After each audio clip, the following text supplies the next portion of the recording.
The story begins with the story of an organization that gathered the forces of 9 clans and 5 great families to preserve peace in Murim. Under the political faction of Chpunha, quite a few families and small clans united, forming the White Island Murim Union. The gray-haired shaman Kwag Yun was the first to lead this association, and began an open struggle with the Magyo, who were supporters of the Mo religion. However, there was something that people didn't know about, namely, a hidden group of Anbu, which was a squad of hired assassins called the Black Flower. If we compare the two associations, the group of people with Murim can be called light, and the representatives of the Black Flower personified darkness. The representatives of darkness had 3 main goals for their alliance, which they accomplished brilliantly, and secret assassinations were one of the tasks. Another, no less important task that they set for themselves was to carry out various machinations in order to obtain certain benefits. Another equally important mission that lay before them was the collection various useful information that they could sell for a high price or use for their own purposes. Thus, through their skills and abilities, they became an organization whose strength was feared even by Magyo and Safa, people who chose the path of crime. And the leader of the Black Flower, a group that terrified many because of its clearly honed skills, was Commander-in-Chief Qui Myung Dok. He existed, but at the same time he did not, because no one knew his true face, because he always purposely wore a ghostly mask.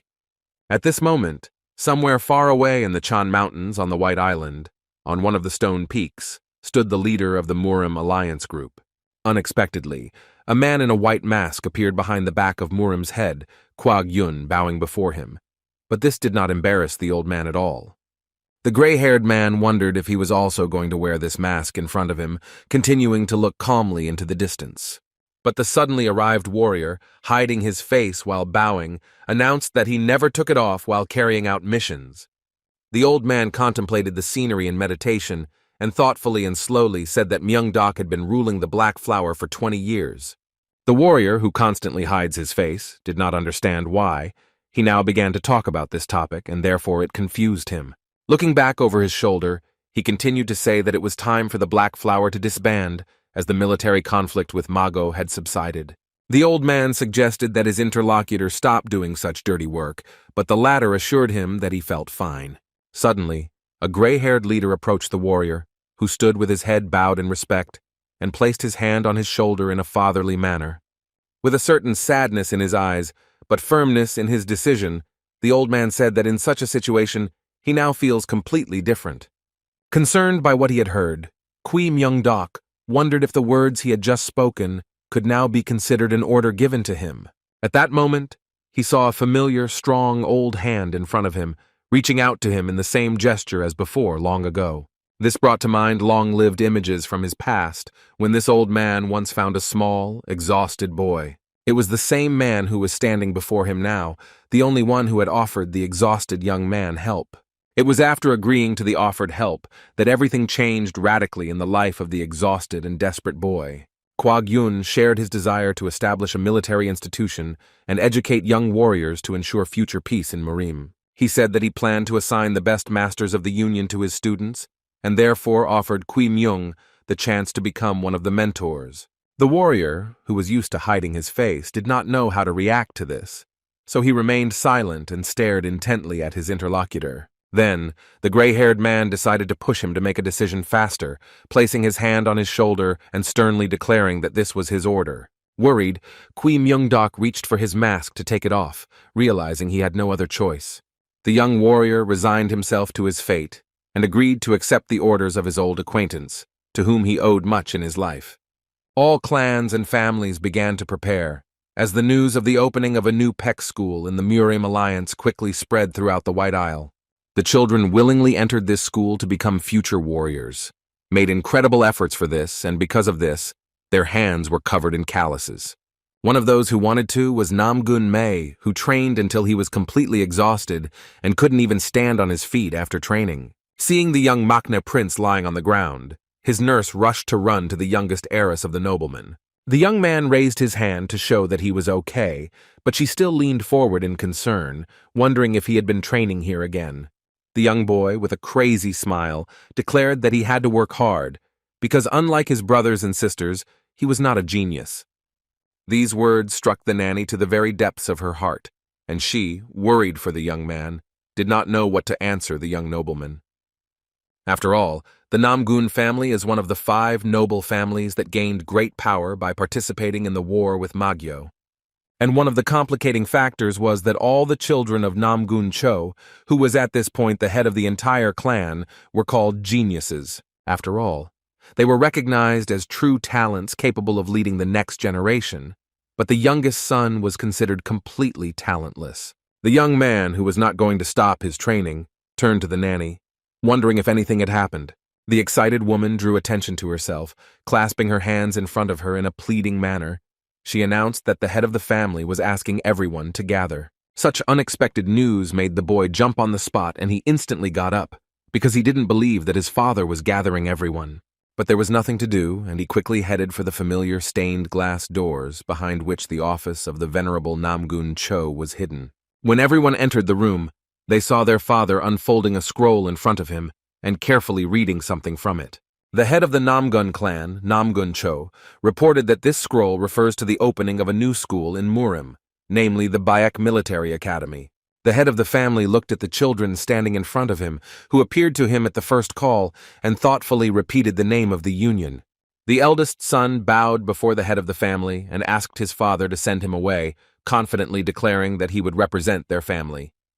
However, Namgung Song turned to her Orabona, her older brother, stating that she, the second heiress, would be the best option. But the third heir interrupted Hyun and Noon, which meant the younger one addressing the older brother and sister, stating that they were too old.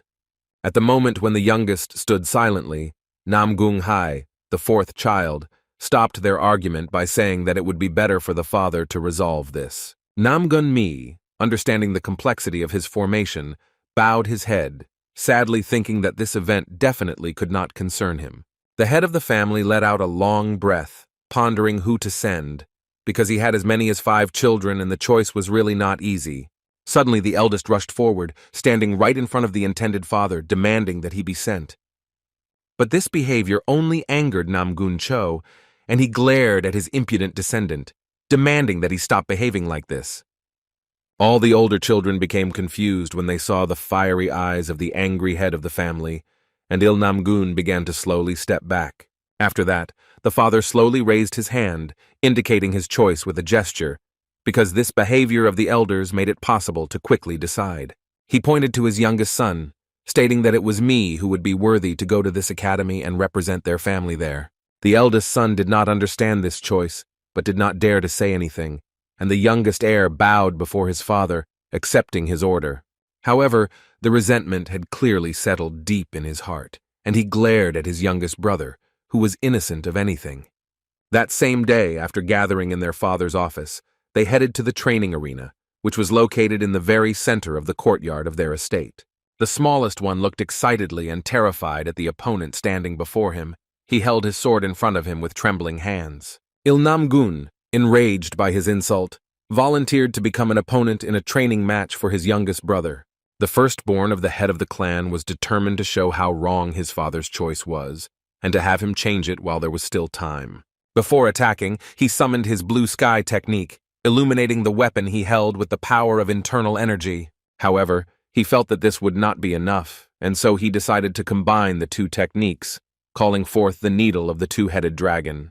The frightened young heir, who was completely inept compared to his opponent, was surprised by his brother's preparation. From the directed attack of the elder, 2 incredibly strong bands of fire flew on either side of the younger, destroying the stone beneath them.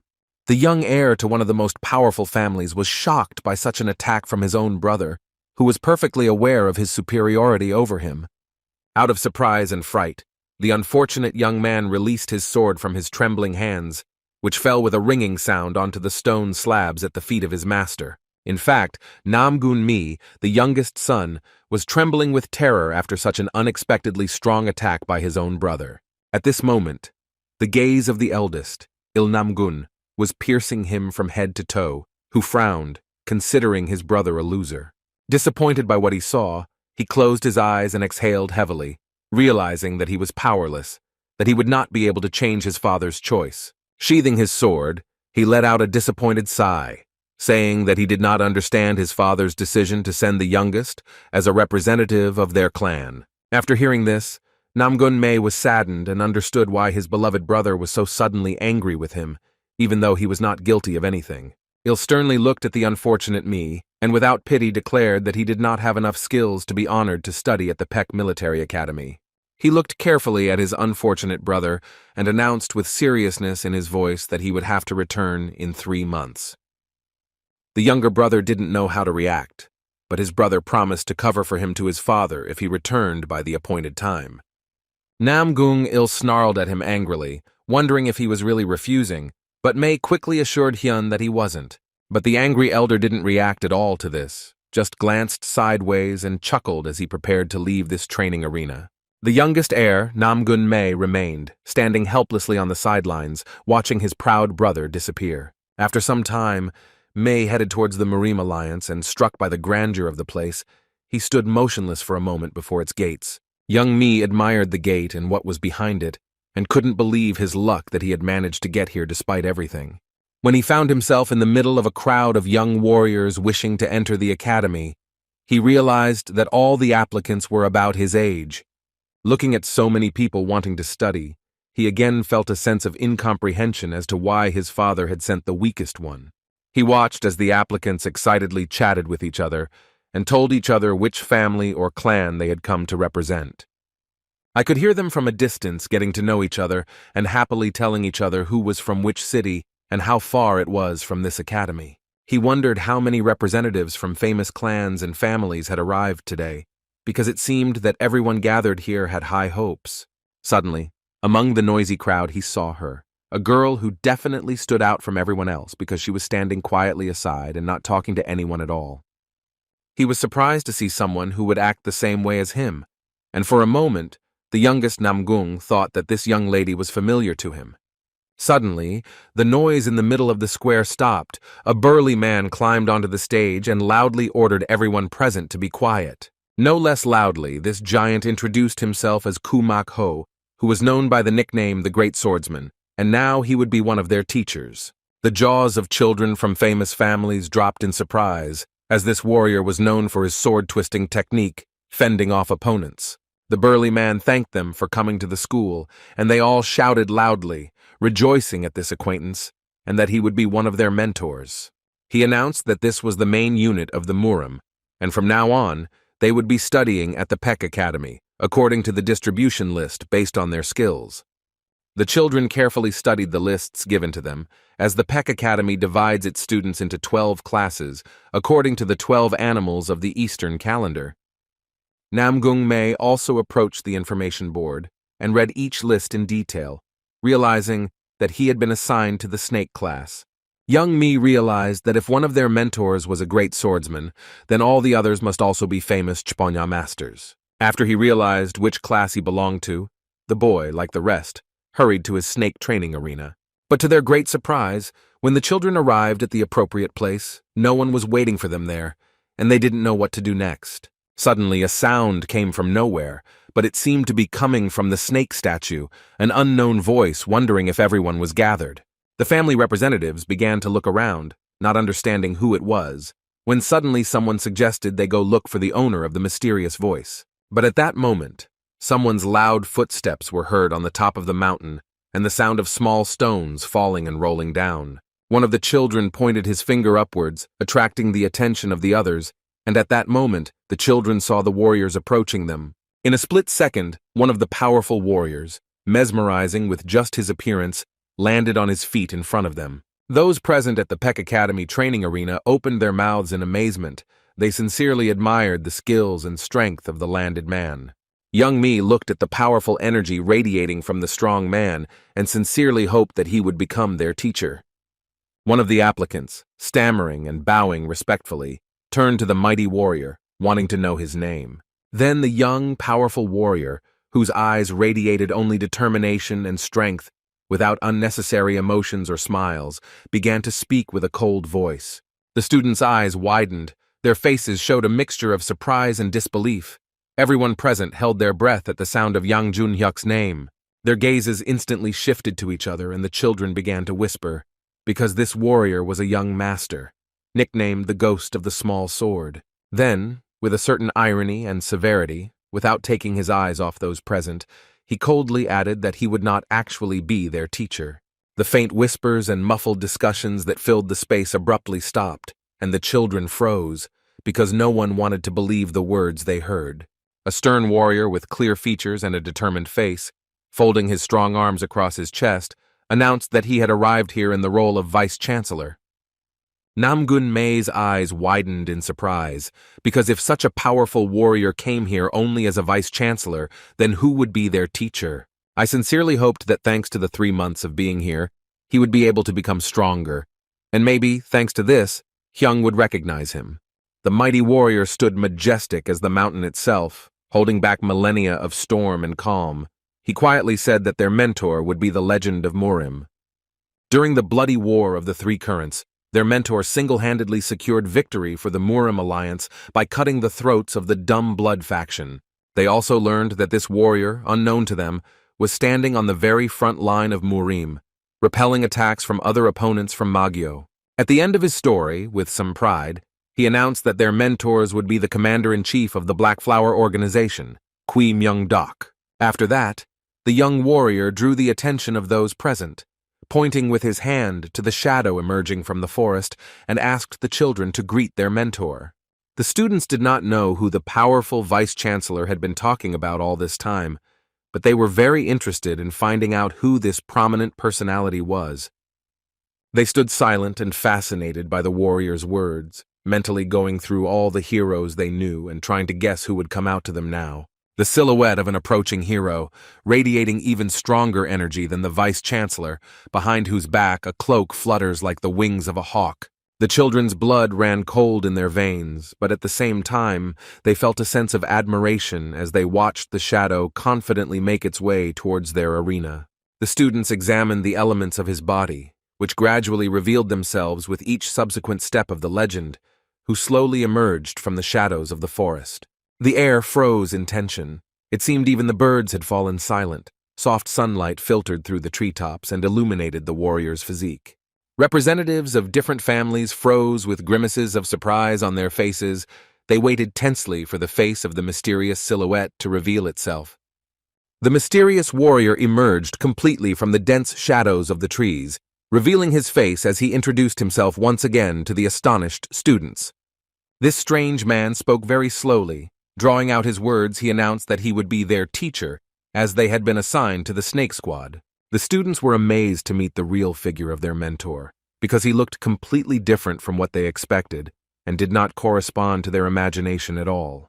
The children exclaimed in unison their disbelief, for they felt an incredible disappointment at meeting this pale and stooped man. At this moment, nearby in one of the academy's offices, someone was calligraphically drawing hieroglyphs on the yellowed paper of the future scroll. In the middle of a cozy office filled with the smell of old scrolls stood a gray-haired man, his face covered in fine wrinkles. He was intently examining the text he had just written, his thoughts filled only with the warrior he had asked to remove his mask before the meeting. The old man's narrow eyes, which looked out from under thick and white as snow eyebrows, were full of excitement for the warrior's upcoming meeting with his students. A heavy silence still hung over the training arena. Only the faint rustling of leaves could be heard in the distance, and no other sound, and the students froze without moving. The pale and thin mentor stood before his students, hunched over, as if an invisible burden was on his shoulders, and there were dark circles under his eyes. When the shock wore off for those present in the arena, they began to whisper quietly among themselves, and even young Mi thought that this man looked weak. Young Jun-hyuk, who looked even more unsurpassed against the background of the teacher, stated that Kui Myung had come here at the invitation of the governing union itself. He asked if the students present knew about the Black Flower organization, but the name only caused a new wave of surprise. They whispered quietly, wondering if they had heard the name correctly, and if perhaps someone present might know what it meant. Behind Namgun-Mei, words could be heard coming from disappointed peers who doubted the teacher, considering him a cripple. They quietly whispered to each other, hoping it was just someone's joke, because this mentor was even hard to look at.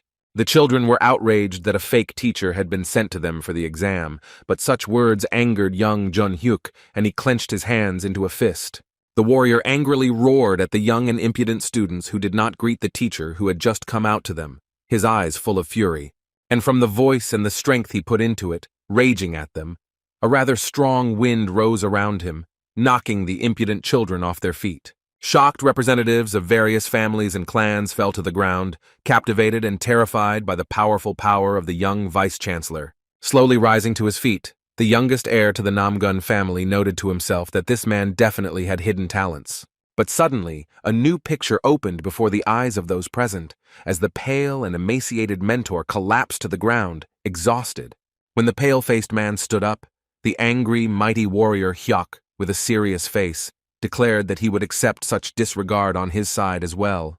His face became even more expressive, his features sharper, and he warned that he would equate such an insolent attitude with himself. After these words, a heavy silence fell again among those present, which no one dared to break. The students only looked at the warrior in confusion. Yang Jun-hyuk thunderously clarified whether everyone present understood him, and the song of a satisfactory response heard, he began the roll call of those present. When it was Moyunbo's turn to announce his name, the children standing next to him fixed their attentive and surprised gazes on him. A quiet whisper spread through the crowd again, saying that this boy, a representative of the Moyon family, was called the Young Dragon. A group of children began to discuss the injustice of the world, as Moyonbo was considered not only brilliant, but also incredibly beautiful and kind. Some of those present even dared to compare him to God, and some even regretted their birth, because there is already a young Moyonbo in the world. Namgung Mei was also surprised, looking at the boy, because before the roll call he didn't even know who was standing next to him. He was worried about this young man's attitude towards him, as he knew very well that their parents had a strained relationship with each other. Then the children, one by one, began to raise their hands again as soon as they heard their names, and suddenly, their gaze again focused on one of the people present. Wang Pyo, who came from Shaolin, a Buddhist monastery in the heart of Paektu, was considered quite strong by everyone. Amidst the whispers among those present, it was heard that Shaolin representatives rarely act in order to maintain neutrality. Peck Academy became a remarkable place because it was able to bring together so many different families under its roof, each of whom was outstanding in something. The youngest son of the Namgun family was even a little happy, because he hoped to see with his own eyes the skill of the Shaolin representatives. Then, in the middle of the roll call, an equally famous name was called, one of the powerful families, the representative of which was Chagal Mi, who had arrived for the training. Everyone present in this arena knew perfectly well what the Chagal family was like, who, for their services to the Union, had achieved a majestic place. They became advisors to the Murim Alliance, and members of this family are renowned for their sharp wit and skillful use of various military techniques. After that, a quiet whisper spread through the crowd again, representatives of different families and clans sharing their experiences of meeting this family. Someone said with some envy and sadness that because of so many collected prodigies, they would not be able to see good grades at the academy. Young Mi looked at the pretty and proud girl standing nearby, remembering that he had once been friends with Chagal Mi. But now, this proud and unapproachable girl didn't even want to look in his direction, looking away every time, as if she didn't notice. The name that came from the warrior's lips cut through the air like a sharp knife, and Namgun Mei stood a little to the side, his shoulders slumped as usual and trying to blend in with the shadow. After the Namgung family representative was announced, all the students' surprised gazes simultaneously turned to the one whose name had just been called. They were all well aware of the rumors that circulated on the White Isle about this inconspicuous, quiet, and shy young man, according to whom he was a disgrace to the family. The boy blushed and tried harder to hide his face from the crowd because he heard everything they said and didn't understand how they knew him. And the cruel children did not stop discussing their lack of understanding of how the young man managed to get here, because he is a complete disappointment. They whispered among themselves, not at all embarrassed, discussing the boy's inability to use his internal energy. The boy stood motionless, like a statue, covered in cold sweat from the words pouring out from the crowd, which became a heavy burden for him.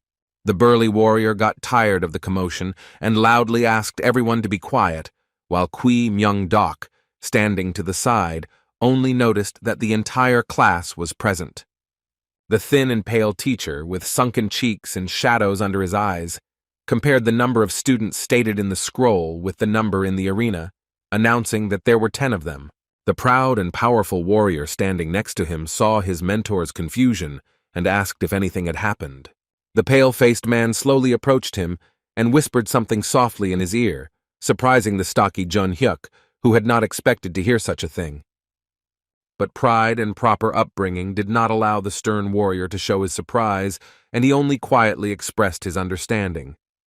With these words, the stern Hyuk, with his arms folded across his chest, addressed the class, declaring the end of the lesson, and Myung-daeok headed back to the forest.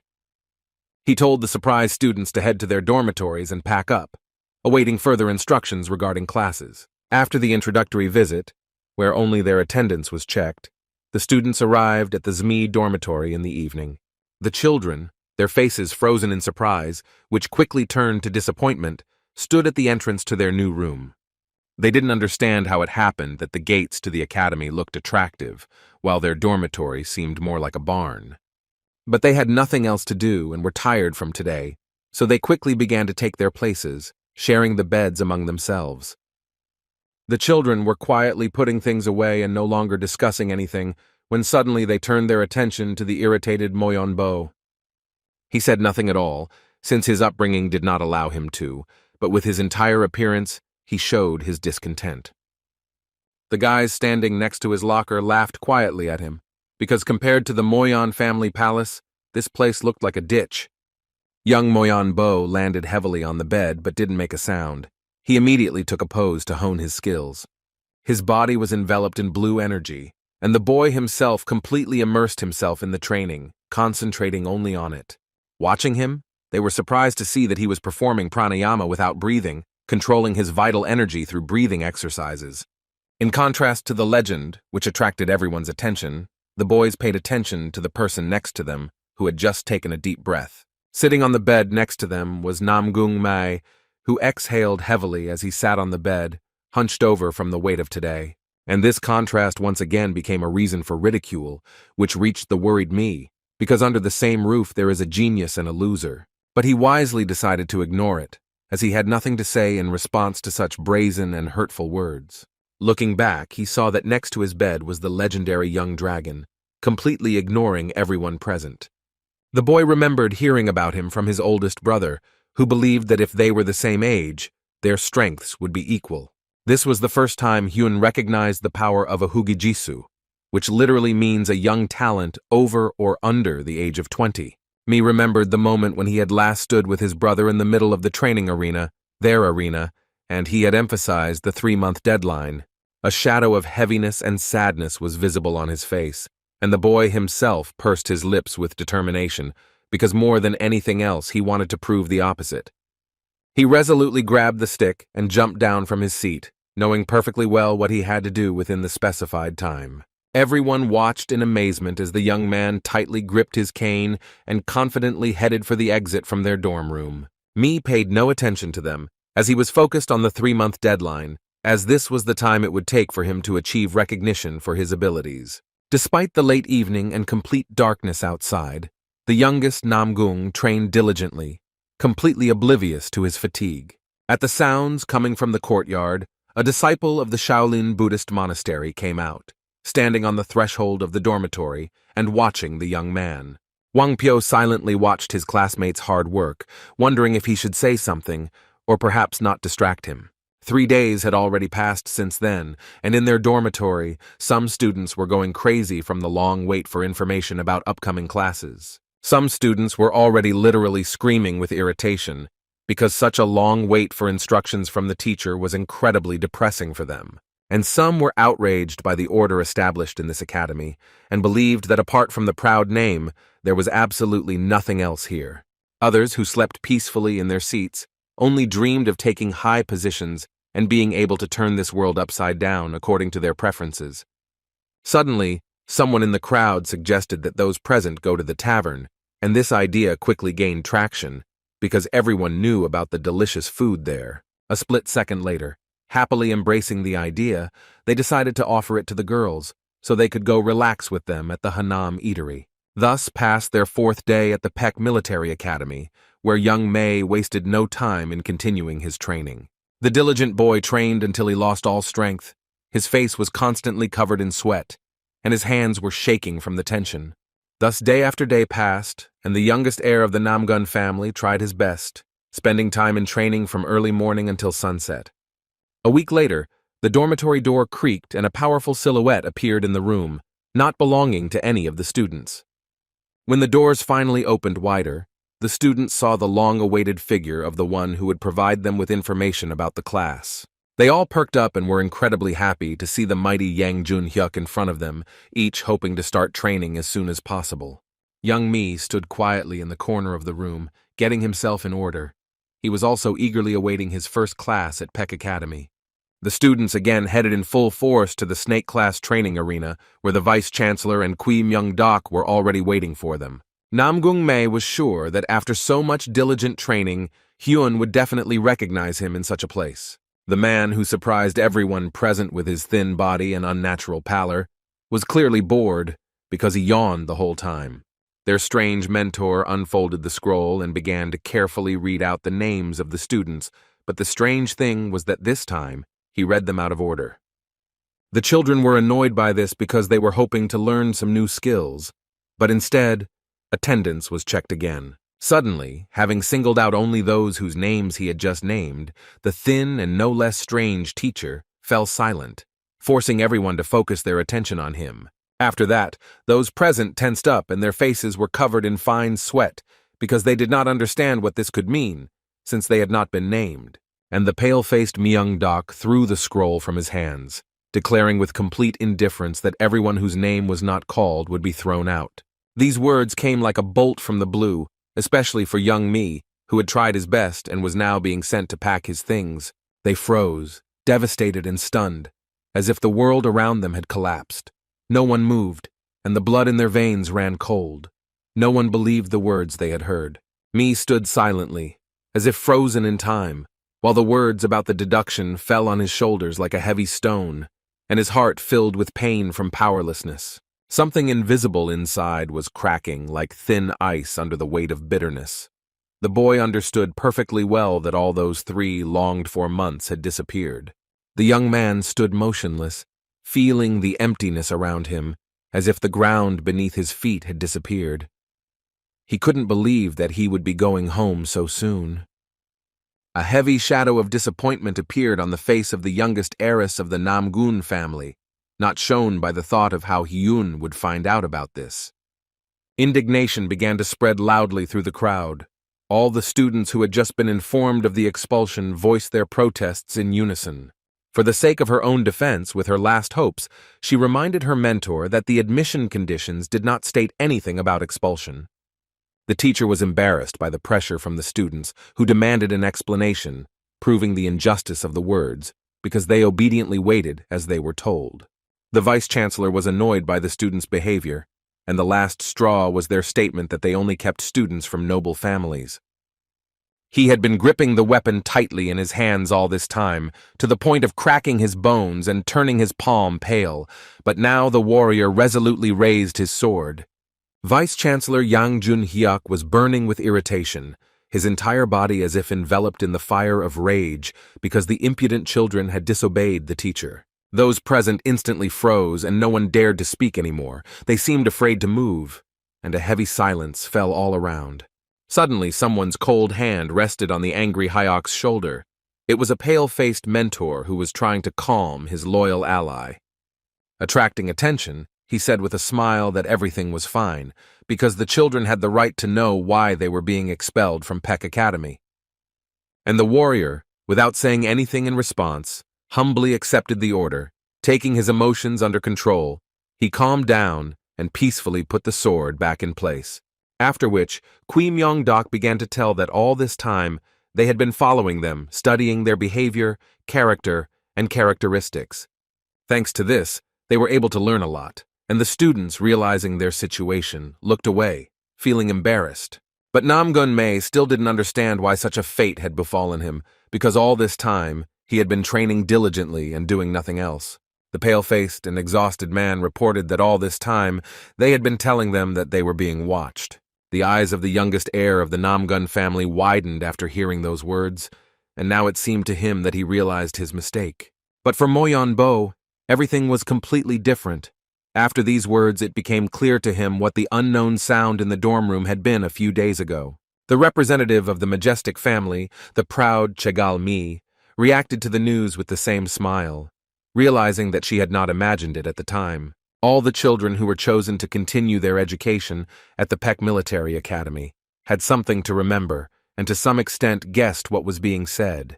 The test of the young representative of the Moyon clan took place at the moment when he sat quietly on his bed and improved his skills. The boy was completely focused on honing his pranayama skill when suddenly his concentration was broken. Without hesitation, he grabbed the red sheath of his sword, which he had prudently left next to him, carefully hiding it under the sheet.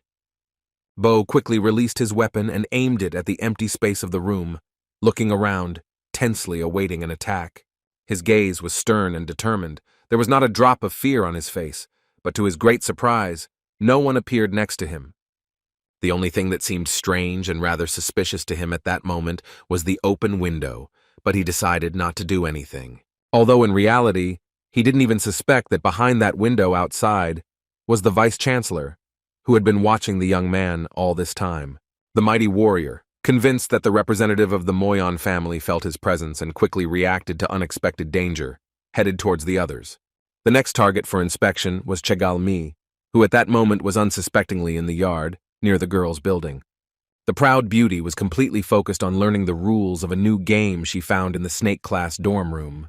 Suddenly, she felt that at this moment she was no longer alone, and that someone was brazenly watching her, although there was no one around at the time. Her reaction didn't take long. Acting preemptively, she threw one of the white wooden chips in her hands with all her might.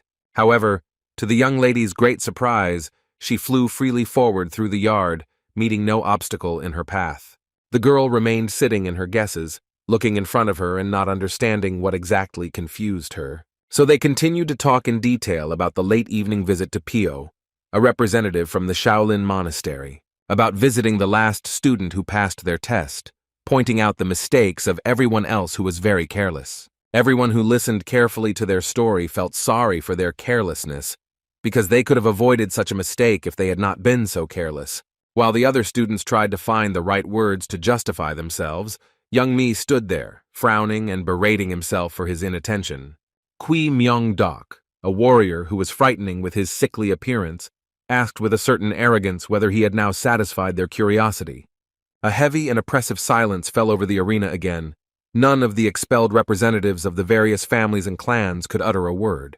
A moment later, the students, who were in deep despair, tried to justify themselves by saying that they didn't know the exam had started, so it couldn't be counted. Everyone tried to reach out to their mentors and beg them for another chance, because such an exam cannot be counted. Such impudent pleas cheered up Teacher Ki, and a mysterious smile appeared on his pale and gloomy face, which did not bode well. Kui Myung-dok spread his hands to the sides, saying that he didn't think it was unfair, but added with a certain sarcasm that he would give them another chance. The children, overcome with joy, did not even suspect that there might be some kind of deceit in such a generous act of goodwill. But at that moment, in the narrow eyes, hidden behind deep dark circles beneath them, a mysterious spark flashed, which in an instant turned into a sneer. The world became bleaker for the children, as they needed to at least touch the vice-chancellor in a duel to pass the exam. Everyone understood perfectly well that sparring with Yang Jun-hyuk would be tantamount to being able to leave right now, because he is known as a master of the small sword. A crowd of disappointed children discussed leaving right now, but they knew full well that angry parents would be waiting for them at home. However, one of them did not allow such an option. Only the youngest of the Namgun family was ready to fight to the last for the right to stay here. He was perfectly aware of his weakness, but he believed in the only possible chance to at least touch his opponent in a duel. But all the outcasts decided to test their fate and therefore went out against Jun-hyuk in the arena surrounded by powerful dragon statues. Their faces showed uncertainty and anxiety, and the sticks they held so tightly in their hands trembled with tension. The warrior stood motionless, his sharp and cold gaze sliding over the group of children who had come out to face him, and his face reflected skeptical astonishment with curiosity. The mighty soldier turned to face the pale-faced mentor to seek approval before beginning this foolish duel. After receiving approval to begin the action, he slowly bent down in front of him, picking up a dry twig that lay at his feet. He stood proudly, holding this small twig in his hands. The warrior declared that he would defend himself only with it, and suggested to the children to attack all at the same time. Yang Jun-hyuk mocked the unfortunate family members because they were frightened by even a piece of dry wood in his strong and skillful hands. They stood tense, their teeth clenched so tightly that veins were visible on their temples, and veins were visible in the corners of their jaws, but their gaze remained fearful. Suddenly, they began to shout desperately that they would have every chance if they attacked at the same time, because all they had to do was touch. The children rushed forward with a cry that was more full of despair, as they knew perfectly well that their opponent was much stronger and more skilled. When the warrior saw his opponents approaching him, unexpectedly for everyone present, he jumped up, and after his feet touched the stone tiles of the arena, the attackers were blinded by a bright stream of light emanating from him. The glow was so strong that the children could not look in that direction, and some even dropped their sticks, covering their faces with their palms. And the powerful master of the small sword mocked their sincere belief in victory, that they even tried to take him by force. After the audience surrounded the powerful Jun-hyuk, he haughtily announced that he would not use energy against them. Representatives of the families took turns attacking, stepping forward and hoping for the only chance to win the opportunity to stay at the academy. One of the representatives of the powerful clan summoned internal energy using the air wall technique. But the experienced vice-chancellor was able to easily avoid such a weak attack. He only had to take 2 steps to the side. And when the attacker fell next to him, the teacher added that he could praise him for such an attempt, even though the execution technique was not the best. After the first attack, without wasting a second of time, another boy, who also hoped to stay, pounced on the stocky opponent. His skills were more related to the use of cold weapons, so swinging his staff, he used the 10-wind sword technique. But even with such energy, the powerful vice-chancellor was able to avoid collision with each of the 10 blows delivered by the young warrior. And such an unfortunate fate befell each of the blows inflicted, from each of the young and inexperienced but determined opponents. Representatives of various powerful families and clans watched with admiration and horror as the warrior easily avoided clashes. In Mi's wide-open eyes, pure shock mixed with fear was visible, while inside him, an incredible chaos was taking place, fueled by anxiety. He watched intently as, with indifference and coldness on his face, the warrior used a minimum of movements in this duel. The youngest heir to the Namgun clan analyzed his opponent's movements, and was horrified by how easily and quickly he dodged. Each time it seemed to him that there was only a little left, and he was about to be able to touch at least the cloak of the legend, known as the Master of the Short Sword. But in reality, at the last second, Yang Jun-hyuk slipped out of their hands, as if he was constantly mocking the children's efforts. After a period of time, which seemed like an eternity to the young warriors, the master noticed with coldness and mockery that they were already completely exhausted. The master of the small sword, who had previously seemed like a hero to them, now looked more like a monster, continuing to mock the efforts of the unfortunate. He looked down on the group of exhausted children who were staring at him in despair and desperately trying to catch their breath. Moyonbo watched the fight the whole time, and his reserved face showed understanding, because everything had ended exactly as he had thought. Mi's deep and penetrating gaze was fixed on them, and a restrained seriousness froze on her face, as if she was considering everything that was happening. Everyone who was lucky enough to stay to study at the Peck Academy watched the fight closely, as if afraid of missing something important. The exhausted children could no longer stand. They could only lean their hands on the stone slabs, and sweat flowed down their exhausted faces like a river. The more the children fought, the more it seemed to them that their opponent could match the strength of the school principal himself. They completely despaired of any chance of continuing their training, as the difference between the famous swordsmen and their skills was insane, and only Qui Myung-dok was the only observer of this desperate duel, whose face showed no emotion. On the mentor's pale face with clearly defined cheekbones, one could only see a skeptical look in his narrow eyes. He quietly remarked that this was the end when he saw that the disciples, in whom he had absolutely no faith, had already completely despaired and resigned themselves to their fate. Suddenly, the thin mentor was pulled out of his thoughts by someone's sharp and loud cry, demanding to wait a little longer because this was not the end yet. The last boy left in the arena was trembling from exhaustion, but still desperately clutching the stick tightly in his hands, despite the fact that his strength was at its limit. He had unsteady posture and incredibly heavy breathing, but the determination in his eyes had not yet faded, and hope was visible on his face. His gaze was fixed on his opponent. Although he understood the extent of his exhaustion, he was definitely not going to give up. He wanted to fight to the last.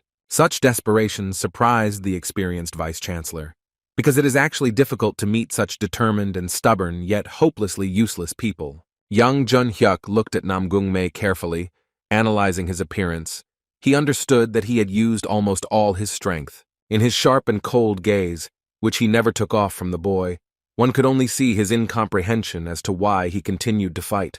The youngest of the Namgun family desperately racked his brain, thinking about how to win and get such a coveted spot. He understood perfectly well that the energy was almost zero and that the Pobop technique was of no help, since the vice-chancellor had learned all his moves in advance. The young man understood perfectly well that he had one last chance to win, and to do this, he needed to gather the remnants of all his energy. With these thoughts, he charged forward, attacking an opponent who was twice his size physically and 1,000 times more skilled. He rushed forward, hoping that right now and at this very moment he would be able to deliver that long-awaited and desired blow to the warrior. The vice-chancellor stood still, disappointment visible on his face. He closed his eyes, saying that sometimes it was better to give up. But the persistent young man was not going to listen to the advice of the impudent master. He was completely focused on his goal. Instead, the strong warrior virtuously carried out the order from his mentor and quickly dodged the attack, preventing anyone from touching him. He was surprised by how desperately the poor fellow was trying, quickly changing the trajectory of his blows, but he was not going to give up. Namgun-mei furrowed his eyebrows tensely, concentrating only on his goals, because he believed that the tactics he had chosen would help. That's why he attacked in the direction the warrior was about to dodge, and each time he was only a few millimeters away from his desired goal. However, he, smiling, constantly avoided touching, praising the boy for trying but criticizing him for the fact that his strength was already at its limit. The young man was almost completely and utterly driven mad by his desire to prove his right to continue his studies at Peck Academy.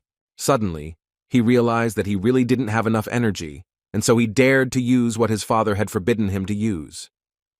However, now he understood perfectly well that he had no other choice. Otherwise he would be expelled, but the warrior had no idea what awaited him now. The stern and cold vice-chancellor turned to face his opponent and with seriousness in his voice, suggested that he surrender. However, suddenly his eyes widened and he was very surprised by what he saw when he looked at the young man. After all, he was so tense that every vein on his arm stood out, and his body was slowly covered with a glow of some suspicious energy. Slowly raising his gaze upwards, he saw thick steam rising from the boy's mouth, and blood vessels and veins slowly becoming visible throughout his body. He carefully watched the stubborn representative of the Namgun family and was amazed at how suddenly and quickly his image began to change. While the youngest transformed and released his inner energy, memories from his childhood flashed through his mind. He recalled how, on that fateful day, an unknown woman who looked quite nice approached him in the courtyard of his house, and she invited the gullible child to taste an incomprehensible thing, assuring him that it would be very beneficial for the young organism. The youngest heir of the Namgun family was always distinguished by his kindness and trustworthiness, so he did not suspect any danger. He tasted with great pleasure the magical object offered by this mysterious lady, after which it all began. The Namguna family palace instantly became very noisy. A real unrest settled there. Someone's screams came from all the windows in search of the head of the family. And the poker servants were desperately running through the corridors looking for a healer and sending someone present to report to Namgun Cho about everything that was happening. The servants were horrified by the appearance and condition of the youngest heiress, and everyone feared the wrath of the powerful Cho. And then everyone froze, not moving, in anticipation, because behind the transparent door, the silhouette of the powerful head of the Namgun family was rapidly approaching. He abruptly pushed the door open, opening it wide, and immediately began demanding that those present quickly report what was happening here. He was incredibly worried, seeing so many people hovering over the little prince's bed, and the doctor did not know what exactly had happened to him. Incredible fear mixed with anger settled in his eyes as soon as he saw the small body of his youngest son. Little Me screamed and cried. His whole body was paralyzed with severe pain, and all the blood vessels on the child's face were visible from the tension. The father abruptly rushed to the bed, loudly and angrily demanding an explanation of what could have happened to the little heiress. However, the gray-haired and experienced doctor did not have a definitive answer. He stood with his head bowed, not knowing what to say. Finally, he dared to inform his master that he suspected some strong poison was spreading through the little prince's body. After hearing what he heard, the head of the Namgun Cho family's face changed. There was no longer a drop of human anger, and he himself was burning with anger. His gaze was insane, and in a rage he ordered the culprit who dared to do such a thing to his family to be found, threatening to tear him to pieces. However, the servant, bowing before him with fear, reported that there were many strangers in the palace who had come to greet the first heir. But it was impossible to watch the torment of the youngest son. He was literally tearing up from screaming, and even started coughing up blood. The doctor tried to reach the father, who was going crazy with rage, explaining that the most important thing now was the condition of the young heir, not the culprit. The father looked back at him and angrily, loudly ordered them to quickly use the same miraculous antidote they had. However, the doctor, stammering, noted that although this condition is very similar to poisoning, he has a feeling that it is not quite so, and that there is something different here. The father tried to make sense of his words, but he didn't quite succeed. He didn't understand what he was trying to tell him now. Suddenly, in his cold eyes, a fearful realization flashed that he knew one thing that might be poison, but wasn't quite poison. He abruptly placed his hand on the middle of his son's body, trying to find there either confirmation or refutation of his unpleasant suspicion.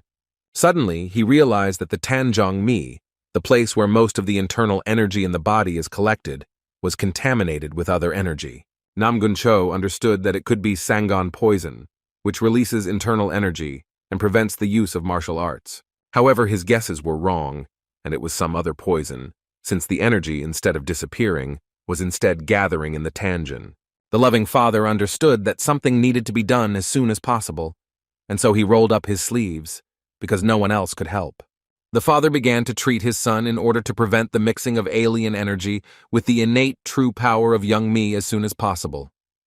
Cho was as focused as possible, his forehead covered in sweat from the tension. He mentally begged his son to endure this torment. So, little by little, with every drop of energy that flowed from the father to the son's body, the mysterious poison lost its power.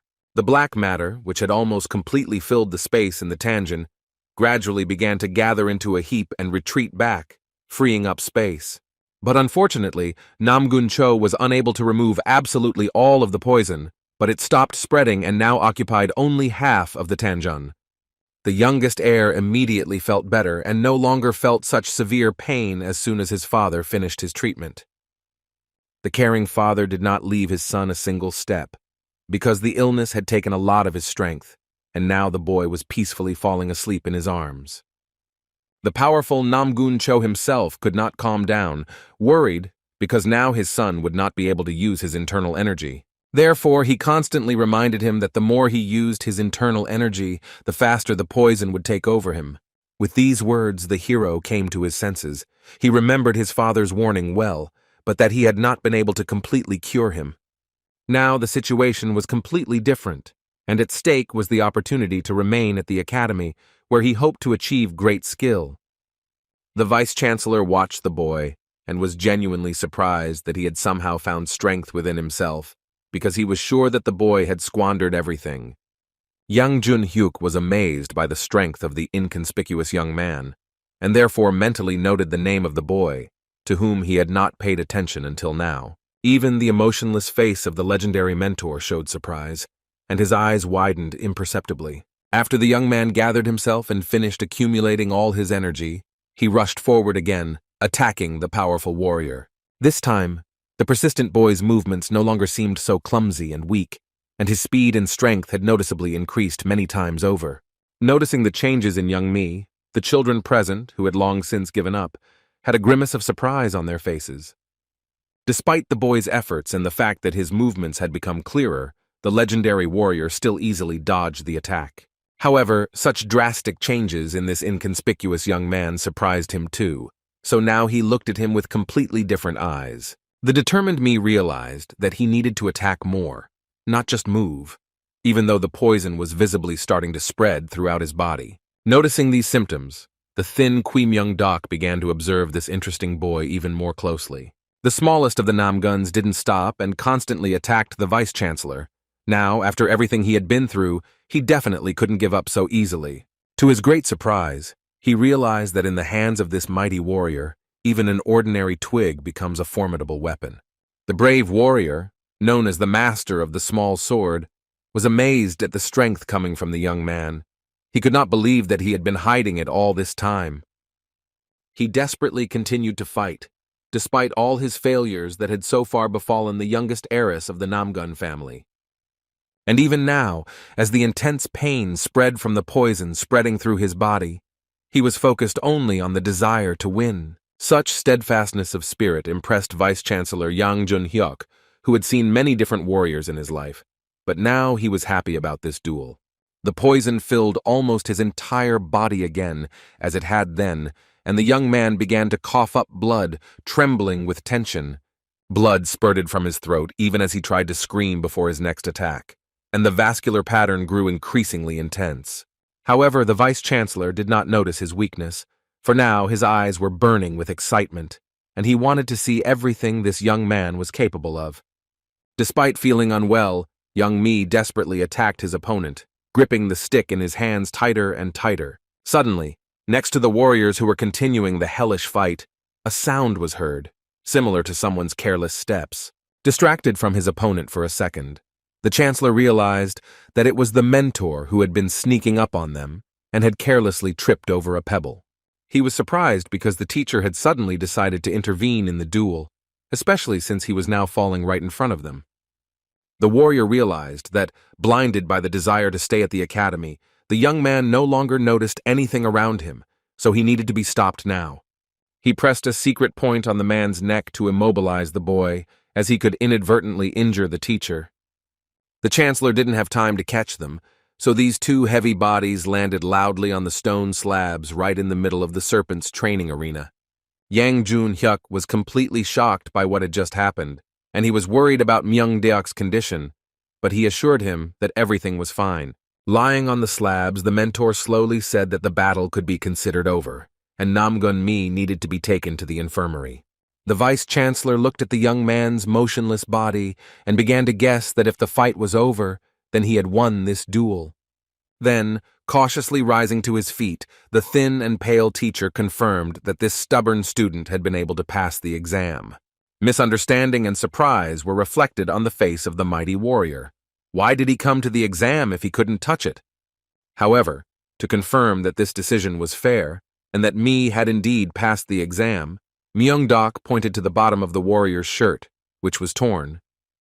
Just one single mark visible on the body of the mighty warrior was enough for the boy to remain at the Peck Military Academy. Everyone present, and especially those who had been expelled, were incredibly shocked by this, because no one had time to notice how the young man was able to touch the warrior.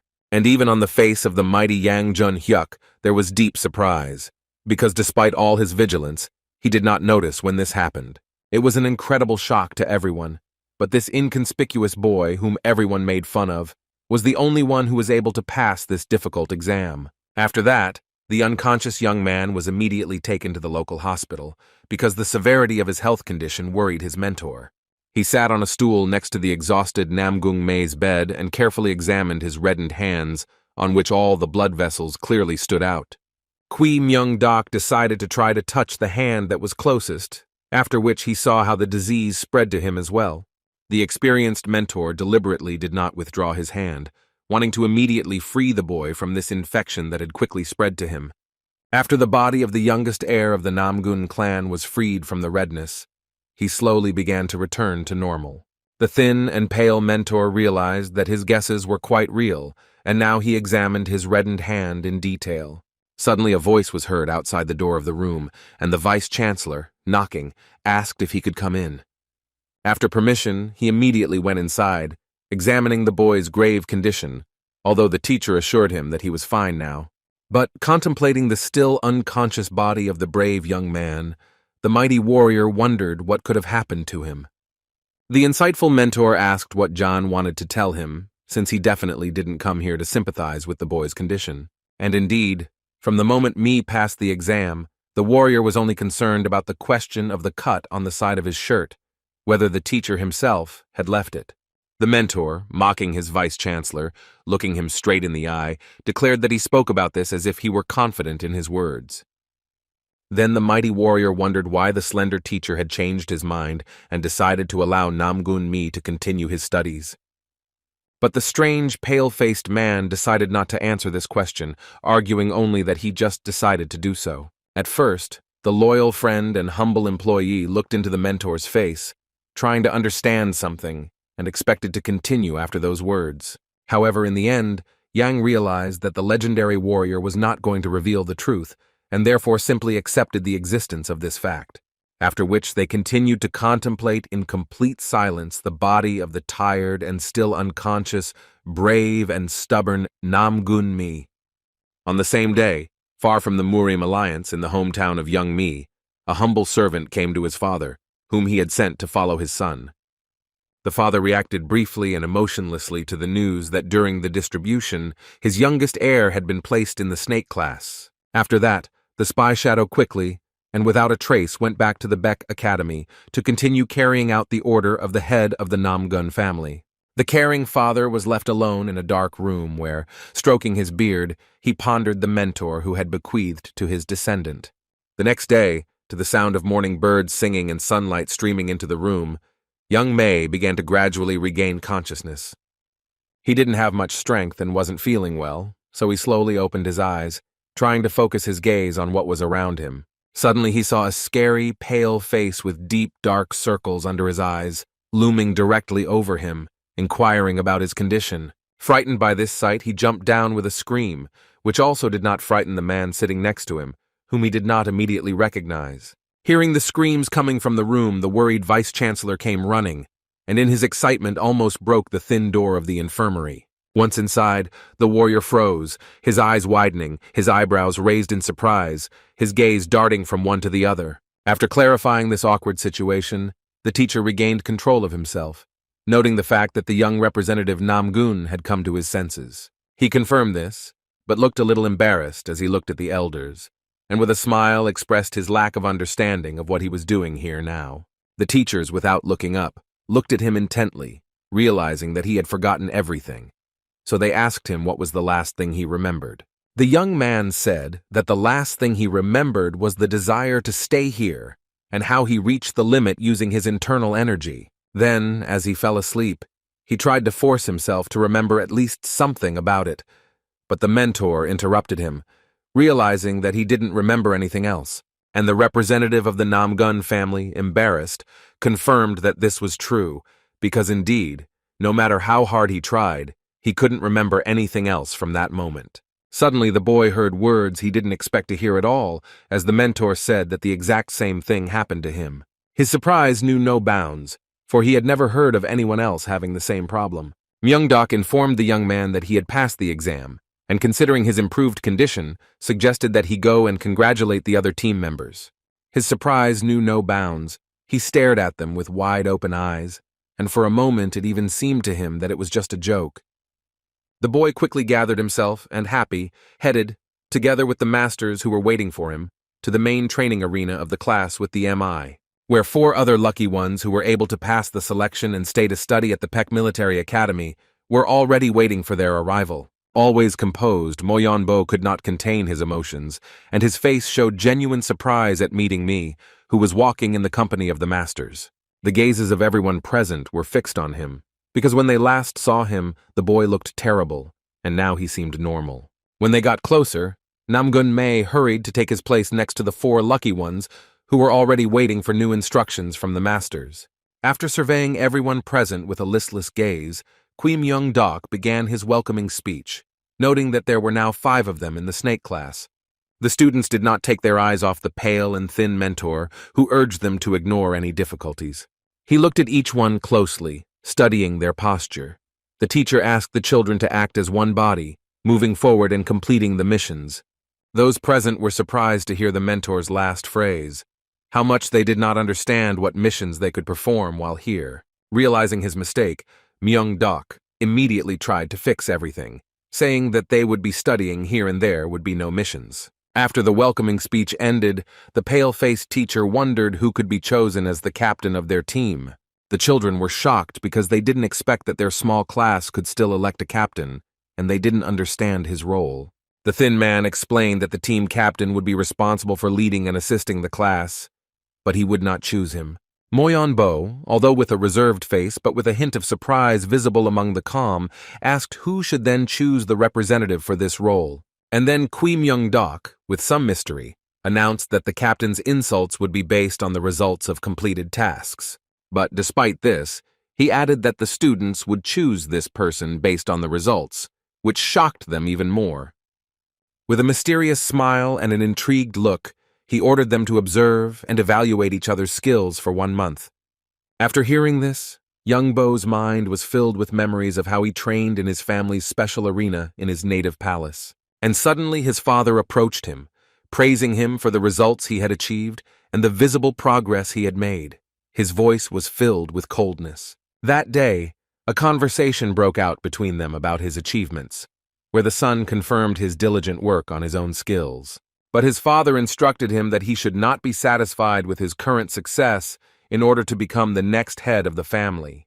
Moyeon-gan said that his abilities were not yet enough for a great man from the Moyeon family, despite the fact that he was now called a genius. Bo promised his father that he would dedicate himself entirely to training and become the next head of the family and achieve even greater things at Peck Academy.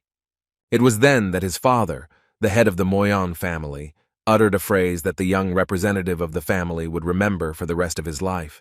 This became his life credo, for he clearly remembered one thing: their Moyeon clan, no matter what the cost, must prevail over all others. This was his father's wish, and according to this belief he raised his son, who never failed his expectations. That's why now Moyeon-bo, no matter what, was going to become the team captain, and that would be his first merit. Namgun-mae also aspired to become a captain because he believed it would help him gain recognition from his older brother after his term ended. Each of the representatives of powerful families and clans thought deeply about what benefits they could receive when they received this title. After giving the children a moment to think things over, the teacher announced that it was time to begin their first lesson. And after these words, the thin man personally approached each of his students, placing a mysterious tied bag in their hands. They carefully examined the object they were given, realizing that the color of the bag clearly matched their own colors. The teacher said that there was a very important thing in this bag, but if they looked in there before the time, they would get the lowest score. The teacher pointed his finger at the top of the mountain behind him and ordered that the object be delivered there, safe and sound.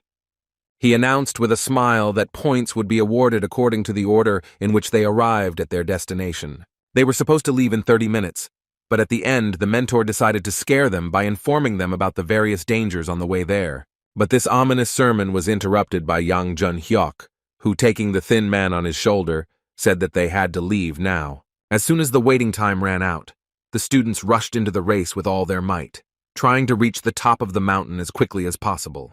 Along with them, trying to keep up and hoping for some chance, Namgun-mae, who was impressed by the talent of his classmates, was also hurrying with all his might. However, despite his efforts, he still lagged behind, admiring the kyong of his peers, and especially Moyeon-bo, whose kyonggan, the ability to make his body light and move as if he were floating in the air, was unparalleled. Suddenly, under the feet of Bo, who was ahead of the entire company, the first obstacle appeared in his path in the form of pointed pegs.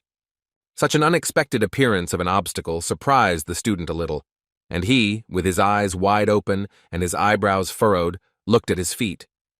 However, such an obstacle caused nothing more than surprise, as he was able to easily crush each wooden peg.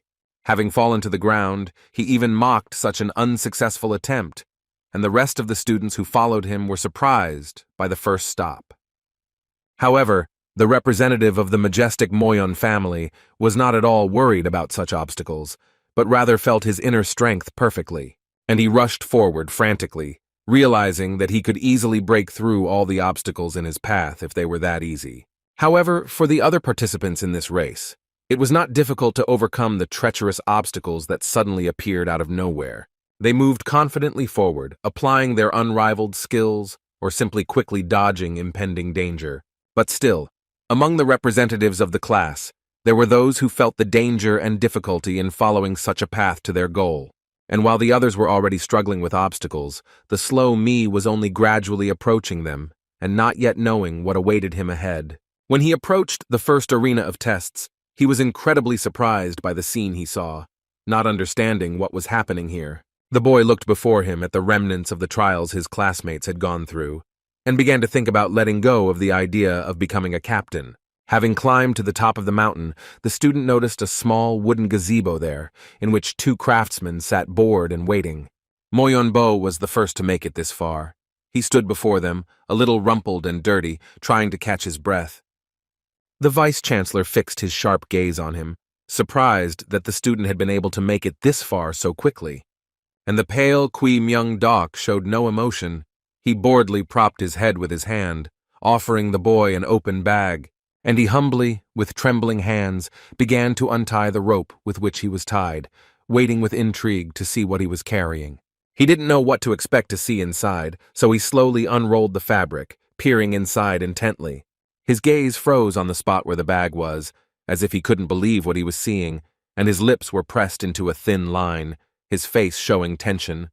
Moyonbo couldn't take his eyes off what was inside, and his expression changed from surprise to pain, sadness visible in his eyes. Oh, how many tasks could be considered a failure? But what's worst is that the bird that was in his bag died and now didn't move. It just lay there. All the others arrived at their destination shortly after Bo in the same order in which they had ascended throughout the journey. They ran past the distressed young man, looking at his bent figure and heavy and gloomy face that did not react to anyone. The pale-faced and stern mentor curtly ordered the newly arrived students to open their bags and look inside. And they obeyed his command, simultaneously taking their bags and slowly beginning to untie them, afraid to look inside. The first to open her small bag among the arrivals was Chegal Mi, and her eyes instantly widened in surprise. In her red bag, as well as in Bo's and everyone else's, was a small sparrow that no longer moved. The confused and surprised girl looked at the small, lifeless body, not believing it. Her emotions were the same as those of the other students. The shocked children looked at their mentor and tried to understand what this could mean, and at this moment, Mi gradually approached them. He ran as fast as he could, although he knew perfectly well that he had arrived here last. But remembering the skill and ease of movement of the others, he did not expect anything else. As he approached his distressed classmates, he saw open bags in their hands. The young man realized that he had to do the same now. He slowly and carefully opened the bag he had been carrying all along the way, peering inside with fear, and saw a bird there. His face showed the same emotions as his predecessors. He was shocked to see a small, motionless body there. The mentor approached him, peering inside, and he slowly extended his hands with the bag in front of him, demonstrating its contents. He abruptly and imperceptibly touched the neck of the little bird that lay motionless, restoring its blood circulation. And she instantly rose to her feet, chirping loudly, as if nothing had just happened to her, and she felt completely fine. A moment later, the sparrow flew out of the bag and began to soar high above the heads of the students of Peck Academy, heading towards the very sun. Namgung Mai looked at the little bird circling in the sky as if enchanted, and his face showed genuine joy. However, this feeling quickly turned into discomfort as he heard criticism directed at him from an irritated and offended Chegal Mi. In Rayong tried to calm the irritated girl down, while no one else intervened, and everyone was lost in their own thoughts. The wise teacher turned to the disgruntled Moyonbo, who was oppressed by this situation, saying that this was exactly the valuable thing he had in mind. The young man was a little angry about this, so he looked back at the man in annoyance, wondering if the bird was really that important. However, the mentor coldly explained to his irritated student that the bag contained not just a little bird, but life. He looked at him carefully and briefly added that the power to protect was the only reason Zhongfa was different from Magyo and Safa.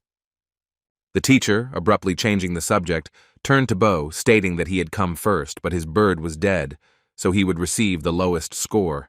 Then, the thin and pale mentor approached the other student closely. Standing directly in front of him, he studied the young man's frightened face. He looked intently at the youngest heir of the Namgun family, quietly saying that he had come last, but his bird had survived. However, despite this, the young man was a little embarrassed because Namgung Mei also received the lowest score for this test. Angry, yet restrained, Moyon Bo was outraged by such a comparison, but he said nothing. He just continued to watch the teacher. The skinny mentor headed to the other students. Carefully examining them, he awarded me and Pio first and second place respectively. And then he added that In Ryong would be in third place.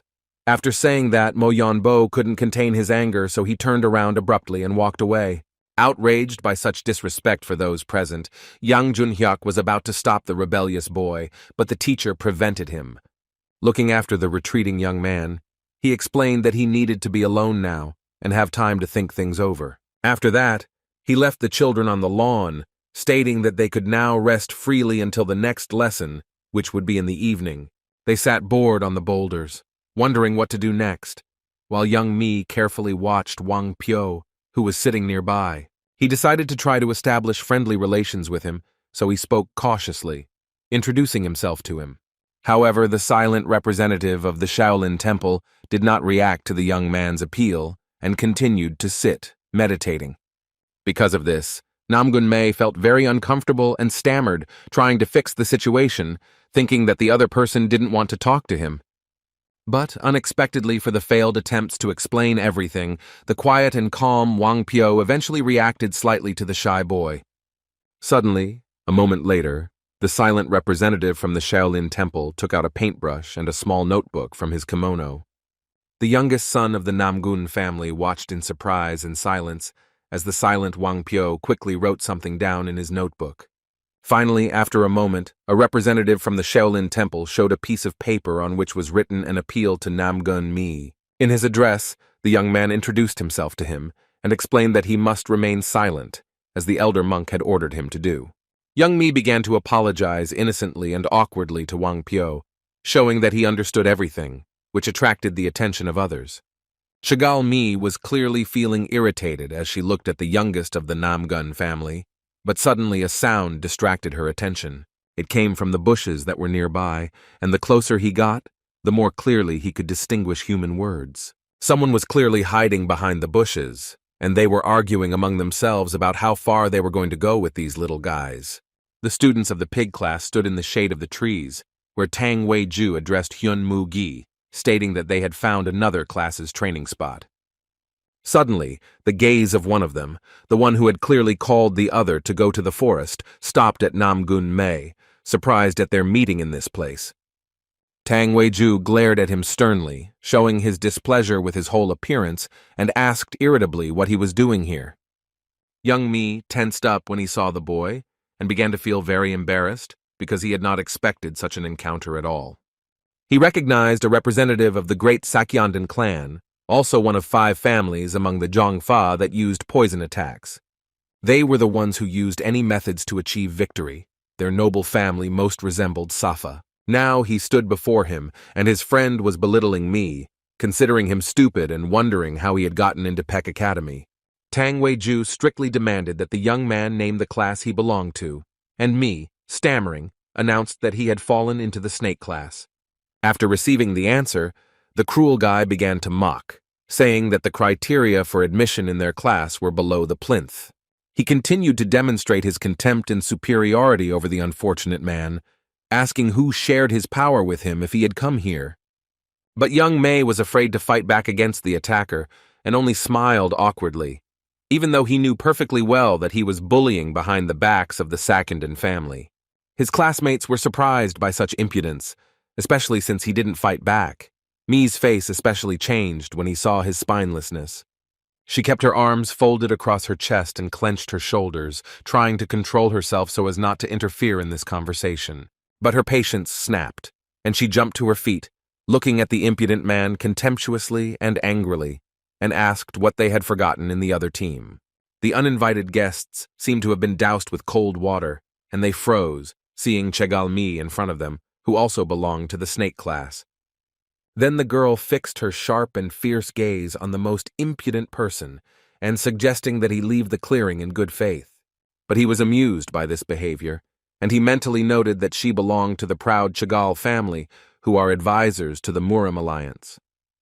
His gaze was cold and stern. He threatened the irritated girl that she could become an enemy of his family if she did not remain silent. Such audacity outraged Chegalmi, who didn't even know how to respond to such impudence, so she simply clenched her hands into fists, choosing her words. Suddenly, behind the insolent man, the tall figure of Moyon Bo appeared, who had seen the entire conflict from the sidelines and therefore summarily ordered the insolent man to die. Recognizing the voice, Tang Weiju turned around and was shocked to see a representative of the powerful Moyong clan in front of him, who was also in the snake class. He tried to start talking to him politely, reminding him that they had already met at the meeting of the 5 major families. However, the latter interrupted his speech, and glaring at the insolent swine class, he coldly replied that he knew nothing of the kind. These words shocked Tang Weiju, who was surprised that a member of one of the 5 families like his could ignore him. His face changed dramatically as he watched him pass by, and a dark sadness hung over him. He wanted to recall the friendship between their parents. And so he turned indignantly to Bo, furious, grabbing him by the shoulder. He growled in anger, wondering how he could ignore him, knowing this. But the representative of the noble family, Moyon, clearly could not forgive such impudence towards himself. So his appearance was frightening, and his eyes were filled with anger. Because, enraged, he explained to his opponent that the relationship between their parents would have no effect on theirs, and breaking his arm, he threw him to the ground.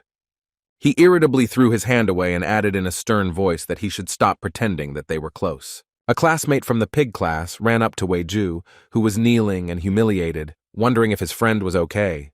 But he did not notice anyone around him. He was blinded by anger from humiliation and wanted revenge on his offender. Ardent emotions took over, so the young man gradually began to be enveloped by an inner energy that only members of the Satchongdan family possessed. Anger seemed to ignite a fire inside, and the energy vibrated throughout his body, gradually concentrating on his fingertips. When this state reached its peak, the brazen Tang attacked the not-so-removed Moyon Bo from behind, concentrating energy into a poisonous lotus dagger. Those present from the snake class froze in place, their mouths open in surprise, but they couldn't say anything from excitement. Even Namgung Mei's face was frozen in horror as he watched how quickly everything happened. He didn't have time to warn Bo either. The hand of the impudent boy, on whose fingers a stream of poisonous energy was concentrated, was already a few centimeters from the neck of the retreating Moyon Bo. But suddenly, everything changed, and the young man who was supposed to be attacked seemed to dissolve, moving away from the attacker's hand.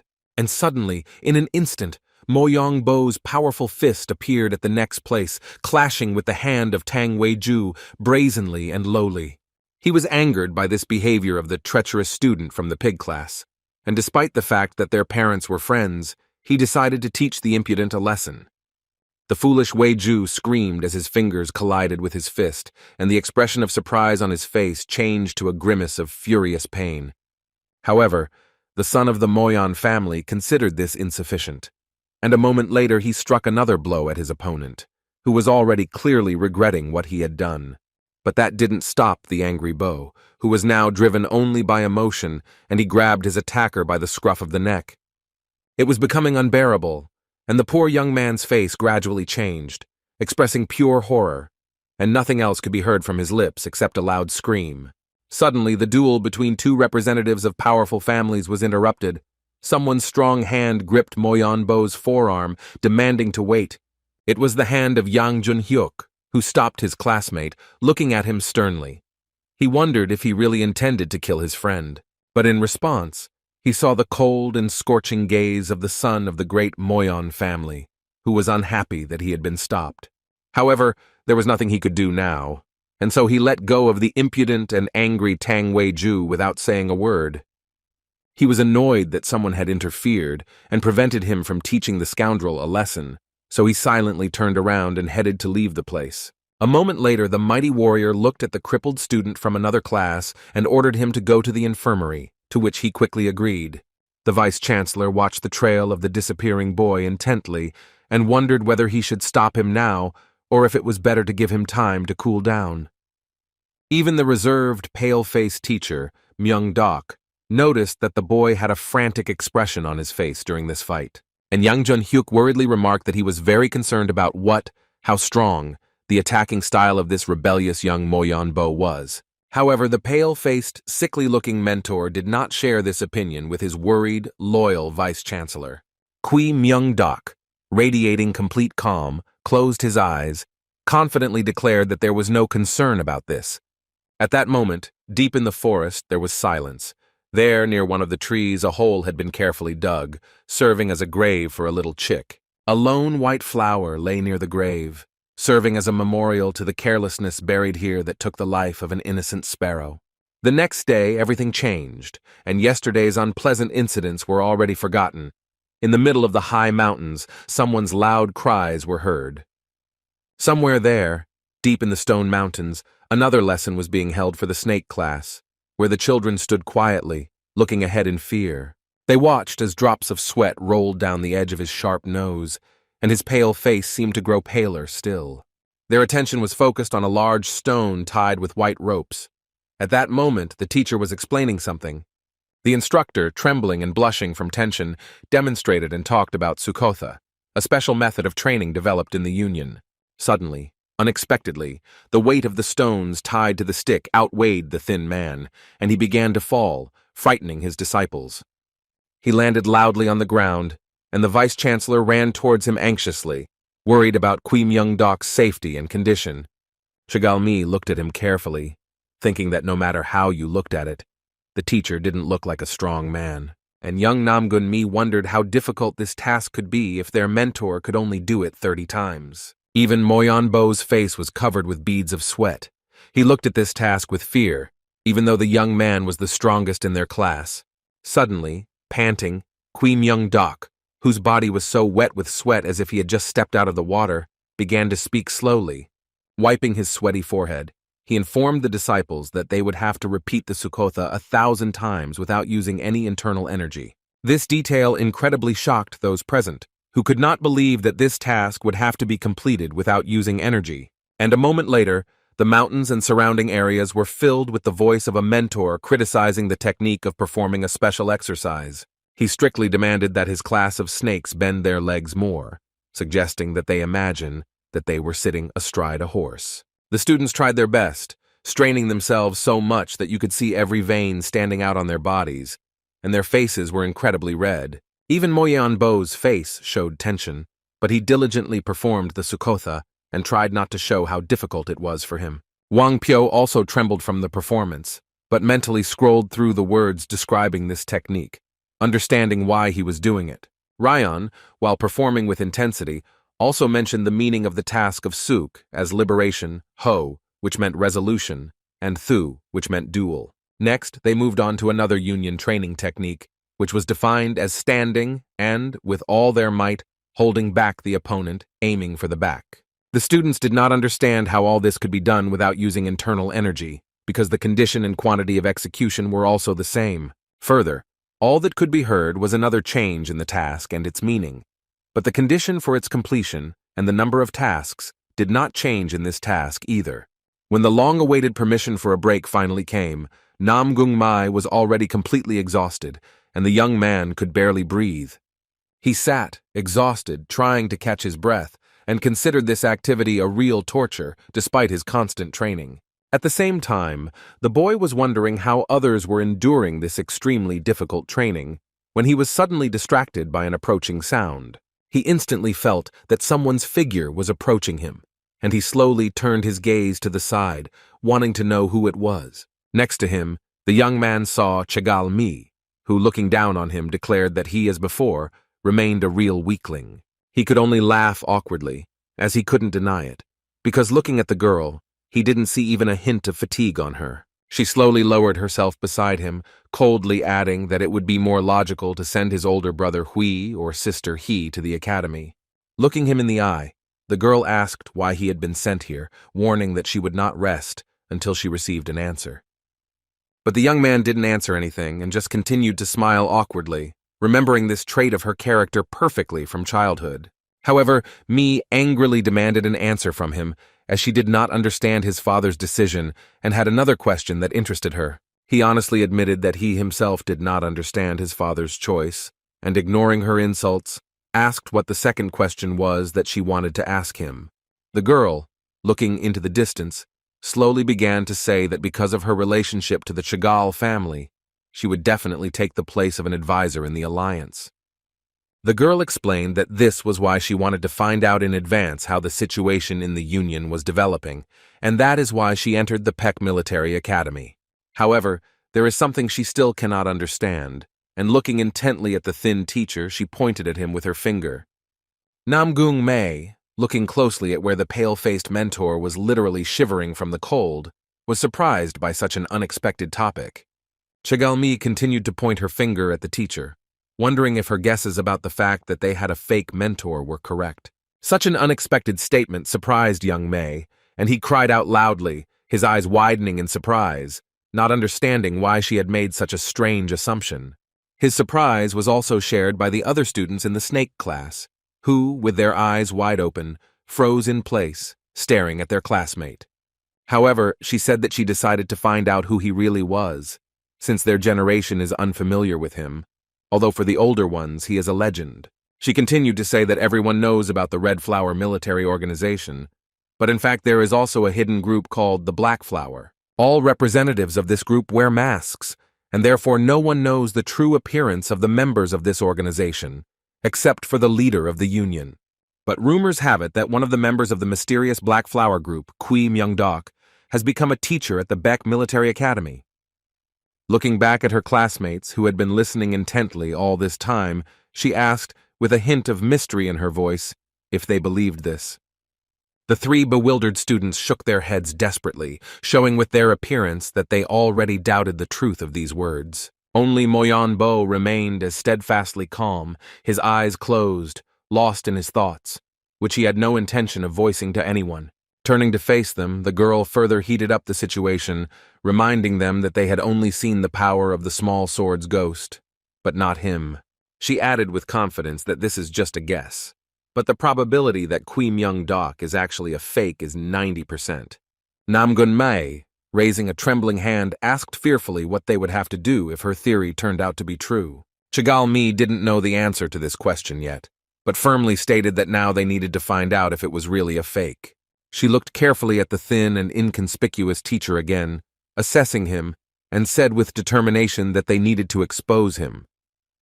Meanwhile, moving deeper into the forest, all the way to the location of the pig class territory, a future conflict was now brewing there.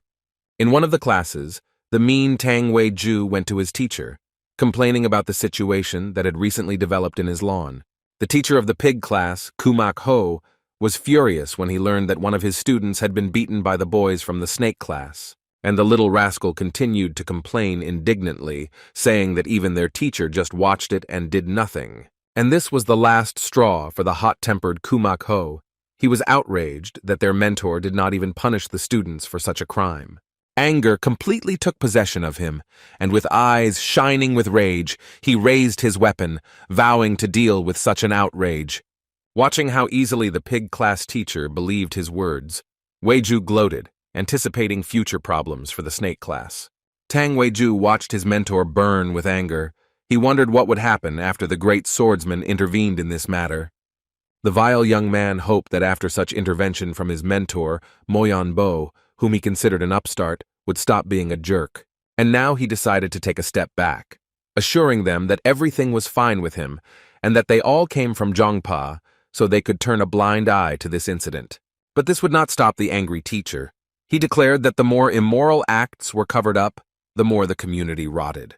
And precisely because of this, Kumak Ho ordered the student to leave and pay more attention to his health, promising to solve this problem. That same day, late in the evening, the great swordsman sat at his desk and flipped through the tablets, carefully reading each one. He stubbornly tried to remember who had been appointed as the teacher for the snake class, mentally going through everyone he remembered. And so he finally found what he was looking for. In his hands was a list of teachers who worked at this academy and were assigned to classes. Carefully rereading each name that was written on that tablet, the warrior was incredibly surprised when he finally found what he was looking for. He clenched the scroll in his hands, silently reading the name Kui Myung-dok, the class teacher who had been mocking his student.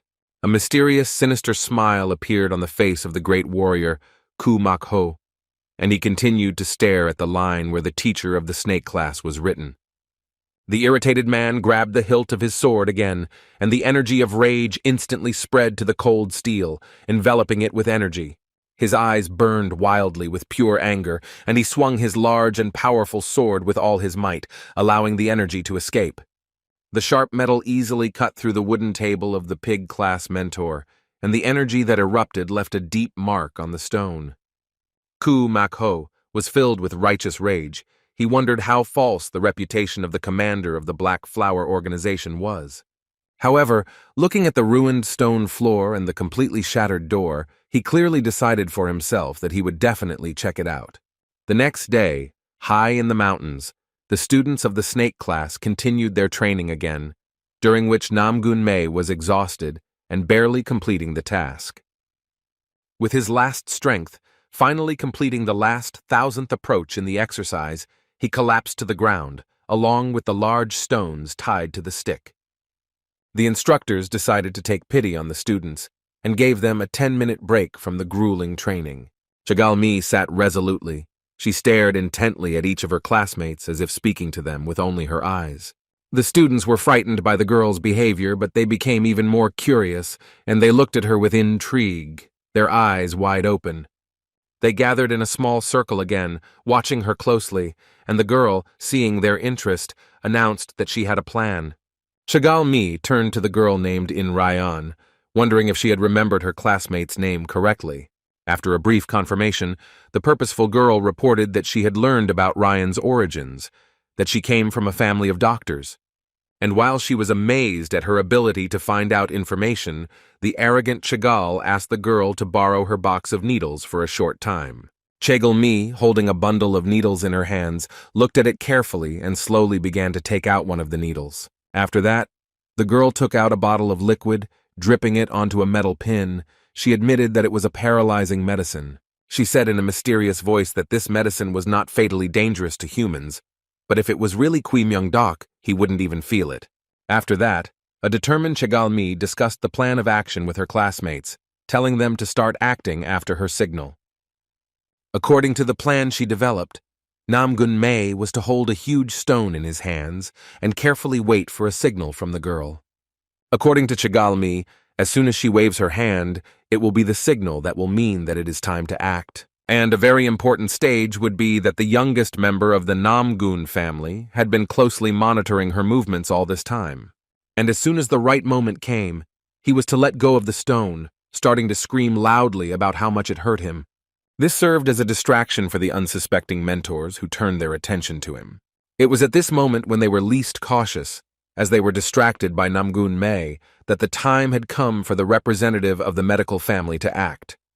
In Ryong, a girl accustomed to working with needles was supposed to shoot a dozen poisoned metal darts at Kui Myung-dok, and they silently flew towards the teacher with incredible speed, each carrying a drop of paralyzing medicine on its ends.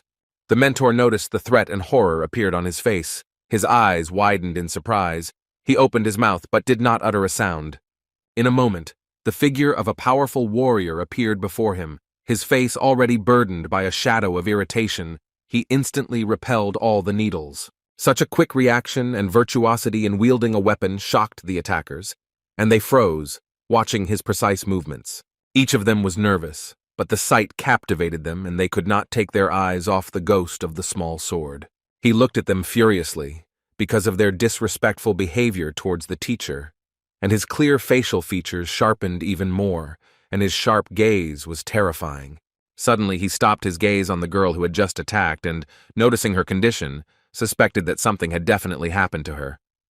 The student sat hunched over and held onto her hand, from which one of the needles was sticking out. From her appearance, it was easy to understand how much pain she was in. He rushed to her as fast as he could, worried about the girl, as he realized that one of the deflected needles had hit the rebellious student's shoulder. But the vice-chancellor had suspicions, observing such a strange reaction to a stuck needle, and he realized that there might be something at the end of it. Carefully removing the metal needle from his shoulder, he raised its sharp end to his nose, sniffing it carefully to confirm his guesses. Examining it closely, he was shocked that the metal tip of such a small weapon retained a faint scent of paralyzing medication. Vice-Chancellor Yang Jun-hyuk looked up at the trembling student, who nervously reported feeling paralyzed in her hands. This excited the swordmaster, and he looked over his shoulder again and informed his mentor that he needed to take the girl to the infirmary. Having received approval from the pale-faced teacher, Yang Jun-hyuk lowered his trembling body, like an aspen leaf, onto his powerful back and moved forward. He carefully carried the body of the almost unconscious student, moving quickly, the warrior ignoring the glares from the rest of the class. Meanwhile, the smug Chegal Mi, not for a moment, took her gaze off the vice-chancellor, who was about to take the victim to the infirmary.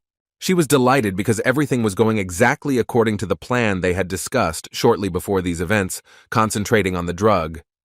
A cunning girl, she explained in detail to everyone their role in this mission, especially in Ryong, who took the central place in this performance. She twirled one of the hidden needles in her hands with a smile, clarifying that this small detail would become their main trick.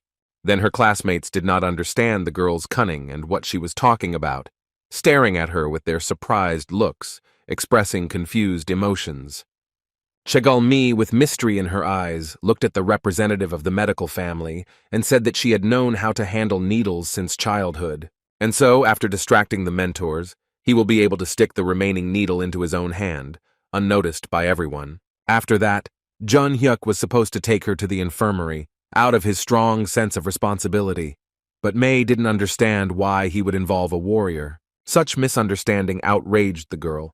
She demanded that he think with his head, because if he was around, they would not be able to do anything.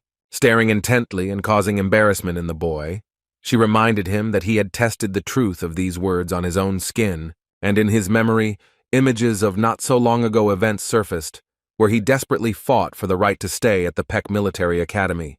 And the strong warrior Yang Jun-hyuk, on the orders of the teacher, seemed to mock him and was not going to give in to the unfortunate student even a little. Chegal Mi once again drew attention to herself and emphasized that the main goal of their plan would be to separate the vice-chancellor from Kui Myung-dok. And now they watched the unsuspecting warrior, realizing how everything was unfolding surprisingly beautifully, exactly as the cunning Mi had described.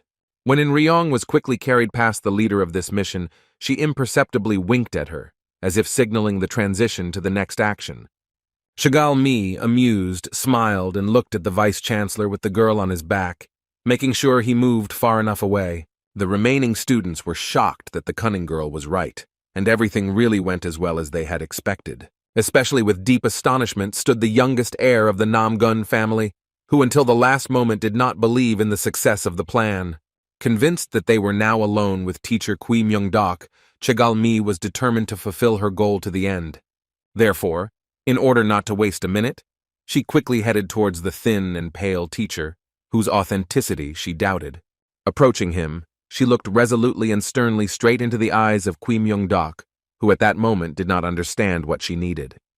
The entire class held their breath nervously, watching her confidently address the pale-faced mentor, who might not even be their teacher. Feeling that something was definitely wrong here, he looked tensely and distantly at the student, wondering what she needed from him. She took a deep breath, determined to say something to her suspicious mentor, but suddenly, she was interrupted by someone's rough voice. Looking back, the two of them stared ahead, trying to understand who and why. Suddenly now was addressing Kui Myung-dok. To their great surprise, they realized that another teacher had come to their arena, known as a great warrior, whose appearance was frightening.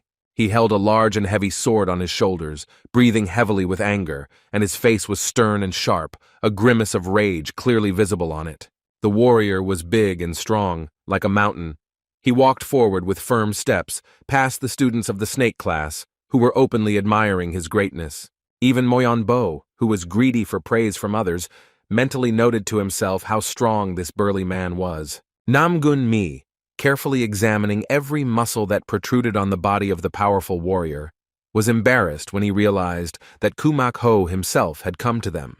Stopping, he lowered his sword, its sharp end to the ground, which under its weight instantly crushed the stone that was under the warrior's feet. The man stood opposite the thin Kui Myung-dok, compared to whom he seemed even larger than he actually was, and wondered if he had come correctly. He loudly called attention to himself once again, trying to hear the answer, but such noisy behavior only frightened those present. The burly man began to look around, as if searching for some sign that would help him decide. Then he finally turned to the children standing behind him, and wondered if he had made a mistake and had found the right class. After hearing an affirmative answer, he tried to find out where their teacher had gone, since he didn't see any warrior there. Worried by the unexpected appearance of the great swordsman, the students did not know whether to respond. But in the end, the first one dared to point a finger. Moyong-bo was joined by me, and they, without saying a word, only pointed their fingers firmly forward, in the direction where Kumak Ho himself stood, bewildered. This appearance of the young men and their behavior further puzzled the great swordsman, who looked at them, wondering. Suddenly, an idea popped into Chigalmi's head. She realized that the mentor of the pig class had come here, wanting to engage in a duel with their mentor. And then she addressed her mentor by name, deciding, no matter what it cost her, to do everything to make this duel happen. She pointed at the nervous, pale-faced teacher, wondering why he was silent if Kumak Ho had come here, specifically to see him. The great swordsman was shocked and stammering, pointing his finger at the limp man, not believing that he was really the one he was looking for. Kui Myung-deok quietly confirmed his words, and Mi, having done her thing, slowly headed towards her classmates, leaving the teachers alone. The girl knew that such unexpected changes in the plan would play into their hands, because through their duel, it would be possible to prove the falsity of Kui Myung-deok. The great Kumak Ho stood motionless, arching his eyebrows in surprise, because he imagined the leader of the Black Flower Group in a completely different way. Looking down at the nervous Kui Myung-deok, he realized that he was wearing a mask, and no one could see his face, but this man did not look like him. Therefore, the mighty warrior, looking intently into the thin man's eyes and frowning eyebrows, in a stern voice, asked his name once again. He confirmed that he is the teacher of the snake class, Kui Myung-deok, and he knows him as the teacher of the pig class, so he is curious about why he came here. Kumak Ho could not believe the truth of these words and considered it all crazy madness. He stared intently and analyzed the face of his interlocutor. He assessed the man's posture, saw his trembling hands, and such pallor and thinness could not possibly indicate the leader of a military group. This image did not fit in the head of the unexpected guest at all. It seemed to him that this man had difficulty even standing, let alone being a Murim warrior. This situation was more like this guy simply took the name of the real Kui Myung-deok from the Murim alliance and took his place as a teacher at the academy. Suddenly, a sly smile appeared on his face, because by engaging in a duel even with such a Kui Myung-deok, he would increase his reputation. Therefore, the burly man decided to find a reason for a fight at any cost, and began talking about the unfair attack on a student in his class. And especially he emphasized that the culprits from this class were not even punished.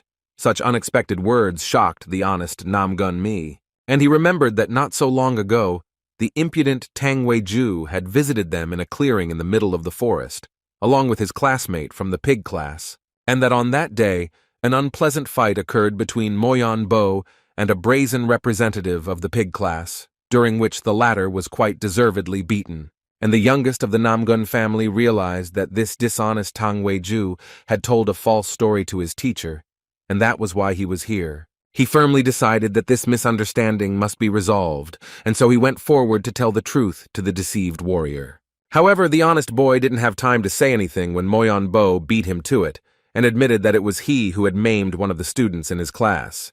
He glared angrily at Namgung-mi, warning the young man with a look to stay out of this matter, as it did not concern him.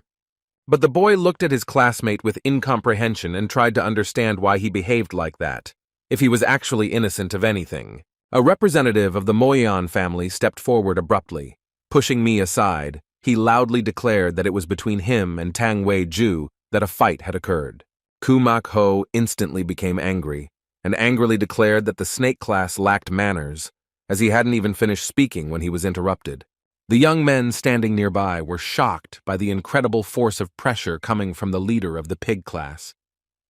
Namgun-mi even began to tremble with fear before the great swordsman, realizing that he was not called one of the 100 warriors for nothing. The great warrior, Kumak-ho, holds one of the highest positions in the Murim 100, consisting of 100 of the strongest warriors of Murim. Suddenly, before the eyes of the angry warrior, a small, pale-skinned hand appeared, the owner of which attracted his attention. A moment later, the figure of a frightened, thin teacher of the snake class appeared before him, covering the children with himself and asking them not to be so angry with them. The teacher suggested that they solve this issue together, but the pig's class tutor did not listen to him. He was mentally glad that he had fallen into his trap. Maintaining a stern look, he abruptly lowered his huge sword to the ground, replying that he understood the latter's desire to protect his students. Kui Myung-dak tried to defuse the situation, but he interrupted him, stating that he would not allow members of his group to be insulted and suggested resolving the issue according to the rules of the Murim world. Namgung-mei was shocked to hear such a proposal, as it meant settling everything through Jajiong, where the stronger one gets respect. The determined teacher of the pig class raised his hand, firmly pointing his finger towards the skinny teacher of the snake class. With enthusiasm in his eyes, he suggested that everything be resolved through a duel, which would simply mean a showdown. Everyone present was amazed to hear such an alternative solution to the issue, especially the art teacher, who literally changed before our eyes. Namgung-mei was especially shocked to hear such a proposal, as he didn't understand why he was acting so abruptly if he didn't even know the truth. And the young man decided to stop this madness at all costs by telling the truth about how everything had happened, but he was not allowed to utter a single word. Chigal-mi was instantly beside him. Covering his mouth, she ordered the boy to be silent, as they were going to check on the mentor anyway. But young Mi was very depressed by the fact that in this case, if he did not tell the truth, the impudent Tang Wei-ju would get away with everything. A heavy silence hung around them, and it seemed as if the birds were no longer singing, and the wind no longer stirred the leaves on the trees, and no one dared to break it. Suddenly, the thin man spoke in a low voice, wondering if he was really offering him a duel, knowing who he was, quietly informing him that he had never participated in Pima fights. Such frankness shocked the pig class instructor because for him personally, such fights were commonplace and he regularly participated in them. Kui Myung-dak, looking crazy, said that in the past he had only ever participated in fights that were not for life, but for death. His students froze in horror and amazement. They did not take their eyes off their mentor, because even for them, such tests of strength were commonplace.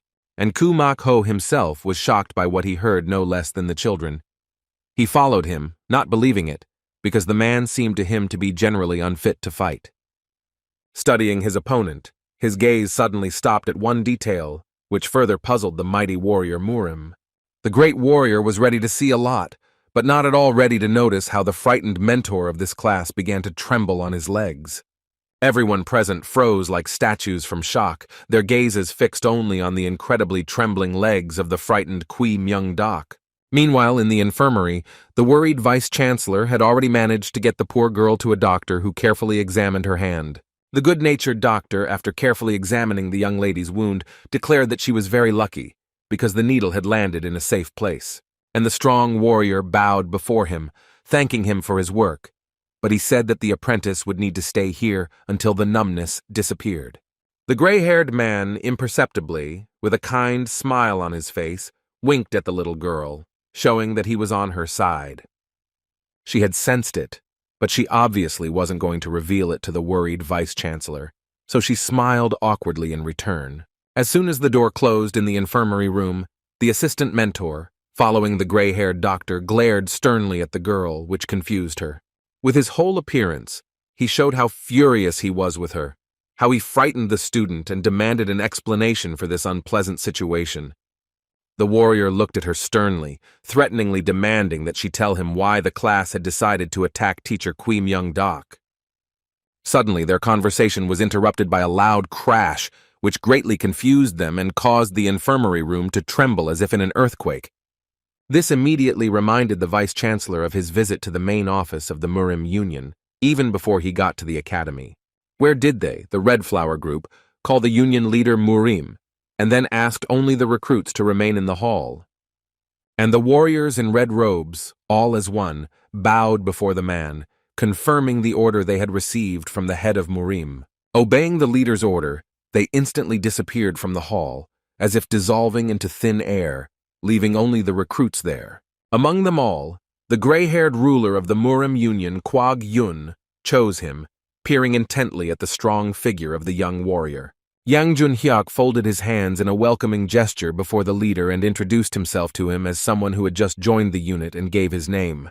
The gray-haired leader of the alliance politely greeted the young warrior standing before him and asked if he was the son of the sword demon Yang Ji-gan. This was a rather painful question for the young man, and he, hiding his emotions but with sadness, answered the leader's curiosity in the affirmative. And approaching him, he apologized for inadvertently touching on such a delicate topic, mentioning his father. He suggested ending this unpleasant conversation and getting closer to the point, announcing that he was going to give him a personal mission. This news incredibly surprised the young man, because he did not expect that he could receive a personal assignment so quickly, especially from the head himself. And the gray-haired man began to slowly descend the stairs, approaching the shocked warrior who stood motionless before him. He approached him and looked straight into the eyes of the young warrior, who stood frozen, and it seemed as if the young man was no longer breathing. The young warrior, who had just tried on the red uniform, watched as the leader's hand moved closer and closer to him, and the experienced elder, closing his eyes, placed his hand heavily on his shoulder, quietly uttering only one request for protection. And when he finally finished asking to protect Kui Myung-dok, the young man's eyes widened in surprise. He didn't understand why he had to protect the son-in-law Kui Myung-dok if he was his senior colleague and had already achieved a lot. The experienced union leader slowly pulled his hand through his long beard and said quietly that it was really hard to explain. But still, the leader tried to clarify to him in a few words that the young man's task would be to be there so that he could not do anything. This clarification further shocked Yang Junhyuk, who stood with his eyes wide open, trying to grasp the meaning of this task. The young man asked why the warrior wouldn't be able to do anything on his own, but in response he heard only a loud exhalation. After which, the leader of the union turned around and briefly replied that it was because he was Kui Myung-dok, and with these words he headed to leave. However, he didn't feel like reminiscing right now. He was trying to get through the forest to the place where he had left his teacher, as thin as possible. The vice-chancellor understood that the rumbling he heard was coming from the direction of the snake class's training area, and this could mean that something had happened to the mentor. He used his ability to move as fast as his body was capable of, worrying about not being late. And in the mountains at this time, everything was no longer so calm. The roar that could be heard was due to strong blows that destroyed even stone. Kumak Ho was restless and skillfully swung his sword, trying to provoke the snake-class teacher into a duel. However, the skinny teacher constantly had to flee from the force released from the weapon of the irritated pig-class tutor. He was frightened by the power and tenacity of the stubborn great warrior Kumak Ho, who relentlessly attacked the pale-faced snake-class mentor. Every time the great warrior was amused when he saw Kui Myung-dok fleeing from clashes, he sarcastically wondered where he had taken his fighting spirit. Teacher Ki was horrified, trying at all costs to come to an agreement with him, suggesting that they go to a tavern, and if he didn't want tea, then drink a glass of some kind of alcohol. But each such remark only added fuel to the fire, and the teacher of the pig class gripped his huge sword even tighter in his hands. He was literally burning with rage, and was not going to calm down, looking at the terrified snake class teacher, who was mocking his suggestions. Each of his mocking phrases frightened the thin mentor even more. He was incredibly alarmed by the tenacity with which he attacked, and now he saw a warrior above him who was literally burning with anger and was putting all this frantic energy into his crazy attacks. And now he tried to aim at the snake-class mentor, but he was able to dodge the collision in time, and the sword hit a huge stone. The ease with which the sword cut through the stone incredibly impressed the students, who had been watching this incomprehensible situation all the time. They were shocked that the blade easily cut through the huge boulder, as if it were just a piece of tofu. The great warrior's eyes continued to burn, and the muscles all over his body were tense to the point that their relief pattern became more visible through his clothes. He glared at the thin man and mockingly wondered how long he would evade his attacks. But Chi's mentor, looking at him with an innocent look, suggested that he would do so until he stopped attacking. This statement angered Kumak-ho even more, and he, with a tense face frowning, looked at him, smiling madly. And so it continued over and over again. With each new blow, Kui Myung-dok tried to dodge, only to be knocked off his feet by a shockwave. Each time, the unfortunate Myung-dok, who was already unsteady on his feet, had to invent various poses to avoid being hit by the sword. But his opponent was persistent and did not give up. He was not stopped by the fact that time after time, the sword hit the stone and not its target. Sparks were flying from the collision of iron and stone, as if a fire were about to start, and the enraged great swordsman inhaled the smoke deeply. He was starting to get annoyed by how skillfully he dodged, so he kept coming up with new methods, using the wave power of the three paths. This time, the snake class teacher didn't know what to do. 3 powerful waves energy from the sword, which was rapidly approaching. He was terrified by the fierce power of his opponent, but he had no intention of engaging him in a duel, and so he continued to dodge. No matter how hard he tried, the pig's class teacher couldn't understand why the pig didn't attack him in return, despite all the provocations he made. And so, he decided that this arrogant, thin man was simply mocking him, continuing to dodge his attacks. Because of this, the great swordsman tried to act even more skillfully and quickly, so that the other had no chance of avoiding collisions. Kui Myung-dok was gripped by panic, his heart beating wildly, and an ugly grimace frozen on his face, his eyes wide open with fear. The students of the snake class who watched these actions were dissatisfied, because this duel confirmed all their suspicions about the falseness of the mentor. Only one student disagreed with what was happening. His body was tense, and inside he was fighting with himself. He watched this and understood that it was wrong, but he restrained himself from interfering in this duel. In fact, he was also interested. From the looks of it, this duel seemed comical to him, however. The snake class teacher skillfully dodged all attacks from Kumak-ho. And such skill fascinated him. Watching this, he strained his eyesight as much as possible so as not to miss a single movement of the teacher. The great swordsman was even more furious, surprised at how long Kui Myung-dok had been running from him, and even more curious about how long this would continue. Watching his evasions, Kumak-ho was amazed at the skill with which the snake class mentor moved. The warrior did not believe that the man was only able to dodge and not even block his blows. Looking at this, he understood that his opponent was stronger than him. The realization of such an oppressive truth hit his ego, and he clenched his teeth so hard in irritation that he probably could have bent them. After this conclusion, he began to attack the thin snake class teacher with even greater diligence, who was avoiding danger with remarkable skill. Kumak-ho, with his muscles trembling with anger, put all his energy into the weapon, and now this fiery blade is approaching Teacher Kui with incredible speed. Kui Myung-dok stood still, silently watching Teacher Kui's madness, pondering options for stopping it. However, his hero, Yang Jun-hyuk, was already close, and he saw the danger approaching so rapidly, and his eyes lit up.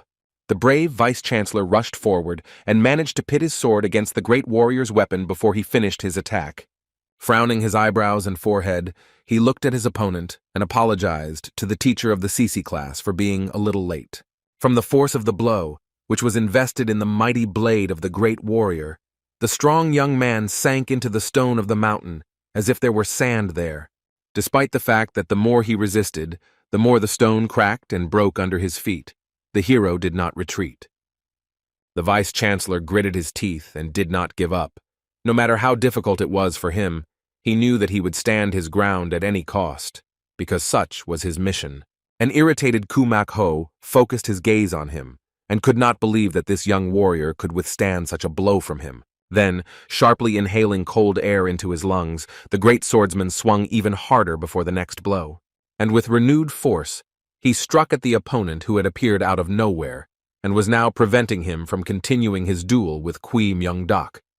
However, this time too, despite the sparks flying from the collision of cold metal, he staggered back a little but stood his ground without retreating. There was only one thought in his mind, reminiscent of a request from the great leader of the Murim Alliance, who had personally asked the man to protect Kui Myung-dok. And this thought gave him special strength, so he did not retreat, and was not going to surrender before the onslaught of a powerful enemy. And surprisingly, on the contrary, having found energy within himself, the young warrior tried to fight back against the persistent mentor of the pig class. And he, gripping the hilt of his blade more tightly, resisting the onslaught with all his might, directed the cold steel of his opponent's sword towards the ground. Yang Jun-hyuk's unexpected appearance startled the students of the snake class, who did not look away from their fight despite the fiery sparks flying to the sides. Moyon Bo, although he was a representative of a great warrior family, nevertheless, it was the first time he had seen such incredible technology used by the vice-chancellor, and Namgung Mei strained his eyes even harder until bloody tears appeared.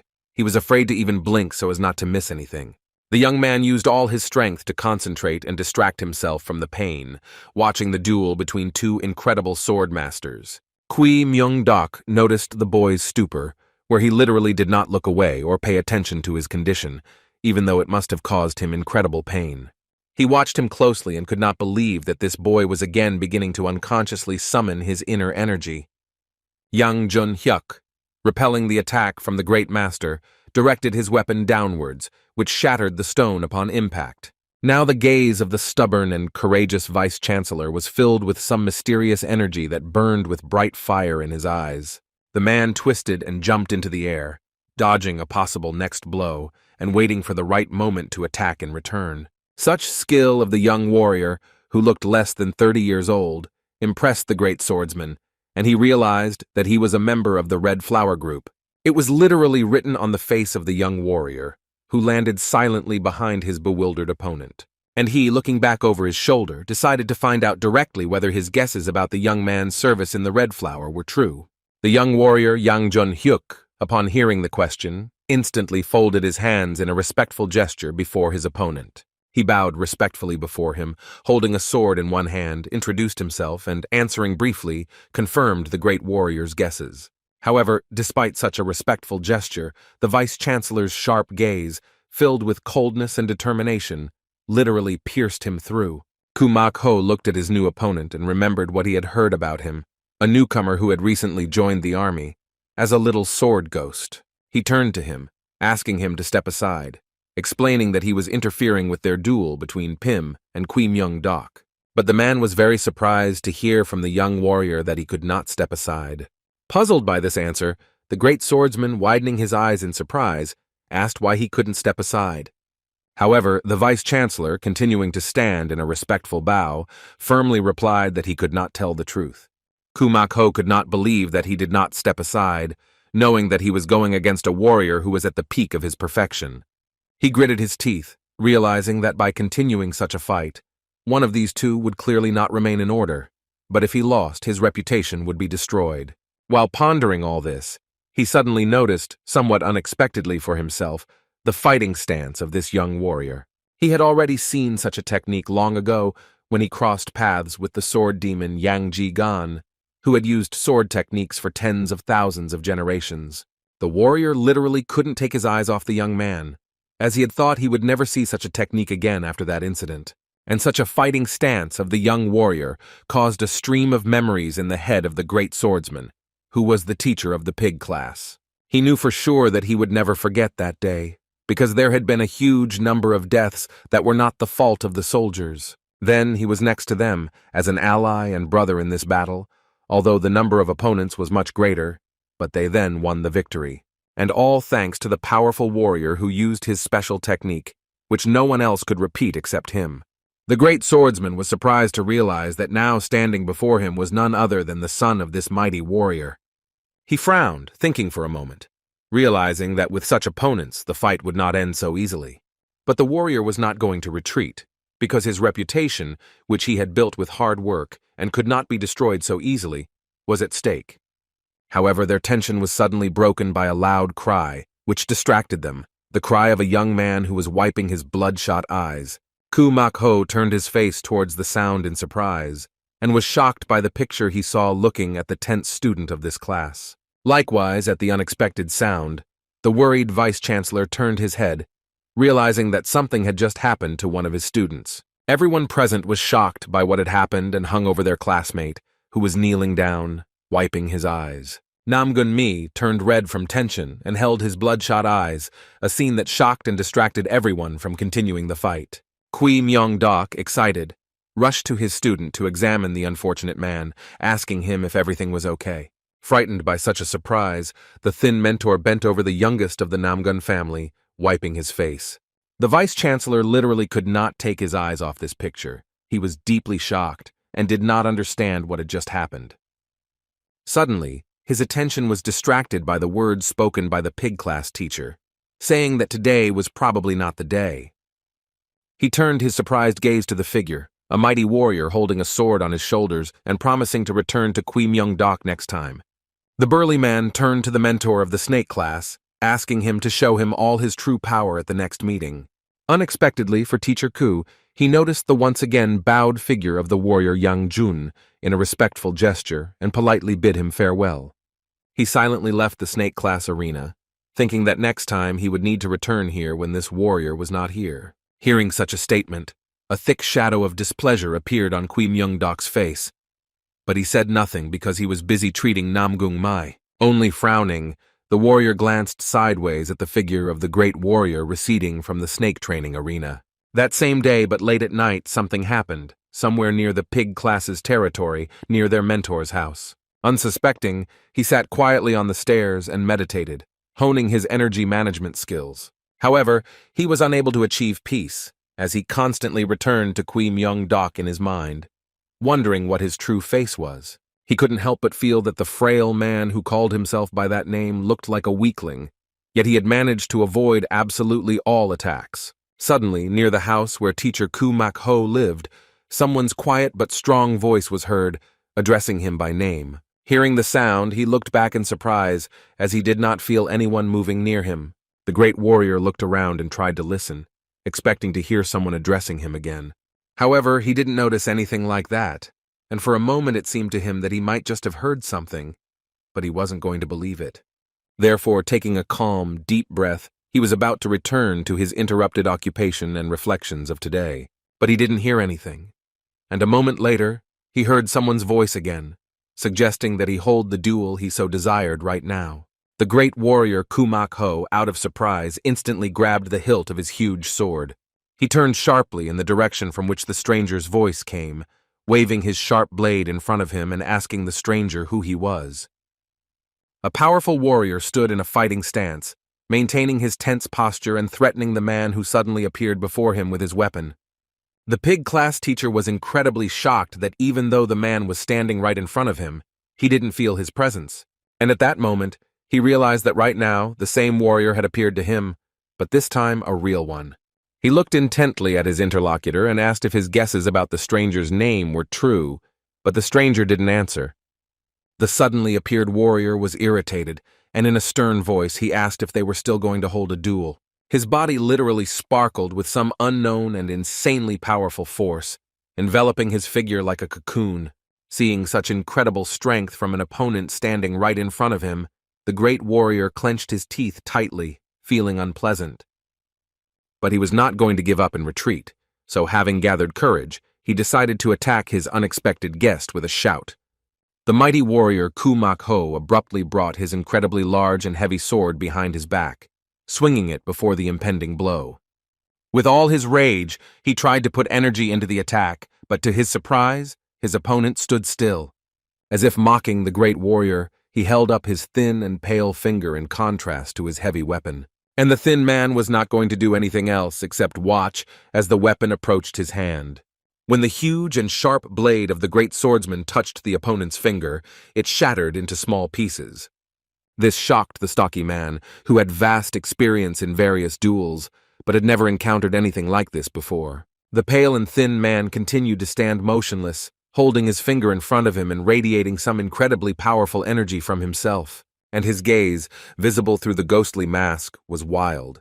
It was impossible to discern any specific emotions in it.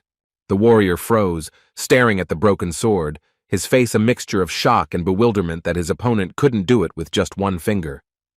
Suddenly, the expression on his face, which had frozen in shock and surprise, changed to deep fear from how sharply and quickly the enemy began to approach. He was terrified by the furious look with which his opponent was rapidly approaching, raising his unarmed hand in front of him.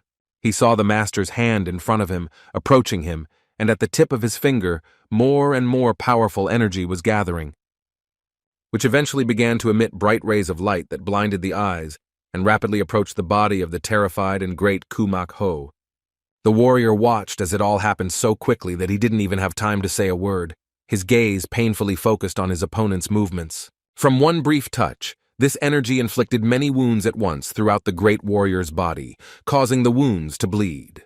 He couldn't believe that the warrior Kui Myung-dok could inflict such a severe wound with just one touch, making his opponent scream in pain. But the former leader of the Black Flower Group, waving his hand, was about to strike another blow at the defiant teacher.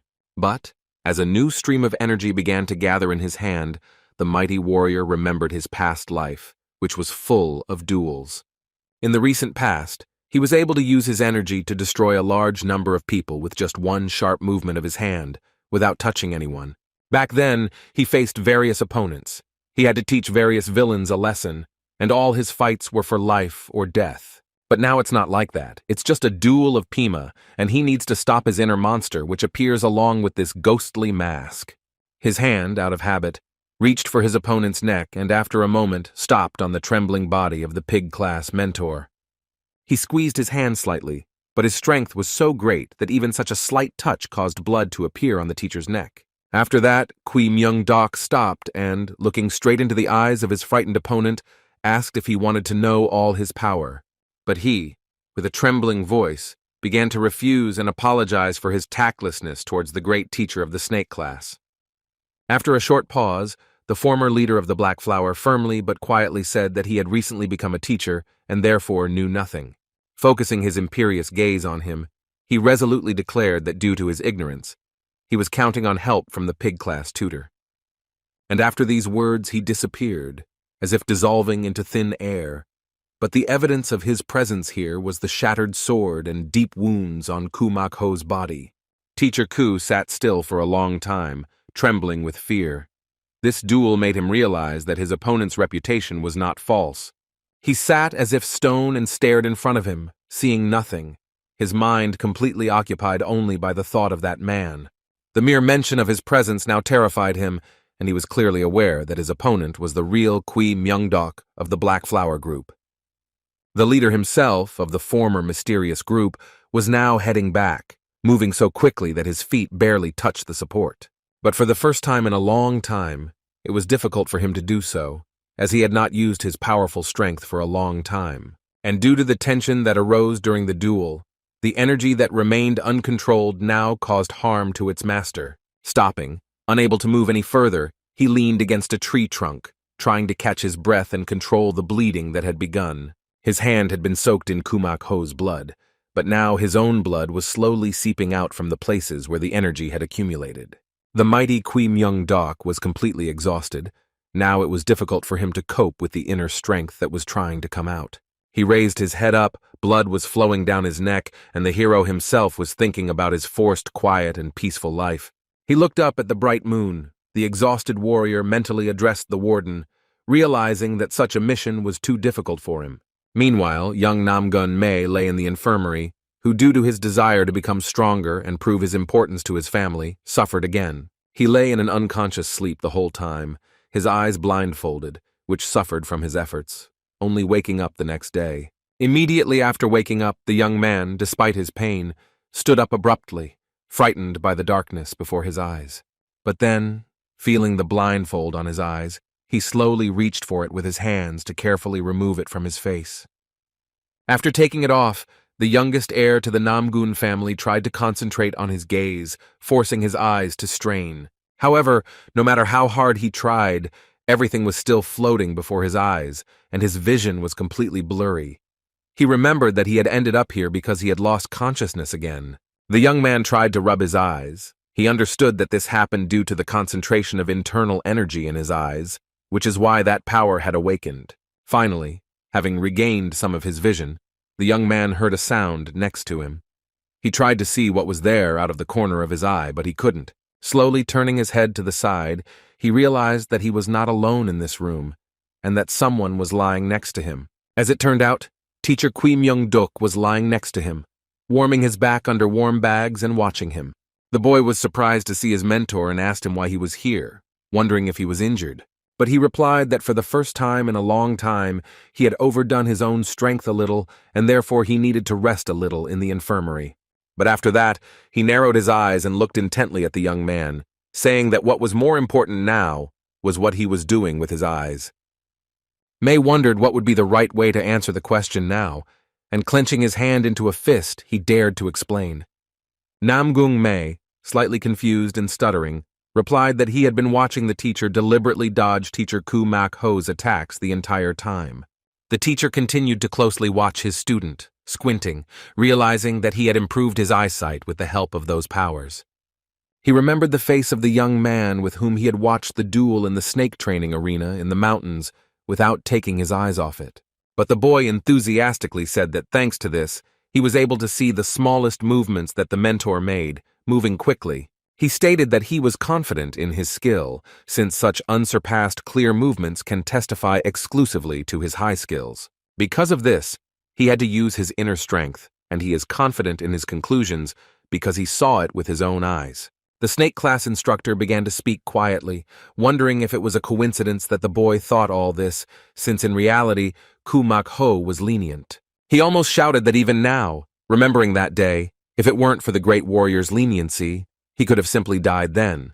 But Namgun Mi clearly and confidently stated that he didn't think so, and that he knew the truth, that his teacher was the real Kui Myung Dok. The youngest heir to the Namgun family, he looked at his interlocutor with a firm gaze and did not take him aside. He knew he was right. At first, the skinny teacher was going to dissuade his student by convincing him otherwise, but in the end he realized that he would not succeed. He lowered his legs from the bed and asked in a mysterious voice if Namgun Mi was sure that he had seen this with his own eyes. He sat on the bed and stared ahead, after a moment, quietly asking if the student understood how dangerous the power he was wielding was. This question shocked the young man. He looked at his mysterious mentor and did not even suspect that someone might know his secret. Until today, no one knew about it. He looked at his hand and remembered the words of his father, who asked him not to use internal energy. The father warned his son that if he used even a small amount of energy, that unknown force would awaken in the Tanjin. He watched his mysterious thin teacher who silently, little by little, gathered himself, putting on his clothes. This peculiarity of his was a very painful place for the boy, which he could not change and did not want to accept. Since all members of his family could use their inner strength and against their background, the young man stood out very much, not in the best way. Realizing such a humiliating reality for himself, Mi desperately rushed forward, leaning against the bed, and declared that he wanted to become stronger. Out of desperation, but with hope in his voice, he begged his mentor to tell him if there was a way that would help him become stronger. Mentor Kui Myung Dok silently watched the young man for a moment and assessed his determination, after which he quietly declared that he knew such a method. The pale-skinned man lowered his hands to his knees and continued to watch his student, waiting to see what he would do next. Namgun Mi watched his mentor with great hope, believing that this was his only chance, and suddenly he abruptly stood up.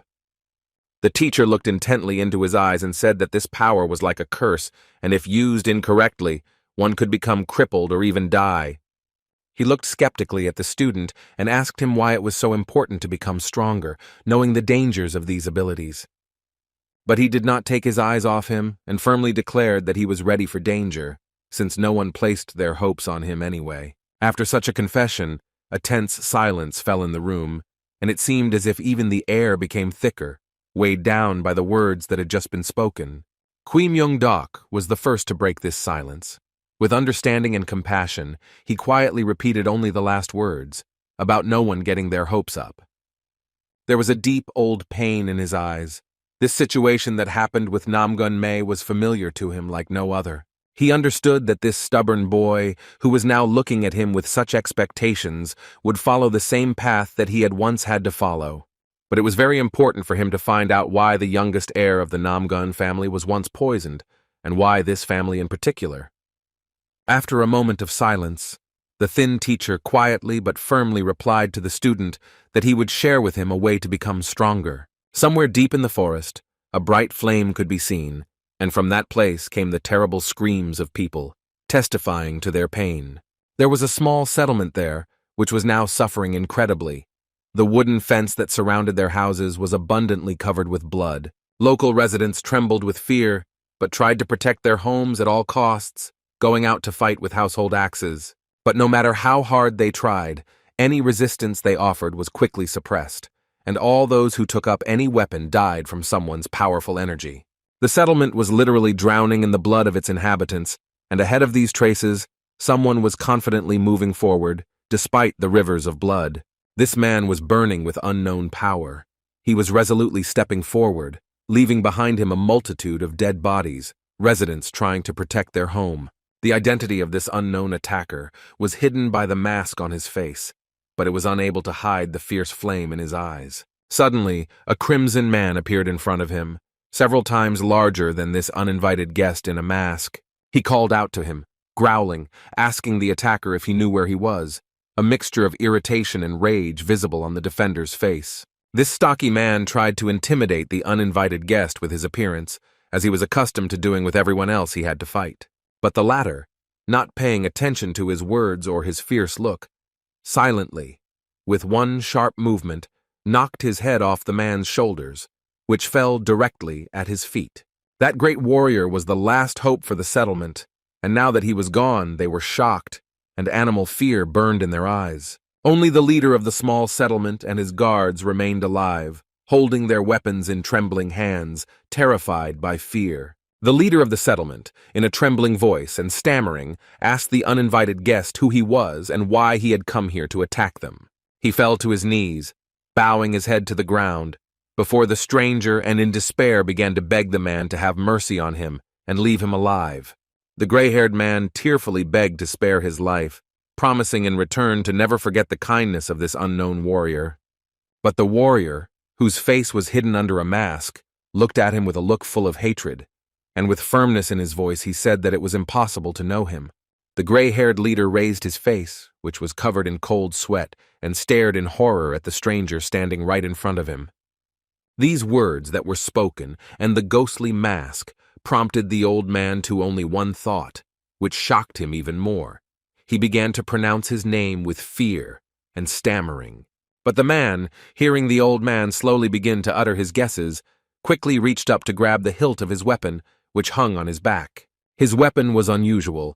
It was a metal whip, which consisted of small pointed particles, which together resembled a dragon's tail. As soon as the gray-haired leader finished pronouncing the name Qui Myung Dok, this stranger began to swing a metal whip in front of him.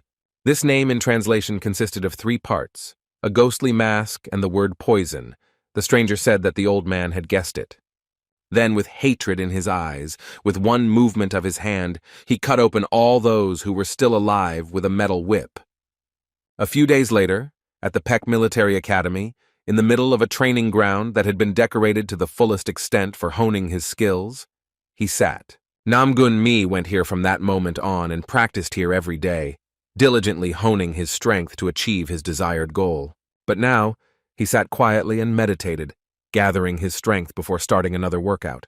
He slowly warmed up before the start, replaying in his head memories of the day he came to his senses in the infirmary next to his mentor. It was then that he was given hope that he would be able to achieve his goal, as the teacher promised to tell him how to become stronger. After these words, the mentor Qui Myung Dok sat down opposite his student, who was eagerly awaiting the story, propping up his chair into a comfortable position. He looked at the boy with his tired gaze, saying that to begin with, they would need to know the condition of his body, and he, sitting on the bed, literally shouted with joy, answering that he was ready for anything, moving closer to the teacher. The mentor began to explain to the young man that his tangen was unusual, and he knew the reason for it, and that it was also divided in 2 thanks to his father. And as if with a cholmeg, the flow of energy in his body is disrupted, and when he wants to use his inner strength, instead of pure, his body uses poisonous energy. Namgun Mei didn't understand this, and a question appeared in his eyes, as he believed he could use pure energy, but in small amounts. But the snake class teacher shocked him even more when he replied that in reality, in such a situation, it was not the energy of the tangen. He stared at him intently, concentrating only on the student, and coldly asked if the young man had forgotten what clan he belonged to. And the man began to answer his own question, saying that he belonged to the Namgun, one of the 5 great families, which had considerable authority. He asked if he knew how much energy from the Yonyag was in his body, and that because of the inferiority of the Tanjun, it must be throughout the body and other places. The mentor explained that he was using incorrectly distributed energy because he could not gather it in one place, and therefore his little things turned into chaos. The young man clenched his hand in understanding, but he soon learned that even after gathering energy in the Tanjun, he still used poisoned energy, as if in a vicious circle. He was shocked to realize that from the very beginning, he had little internal energy, and that was why he couldn't use it. The snake class instructor stated that Mi is alive only thanks to his father, who split his Tanjun in half. Otherwise, he would not have lived to be 10 years old. His stern gaze, focused on the boy, instilled fear in him, and he firmly declared that he was lucky that his father was Namgun Cho. Namgung Mei sat sadly on the bed, his head bowed, heavy with thoughts about the explanation he had just heard from the snake class instructor. Mi decided that if everything was exactly as I had just told him, and he had only survived thanks to a miracle, then he had no hope for the future. But the thin teacher of the snake class, raising him from his chair, quietly said that there was one more detail that the boy didn't know about yet. And he looked with hope at the mighty warrior who stood before him, and who firmly declared that the young man's fate was determined by the heavens themselves. The pale-skinned man stared at him intently, then said that it was because of this that Namgung Mei had met him in his life. The boy sat with his mouth open in surprise, and the mentor added that to begin with, he should learn to control his inner energy. And the young man attacked the smiling teacher with indignant shouts, because the teacher had just said that he could not use internal energy. But the teacher, smiling, replied with a mysterious tone in his voice that this only concerned the ordinary method, and that he needed to learn Yogunyon. The young man was surprised because he knew that when using internal power through Yogunyon, he could be overcome by Chuhwaima, the inability to control the energy within his body. However, the mentor, Kui Myung-dok, did not respond to this. He only looked coldly at his student and wondered if he did not have enough courage for such a thing. And he hurried to apologize to the great warrior, saying that he had simply made a mistake. He was afraid that he would refuse him further training. Due to its extreme danger, Yogunyon is not studied by members of the Chonfa, but it has long been used by the Sapga clan. Managing internal energy, if you imagine it, can be compared to walking along a safe mountain path, gradually climbing upwards. But controlling internal energy through Safa can be compared to working out one's own path on your own, taking the shortest route. All of this is dangerous, but thanks to this, they will be able to allow the inner Tanjun of me to use clean energy. This truth about Yogunyon shocked young Namgun. He sat still and did not believe that with this he would be able to use internal energy. The teacher turned to the exit, heading there with a confident step, leaving the young man behind to calmly consider everything. Mentor Kui Myung-dok, who was about to open the door and go out, suddenly stopped, holding his hand in the air. Then he gently lowered it onto the door and turned to the boy, saying that these were the minimum conditions for his training.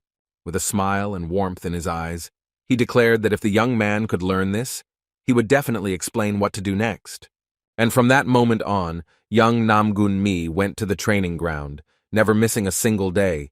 He diligently trained for his own benefit. And now, as he warmed up, he thought only about this, hoping that his diligent work would help him achieve the much-desired recognition from his brother. After some time, he began to panic, because the young man had explained everything to himself in his head. But in practice, it is extremely difficult to make energy flow in a different direction. The guy instantly pulled himself together, reminding himself that the main thing was to concentrate. He believed that at any cost, he would succeed. Concentrating on this, he gradually regained his balance and continued, as he had no intention of giving up at all.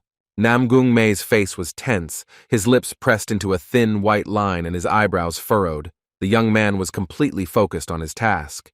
The young man didn't even notice his classmates approaching him from behind, watching his torment with amazement, not understanding why he was sitting there for so long. They watched as Mi sat hunched over, concentrating hard on something, causing him to make soft, moaning sounds that made it look like he needed to go to the bathroom. Meanwhile, in the large central building, on the territory belonging to the snake class, lived the teacher Kui Myung-dok. His house was a real mess, with a huge number of various books and scrolls, as well as pages torn from books, lying on the floor. And the mentor himself sat carefree, his leg crossed over another stack of books, not worrying about their integrity. The teacher was obviously looking for something if there was such a mess around him, and he himself fell asleep among the books, covering his face with one of them. Suddenly, behind the translucent screen, a strong silhouette appeared, rapidly approaching the entrance to the room, growing larger with each step. It was the powerful young warrior Yang Jun-hyuk, who had carefully knocked on the door and asked the owner of the room if he could enter. Hearing an approving answer, he quickly went in, surprised by the picture he saw behind the translucent screen. He slowly lowered his hand, carefully picking up a book from the floor, which, like the rest, was scattered in a chaotic manner. The mighty warrior carefully took her arm as he walked forward across the room, slowly assessing her inner state. Bending over another book, in order to clean up a little here, he decided to inadvertently mention Teacher Koo, who was injured. Kui Myung-dok was indifferent, just asked without taking the book off his face. Then Teacher Yang decided to ask more directly if it was his fault. And the pale-skinned mentor, slowly stretching and yawning sweetly, decided to show his face, waking up from under the pile of books.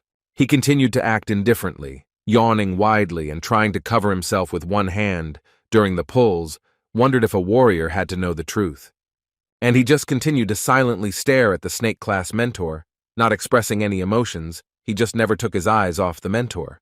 And he, looking at him carefully, calmly asked again whether it was really necessary to tell him the truth. Because Teacher Chi understood perfectly well that his vice-chancellor would quickly report this to the leader of the alliance, which he announced to the warrior, shocking him. Vice-Chancellor Yang Jun-hyuk continued to stare, unable to respond, as the thin teacher rose from his seat. Turning his back on him, he said that he didn't kill him, but only painted him a little, asking him to tell the manager so that he wouldn't worry. And the warrior humbly agreed to pass this on. Accepting such instructions from his teacher, he understood perfectly well that he knew about his denunciations to the head of the union. Having finished his conversation, the thin Kui Myung-dok headed for the exit, passing by the broad back of his faithful vice-chancellor. Suddenly he slowly stopped, and after a moment of silence, the successor to the snake class called out to the warrior, drawing his attention to himself once again. Looking back askance, he asked to tell the union leader that he was going to come visit him soon. After this incident, all the following days passed as usual, in the training of his students, where Nam-gun-mei constantly continued to graze the rear. He was physically weaker than everyone else, unable to lift heavy objects above his head, and had significant problems maintaining coordination at height. Even in duels, where they again, as a whole group, desperately attacked the vice-chancellor, the young man lagged behind the rest, and the power of his attacks was significantly weaker.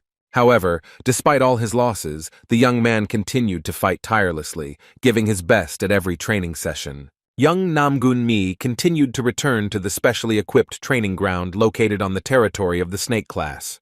From time to time, the students of the class held friendly duels there, trying to understand each other's strength and hone their fighting skills. That's exactly what happened this time, where Nam-gun-mi continued to desperately attack Wang Pyo, who easily blocked all of his blows. The representative of the Shaolin monastery was impressed by the young man's stubbornness, and he constantly wondered why he was doing this. The youngest heir to the Namgun family was shocked by how easily his classmate avoided attacks despite his best efforts. It seemed to him that in Wang Pyo's eyes, some unknown powerful force burned, which he had learned while serving in the Shaolin monastery. Suddenly, the young man saw a hand in front of him, rapidly approaching his face, and he realized that he would not be able to dodge such a blow. Therefore, gritting his teeth, the boy expected a painful collision with a classmate's fist, but unexpectedly, everything went wrong. Slowly opening his squinted eyes, he saw that he was holding his small notebook in front of his face with another written message. The note stated that Wang Pyo knew about the dangers of the Yogunyan method, and therefore he was unable to master it.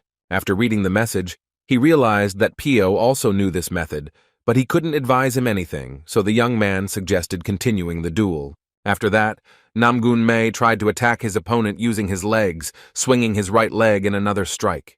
But even despite the element of surprise, the classmate was able to easily dodge the attack of his, so far, weak opponent. The youngest member of the Namgun family moved quickly, but not quickly enough to reach the disciple of the Shaolin monastery. But his temporary rival was much faster and more skilled in his movements, the clarity of which he had masterfully honed a long time ago. Suddenly, a representative from the Shaolin monastery began to attack, making some incomprehensible movement with his foot, distracting his attention. After which he literally almost fell on his classmate, trying to crush him with the weight of his body and push him away. After such a collision, young Nam Gun-mei flew away from his attacker, unable to block such an insidious attack. He landed painfully in the middle of the snake class training arena, assessing the technique of his temporary opponent in this duel. The young man mentally replayed in his head the moment when Wang Pyo made an incomprehensible movement with his foot, thereby knocking the guy off balance. Mi looked ahead at the figure of the Shaolin monk who stood thoughtfully before him, thinking that such cunning was the martial art of Shaolin. Suddenly, after Wang Pyo finished thinking about something, he reached out with his hand to his classmate sitting on the ground. He smiled, hoping that the boy was going to offer him his help, but he was mistaken about his friend's intentions. A notebook appeared in front of his face again, on which another message was written, in which the student suggested trying to direct his internal energy downwards. The message said that the initial way is to raise energy upwards, but it is worth trying the opposite, to direct internal energy downwards. After which, a hopeful voice rang out from the snake class arena, promising to try it now and stand even lower. Suddenly, after testing this method, the young man realized that his classmates' guesses were correct, and it worked. He felt as if energy was flowing downwards, and it seemed to him that he had managed to find some kind of balance. The whole time the young men were fighting among themselves, Chigal-mi was watching them. She was surprised by the simplicity of the guy who openly shouted about his feelings. She stood calmly aside, warming up with Ryan, and only quietly, with a voice of condemnation, said what was considered shameful. The girl was happy because their class was promised to start real training next Sunday, after finishing these warm-ups. But the words about real training scared Ryan, who was already tense, trying to keep up with her classmates. Chigal-mi explained that there would be nothing special about it, saying that now students from all 12 grades of the academy will go outside, conducting open training. Their conversation was inadvertently overheard by Moyon Bo, who was standing nearby, and just like them, he continued to warm up, watching me, because he added that perhaps they will go outside, where there will be representatives of other classes, in order to gain valuable experience. He continued to speak, explaining that life within the clan is carefree, and therefore, probably, most have valuable experience. The young man expressed his guesses that this was possible, in order to see how they behaved outside of their family, and suddenly, he turned to Chigal-mi. But the boy's careless address to the strict young lady offended her, because it seemed too disgusting, and she asked him to change the pronunciation. The guy tried to rephrase his address, but it still sounded like it came from the older generation, not at all like it came from a peer. He moved closer to her and started this conversation because he was extremely curious about whether the girl was planning to become class captain. She looked at him skeptically, but after a minute she calmly replied, assuring him that there was nothing to worry about. I said that she doesn't intend to become class leader, but it is extremely important for her to discover the true identity of the fake Kui Myung-dok. Looking over her shoulder was In-ryong, who smiled faintly and said that she also had no intention of becoming a captain, especially since she did not have outstanding abilities. Satisfied with the answer he heard, the boy turned his attention to the direction from which incomprehensible sounds were constantly coming. His gaze stopped at an incomprehensible picture, and he tried to peer in that direction for a while to understand what was happening there. He was surprised by Pyo's communication with Namgung and what they were doing. He wondered how seriously these two young men should be taken. Meanwhile, in the corridors, the territory of which corresponded to the distribution belonging to the pig class, there was unrest. In one of the spacious classrooms, sitting honing his skills, was that same scoundrel Tang Wei-ju, who still bore the scars from that fight. Feeling that he could finally apply these skills to himself, the young man decided to try it out on himself, slowly unwrapping the bandage from his hand.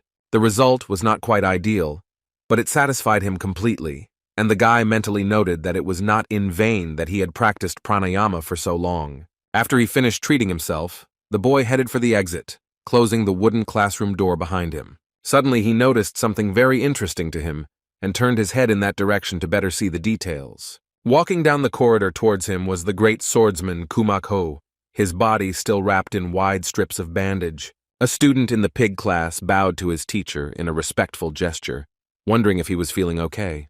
The young man was a little amused that his teacher, the great swordsman, looked so beaten, even though he remembered him as completely different from the moment they last met.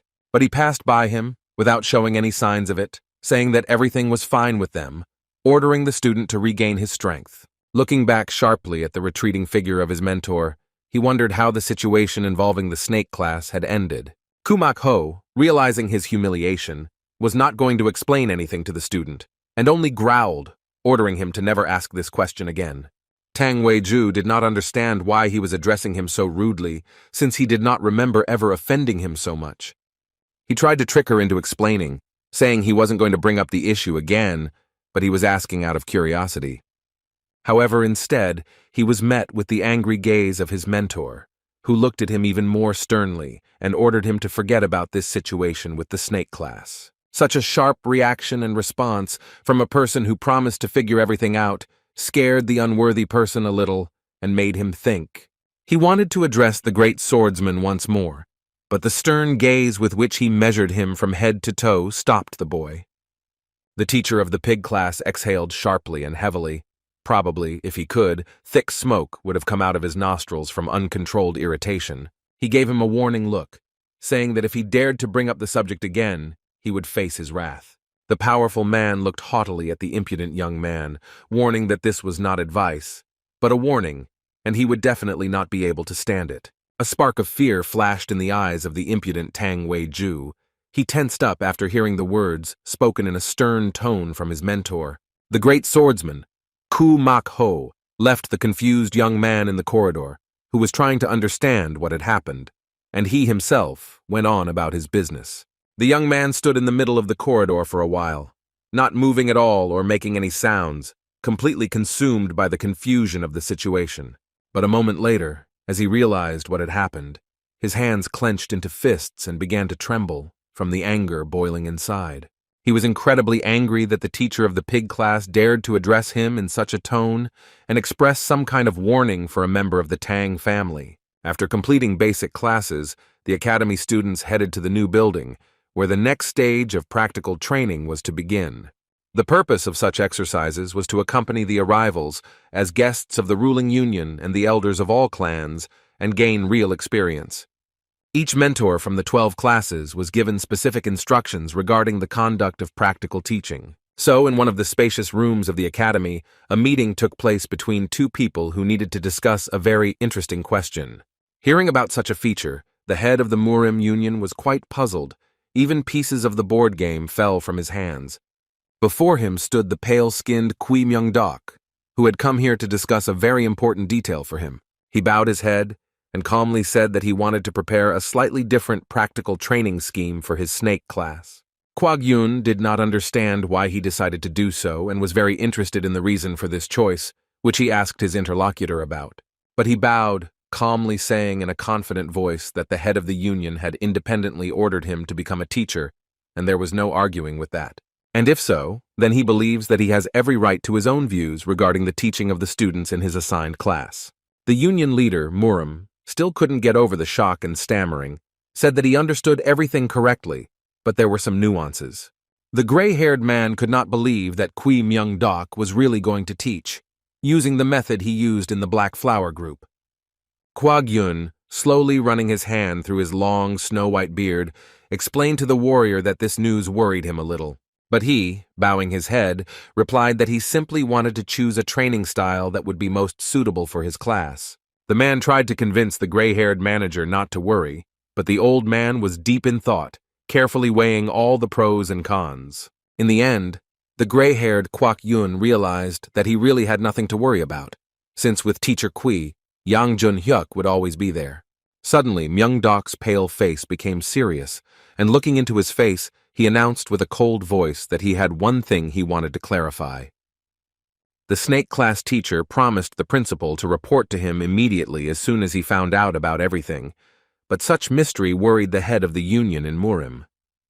Kui Myung-dok disappeared immediately after these words, and the gray-haired man remained sitting at his desk, trying to guess what kind of thing it was. He looked out the window and understood perfectly well that in order to prevent some unpleasant situation that might happen, it was necessary to warn Yang Jun-hyuk about it.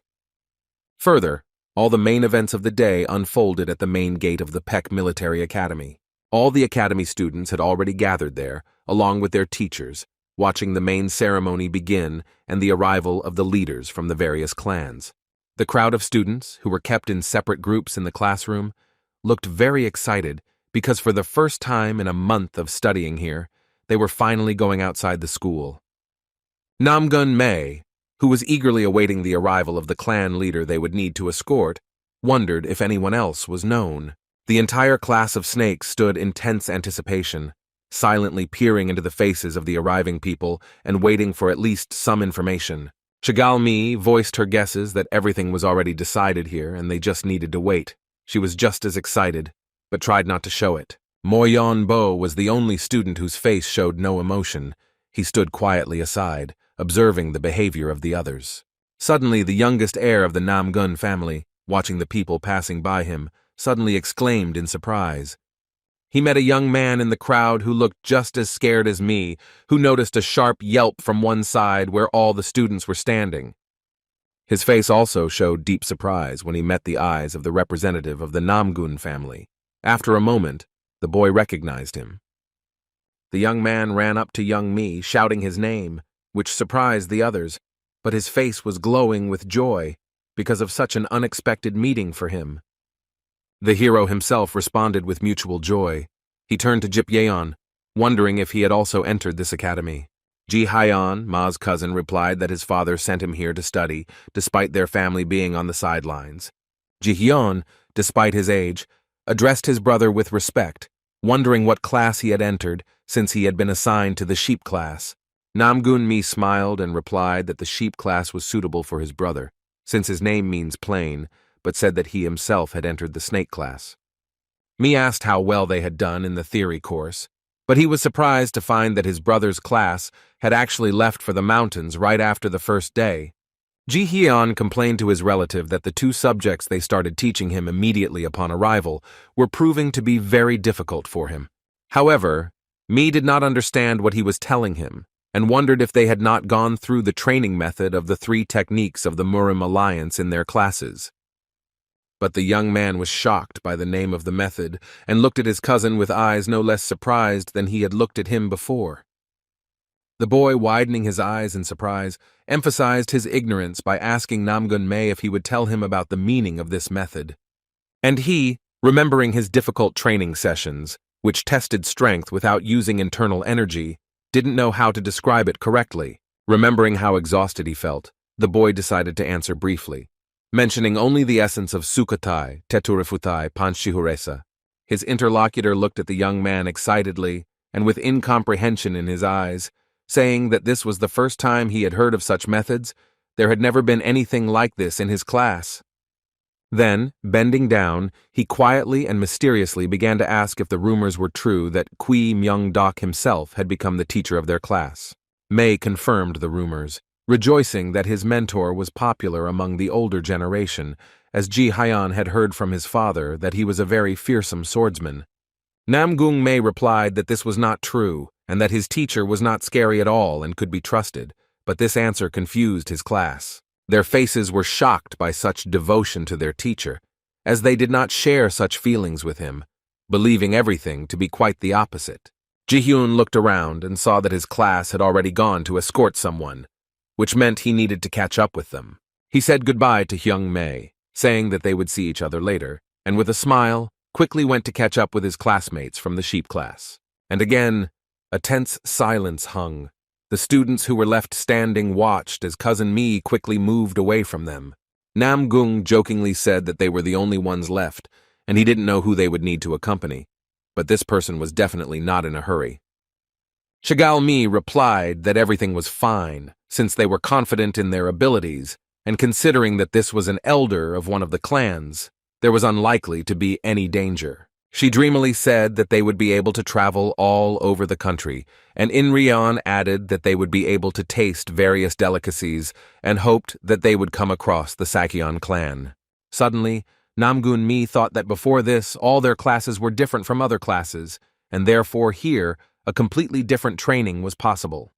And now, the students of the snake class finally heard footsteps confidently approaching them. emerging from the shadows of the great stone gates of Peck Academy. After a moment, they realized that it was actually their mentor, with his vice-chancellor, approaching them, and not the leader of some clan. Kui Myung-dok said it was time for them to leave, but Chegal-mi stepped forward and protested that no clan elder had appeared yet. The pale-skinned mentor didn't explain anything. He just went ahead, saying that everything was ready, and therefore they should follow him. In Ryong was surprised that their assignment would be different from the other classes, and Chegal-mi stood silently indignant at this while Mi tensed up at the situation. The students followed their mentor, passing through the market square, where life was bustling and some were selling something and some were buying something. Then the students of the snake class walked through a narrow path in the thickets of the forest itself, quietly following their teachers, who did not explain anything.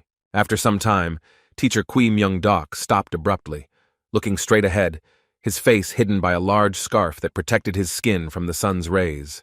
They stood in front of the large gates of some building, not understanding why they had come here, but the teacher firmly declared that they were now in place. In Ryong was assessing the building in surprise, and the face of the youngest member of the Namgung family was filled with pure horror as he recognized the place.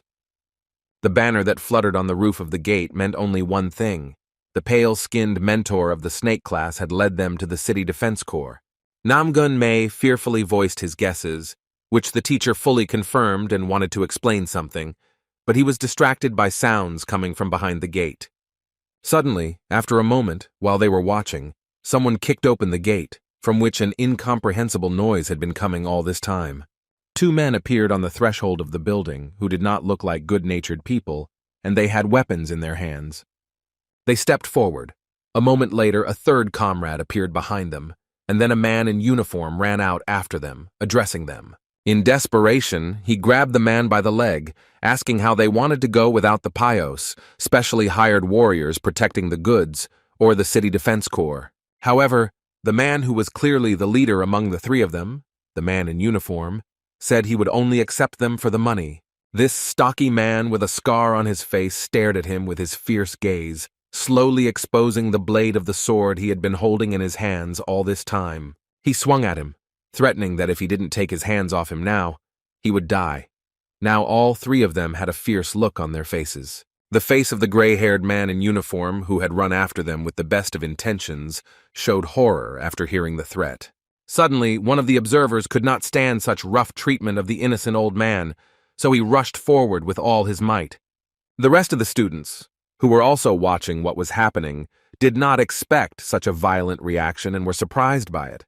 However, even the teachers of the snake class decided not to interfere and did not stop one of their students, who had high moral values. Moyeon-bo rushed forward with all his might, guided only by righteous anger, his eyes burning with rage at the men's behavior. The leader of the villains was furious with the gray-haired man and, not noticing anything else around, he abruptly began to lower his hand with the sword. Suddenly, he felt a sharp pain in his hand, holding the weapon, and the feeling that someone was holding his shoulder with a strong hand, preventing him from lowering the sword. He looked in surprise in front of him and noticed a young man who was much smaller than him, and he, in turn, restrained his blow, preventing it from harming the man. Moyeon-bo was calm as always, and his face was emotionless, but his cold gaze concealed a noticeable glimmer of danger. The rough man with a scar on his face, in anger, shouted loudly for the boy to let him go immediately. But this did not scare the young man. On the contrary, he furiously squeezed his hand harder so that the blood of the scoundrel, who felt his strength, slowly began to appear under his fingers. One of the three, mockingly, turned to the leader, saying that in front of them was just a child, and offered to spare him. But he had a sly look, and his true face was hidden behind a good-natured mask, and he never took his eyes off Bo. This second man clearly saw how, little by little, his companion began to tremble, whether from the pain in his arm or from the anger that was spreading through his body.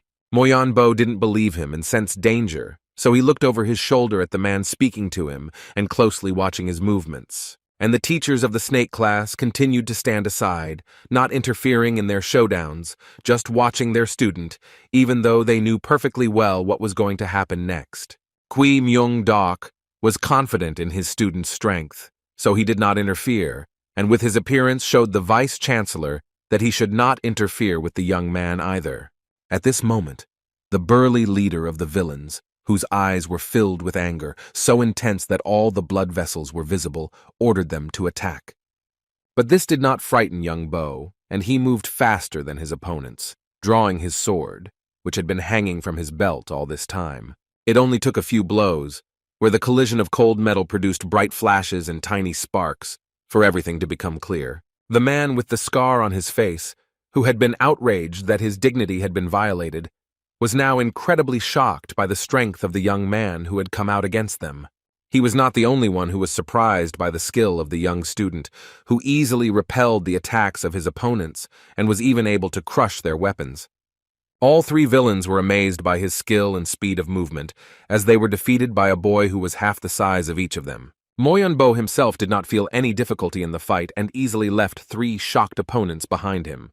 He turned sharply towards them, pointing his weapon forward and silently threatening the three men who dared to attack the gray-haired man. After that, they all walked forward, passing through the large gate located at the entrance to the city defense building. The three scoundrels were no longer so brave. They sat meekly in front of the class of snakes, saying nothing and offering no resistance. Kui Myung-dok sat at the front of his class, along with a gray-haired man in a uniform, and kindly suggested that the men figure out what had happened. The pale-skinned class teacher first turned to the three scoundrels, suggesting that they first explain it from their point of view. Their leader began to say that if the City Defense Corps, which did not have a single pyos, wanted to hire them, they would have to pay a deposit of 50 mun, not 15, as they had been offered. The man in uniform was excited and immediately hurried to explain to those present that he had promised to pay those men if they carried out his instructions. But this angered the stocky man with a scar on his face, who angrily said that the old man took them for fools. After these words, the man in uniform threw up his hands, saying that they perceived him as a fraud, and suggested ending this useless argument. The leader of the trio began to say, breathing heavily, that if something was not right, he suddenly fell silent, starting to think of a plan on how to get out of here. He turned his gaze to the representatives of Peck Academy, watching the students in the class. The man understood that they might not let them go so easily. The leader of the men understood that if the young man who stopped them was so strong, then the rest would be too. But he believed that everyone except the pale-skinned teacher. Therefore, in his head, he decided that they needed to leave here now, while they still had the opportunity. And with these words, he began to get up. Kui Myung-dok, even though he could see that the other person wasn't taking him seriously, watched with a smile on his face as they hurriedly tried to leave the building. The men, nervous, quickly headed for the exit, taking with them their weapon cases along with the remaining fragments. The man in uniform saw that the people he was going to hire were moving away, and he hurried to stop them, saying that he had not yet offered everything he could. The leader of the trio, stopping at the exit, first gritted his teeth and then looked around, sternly refusing that they would not take on the job he was offering them. The man looked confusedly after them, realizing that they would definitely never return. His face was in despair, but now he could do nothing more. Suddenly, Moyonbo heard a gentle, manly voice, raising his surprised gaze to its owner. He did not believe it. The mighty warrior, Yang Jun-hyuk, praised his young disciple for being able to control his strength while engaging in a duel with three villains. This meant a lot to him, because this courageous warrior was quite an example for him in many ways, and he was surprised and thanked him for the praise. For a brief moment, immersed in a heavy silence, those present watched the shadows of the men quickly moving away from them. Then the man in uniform remembered that he had forgotten something and was the first to dare to break the silence, addressing the representatives of Peck Academy who were behind him. He bowed to them in greeting and introduced himself as the master of the Sokim City Defense Corps, saying that his name was Wang So-bon. A man named Wang Seo-bong bowed even lower to them, thanking them for helping him when danger threatened. Nam-gun-mei was very surprised, as he perceived this man as an elder of some clan conducting trade, and even voiced his surprise out loud. Shegal-mi was indignant upon hearing his whisper and replied just as quietly that he was a fool, since this man was an ordinary commoner, and he needed to put his brains back in place. The boy smiled and didn't answer her, while Moyonbo watched them askance, looking at them as if they were real children who were about to quarrel. Suddenly, Kui Myung-dok began to slowly rise from his chair, saying that they had come here specifically to see him, And such words incredibly surprised the man in uniform. He could not believe that they were specifically looking for the City Defense Corps. The pale-skinned instructor proudly introduced the people behind him, saying that this was the Snake class from Peck Military Academy. Wang Xiaoban slowly repeated the name of the academy and then became incredibly happy, asking if it was the same academy that was organized by the manager of Marima. He looked at them and called them very valuable, but Teacher Qi interrupted him, saying that it was more important for him to share what had happened to him. And the man, a little taken aback by the situation, began to slowly and stammeringly tell his guests what problem he was currently having. He began to tell me that in the past, the Sokim City Defense Corps was not that large, but things were going well. But at some point, other defenders of the Corps, who had previously communicated well with him, organized a kind of secret conspiracy against him. And they began to gradually select the Fios they hired, literally one by one, offering them higher remuneration or more favorable conditions. And after that, they bribed the transport company in the area, and because of that, no one wanted to work with Soki anymore. He regretfully said that they tried to hire Pios from other cities, but due to financial problems, the academy representatives had already seen how this usually ends. The academy students were amazed by his story, looking at him with surprise and sadness, and Namgun Mei especially sympathized with the man. Inryong also felt sorry for her husband, but Shagalmi looked extremely stern against their background, as she was not at all embarrassed by this story. She looked at him with her penetrating gaze and declared that if he had been drawn into such a trap, it meant that the man had no ability to trade. These harsh words that expressed the truth wounded Wang Xiaoban to the very heart. He did not expect that the girl could respond to him so cruelly. The student was embarrassed that they were wasting time while standing here, and she indignantly asked the teacher how long this would all continue. Folding her arms across her chest, she said irritably that they should escort the clan elder as soon as possible, not waste time here talking. The owner of the City Defense Corps stammered and said that there were no such important guests here, so most likely some kind of mistake had occurred. Kui Myung-dok, hiding his face under a large hat, laughed mysteriously, saying that he had misunderstood him. He folded his hands behind his back and smiled, announcing that they had not come to this place to find the elder. Hearing this answer, the class was incredibly surprised, as they expected that they had come here precisely to complete an assignment that was the same for all classes. And the pale-skinned mentor, with a wild expression on his face and happiness in his eyes, loudly announced that they would become the Pios of the Sokim Defense Corps. No one present could believe it, so everyone froze, not breathing, and a heavy silence fell in the room, in which everyone's heartbeat could be clearly heard. The class screamed in surprise and shock, especially Namgung Mei, who understood perfectly well how dangerous this job could be for him. And even Wang Xiaoban cried out in surprise, as he didn't expect that he could be so lucky that someone would come here voluntarily, expressing a desire to be hired. And at this moment, in the territory not so far from Sokim, a difficult conversation was taking place in another defense corps. The three men who had recently tried to attack Wang Xiaoban arrived there, but an academy student prevented them from doing so. Their leader bowed to the customer, saying that they had not succeeded in anything, so they simply left, as some children and two men appeared. Their customer didn't answer, he just smiled slightly and, thinking about these unexpected guests who had disrupted his plans, twirled his mustache in his hands. A man named Kwok, who was the master of the Jongshan City Defense Corps, became angry with the mercenaries who failed to infiltrate Seok-Yom under the guise of Pyose.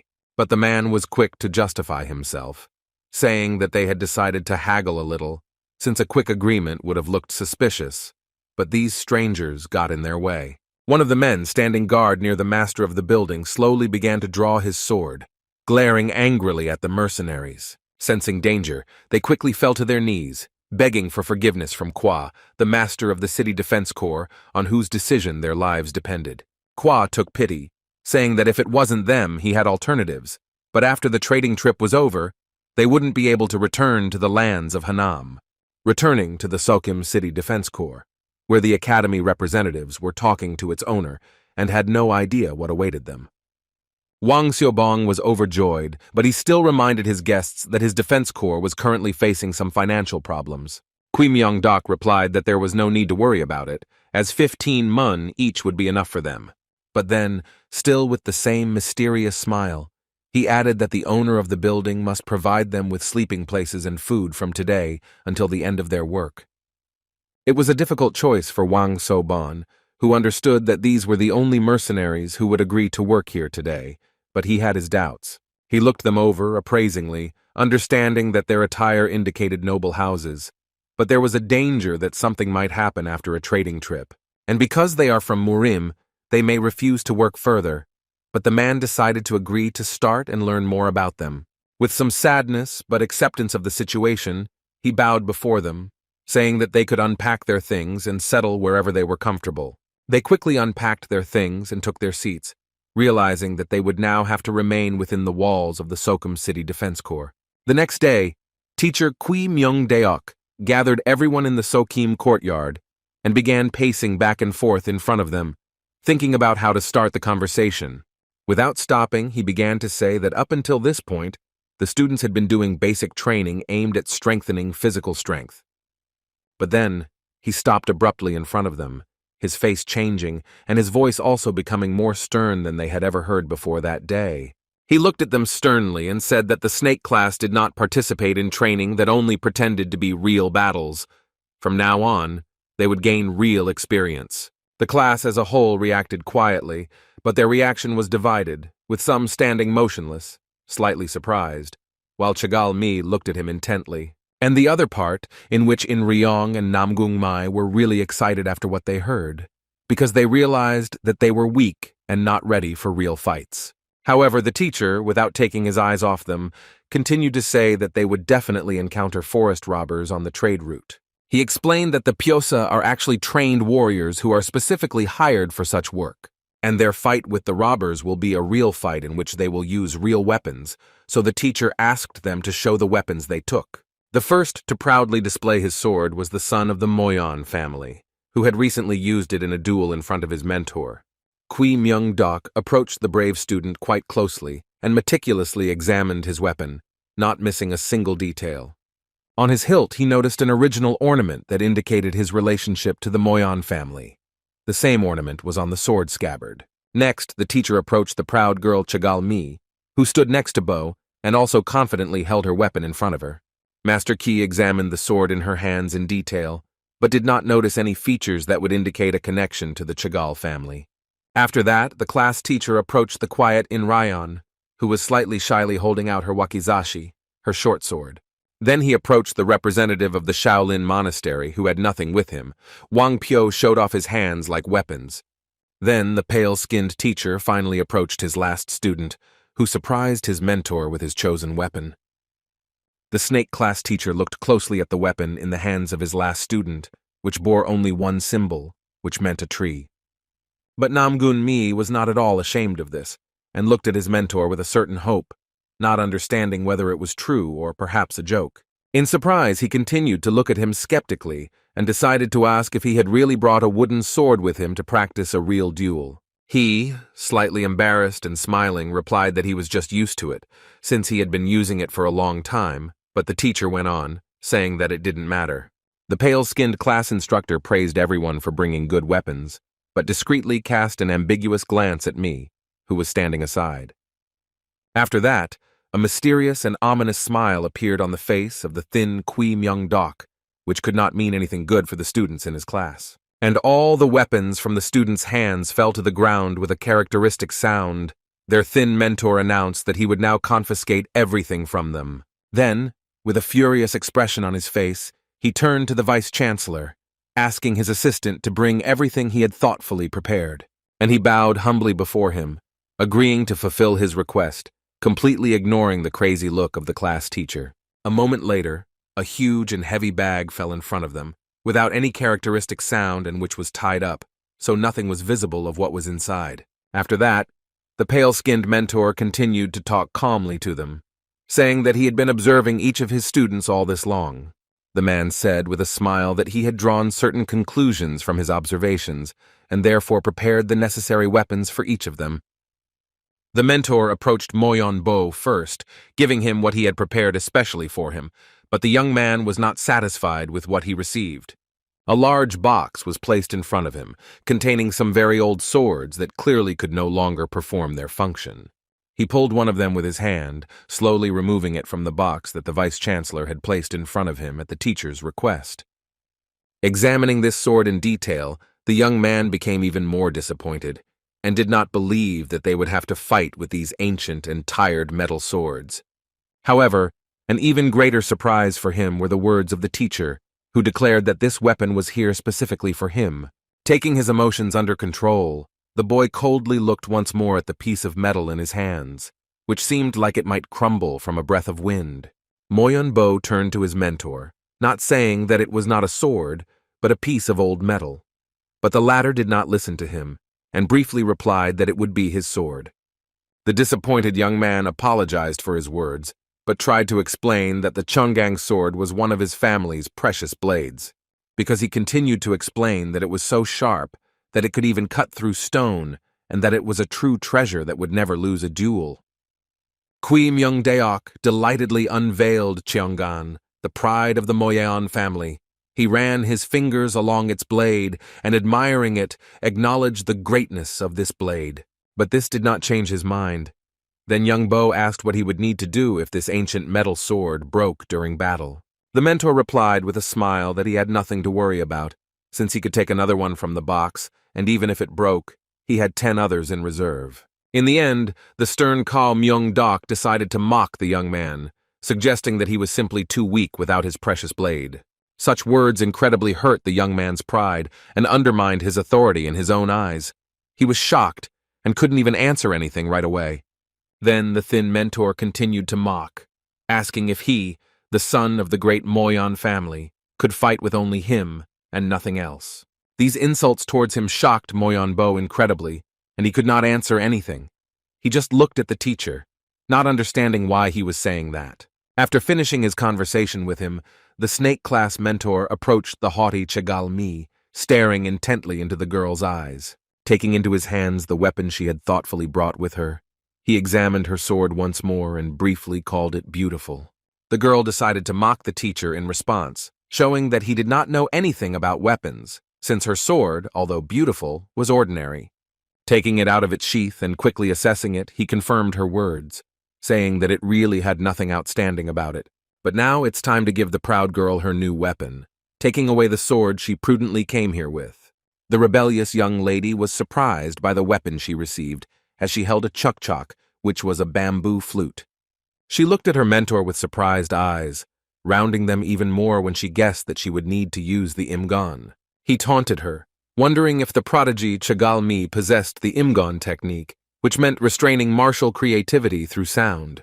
But she smiled nervously and said that this was not the case at all, and she would demonstrate her abilities to him in these 2 days, to which he expressed his impatient anticipation. Next came the turn of the shy and quiet In Ryong, who looked at her teacher with fear, expecting any unexpected weapon from him.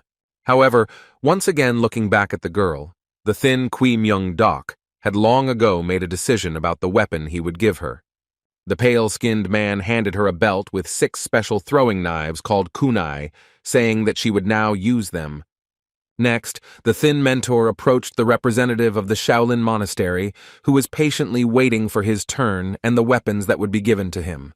Kui Myung-deok, having been watching him for a while, decided that nunchaku would be a good weapon for such a reserved young man. And finally, it was the turn of the last student, who, unlike the rest, was literally fighting for his place and the right to stay at Peck Academy. The pale-skinned teacher approached the young man closely and looked at him intently, studying his figure. He addressed him by name.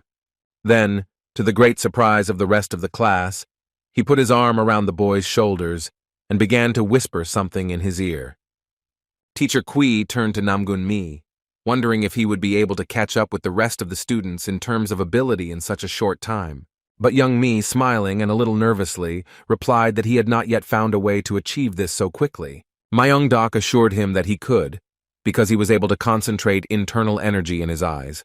Although for this, it is necessary to be able to control the smallest amount of energy, and this is not so easy. These words surprised the young man, and his eyes literally widened from the realization that he had really done this before. He recalled how he had been completely focused on the movements of his teacher, who was skillfully dodging Kumak Ho's attacks. The young man remembered perfectly well how much effort it cost him at the time, and most importantly, how much it hurt afterwards. But he did not regret being able to do it. Master Chi carefully continued to explain that internal energy is the energy of nature that accumulates in the human body. He explained that every energy strives to be similar to nature. The same thing happens with martial arts, every clan, and the Tanjin is the foundation for its emergence. Placing his hand on his shoulder, the teacher said that in the student's Tanjin, the energy of nature is not divided, and such a situation is extremely rare. The mentor said that the energy of the sun means the sky, and the energy of sound means the earth. But for the boy himself, everything is upside down.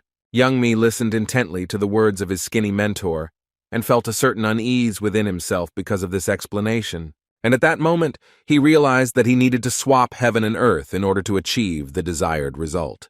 At this time, while they were talking, somewhere deep in the forest, on one of the sunny clearings, he was sitting, the one whom everyone had suddenly forgotten about. This man sat quietly, waiting and sipping his incomprehensible white drink from a bottle he had brought with him.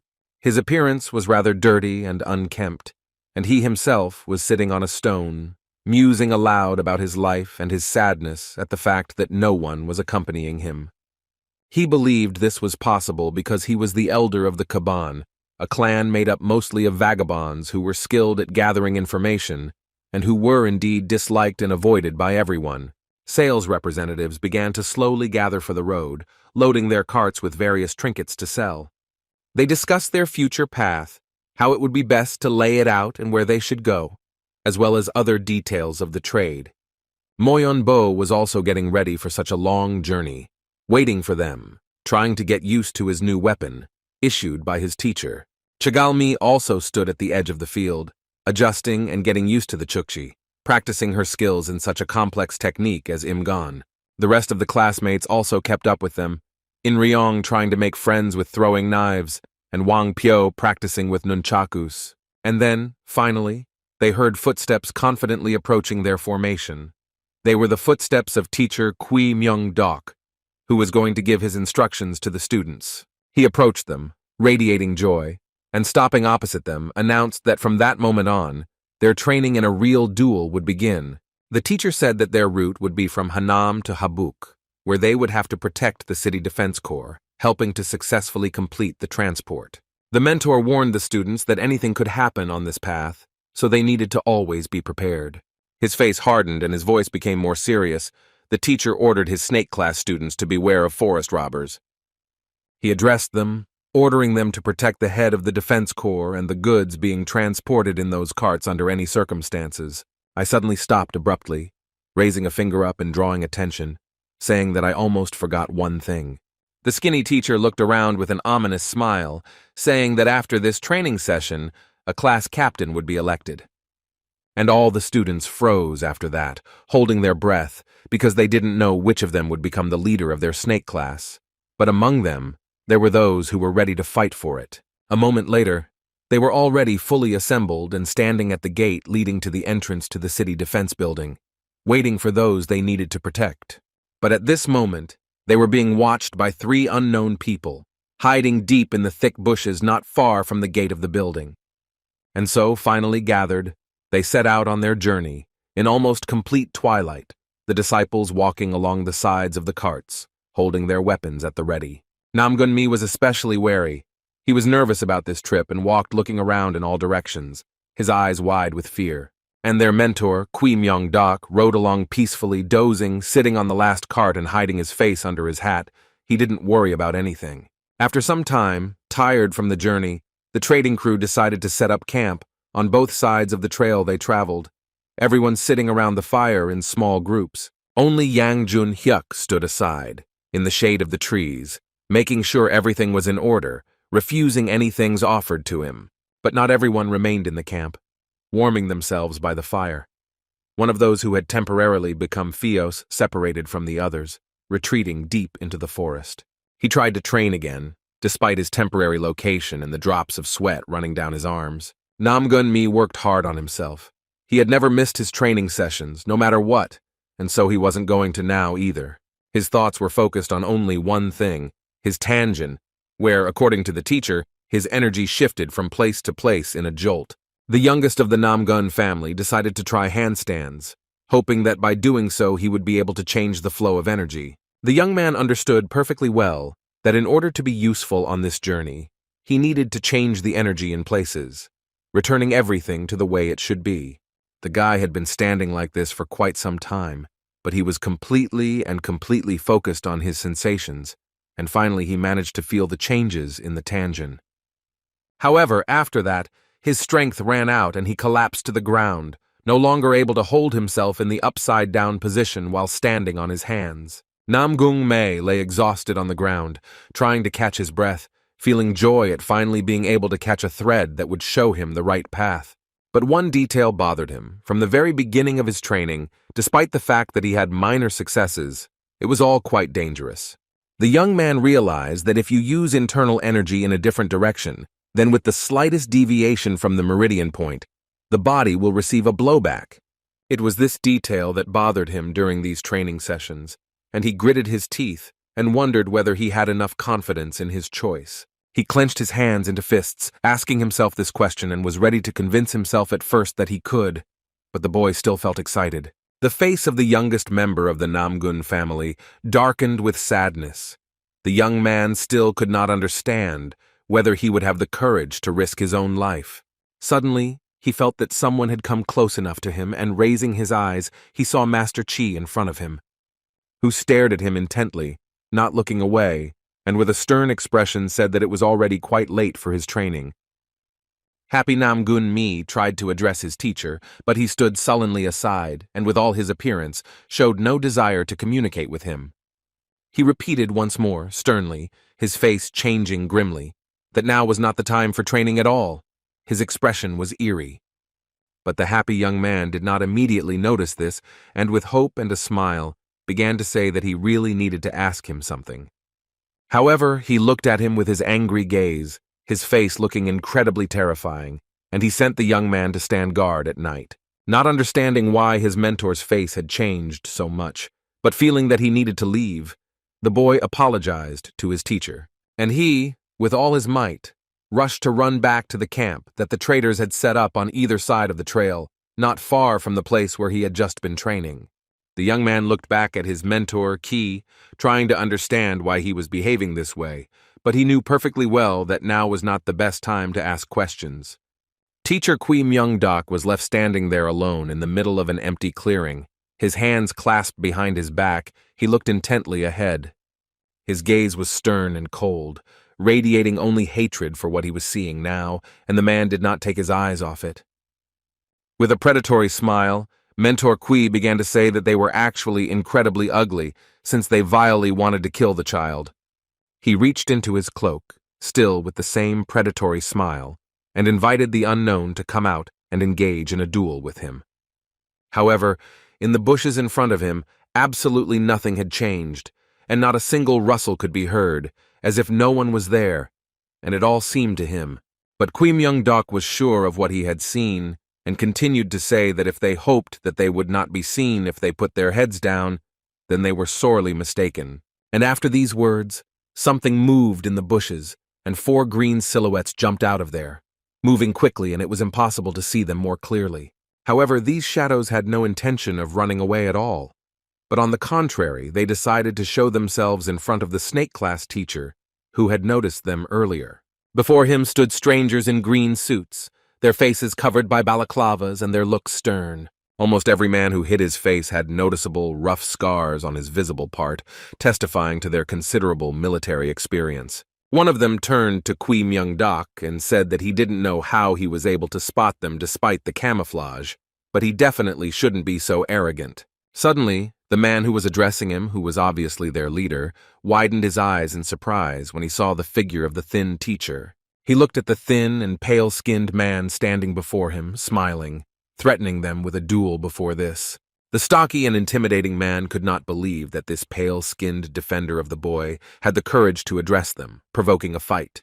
The leader of the strangers in green suits laughed sharply right in Kui Myung-dok's face, realizing the absurdity of his appearance. A man with a huge scar on half his face laughed loudly and couldn't calm down, laughing everywhere, saying that now he finally understood everything. This behavior of the stranger surprised the snake class teacher, and with a shocked face he asked if the stranger really understood what fools they were. The stranger continued to laugh and say that he couldn't understand where the thin man got so much self-confidence, and now he realized that he was simply buying time for the young man to escape. Suddenly, the people in green suits became even more numerous. They surrounded Teacher Qi, and their leader declared that he shouldn't have tried so hard. The man with a stern face said that he had wasted his strength, because despite his efforts, it was not just that young man who would die. He made a gesture with his hand that meant cutting the throat, and declared in a serious voice that all members of this transport would die. Suddenly, Kui Myung-dok began to slowly take something out from under his clothes, calmly saying that everyone had their own plausible plans. The leader of the strangers in green did not expect that he would get anything, and because of this, he concentrated his gaze on that object. But instead he saw a white mask in his hands, and the thin and pale-skinned man himself said that they would have their hopes until they were beaten. He was angered by such an unexpected yet brave statement from the young man's defender, but he said that he had expected to see some kind of weapon, not a mask, and that he would really play an opera for them. The leader of the men in green suits glared at his opponent and sternly declared that the jokes were over, ordering his subordinates to attack. And the man, who had been quietly standing to his side all this time, rushed forward, carrying out the order of his leader. He abruptly drew his weapon, and in his eyes burned only rage and the desire to punish the impudent man who had hindered them by coming to the boy's defense. The warrior naively hoped to hit him by pointing his weapon straight at the skinny man's face, but unfortunately for him, he didn't know who was standing in front of him. Teacher Kui Myung-dok was not afraid or retreated. He just stared at the sharp end of the weapon and slowly put the mask on his face. The opponent's sword was already a few centimeters away from him, but as soon as the ghostly mask completely covered the man's face, his gaze changed dramatically. Further, in the fight that took place before the eyes of the leader of the strangers between Kui Myung-dok and his subordinates, it was impossible to make out anything. But he was confident in the strength of his warriors, so he stood calmly, waiting for them to completely deal with this defiant defender of the boy who had hindered them. Suddenly, his figure stiffened, his entire body covered in cold sweat, and his face showed indescribable astonishment at what he saw. When the raised dust settled a little, he made out a single silhouette that did not resemble any of his subordinates. It was the silhouette of that pale-skinned man, and his subordinate warrior, who had gone out against the thin enemy, lay on the ground in an incomprehensible position, not moving at all. The boy's defender's eyes, the only thing visible from under the mask, burned with righteous fire, and he resolutely walked forward, heading towards him. The leader of the strangers saw the pale-skinned and thin man rage and asked them in a rough voice if they really thought he was joking. A man with a large scar on half his face stood, watching his opponent in shock, not believing that he had been able to defeat his warrior. The pale-skinned and thin defender of the young man seemed to them a real weakling, but now they saw that a truly fearsome warrior stood before them. The leader of the men in green suits still stood motionless, frozen in shock, seemingly not even breathing, staring straight ahead. The figure of the masked warrior was both mesmerizing and terrifying at the same time. One could clearly see the eyes burning with rage and the hands ready to deal with the villains. Suddenly, despite the fact that the man did not take his eyes off him, he did not have time to notice how he literally dissolved into thin air. From this disappearance trick, the eyes of the leader of the green-suited strangers became even rounder and larger than they were before, and his face became even more tense. And suddenly he felt his appearance behind him. The masked warrior jumped onto the shoulders of another opponent, who had not even had time to feel his approach. But now he felt an incredible pain that arose in his head from the clenching of the fingers of a powerful attacker who had caught his opponent by surprise. The rest of the warriors, along with their leader, stood motionless, terrified, and just watched as he screamed. Those fierce eyes of the thin man, glowing from under the mask, were the only detail they couldn't take their eyes off. They watched his quick and abrupt movements, as if petrified, unable to move, as if someone had bewitched them. Having dealt with yet another opponent in the green selection, Kui Myung-dok turned to the rest, asking what other thing he wanted to show them next. Now the leader of the people in green suits began to gradually realize that they could have come across none other than a true ghost of darkness. Some brave warriors nevertheless decided to try to stand against this unfamiliar opponent and rushed forward. The men in green robes abruptly drew their weapons and tried to catch their opponent by surprise, rushing at him with an attack. However, he, no less quickly than before, rushed forward to meet the attack of his brave opponents and repel it. A thin warrior in a mask moved incredibly quickly and struck his opponents first before they had time to react to his appearance. He didn't need to make many movements. Just one correct touch to the body of his brave opponents was enough. He defeated them in a split second, without even letting them react to his abrupt appearance in front of them, landing easily on the ground. However, each such attack, by the foolish rivals in green suits, irritated the academy teacher Peck even more, and he looked askance at them. He left 2 new corpses behind him, and stepping firmly forward, headed towards the rest who remained standing aside. Sensing danger, the warriors took out their weapons and stepped forward, protecting their leader, but there was only fear in their eyes, not courage. Now the leader of the people in green suits had no doubts. He was sure that the specter of darkness itself was now before them. He shouted in fear, warning his men to be more careful, as that guy was Myung-dok himself, and therefore they needed to prepare a tokon. The snake class instructor from Peck Academy did not react at all to such a warning. He tensed his arms, keeping them ready to attack. The masked man, mockingly, asked if he was sure he should be wary of tokon, an internal energy technique that uses poison to attack. The opponents, who were ready to pounce on him now, froze in shock at this response, because usually everyone is afraid of this attack technique, but not him. Myung-dok laughed, seeing their expressions, and this further tensed the warriors, who were unprepared for a meeting with such a strong opponent. He bent down sharply, reaching for his mask and laughing even harder at the suggestion made by the leader of these strangers. The men in green suits didn't understand what was happening, but their opponent's behavior made them feel even more scared, and they began to get more nervous. Myung-dok, slightly removing the mask from his face, exhaled sharply, trying to calm himself from the laughter that arose due to the ignorance of these people. After that, he quietly wondered if they were going to use poison since he was Myung-dok, but continued to say that it was the mistake of those who didn't know him well. The surprised leader of the strangers pondered his words, as he did not understand what he meant by talking about a mistake. But the pale-skinned warrior, turning the mask back on his face, explained that the word "dok" in his pseudonym does not mean poison at all, but on the contrary, it means loneliness. The man with a large scar across half his face was surprised to hear this and didn't answer, only quietly repeating after him about the meaning of loneliness. One of his short-sighted warriors was agitated and shouted indignantly, wondering what this explanation was for now. He could no longer bear the tension that was stirring them, and so he pounced on his opponent, stepping forward with his sword in his hands. But this short-sighted warrior could not even get close enough to him when he received a strong blow with his fist to the jaw.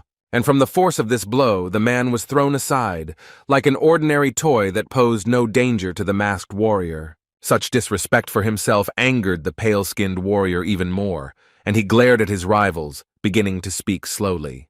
He said through his teeth that he could not stand the tokon, and with those words, his appearance became even more threatening than before.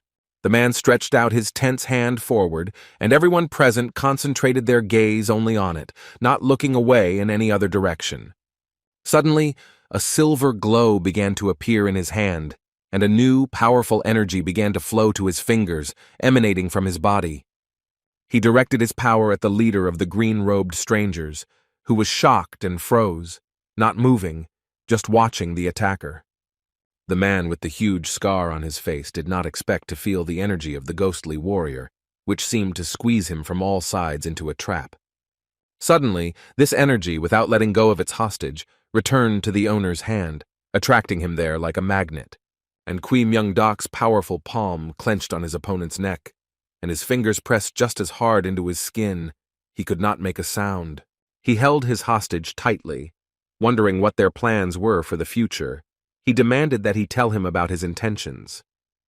Meanwhile, in the camp set up by the men from the City Defense Corps, everyone was sitting peacefully around the fire, unaware of what was happening behind them in the forest. Yang Junhyuk stood in his place, in the shade of a tree, watching the children and keeping everyone calm. He still played the role of a sentry. He was completely calm and relaxed, so he could close his eyes, leaning against a tree without feeling any danger. Suddenly, he heard the voice of his teacher calling him in his head, The warrior quickly realized that it was konim, a method of covert transmission of sound through the use of internal energy. He quickly turned towards the forest, sending a hidden question to Master Key, using his inner energy to ask if anything had happened. The Vice-Chancellor heard in response that it had begun, but it was already over, and such words incredibly embarrassed the mighty warrior. For a moment he tried to sense what was actually happening behind him, but he couldn't, which excited him even more.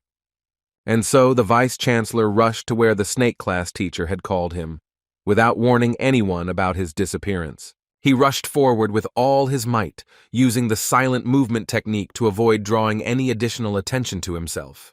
But when the warrior reached the right place, he was shocked to see the picture that remained there after Qui Myung-dok's duel with strangers. They all lay motionless, and the class teacher himself sat calmly on a stone, as if nothing had just happened. Teacher Key was still sitting in his ghostly mask, not taking it off. He quietly turned to his assistant, telling him that he was late. But the Vice-Chancellor at the moment did not hear him. His gaze was focused on the bodies of the unknown men lying before him. He was amazed that they were all badly injured and bleeding, not moving at all. And what surprised him even more was that this had happened in such a short time. The Vice-Chancellor looked at them with concern. He didn't notice their breathing, so he decided that they were all dead, which he excitedly asked the teacher about. But he, removing his mask from his face, waved his finger in denial, explaining that he would not commit murder unless he was on a mission. The teacher of the snake class easily jumped off the rock he was sitting on, saying that he had simply broken their joints all over their bodies. The teacher walked forward, passing the bodies lying next to him, and kicking one of the lying ones, announced that he had simply destroyed everyone's tangent. The Vice-Chancellor felt a slight sense of relief, but he was still concerned about the situation that had developed, and the fact that the mentor had destroyed the tangent of all the strangers. He asked Qui Myung-dok who they were, but the answer he heard did not satisfy him, since they were all hired assassins and well-trained ones at that. The realization that they had encountered not ordinary forest robbers, but real hired killers, raised another question: who hired them? The teacher began to say that the enemy, who wanted to destroy Sokim, was putting in much more effort than he had expected, and therefore the attacks would probably continue. This confused the Vice-Chancellor. He began to worry, as he did not expect their class to encounter specially trained assassins. Therefore, the warrior excitedly declared that they should stop their training because the children were in real danger, which surprised Teacher Chi. But the snake class's mentor coldly replied that they wouldn't stop anything, and it became clear from his voice that this decision could not be appealed. He stated that the assistant would need to deal with the mercenaries himself, and the class was now his responsibility, and he had to make sure that the students only fought with forest robbers. The warrior initially bowed to the teacher, intending to obediently accept his order, but suddenly realized that the teacher was about to leave the classroom, which he asked him about. However, the master slowly put the mask back on his face, replying that he had some business to attend to, and therefore needed to leave them for a while. Teacher Chi rushed forward sharply, passing the warrior and placing his hand on his shoulder. He repeated that he would now be responsible for the snake class. Finally, he said to his sly assistant that the skills of a small sword master should be enough to deal with these hired assassins. Yang Jun-hyuk tried to ask teacher Qui Myung-deok where he had decided to go during such a tense situation, leaving them alone. The warrior in the ghostly mask, raising his eyes to the full moon that brightly illuminated everything, replied that he was going to visit the house, if I may put it that way. Vice-Chancellor Yang Jun-hyuk slowly looked over his shoulder, wanting to clarify what his words meant about visiting the house. But at that moment, he was left standing there completely alone, in the middle of the clearing with many questions, but not knowing the answers to them. There was nothing to do now, and the bewildered teacher's assistant headed back to the camp, where his return was noticed by young Mi. Seeing the Vice-Chancellor, he turned to him, asking where teacher Qui Myung-dok himself had gone, his face expressing excitement. However, Yang Jun-hyuk was not polite. He asked with a sharp expression on his face and a cold voice why the young man was asking about this. Namgun-mi, feeling uncomfortable, tried to explain that the teacher, upon seeing him, ordered him to return to the others, but he himself had not yet returned. The Vice-Chancellor explained with difficulty that he had business, and therefore had left them for a short time, but the business trip was continuing, so the student had to concentrate on training.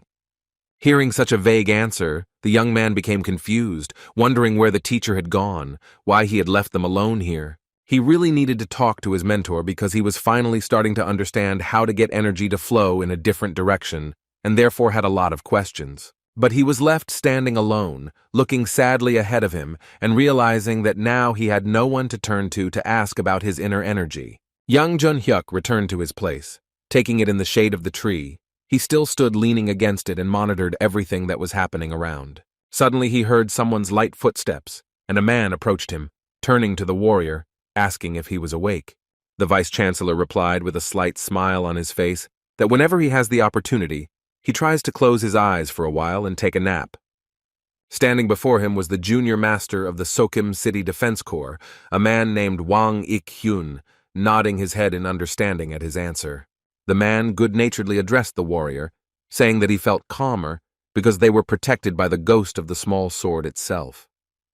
However, the warrior replied with a smile and a warm look that there was no need to thank him, since the children were trying much harder than he was. They looked at the students who were by their campfire and independently decided among themselves which of them would stand guard at what time while the rest slept. Now it was time for Wang Pyo's night watch, and he stood by the fire, holding his folded nunchaku in his hands, leaning on it like a walking stick, his eyes closing on their own. Watching this scene, Wang Ik-hyun kindly replied that they were still children, and therefore the journey must have been very difficult for them. After which, he added with a smile that tomorrow they should be given the opportunity to sleep peacefully, which surprised the vice-chancellor. The warrior understood perfectly well that at their current speed, they would not have time to cross the mountain by tomorrow, so he asked if the master was sure that this was possible. And he turned to face his interlocutor, explaining to him that on their way they would encounter a small Christian village. He said that they go there every time they go on a transport trip and buy their crops there, exchange goods, and simply maintain good relations. This news pleased the assistant teacher of the snake class very much, but that was not all the junior master wanted to know, and he turned to him again. The man wondered where the sick man who was with them had gone. The assistant was outraged by the nickname, but he did not correct him, saying that he would join them later. The next day, as soon as the sun rose, they began to pack up, and by mid-morning they were ready to move on, pushing heavy carts that didn't want to travel on the sandy road. Yang Jun-hyuk walked ahead of the camp, accompanied by the junior master of the City Defense Corps riding his horse. Suddenly, the bushes on either side of them began to rustle, and over time, the leaves flew in different directions, and harsh and incomprehensible sounds came from behind them. Wang Ik-hyun, who was riding a horse, was surprised to see such a picture in front of him, and was incredibly scared, because he suspected that it could not promise him anything good. The students, noticing the rustling and hearing incomprehensible sounds, quickly rushed there, taking with them the weapons that Qui Myung-dok had left for them. They ran out in battle readiness, standing in front of the camp, covering the youngest master of the City Defense Corps and their teacher, Yang Jun-hyuk. Suddenly, after that, the sounds stopped and the bushes stood motionless, as if nothing had just happened to them and they were hiding nothing. But a moment later, a young man jumped out of there, shouting to his uncle. He was smiling broadly and sincerely happy about such a meeting. However, his mood changed dramatically. The young man became wary, and was very surprised to see that he was met by 3 other children who were pointing their weapons at him. A heavy silence hung in the air, which was broken by Wang Ik-hyun, who addressed the boy by name, calling him Jinhyo, and mentioning how long it had been since they had seen each other. The vice-chancellor turned to the man, wondering if he knew this young man, hearing in response that he was a child from the settlement he had mentioned yesterday. The youngest master from the City Defense Corps, with a warm smile, recalled that this young man began to collect medicinal herbs just like his grandfather. Wang Ik-hyun started to dismount from his horse, asking the boy how many herbs he had found, and at that moment, the students of the snake class looked around, waiting for danger. Jinhyo happily showed him his bag, saying that this was all he had found from dawn until now. In his hands was a whole plump bag of various herbs, the pleasant smell of which could be felt if you came a little closer. The merchant promised to generously price all the herbs the young man had collected this time, and in return thanked him, again addressing him as an uncle. Then the man good-naturedly patted the boy's hair, asking him not to address him that way anymore, but to simply call him Hyun. After that, he asked the young man why he was here all alone now, and not with his grandfather, with whom he always went to collect herbs together.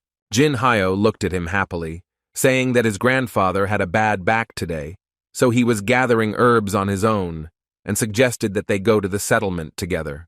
Then the man confirmed that he was heading there, and turned to the rest of his companions, saying that today they would all be able to sleep normally, and they set off. The young man who had so unexpectedly appeared on their path was walking at the very end of the camp, next to Namgun Mai, looking intently at him. He asked the young warrior if they were really Pios. He was very curious, since he had hardly seen them before. Young Mi, a little embarrassed and looking the child straight in the eye, said that they were temporary Pios, guarding these transport carts. The boy looked at Namgun Mi with admiration and began to say in delight that they must be incredibly strong and have excellent fighting skills. The youngest of the Namgun family looked at his interlocutor, seeing the joy burning in his eyes, but he did not expect such a question from him. He began to ponder what the right answer would be, since that answer would not be exactly what he wanted to hear. The snake class he knows had Moyonbo in its ranks, whose strength and inner energy make him a young and promising fighter. In addition, he possesses the sword art of the form of destruction, which is the speed and zeal of the Moyon family. He reminds him of Hyonim Namgung Il, but with a childish face. Also in the class is Chagal Mi, who can use various metamorphoses and illusions that are the basis of her family's art to play with the opponent. Thanks to her ingenuity, she thinks through ways to fight in advance. This girl combines intelligence and strength, and it is difficult to find a flaw in her, although her character is one of them. One Pio possesses the martial arts of the northern greatness of Shaolin. It seems that he has learned many techniques, and therefore he was told to remain silent, but words are not required to demonstrate them. In Ryan, who is quite timid but is very skilled in acupuncture and accurately identifies acupuncture points, and also has a good sense of energy, so she easily senses danger. Next comes Namgun Mei, who can't boast of any achievements, so he simply replied briefly that they are, of course, strong. But the young man sensed some kind of trick and began to look intently at his interlocutor, raising one eyebrow skeptically. He felt that something was wrong. Therefore, the young man was able to catch me by surprise. Without looking away, he asked a question about whether he was as strong as the others. Namgung Mei began to hesitate, wondering if he should tell the truth, his face changing dramatically with sadness. In the end, he decided to tell the truth, saying that for now, he was weak, and this was a very difficult decision for the young man, as he was ashamed of his weakness. But instead of the reproaches or ridicule he expected to hear, the boy simply threw his hands behind his head, showing complacency because his suspicions were correct. The young man asked the weakest student of the snake class what the nuns and other youngs were saying about this, as he had confidence in him, but he still looked worried. However, Namgun Mei decided to change the subject, asking the boy's name and wondering if he had any interest in martial arts. Without hesitation, he replied that he was also going to start learning martial arts and was going to become a pyosa, wanting to protect his grandfather and younger sister. The youngest of the Namgun family was struck by the young man's frank honesty and pious intentions, and he looked at him with a completely different perspective. Now he saw in this curious boy a little part of himself who also wanted to become stronger and protect other people. The hero, overwhelmed with emotions, slowly began to raise his hand, bringing it above the young man's head. He lowered it onto his hair, ruffling it in different directions, showing with such an indescribable gesture his pride in him. Namgun Mei tried to praise him, saying that despite his childish age, he had quite noble goals. But this angered him, and he demanded that the young man stop. Feeling extremely embarrassed, Jin Hyo, overcome with various emotions, hit his interlocutor on the leg with all his might, and he, withdrawing his hand, screamed in pain, not expecting such a treacherous action from the child he was talking to, but he was not going to respond. Little Jin Hyo, feeling indignant, rushed to quickly run forward from Namgun Mei, then called him a child. Suddenly, the voice of Wang Ik-hyun, who was looking ahead happily, was heard. He exclaimed that they had finally arrived at the place, and he pointed his finger ahead to a small settlement not far from them, drawing the attention of others to the fact that this was the Christian settlement he was talking about. Namgun Mi was glad to see at least some small houses in front of him, as he felt exhausted enough already from traveling through the forest. The girls were also happy to see the settlement, as they were also tired from this journey and felt incredibly dirty and sweaty, so they wanted to wash up quickly. However, upon entering the settlement, the joy on the face of the youngest foreman of the City Defense Corps abruptly changed to unspeakable horror. A terrible picture appeared before his eyes. He looked ahead, seeing that a certain man, whom he had definitely known before, was now lying dead, with a deep wound on his back. But that wasn't the only shocking sight. As they drove further in, they saw that someone had purposefully destroyed an entire settlement, killing everyone in their path. Pushing everyone in front of him, a little boy ran forward, racing, not noticing anything on his path. He desperately ran forward, calling out to his grandfather in despair, and tears flowed from his eyes like a river. The boy hoped that it was all not true. A bag full of various medicinal herbs fell from his shoulder, and they all scattered on the ground. But no one noticed this. Everyone looked before them at the horror that met them today in this settlement, instead of the warm meeting, almost of their own people, that had always been there before. Namgung Mei covered his mouth with his hand to prevent the deep scream of terror from escaping, which was being squeezed by his throat with a cold hand. He was just as shocked as the rest, asking himself the same question, not understanding who could have created all this with innocent people. The little boy ran to his house, which no longer looked as beautiful as it always did in the rays of the setting sun. The young man quickly opened the door wider in front of him, running inside in despair. He did not want to believe what could have happened to his grandfather. Everything inside him went cold, and his body was covered with small goosebumps when he saw that the body of his grandfather lay in front of him, not moving at all. He ran to his grandfather's body and tearfully begged him to open his eyes, pushing him on the shoulder with his hands. At that moment, an excited Namgung Mei rushed to him. Suddenly, my grandfather showed signs of life, and then, with tears in his eyes, he began to quietly mumble something with his last strength, remembering the pagans. The youngest of the Namgun family stopped in the doorway, watching this. He felt confused and uncomfortable because he didn't know what he needed to do now. In the old man's house, they found dried leaves from various medicinal plants and were going to use them to make medicine. They laid the boy's grandfather on the bed, bandaged his wounds, and stopped the bleeding. He lay motionless, only breathing heavily.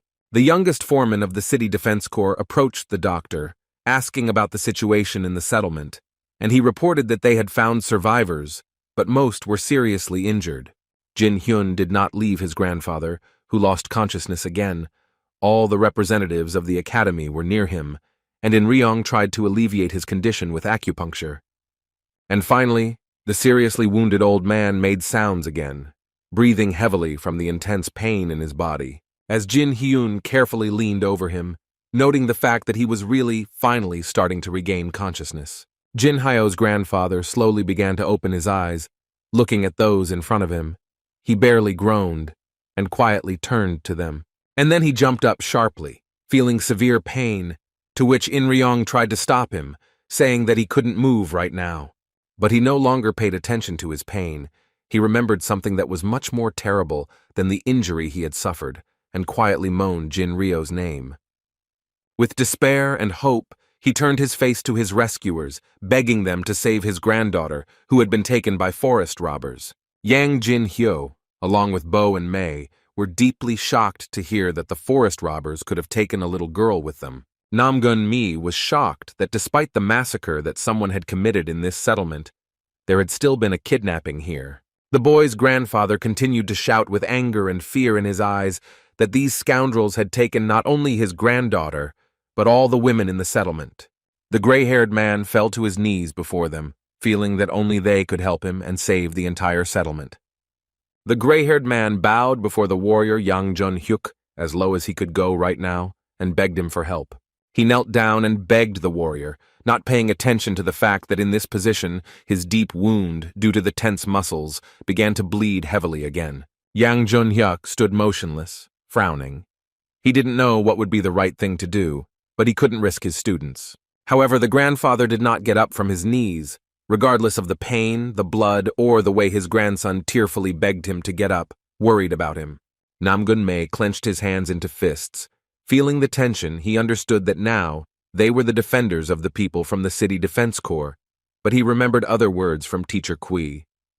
Kui Myung-deok once told his students, however, that Zhongfa is different from Magyo in that he uses his power to protect others.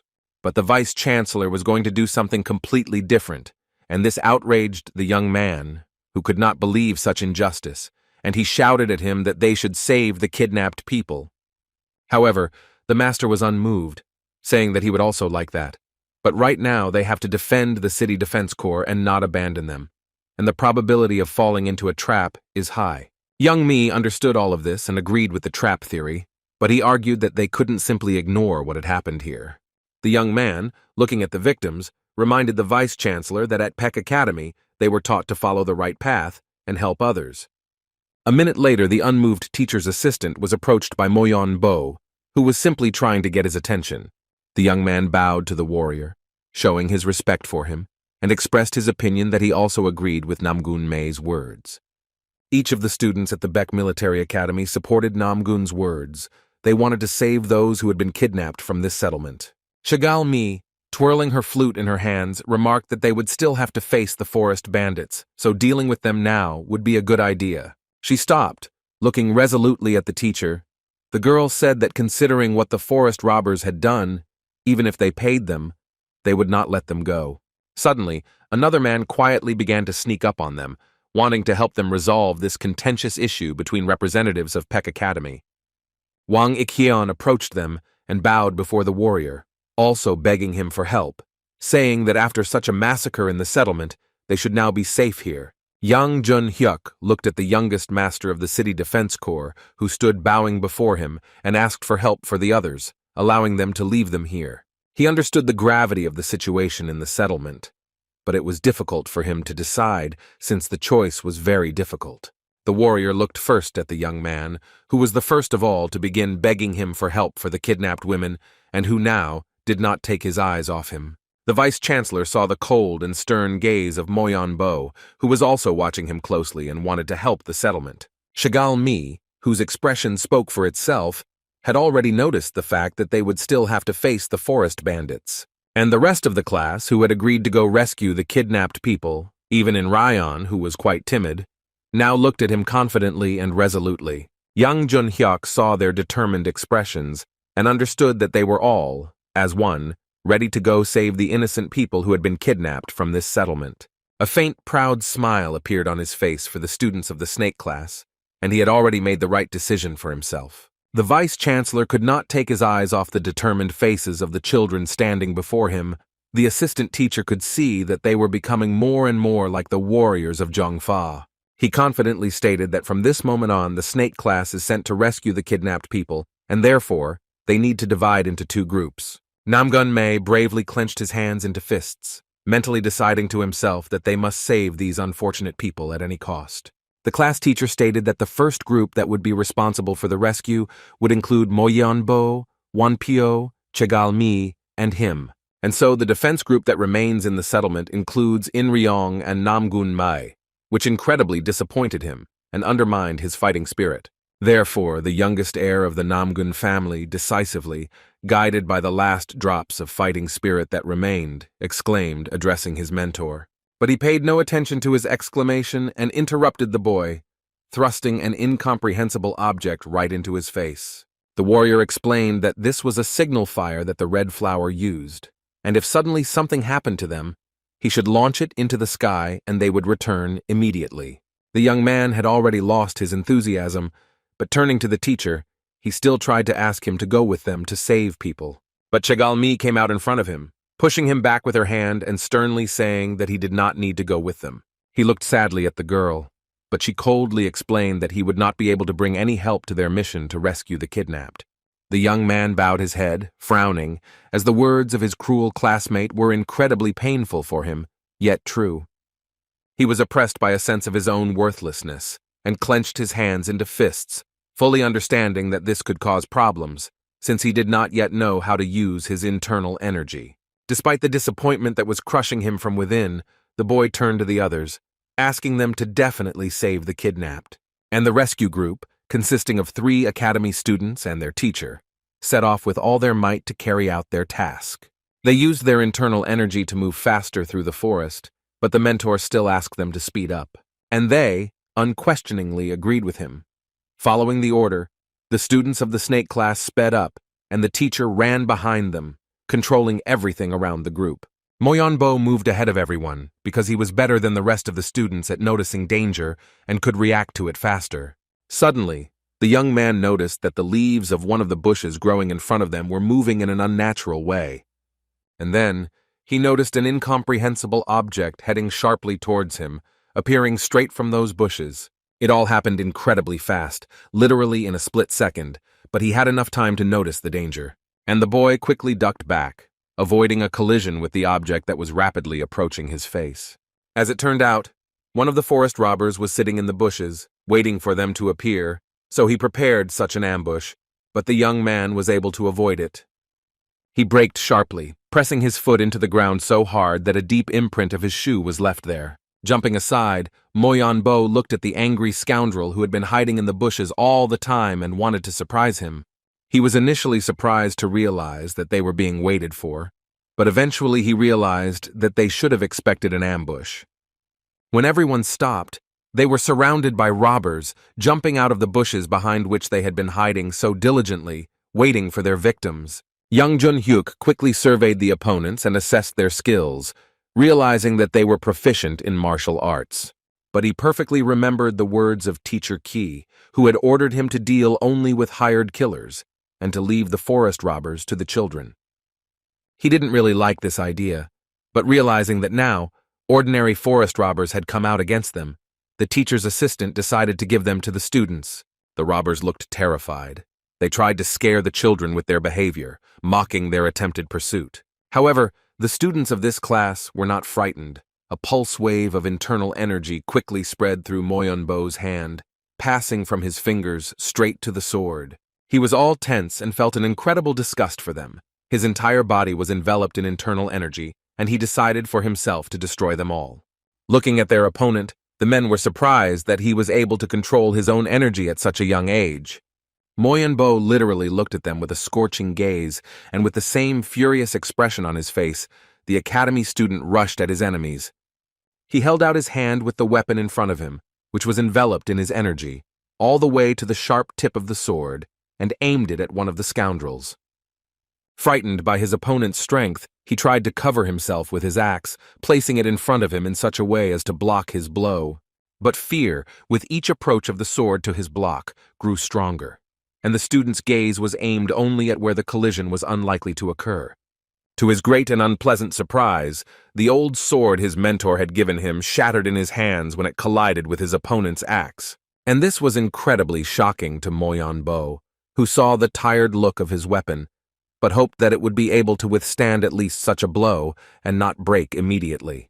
His opponent also did not expect that from the barely noticeable touch of his weapon to the boy's sword, something could happen to him. But realizing how defenseless his attacking young man was now, he pounced on him, swinging his axes furiously. However, he was incredibly skilled and quickly dodged his opponent's counterattack, bouncing up, twisting in the air. The snake class student twisted around so that he could now look directly at his attacker, assessing his capabilities in relation to him. Moyonbo decided not to use his unreliable swords for the next attack, and therefore, he hit the man with all his might, with his foot in the face.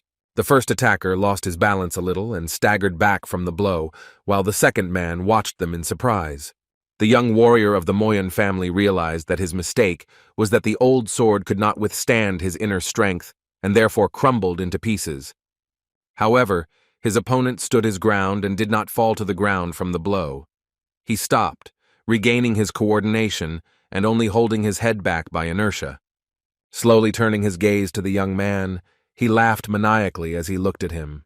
This man no longer afraid of his opponent, and having stood up, returning to his original position, the opponent declared that he had been afraid of him for nothing, calling the young man standing before him a real brat. He could not forgive the scoundrel for such disrespectful treatment of himself, and he slowly reached behind his back, taking out the next sword. However, the young student of the Peck Academy did not realize at all how necessary it was for him to fight with this sword now, if he could not withstand its inner strength. Moyonbo noticed two desperate men rushing at her, their weapons out in front of them. They ran attacking Chagal Mi. However, the girl was not one to step aside when frightened. She held a chukchik in her hands with which she learned to practice in her spare time. At first, with her eyes closed, she played some melody on the chukchi, which didn't scare her rivals at all. But then when she suddenly opened her eyes, they felt her strength. Strong waves of wind flow literally spread from the defiant academy student, intensifying depending on her playing. This wave of energy emanating from her literally blew them away and, as if on purpose, inflated their faces. The men were no longer able to stand on their feet and resist this force. They resisted with all their might, but they were being carried away, and deep tracks appeared under their feet in the ground. Chegalmi tried desperately, playing the chukchak with all her might, because if she had her old weapon now, she would have dealt with them long ago. However, this is not the case now, and she has to practice with her new weapon. But despite her efforts, the power of the wave's flow is gradually diminishing. In the end, she disappeared altogether, and nothing changed around the girl. Not even a light breeze appeared that could move the dry leaves from their place. Her two attackers, looking at themselves, were surprised that it had all stopped so quickly and had not developed further, and that they had remained completely unharmed. One of them mockingly turned to her, emphasizing that her military equipment and command of the Imgan were rather weak. However, the young lady replied no less defiantly that she was simply holding back her strength and next time she would attack with full force. Chegalmi gritted her teeth, thinking that she was right and that it was unrealistic to conquer such an Imgan technique in 2 days. The most she could do was simply push them back. On the opposite side from the young lady, one of the forest robbers was attacking their comrade, raising a heavy axe above his head. But Wang Pyo met him with a stern gaze, full of determination to overcome his opponent without worrying an ounce. The man who attacked him lunged at the young man, swinging his axe from above, but the student managed to block using his nunchucks. But from the force of the collision with the enemy's weapon, it broke into its components, no longer performing the function of blocking the blow. The representative of the Shaolin monastery was surprised to see such a surprise in front of him, quietly rolling his eyes. This was very dangerous for him, as when the nunchucks opened, the enemy's weapon continued to aim at him, but he was able to dodge. And the burly man attacking the student simply missed, flying forward and crashing his axe into the ground. Wang Pyo quickly jumped aside, heading towards his classmates, who were also unhappy with their matches. He held out to them his small notebook, which he always carries with him, displaying an inscription in which he expressed his feelings about the battle. However, the faces of the students were unchanged. They still looked resolutely at their opponents, wanting to destroy them. And despite the hardships that befell them, their gaze was just as stern and impassive, demonstrating all their courage. But each of them had only one question in their minds. They wondered why their teacher, Kui Myung-dok, had given them such unsuitable weapons. Meanwhile, in the settlement from which they left, preparations were underway for their return under the leadership of Wang Ik-hyun. Nam-gun Mei sat in one place, not moving, holding in his hands the thing that the teacher had left for them when he left the settlement. The young man sat sadly on a stump, twisting a signal fire in his hands, which he was supposed to launch into the air in case of any danger. He was completely absorbed in his thoughts about not being accepted into the rescue group, but protecting the defense corps was their top priority. He hid the signal light under his clothes, realizing that the likelihood of the robbers returning here was quite small, but he still needed to be on guard. The young man looked sadly around, checking everything around him, when suddenly something in particular caught his attention. The youngest heir to the Namgun family, he looked towards the little boy who stood unmoving in front of the entrance to the house. He decided to approach Jun-hyuk, who was standing still, as if petrified, closer and express his support to him. However, when he caught up with him, they both looked ahead in fear, expecting something terrible. In-ryong came out of the house, completely exhausted from having to deal with the wounded right now. The girl informed the young man that nothing terrible had happened, and his exhausted and wounded grandfather had fallen back asleep for the time being. She looked at him with a kind smile on her face, giving him hope that his grandfather might get better. And the desperate young man immediately bowed before the girl in a respectful bow, thanking her for the work she was doing. Namgun Mi also expressed his support and said that he was going to go around the perimeter of the settlement for now, looking around. Jun-hyuk resolutely declared that he would go with him and accompany Hyung around the perimeter of the entire settlement. He didn't even expect help from him. The little boy walked ahead, leading Mi, who was now acting as a sentinel and looking around for possible danger. Academy student Peck approached the young man, wondering how often forest robbers attacked their settlement, but learned that their nearest hideout was quite far from here. Jun-hyuk explained to him that they established their settlement here because this place was not an interesting territory for bandits. Nam-gung-mae tried not to show his concern, but he mentally wondered why the bandits had suddenly attacked this place, even though they had never been here before. He had a strong feeling that something was wrong and that this attack was unusual, but he still couldn't figure out what exactly was bothering him. Young Mi looked at the bodies of dead people lying to the side of him and covered with cloth. There were quite a few of them. Each of these dead men was once someone's son, father, or friend, and once lived here peacefully, minding their own business, but now I can no longer do so. Suddenly, the Peck Academy student was struck by the terrifying realization of the truth that the Sokkim Defense Corps had made its first trip in 3 months. And he turned his face sharply, looking behind him at the peacefully existing merchants, who were laying out their goods, settling in the settlement. They hadn't been traveling anywhere for a long time, but now the enemy knew that Sokkim had set out, and they would definitely stop by this settlement on the way. The little boy watched Nam-gun-mae in amazement and did not understand why his face suddenly changed so dramatically. However, the terrible realization of the truth troubled the young man, and he did not even notice anything else around him that was happening at that moment.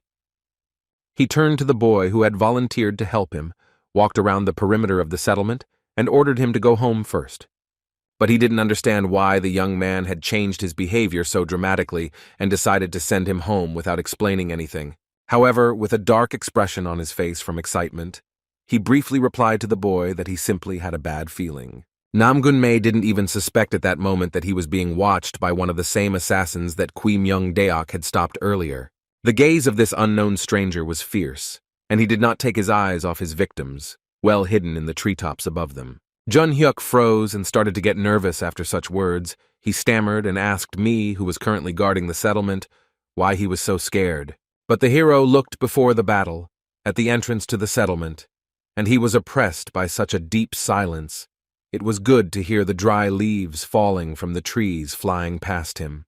The awareness of the danger frightened the hero no less than the young man, and he, with a completely serious expression on his face, asked him to go home quickly, clarifying that this was no joke.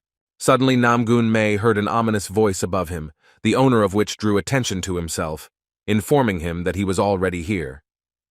The young warrior turned sharply and fearfully towards the sound to look at the one who was addressing him and understand what danger he might pose.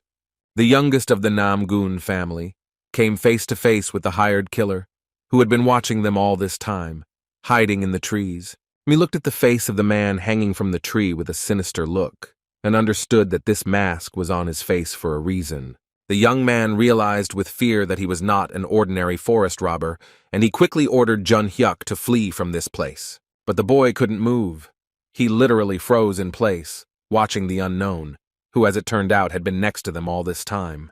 Nam-gun-mae noticed that the man did not react to his words and did not hear them, as the assassin's scolding had made him speechless with fear. Therefore, the student of the military academy Peck quickly made another decision. He abruptly grabbed his hand and pulled him with all his might. A sharp jerk brought Jun-hyuk out of his stupor and they started to run away with him. Mi wanted to take the boy away from that tree. Such a naive act made the villain laugh, and looking at their backs with an ominous laugh, he asked where they had gathered. A man in green clothes jumped down from a tree and landed sharply in front of the terrified young men, forcing them to stop. The hero, clutching the wooden sword in his hands, realized that to save the boy, he needed to buy some time so that he could run away. So he bravely rushed forward at the stranger, holding a wooden weapon in his hand and resolutely declaring that he would fight him. The young man pounced on him, but the man dodged his attack, looking in surprise at the little boy's brave defender. He tried again to get to the mercenary's face, but this time he failed, and he just passed his weapon past him. However, the young man did not give up hope that he would be able to inflict at least some harm on the stranger in the green robe, whose face was covered, and thereby buy time. Looking over his shoulder, he saw that Jun-hyuk had managed to run away from them, which meant his distraction plan had worked. But distracted by the boy running away, Mi lost his vigilance and the mercenary kicked him hard in the chest. The blow was so strong that he flew away from the attacker, losing his only but wooden weapon from his hands. The pain growing in his chest restricted all his movements and even prevented him from breathing normally. However, the young man was able to overcome himself, and instead of simply falling, he wriggled out, successfully landing on the ground in front of his enemy. The young man tried to slowly get to his feet, holding onto the spot where he had been hit and breathing heavily. He glared at the attacker. And he stood above him, looking down on him, and folding his arms across his chest mockingly, asked who would fight whom. The man arched his eyebrows in surprise and looked skeptically at his opponent, not understanding how the first squad could have been destroyed by such pios. The green-robed warrior blurted out that they had hired the bandits, and then May realized that it was just a diversionary maneuver. The unknown man raised his hand in front of him and, threatening to kill the young man himself first, and then made a short, silent pause. And snapping his fingers, he announced in an ominous voice that he would then deal with the inhabitants of the settlement and Sokim in the end. A deep fear for the people was reflected in Mi's eyes, and he sternly raised his eyebrows, realizing that he could not allow this to happen. Namgun Mi reached out to take out the signal light from under his clothes that teacher Yang Jun-hyuk had thoughtfully left for him before leaving the settlement, and he aimed a flare into the sky, used by soldiers from the Red Flower Group, intending to use it to call the teacher. However, unexpectedly, from one side, a grappling hook aimed in his direction, and then, a moment later, almost simultaneously, from the other side, and exactly the same one appeared, moving towards him. They grabbed the unsuspecting young man by the arms and pulled them in different directions so that he released a signal fire from his hands. His last hope for saving the residents and Sokim fell to the ground with a loud thud and rolled away from him. And the men holding his hands pulled the ropes even tighter, preventing him from even moving them. He stared in horror at one of them, who was burning him with a stern gaze, and desperately tried to find some solution that would help him now. A signal light. The only thing he needed right now, and the only thing that could help by calling for the teacher's assistant. However, it was rapidly moving away from him, rolling to the side and suddenly stopping at the very feet of the mercenary leader. He raised his eyebrows in surprise, not understanding where the young man could have gotten a signal light from, because this thing is simply not sold in every store. He decided to destroy it by sharply stepping on it with his foot, causing it to shatter under the weight of his body. The young man looked at this in horror, screaming in frustration because his last hope had just been destroyed. Now he did not know what to do. The leader of the villains, in a green robe, laughed loudly, mocking him. He wondered if he really hoped to take advantage of him. Suddenly, Namgung Mei heard a child's voice behind him, rapidly approaching them, demanding to let him go. Not believing his own ears, he looked over his shoulder in fear and saw Jun-hyuk there, caught and held above the ground. Horror settled in his eyes. He so hoped that the boy would be able to escape, but unfortunately, he was caught, and with despair in his voice, Mi demanded to let the child go. The leader of the hired killers looked at the young man with fury, and sternly, baring his teeth, growled that he still hadn't realized his place.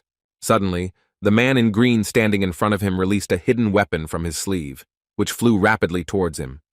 A pile of ropes approached the shocked young man, with pointed tips on the ends, looking like snakes moving in the air. And now, having reached their goal in an instant, they enveloped him, tightly entwining themselves around his body and squeezing his sides, preventing him from moving.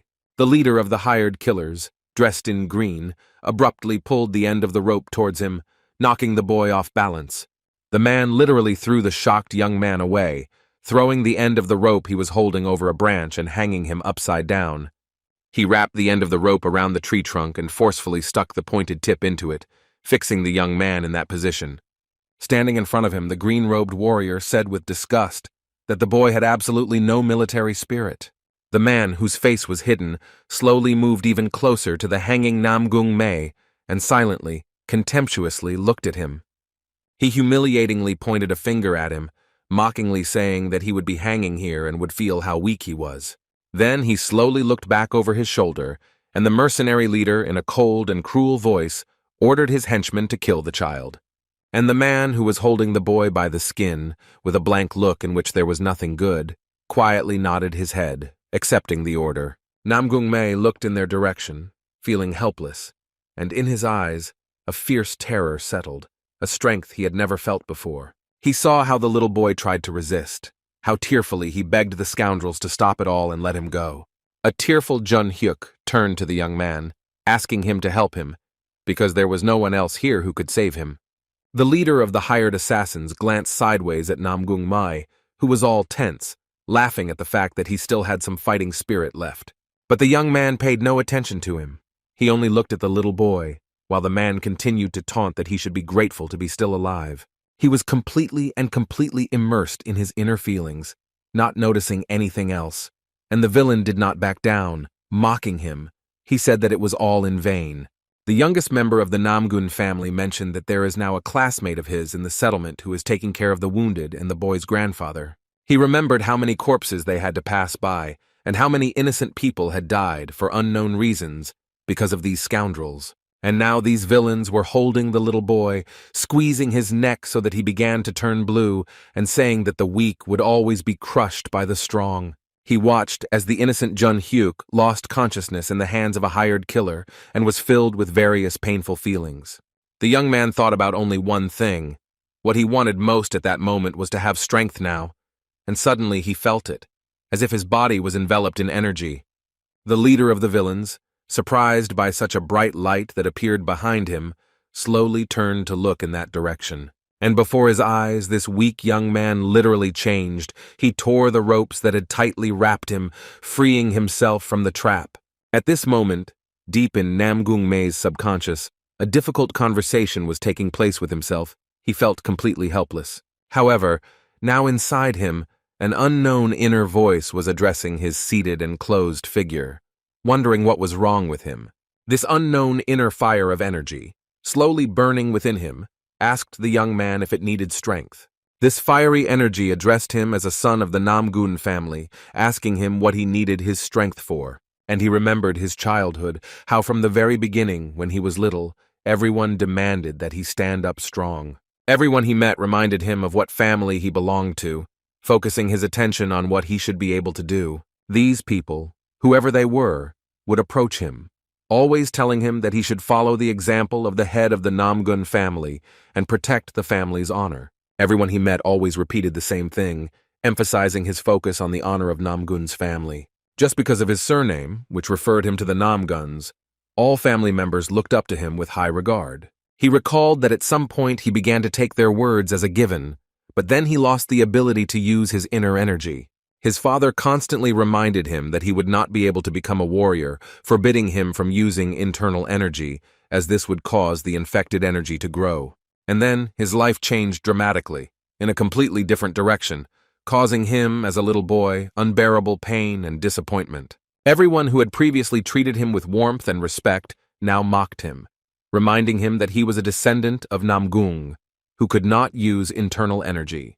They looked down on him and called him a disgrace to the family, reminding him that his brothers and sisters were talented from birth. These people caused him great pain, calling him a bad son born to such a good father, reminding him of his differences and his elders. And now all those high marks he had been given before had sunk into oblivion. Now he felt completely alone and felt unspeakable pain. And even knowing for sure that nothing would work out, he still continued to try to catch up with his older brothers and sisters in strength. He trained diligently every day, never giving up. Despite the pain or his fatigue, he continued to train. And even then, over time, when he had already forgotten the true reason why he was going to become stronger, he continued to train tirelessly. Day after day, week after week, year after year, he tried and practiced endlessly with his wooden sword. And now, the young man tried to remember the true reason why he had once decided to become stronger, and why he had done it all. Why did he do all this and continue to train, even when his hands were already bloody from calluses? And even now, when he has become older, the desire to become stronger remains, but he no longer remembers the true goal. That fire of energy that burned before his eyes began to flicker, changing its appearance and the strength of its radiation. And before the young man's eyes appeared the figure of the powerful Namgun Cho, his loving father, who constantly watched over him. He remembered how, when he was still little and practicing with a sword, his father would sit near the house and watch him, watching him train diligently. And that very day, he turned to him with an unexpected question, wondering how interesting it was to study the Chkoshik. That day, little Namgun Mi happily responded, promising that he would become stronger and protect people. Then the father, pondering his answer, asked another unexpected question, wondering which people he was going to protect. Little Namgun-mei didn't think about who exactly he wanted to protect, but replied that he wanted to protect those who found themselves in a difficult situation. And the father asked his youngest son what he understood by the word strength. This question was very difficult for him, and he couldn't immediately find an answer, so there was silence in the air for a while. But then, a moment later, he answered without a shred of doubt and without a drop of deceit that he considered his father's strength. The youngest heir to the Namgun family, he firmly declared that if he became like his father, he would be able to call himself strong. But suddenly the father, who was sitting on the stairs and watching his son, laughed at this answer. He began to gradually get up and started walking towards his youngest son, coming closer to him and folding his hands behind his back. Namgun Cho replied that based on his son's words, he could be considered a weak person. Little Me looked at him in incomprehension, which he told him, since he wanted to say something completely different. He looked at the powerful figure of the great warrior who was his father and said with incomprehension that he, on the contrary, was strong. Namgun Cho lovingly placed his hand on the head of his youngest heir, reassuring him that he was indeed strong. But my father said that calling someone a strong person doesn't mean they can protect everyone else, and it's hard for them to even protect their own people. Then the loving father gave instructions to his noble son to protect and help those in trouble. Gently stroking his head, he declared with warmth in his voice that he would very much like him to gain strength and become such a person. Namgun-mi remembered that he couldn't understand him then. He didn't understand his father's words or facial expressions. But now, he understood him a little. Now the young man realized what those fatherly words meant, and how difficult it could be to protect others in need. But no matter what, this is exactly what he wanted, and even now, he still wants to protect them. Namgun-mei realized that this desire was his true reason for wanting to become stronger from the very beginning. Before his eyes, the figure of that mighty warrior appeared, who had promised to tell him how to become stronger. It was Qui Myung-dok, who promised to teach the young man and show him the right path. It was his mentor who first told him that to begin with, he needed to master Yogunyan. Thanks to his ability to recognize this power, the young man broke the metal ropes that held him suspended from the tree. And now this energy has awakened in him. He has finally realized how to summon it to himself. He literally opened his eyes to another person and felt the poisoned energy that lived in his Tanjun flowing from his hands. But thanks to the knowledge of the Yogunyan technique, he was able to turn the flow of energy in the other direction, releasing a completely different, stronger energy. After freeing himself from the trap, the young man began to fall headfirst to the ground, but he was able to get back up. He landed with both feet touching the ground and leaning on his hand, holding his body in that position. The young man's entire body was enveloped in energy, and his gaze also changed.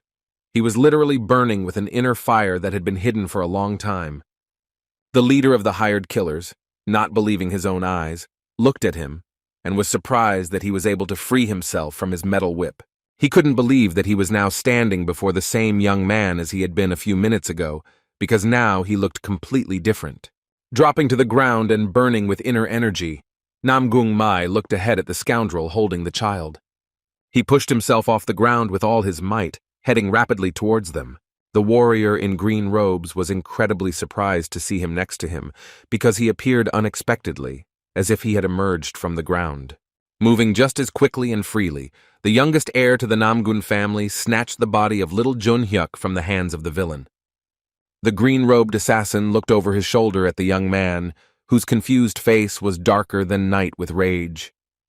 He held Jun-hyuk in his arms, listening to him, trying to figure out if he was still breathing or not, and he was too late.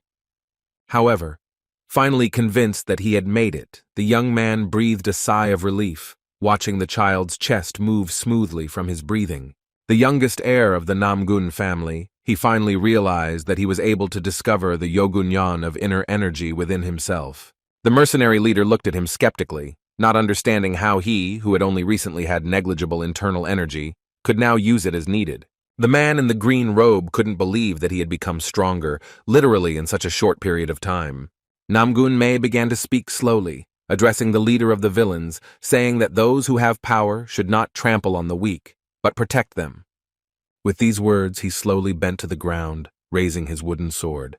The young warrior stepped forward, showing with his entire appearance the conviction that this was the true path for the strong.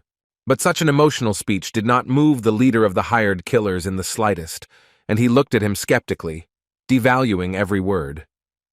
He gradually released new metal whips from his sleeve, saying that he was still young and therefore did not yet understand the rules of the game well. And when the attackers began to group together, drawing their weapons, their leader began to say that since he was just starting his journey in Murim, he did not know that the law of the jungle applied here. One of the subordinates looked back at the leader, who gave them a short signal to deal with the young man without leaving him alive. A villain in a green outfit attacked a student at Peck Academy, threatening to tear him and the boy he saved from them to pieces. Nam-gun Mei gritted his teeth, feeling the surge of Yogunyon energy, and directed it towards the wooden sword he held in his hands. He blocked the attacker's blow with it, and it withstood it without even being shattered.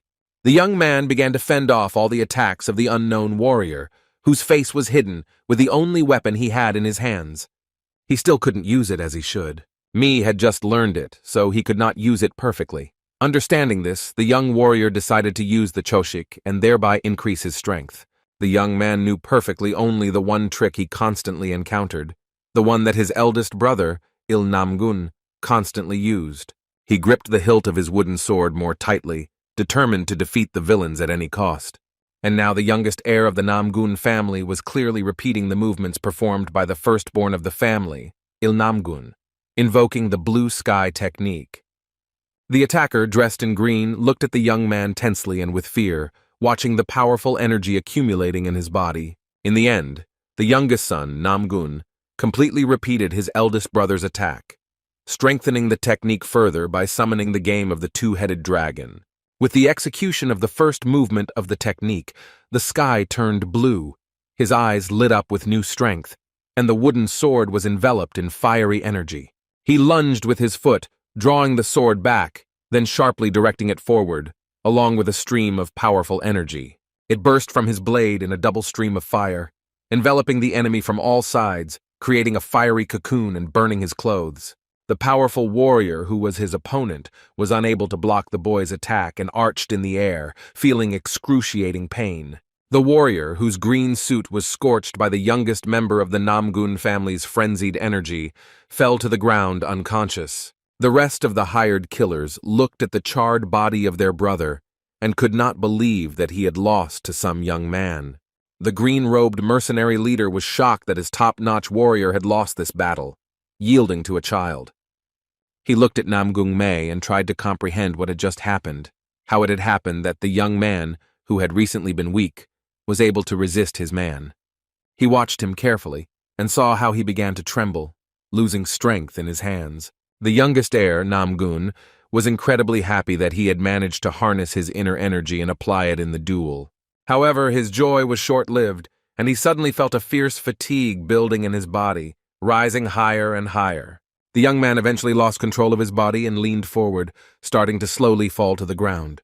The wooden sword in his hands was the only thing that saved him from falling face down to the ground, as he was able to lean on it, slowing his fall. Mi stood bent over on his knees, holding onto his weapon and feeling his head spinning. He realized that he had overdone his internal energy. However, now was not the time to feel sorry for himself, and the young warrior forced himself to pull himself together and finally come to his senses. Namgun Mi looked ahead and realized that despite his exhaustion, he still had 3 more opponents to overcome. He has already managed to overcome one, and it is now lying right in front of him, still unconscious. The leader of the mercenary group looked at his subordinate and assessed his condition, trying to understand the current situation. He wanted to use a diversionary maneuver with the forest robbers to divide their forces and destroy the defensive core, but some changes occurred. The mercenary hoped that they would leave the child with outstanding medical skills with the weakest one and go off to rescue the hostages themselves. He looked ahead and couldn't believe that he could have made a mistake in such a wonderful plan, in which everything should have gone as it should. However, now standing before him is a young man who, with a single attack, was able to defeat one of his best warriors, who had been specially trained for such a job. But after noticing another tremor in the boy's hands, which intensified and made it impossible to hold the weapon, he realized that his assumption was correct. The man realized that with just one blow, all of their opponent's strength had been exhausted, and he now posed no threat. The leader ordered his subordinates, number 2 and number 3, to attack the young man, combining their forces and forming a strike formation. And they, raising their weapons, rushed forward, bypassing their young opponent from different sides, driving him into a corner. Namgun-mei was amazed that two warriors were about to attack him at once, forming a strike formation that he had never seen before. And they pounced on him, attacking simultaneously, not giving him the right to think about his movements. One of them, working with small knives hidden in his hand, swung at him, cutting through the air. But the guy tried to dodge and 3 deep slashes appeared on the ground. And the warrior in the green suit flew past him, losing the opportunity for his attack. However, looking at his shoulder, where a cut wound was visible, the young man realized that he had not managed to dodge perfectly, and had still been hit. At that moment, he felt a shadow appear over him, and saw the cold steel of his opponent's blade approaching in his direction. He tried to block the blow, but he realized that his wooden sword might not withstand the collision with a metal blade, inside which internal energy was placed. Namgun-mi was well aware that he wouldn't be able to hold on like this for long, because in any attack, his wooden sword might simply break. And so, he tried to jump to the side, to move away from the attackers, who did not stop and attacked him simultaneously from different sides. The youngest heir to the Namgun family moved to the side, wanting to increase the distance between himself and his enemies for a start. However, before he could even stop, he again noticed the shadow hanging over him. Namgun-mei realized with fear that there would be another attack from above, and he needed to escape quickly. This time, he was attacked by the leader of the hired killers himself, releasing another metal whip from his sleeve, with which he intended to catch his opponent, the pointed ends of which were rapidly heading towards him, wanting to bite into the body of the young warrior. He tried to dodge, but it was no use, and the spikes cut into his body, causing new wounds and knocking him off his feet. The young man, having fallen, tried to roll to the side, avoiding another collision with the metal whip. Namgun-mei realized that when he was attacked by 3 people from different directions, he had no chance to counterattack. But dodging was also difficult with such constant attacks, so he desperately tried to find a solution to what to do now. The mercenary leader taunted him, wondering why he wasn't showing any reaction. He skillfully wielded his whip, continuing to taunt why he wouldn't use his cool sword technique again. And now, above him, 2 hired killers in green suits were again hovering, moving in sync, sensing each other perfectly. Namgun-mi realized that he needed to use a move that would help break the balance between the opponents. Blocking another enemy attack, he was also aware that he had not been able to perfectly master the blue sky sword technique. But he couldn't constantly block the blows because the warriors moved synchronously, and one of them would inevitably hit the young man with his weapon. The youngest heir to the Namgun family knew perfectly well that if this continued, he would definitely lose this fight. Now the whole difficulty, after he discovered the Yogunyan in himself, lay in the consequences of being poisoned by an unknown poison. His father not only forbade him from using and building up his internal energy, but also stopped teaching him the choshchik. The mercenary leader continued to taunt the young man, who was wounded from all sides, asking if he would continue to dodge blows in the same way. But he stopped, dripping with blood, realizing at that moment that he could only show one joke, which he had repeated hundreds, or even 10 million times. Namgun-mei could only show one choshik, the first movement of the blue sky sword technique.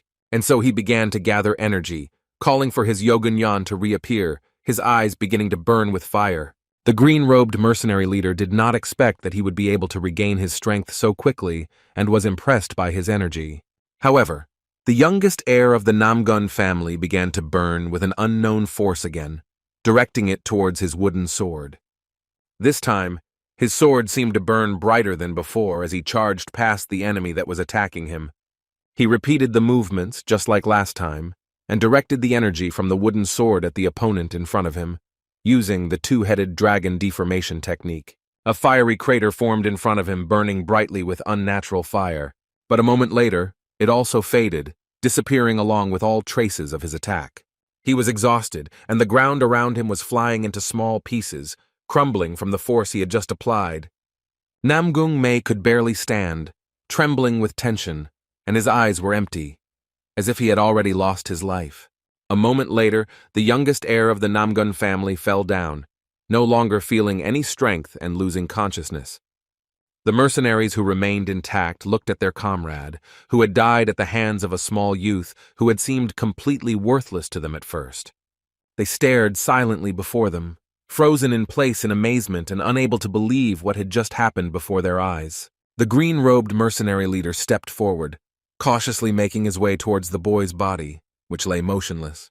He approached him in the preda, looking at the bloodied young man lying there, unconscious from the overload. The man was deeply shocked that a child with no experience in real combat was able to change the appearance of his beloved. He was amazed by the fact that this inconspicuous young man was able to put deformation into practice in such a short period of time.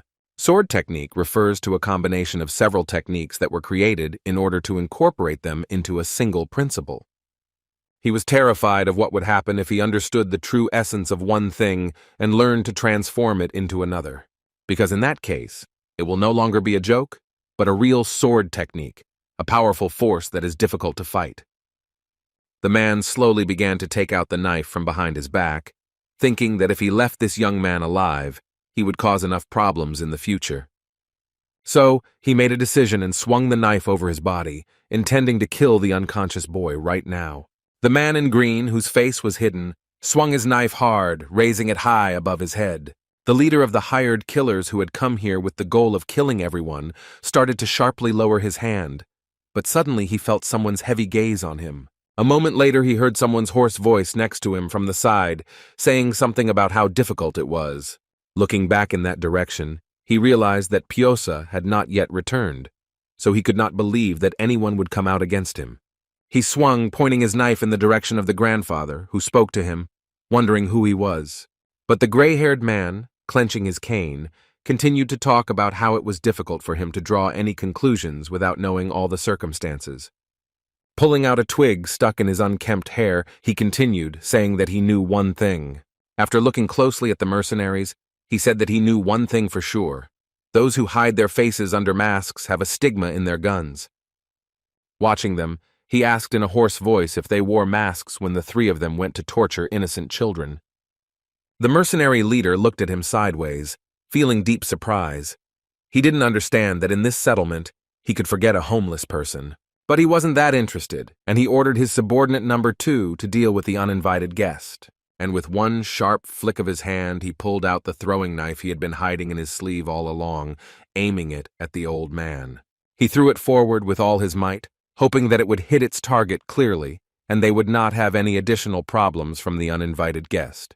And the throwing knife clearly flew into the old man's face, sticking with a sharp and characteristic sound. It got stuck right in front of his face, in the wooden stick that the grandfather was holding in his hands. He began to say that they devalue human life and kill them so that they will be forever silent, without feeling any hesitation. Looking at the knife that could hit him, the gray-haired man glared at the mercenaries and threatened to beat them up badly. Meanwhile, in the forest, the robbers also did not intend to retreat and attacked the children who had set out to rescue the kidnapped people. They attacked Moyonbo, throwing sand at him to distract him before striking again. He was surprised by the fact that they were using sand, throwing it at him, but at that moment, he saw several projectiles rapidly approaching him from the other side. The young warrior tried to dodge, moving to the side and avoiding collision with the enemy's weapon. He was struck by the fact that robbers were willing to use any means and methods to achieve their goal or win a duel. Young Moyonbo looked at his opponents, who were grinning predatorily and preparing for another attack. The young man was confident that he could quickly defeat them if he had normal weapons, as he had broken a sufficient number of the swords his teacher had given him in an attempt to attack them. Meanwhile, none of the robbers were going to retreat or simply give up. They continued to attack. The robbers split into pairs, each attacking their own student, but no one managed to defeat them or even just injure them. Shigal Mi also continued to avoid clashes with enemy weapons, did not engage in combat, trying to wear them out by running around. This behavior of the girl incredibly irritated the men who tried to hurt her with their weapons, and they were outraged that she would not engage them in a duel. However, the girl said nothing in response. She understood that she had not yet reached perfection in using Imgon, and therefore, she needed the right moment to attack. All this time, while they continued to fight, they were watched by their teacher, Yang Junhyuk, who never once interfered in their fights. He watched them appraisingly, understanding that the skills of the snake class were much better than those of the forest robbers. But right now, they were in a chaotic battle. The assistant teacher understood that they were in such a mess because they couldn't use their new weapon properly. Therefore the mighty warrior went forward to one of the forest robbers, wanting to talk to him and find out what interested him. Turning to one of the robbers, he asked where they had hidden the women and children they had previously kidnapped from the settlement. He did not expect a sharp address from behind him, and therefore instead of answering, he turned around and attacked him with the axe he was holding in his hands. But the small sword warrior quickly blocked using his weapon and prevented the attacker from striking. He stared unmoved at the frightened forest robber, who tried to exert even more effort to move the sword from its place, but he couldn't. Then he looked him in the eye with coldness and severity, slowly saying that he was asking again where the women and girls from the settlement had gone. But the impudent robber, defiantly looking him in the eye and provoking him with his gaze, mockingly called him the Lion of Justice. The forest robber looked at him with a furious look, licked his lips, and with a predatory smile reported that they had scattered everyone and sold them to slave traders. However, the great warrior did not believe it. He knew very well that it was a lie, since they would not have enough time to pull it off. Pushing away his weapon, the warrior thought about how he was going to entrust this matter to the children. But he couldn't waste any more time, because the hostages could be in greater danger. Although he had promised the teacher, he had no other choice now, and so, throwing him over his shoulder, the assistant teacher made his choice. The impudent forest robber hit a tree with all his might, and a trickle of blood came out of his mouth. The small sword warrior quickly struck him with 3 short blows, repeating with the robber what Master Chi had done with the mercenaries.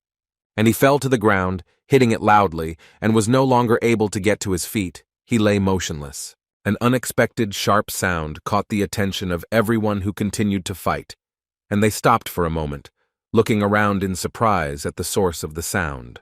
The great warrior straightened, straightening his back. He ordered his class of snakes to retreat back. The warrior with the small sword looked ahead with a stern and cold gaze, saying that now it was his turn to engage in a duel. The disciples quietly accepted their mentor's order and sadly retreated, feeling pitiful and helpless. Wang Pyo was also upset by this, but he was already tired of fighting fruitlessly with the forest bandits. So he breathed a sigh of relief after hearing the phrase. A moment later, the entire duel was over, and all the forest robbers lay unconscious, piled up in one heap. The assistant teacher drew the students' attention to himself, saying that they were first-class fighters, and that if they had continued the fight, there was a chance that they would have won. He continued to say that the forest robbers were second-rate warriors in strength, but the students were unable to properly use the weapons they received. And those who lowered their eyes in shame, looking at their feet, felt complete disappointment. And the teacher continued to say that they showed confusion in the tactics of real combat. He looked at them coldly and told them not to lose heart, explaining that this was the reason they needed experience in a real fight. The warrior said that training in real combat is important, but the first priority should be rescuing the kidnapped people, so the students will still have a chance to prove themselves.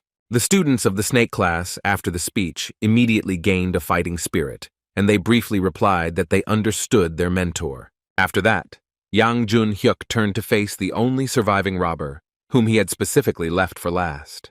The small sword warrior looked at him with his cold and cruel gaze, curtly ordering him to lead them to his base. And the frightened man, realizing that there was no point in arguing, that he would not be saved anyway, quickly agreed to carry out the order. Returning back to the settlement where Elder Kaban is now, Hong Seo-gol summons his inner strength to teach the villains a lesson. Throwing aside the throwing knife that was flying at him, the old man asked who he should teach first, and suggested that they attack in any way they wanted. The leader of the hired killers looked with surprise at the uninvited guest, who unexpectedly appeared in this settlement, and understood that he was an outstanding Kaban fighter. He made this conclusion by looking at his belt, since the order of force placement in Kaban was determined by the number of knots on it, from 1 to 9. The old man who came out against them had 7 knots on his belt, which amazed the mercenary leader, who guessed that he was an elder, and his strength was at the level of a Kolchon. To understand the level of his strength, he equated it to the alignment of warriors where he could quite possibly be compared even to a Kilchon. Realizing his disadvantage, the leader of the green-clad mercenaries decided to break away from the old man first. And he took a large round thing out of his pocket, holding it in his hand. He began to lift it above him and was about to throw it to the ground. The eyes of the elder of the Keban, a clan of vagabonds, widened in surprise, and he tried to recognize this thing, to understand what to expect. Suddenly, he realized it was a smoke bomb and instantly rushed forward, trying to catch the mercenary who deserved a lesson from him. But he managed to smash the gun to the ground, literally in front of his nose, and hide in the thick smoke that completely hid any traces. When Elder Hong Seogol arrived at the scene, no one was there, and because of the thick smoke curtain in front of his eyes, nothing was visible. He kept his stick at the ready, but he understood that they had already fled and were unlikely to attack him today. The old man was struck by how careful those mercenaries really were. Behind him, in the smoke screen that was gradually disappearing, he could see the body of the young man. He looked back at him, assessing the boy's condition, seeing how badly he was injured. He was impressed by the powerful strength of spirit that the young man had, because despite having already reached his limit, he still did not give up. The man mentally praised him for being guided by good judgment and making the best choice in the most difficult situation, but he was above who he was. Looking at his face, he remembered that he used the blue sky sword technique and therefore understood that he belonged to the Namgun family. He believed that he was Namgun Hui in front of him. It was already completely dark outside, but the surviving residents of the settlement were helping to unload the Defense Corps' belongings. The youngest foreman from the City Defense Corps helped and led the crowd, telling who, where, and what needed to be taken. Suddenly, a sound outside the settlement gate caught his attention, and he slowly turned in that direction to look at its source. It turned out that behind the gates of the settlement stood women and girls who had been kidnapped from this settlement by forest robbers. They looked ahead with tears in their eyes, feeling relieved that they were finally home and that all the horror they had been through was now over. The first man to notice their return dropped his things and ran quickly to meet his wife with tears in his eyes. After that, everyone looked towards the gate and headed to meet their relatives, who had finally returned home and were saved. With tears in their eyes, they hugged and rejoiced at the return of their relatives, trying not to remember the horror they had to endure. The women could not believe that they were finally home, and that their husbands were alive, as they remembered the bloody massacre that had taken place in the settlement. Jun Hyok's little sister also returned home, hugging her brother and living grandfather with tears in her eyes. The rescue team that brought the women and girls home stood at the entrance to the settlement and looked with satisfaction at their work. Suddenly, Chagal-mi noticed something that caught her attention and confused the girl. Behind the backs of little Junhyo's family, in his house, In-ryong was caringly bending over someone and healing this person's wounds. Looking closer, she realized that Namgun Mei was lying there, injured, his body completely covered in bandages. Yang Jun-hyuk looked in the same direction as the girl, stunned, and didn't understand why young Mi was lying there injured. Suddenly, they heard the sound of a tapping stick near them and instantly looked back at its owner. Hong Seogol turned to the assistant teacher, saying that the young man needed peace right now and he wanted to talk to him. The great warrior was surprised to see Elder Hong Seogol, nicknamed Drunkard, in front of him, but by shouting his nickname, he surprised the disciples standing nearby. The old man turned away from him, grimacing and talking to nowhere, wondering why it was so unpleasant to hear his nickname every time. But the great warrior with the small sword ignored his question and asked what he had forgotten, if he really had any business. He looked skeptically at his interlocutor, saying that it was not necessary to have any reason and that he had stopped by here on his way home and asked to be addressed as a sonbei, not an elder. Yang Jun-hyuk looked in horror at the young man lying in front of him, covered in wounds, and wondered if Hong Seogol might be involved in this. This incredibly angered the old man. He attacked the warrior, proving that he would not attack a child under any circumstances, and the child began to retreat, apologizing to him. He asked the elder to tell him how it all happened, and the elder, smoothly smoothing his beard, thought about where best to start. In the end, he made up his mind and said that if he could get him a drink first, then he would know everything, and the great warrior decided to swallow his emotions, which were going off scale, believing that it was better to remain silent than to say something by mistake. They went inside the house, where the table was already set, along with the dinner and drinks the old man had requested. The first thing he did as soon as he entered was to pour himself a drink and happily began to drink the weak alcohol. After drinking, he told them how everything really happened and grimaced, wiping his long mustache from the drink. Yang Jun-hyuk froze in place, unable to respond after hearing the words. He did not believe in their reality. No one present could believe the truth of the words, and the assistant teacher, surprised, asked the elder if he was telling the truth. Hong Seogol continued to say that the young man from the Namgun family, despite the numerical superiority of his opponents, continued to fight until the very end. The great warrior thought that this all sounded strange, since the young man could not actually use his internal energy. He remembered how the student had fought for the right to remain in the academy and began to suspect that he was again fighting in a state of demonic soul, in which the body and mind lose balance and the soul is possessed by a demon. Therefore, the snake class teacher wondered if the young man's condition was similar to unconsciousness, as if he was only fighting instinctively. This question extremely surprised Elder Kaban. He could not believe that he suspected his students of unconscious actions. Hong Seogol asked if he meant the state of a demonic soul, to which he received an affirmative answer from the teacher. After that, a heavy silence fell between them, and the old man even stopped eating and drinking, looking at his interlocutor in surprise. A moment later, he raised his index finger up, shaking it in denial and slowly, drawn out, stating that this was absolutely not true. He assured him that there was not even a hint of such a condition. But on the contrary, the boy was very talented for his young age. After taking another calm sip from his glass, he reported that young Namgung had managed to eliminate 2 of the 4 assassins. Chagal-mi was incredibly shocked when she heard about who such a weak young man as Namgun-mi had to fight. These words were reflected in deep shock on the face of Moyon-mei, who was surprised because he himself had not been able to defeat the forest robbers today. Yang Jun-hyuk also did not believe what he heard. He was shocked that an unprepared young man had to fight with killers. He asked the elder if he was sure of who he had seen, and the man replied that they were, in fact, first-class fighters. The level of gravity of warriors depended on their skills, and third-class warriors were considered those who had literally just picked up a blade. The second class included warriors who had already achieved something and began to study choshchik, various combat techniques, and fighting. And to the first class, the relationship of fighters who can release their internal energy through their bodies or weapons. After them come the Kolchan warriors, who learned to give form to their internal energy, and by endowing it with weapons, they could cut stones.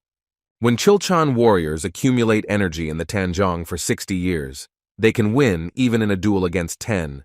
They are called outstanding Chilchan fighters. They are followed by the levels Huagyan and Hyongyan, which in translation mean the boundary of transformation and the boundary of mystery. Chagal-mi asked the old man if he had seen it himself, as she was well aware that Namgun-mi could not be capable of such a thing. He was offended by such disbelief and looked at them with his stern gaze, saying that he had really seen it with his own eyes. Pouring another portion of alcohol, he looked at them with incomprehension, saying that they had a strange reaction and would rather praise the young man than question him with distrust. But the class of snakes, along with the assistant teacher, continued to look at him skeptically, not believing this crazy story. Yang Jun-hyuk decided to explain that the abilities of the young man he was talking about could not have allowed him to commit such an act. The warrior decided to carefully ask if he was sure, but this incredibly irritated the old man, and he indignantly began to ask if the old man really thought he was talking nonsense. Hong Seogol indignantly began to shout that he was the elder of the Kaban clan, who were considered informants of Jongpa. He was indignant, asking if they would trust their information if he lied at every turn, and then pointed a sharp finger at the young man. Pointing to Namgun, he stated that he had seen with his own eyes how he used the blue sky technique against the mercenaries. Therefore, he was Namgun's descendant. The old man continued to say that he had excluded the girls from his 5 children and that he did not look like a young man over 20. He abruptly stood up from the table, saying that there was only one candidate left, whose physique was suitable for studying military skills, but due to laziness, his reputation was not the best. Hong Seogol literally burned with indignation, continuing to say that despite this, the young man showed himself as a brave fighter, ready to sacrifice himself for the weak. Such incredible power, which radiated from the irritated man, blinded the class of snakes and their teacher. They were amazed by the tenacity with which the man spoke. He began to tame his inner strength and said that by all criteria, only the third heir, Namgun Hui, was suitable. A heavy silence fell again in the room, which no one broke, and the old man was fuming from a surge of energy that had gone off scale due to emotions. A moment later, Chegalmi began to speak timidly, addressing the man with the words that this was precisely why they believed he had made a mistake. However, he cooled down, looked at her completely uncomprehendingly, and therefore asked what exactly the girl meant by those words. She pointed to the wounded young man lying bandaged on the bed, saying that it was not Namgun Hui, but the fifth heir, Namgun Mi. This statement incredibly shocked the elder of the Keban clan. He could not believe that he had been wrong with his conclusions. Realizing that this was the fifth heir, on whom no one pinned their hopes, he thought about the fact that he had talked about the informant Keban in vain. Thinking hard about this situation, the man realized that this could ruin the clan's reputation. And so, with only one solution to such a situation in his mind, he decided to smoothly change the topic of conversation. Sitting down in his seat as if nothing had happened, he wondered why the killers would attack a Christian settlement. But everyone present understood that he had tried to shift the topic of conversation in an inept way, and therefore looked at him suspiciously. Suddenly, a man entered their room and said he had a suspicion about an attack by hired killers. Looking back towards the owner of the voice, they noticed that the youngest foreman of the City Defense Corps had approached them. Meanwhile, something was happening in Anhan Province, which was Namgun Mei's birthplace. It was there that the snake class teacher, Kui Myung-dok, went with a specific task. He stared intently in front of him, radiating coldness with his tired gaze. Teacher Ki realized that he had arrived at the right place. He stood in front of a huge house, the sign of which bore a short inscription indicating that the property belonged to the Namgun family. He balled his hand into a fist and brought it to the huge gate, knocking on it. Kui Myung-dok stood in front of the heavy gate and waited for someone to open it for him. After a moment, the gate opened and a small hole appeared, through which someone looked out. After that, a man appeared from there, trying to figure out who could have come at such a late hour. Kui Myung-dok introduced himself to the guard as a teacher at the Baek Military Academy in the Murim Union. He looked skeptically at the uninvited guest and arched his eyebrows in disbelief. He peered out the gate, wanting to get a better look at the man standing in the doorway. The guard understood that he couldn't look like an academy teacher, with such pale skin and a thin body, and because of the bags under his eyes, he looked more like a panda. Looking at him closely, the guard realized that this uninvited guest looked more like a sick person who had come to ask for money for medicine. He didn't understand why this man was lying, and so he decided to send him away. Smiling sweetly, he said that it was already late, and therefore it was better to come tomorrow. Teacher Kui Myung-dok was going to politely say goodbye, saying he would come by tomorrow. But unexpectedly, his words were cut short, and the gate was closed right in his face. He was left standing on the street, completely bewildered, staring at the closed gate in front of his nose. But he wasn't going to give up so easily, so he climbed onto the roof of the gate. Teacher Ki looked at the house in front of him, thinking about not making too much noise during a family visit. Suddenly, his tired gaze was drawn to one thing, and he concentrated completely on it. From the window of one of the rooms of the house, energy of incredible power came out, the radiance of which attracted attention. Kui Myung-dok looked there with a smile, feeling the powerful energy from that place. So a moment later, he had already jumped off the roof of the house, heading in that direction. He moved quietly and quickly, leaving no trace behind so that no one would disturb him. Teacher Kui headed towards that window, not afraid of making a mistake, since only the head of the Namgun family could possess such strong energy. Kui Myung-daok quickly put on his ghost mask, wanting to meet the great warrior Namgun Cho. Returning back, the junior building manager, entering the room, stated that he had an assumption about the cause of the attack. Teacher Yang Jun-hyuk turned around, looking behind him, and was surprised to see Wang Ik-hyun there, addressing them. The young merchant stood motionless and looked at those present in the room. Suddenly he reached into the sleeve of his clothes, taking out something small. He took out a small box and carefully placed it on the table, showing it to those present. The class of snakes, along with their teacher, were incredibly surprised to see in front of them this little thing that the man had been hiding up his sleeve all this time. Wang Ik-hyun pulled out a small wooden box from his sleeve, which was visually completely inconspicuous, so they couldn't believe that this could be the reason. But that wasn't all. The youngest master of the City Defense Corps reached for the box, opening it in front of the rest. However, their expectations were not met, and they were surprised to find nothing inside the wooden box. They stood bewildered by this discovery, and Chagal Mi noted with annoyance that there was nothing inside the wooden box. The youngest master of the City Defense Corps coldly replied that they were right, and that was why it was just his guess. After that, the young man decided to clarify everything and began to tell a story that happened a long time ago. He spoke, recalling the time when their Sokkim City Defense Corps was beginning to gain popularity. It was then that many people came to their gates, either asking for help or asking for a job. People from different parts of the city came to them then, bringing with them everything of value. The head of the City Defense Corps, Wang So-ban, gladly welcomed everyone into his home, offering favorable conditions for trade or work, and if necessary, a place to stay for the night. However, unexpectedly, on one of these days, a completely different person appeared on the doorstep of their City Defense Corps, one who did not need a salary. Then they were joined by several men, representatives of another City Defense Corps. Along with them came the head of their Zhongshan City Defense Corps, who introduced himself as Kwak Jong. But he was not alone. Two others came with him, each representing his own City Defense Corps, the head of the Susan Corps and the Manso Corps. His father was surprised by such unexpected guests, who appeared on the doorstep of his building. He bowed before them in a respectful gesture, deciding to welcome them, just like the rest of the people who had come to them before. Wang So-ban invited the guests to the table, treating them to drinks and delicious food, as they hoped to establish friendly relations rather than conflict with other corps. They drank and joked around, getting to know each other and forming friendships. However, even at that moment, Wang Ikyun felt something suspicious, eavesdropping on their conversations and watching the men. And when the atmosphere became more pleasant, the uninvited guests asked if our corps would like to distribute a certain product. It was impossible to know what the thing was, even if I really wanted to know. Inside this small box was a product that could only be sold to people who knew the secret password, and the uninvited guests offered a considerable salary and support from their City Defense Corps for such work. Kwak Jong, head of the Zhongshan City Defense Corps, looked at the owner of the house in a special way that evening. He hoped that they would be able to establish contact.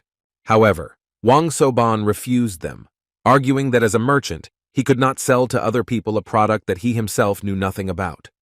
The men initially tried to bargain and persuade the head of the City Defense Corps, Sokkim, to switch to their side, selling this unknown product under their own name. But his father was unmoved and stuck to his principles. So the uninvited guests left, realizing that they would not be able to bribe the head of the corps, Soki. After that conversation, the men began to bargain and limit the corps in various ways, so their power diminished, and they came to the state they are in now. When the heads of the other corps left, they opened the box they had left before, but it was empty. Apparently the heads had taken into account a possible refusal. A heavy silence filled the room again, in which one could hear everyone's rapid heartbeat. They sat deeply impressed by the story. Chagal-mi turned to the youngest master, expressing her suspicions that the killers Namgun-mi had fought could also have been sent from the Corps' Unification Alliance. The son of the Corps chief, Sokkim, briefly agreed with her theory, feeling that this was exactly what happened. Looking her in the eye, the young man said that their corps had exactly the same assumptions, but they had not yet found confirmation for them. The resourceful girl from the Chagall family stood and looked at the small box in front of her, wondering aloud what could be there. Wang Ikyun replied with a smile but a sad voice that they would also like to know that. Suddenly, Horso Gol took out of his pocket exactly the same small box. Looking at it in surprise, he wondered if they meant this thing. Those present were stunned that the elder of the Kaban clan had the same box all along, yet he had remained silent until now, as if he had not heard them. The youngest master of the City Defense Corps, amazed by this, turned to the elder, asking where he got it from. However, he, turning it over in his hands, replied as if there was nothing strange about it, noting that this matter was also being studied in Kaban. In an instant, Horso Gol opened a small wooden box, displaying its true contents for all to see. Wang Pyo was the first to react, writing a short question in his notebook, wondering if the unknown object could be called a tanwa, which meant a pill. The short sword master summarized the question, wondering if it was a miracle drug taken to increase internal energy. The clan elder shrugged, not knowing the correct answer, but remarked that in his opinion it was an unusual miraculous medicine, saying that he had stolen it while the Safa were fighting. Chagal-mi, pondering this subject, said in a mysterious voice that this whole situation literally reeked of something suspicious. The elder of the Kaban clan placed the box on the table, jokingly confirming the girl's words, saying that something was clearly not clean here, as if someone had been silent for 5 years and had poured a bucket of shit on themselves. Looking at everyone with a stern look, he noticed that most likely this pill had already spread throughout Zhongyuan. He surprised everyone by saying that they entrusted the analysis of the Tanwan to the Yak clan and the Sachiang family. But In Ryong was happy to hear this. The impudent girl delved deeper into her thoughts, confident that they would be able to explain the effects of this pill. But she was also interested in who was distributing the Tanwan. The class of snakes began to think together about everything they had heard, trying to come up with options for who the people distributing these miraculous medicines could be. Elder Horse Sogol reflected on the fact that it was quite likely that unrest could erupt in the peaceful Murim in the near future. Feeling uneasy, he looked over his shoulder, looking at the bed where the wounded young man lay. He was also haunted by thoughts of the youngest heir to the Namgun family, who was now lying so helplessly in place and not moving. He was interested in the fact that the young man did not fit the description that people spread about him, and that in fact, he was a rather interesting person. Meanwhile, far away from them, in an elegant room, someone was sitting by the light of a smoldering candle, and he worked even at such a late hour, looking through all the scrolls that were on his desk. This was Namgun Cho, who, even after sunset, did not stop working for the well-being of his family and subordinates. Suddenly, he heard something and bent heavily over his desk, returning the scroll he held in his hands to its place. The powerful ruler of the Namgun family approached the window, where he sensed someone's presence, peering into the darkness beyond. The great warrior peered in, trying to make out some detail, but the deep night hid secrets well. A moment later, he was no longer there. The head of the Namgun Cho family had disappeared without a trace, seemingly dissolving into thin air. The ruler found what he wanted to see and went there to personally communicate with the one who was hiding in the darkness. He stared intently at the thin man standing confidently in front of him in a ghostly mask. The head of the family, Namgun Cho, tried to discern some special details in the stranger, but the mask hid every possible detail of his personality. The man continued to watch the uninvited guest coldly and intently, but he could never figure out who it could be. He turned to him, speaking in his stern and authoritative voice, wondering who he was if he had entered the Namgung family's house at such a late hour. He raised his hand, scratching the back of his head because he expected a completely different reaction from the head of the family. After a moment, the stranger replied, asking what he thought, as he hoped that wearing a mask would be enough for him to be recognized. The leader of the Namgun family continued to look at him sternly and said in disbelief that anyone could be under the mask. The great warrior of the Namgun family distrusted the uninvited guest, wondering if he meant to say that he was Kui Myung-deok if he wore it. The warrior, who had come hiding his face under a mask, wondered if there was any way by which he could prove his authenticity. A special and powerful inner energy began to accumulate in the hands of the head of the Namgun family, which he prudently held behind his back. Namgun Cho took a fighting stance, his eyes also burning with the inner energy that had awakened, and he promised to check it out himself. The great warrior of the Namgun family caught and held with energy rings an uninvited guest who appeared on the territory of his house. He had torn the man, whose face was hidden by a mask, from the edge of the roof and was now holding him in the air. The eyes of the head of the Namgun Cho family were full of fury and determination. He glared sternly at the one who had come so late at night without an invitation. The mighty warrior swung one of his arms before striking, concentrating a stronger flow of internal energy in it. And the warrior who came to him, called Kui Myung-deok, enveloped in Namgun Cho's inner energy, flew in the other direction. The owner of the house threw the uninvited guest with all his might, directing him in the direction of the rocks. Everything around him rumbled after he collided with a huge boulder in his path. The uninvited guest literally broke through the stones in its path. Kui Myung-deok came across a huge mountain located in a clearing near the Namgung family's house. The man, covered in thick dust from the shattered stones, sat motionless, breathing heavily. And at this moment, the powerful warrior who had sent him here, the head of the Namgun family, was heading towards him. Kui Myung-deok raised his eyes to him, expressing his impression of how fast and powerful his blows were. He slowly began to approach him, silently watching him lie still. The warrior looked at him with disappointment.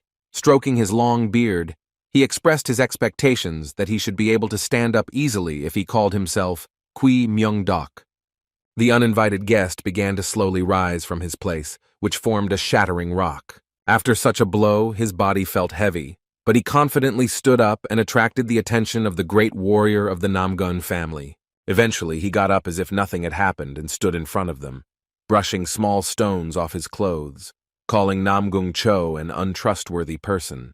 The man looked at him coldly, expressing no emotions, asking in response how it could be otherwise if lies ruled the world now. He addressed him, emphasizing that in this place he would be able to demonstrate his strength, but the stranger stood unmoved. That familiar light appeared in Kui Myung-dok's eyes. He understood that Namgun Mei's father was just testing him, and so he decided to play along.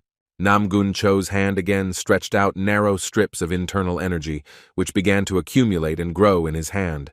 The mighty warrior began to prepare for the next attack. Looking straight into the eyes of his opponent, he provoked him, asking him to prove his authenticity. Such a belligerent mood shocked teacher Kui Myung-dok. He looked in front of him and could not believe that he was really so serious. However, the great warrior of the Namgun family was not joking. He really intended to have a duel and directed a new flow of energy at him, using the heaven-eating palm technique. The warrior in the ghostly mask stared in shock at the spherical stream of energy rapidly moving towards him. A moment later, he was engulfed by a solid internal energy emanating from the body of the head of the Namgun family, engulfing everything around him. This flow of energy was so powerful that it pierced the stone cliff even deeper than the previous time. The space was filled with stone dust, making it impossible to see anything in front of you, and small fragments of rock flying in different directions. Namgun Cho stared sternly ahead, frowning and trying to make out at least something behind the thick and dense dusty curtain. Finally, when he saw a vague silhouette in front of him, he was incredibly surprised and shocked because he had not expected this at all. A thin stranger jumped out from behind the smokescreen, heading swiftly towards the large warrior who stood stunned. At that moment, Namgun Cho came to his senses and, assuming a fighting stance, went to attack the uninvited guest who dared to appear in his house. Each of them was determined to prove their point to the other, not sparing their opponent. They were rapidly approaching each other. The head of the Namgun family once again directed the flows of his internal energy to his hand, giving it the appearance of a weapon that was ready to destroy the stone. He charged at his opponent with all his might, moving sharply and clearly, directing his blow at the body of the stranger in front of him. However, he easily dodged, avoiding a collision with the powerful energy emanating from the great warrior Namgun Cho. Bright flashes that occurred in an area far outside human settlements. Strong flashes of radiant energy were visible. The duel was gaining new momentum. Now it didn't look like proving one's right. Now it was more like a duel to the death, not to life. Namgun Cho, the great warrior, was now truly furious, attacking the uninvited guest who he believed was called by a false name. Their duel was gaining momentum. Now they were using more strength and determination. Namgun Cho was constantly attacking, and Teacher Kui was skillfully dodging his blows. Kui Myung-deok truly appreciated his opponent's strength. He was fascinated by the truly fierce power that created the energy of the Namgun family head sword. But the warrior in the ghostly mask was not afraid of such fierce power. He behaved calmly, because he could also use his inner strength, shaping it into a weapon. The men continued their duel, and no one was going to lose. They were guided by only one goal, the desire to prove their truthfulness. The mighty Namgun Cho looked at his rival, saying that only with such strength could he risk calling himself by another name, the name of Kui Myung-dok. However, the masked stranger continued to ask coldly, "Isn't there still not enough evidence of its reality?" The head of the Namgun family, without stopping, replied that he recognized the opponent's skill, saying that his level of martial arts proficiency was less than that of a Hwagyan. But he continued that achieving Hwagyan does not prove that he is the real Kui Myung-dok. He said that outstanding Hwagyan fighters are quite rare, but among the representatives of each clan there are many masters who have reached this level. Teacher Kui did not understand such stubbornness from Father Namgun Mi, so he replied in a serious and rough voice that there was a difference in knowledge, but there was some truth in his words. Annoyed by such stubbornness, the thin snake-class mentor pounced on him, delivering a stronger blow than previous times. The power emanating from the masked stranger even knocked the head of the Namgun family off balance a little, so in order not to fall, he braced himself with his foot at the moment he was pushed away. The mighty warrior continued his dialogue with the stranger, not objecting to his remark since it was true. He continued to say that even within the same level of Hwagyeon, there are many obstacles, and that is why he has doubts. The mighty Namguncho began to gather energy in his hands, but this time it was not like usual. It resembled a fog that stretched across his hands. A whole ghostly wall of this mysterious energy formed in front of him, with small craters beginning to form inside. Suddenly, right in front of him, fiery tips began to appear from these holes in the ghostly wall, and a moment later, real arrows of fire formed. His face was stern. It was clear that he was hardened by numerous duels, and he reported with a cold look that he had personally met Qui Myung-dak. This answer surprised Teacher Ki, and he looked at his opponent incomprehensibly. A tense silence hung between them, but a moment later, the head of the Namgun family attacked the thin man, directing many fiery arrows at him. And stone dust rose again around, forming an impenetrable wall, and fragments of stones and earth flew in different directions. From the outside, it looked like an even bigger explosion than those that had occurred before, the power of the emitted light rivaling the brightness of the star. Qui Myung-dak continued to run from side to side across the stone arena he had found himself in. He tried to avoid collision with the fiery arrows that fell behind him in a hail of fire, setting everything in motion that they touched. For a moment, they began to seem endless to him, and as long as the leader of the Namgun family did not give up for a moment, continuing his attacks, he sent them one after another. But Master Ki was skilled and quick enough to be able to easily avoid colliding with this hail of fire. His face and eyes were hidden under a mask from which nothing could be seen, but he was already tired enough of this fight. He didn't strain himself much, although avoiding these clashes was much more difficult than that duel with Teacher Ku Mak Ho. Meanwhile, life continued as usual in the Namgun family home, and the people who worked there had no idea what was happening around them. They continued to clean and prepare for the next day, but an unexpected sound caught their attention, and the process stopped. Stopping, the hired worker looked behind him in surprise to try to see where the noise was coming from. He paid attention to the rumble coming from the valley of the mountains, and it seemed to him that it was thunder, so the man decided that it would soon start to rain. From the duel that took place between the two masters, the entire valley bore the marks of their clash. The earth and rocks bore deep craters, and they both stood in the middle of this chaos, neither one intending to stop until they had proven their opponent right. The head of the Namgun family, the great warrior Namgun Cho, took up a fighting stance, looking sternly at the uninvited guest who had come to his house. Qui Myung-dak stood there looking at his student's father, unmoved, thinking only about when he would accept his true nature and be able to listen properly. However, the great warrior, looking at him, began to tell a story that had happened to him once upon a time, a long time ago. He began to speak, coming from afar, voicing the truth that everyone has long known, that in the Murim Union there are people who are called the Heavenly Trinity. This Heavenly Trinity included the ruler of the Murim Union himself, Kwag Yun, nicknamed the Endless Sword. Another of their representatives was the hermit Sa So Ma, nicknamed the Spear of Red Lightning, formerly known as Sa Fei Qian. Their last representative was a brave traveler who followed the wind and clouds, Chu Dea Kwa, nicknamed the Blade of Wind and Clouds. Namgung Cho's expression was stern. He furrowed his eyebrows, frowned, and continued to stare at him with his cold gaze, calling them all idiots who lived their own lives. After a moment, he stopped and began to wave his hands, calling his inner energy to come out. A new small fireball formed in his hands and grew, and he continued to say that those three, thanks to their strangeness, were able to raise their level to Hyungyeon. Qui Myung-dak was focused only on the energy accumulating in his opponent's hands, and the story he was telling was familiar to him in a special way. He realized that he couldn't constantly avoid collisions, as he needed to demonstrate his strength, but suddenly, the stones under his feet began to move. Warrior Myung-dak turned his attention to the bottom and noticed how stones and fragments of rock were being lifted upwards, as if attracted by a magnet to the opponent's strength. He understood that this was not the end. The more the fiery layer grew in Namgun Cho's hands, the stronger the stones around them rose into the air, forming a wall.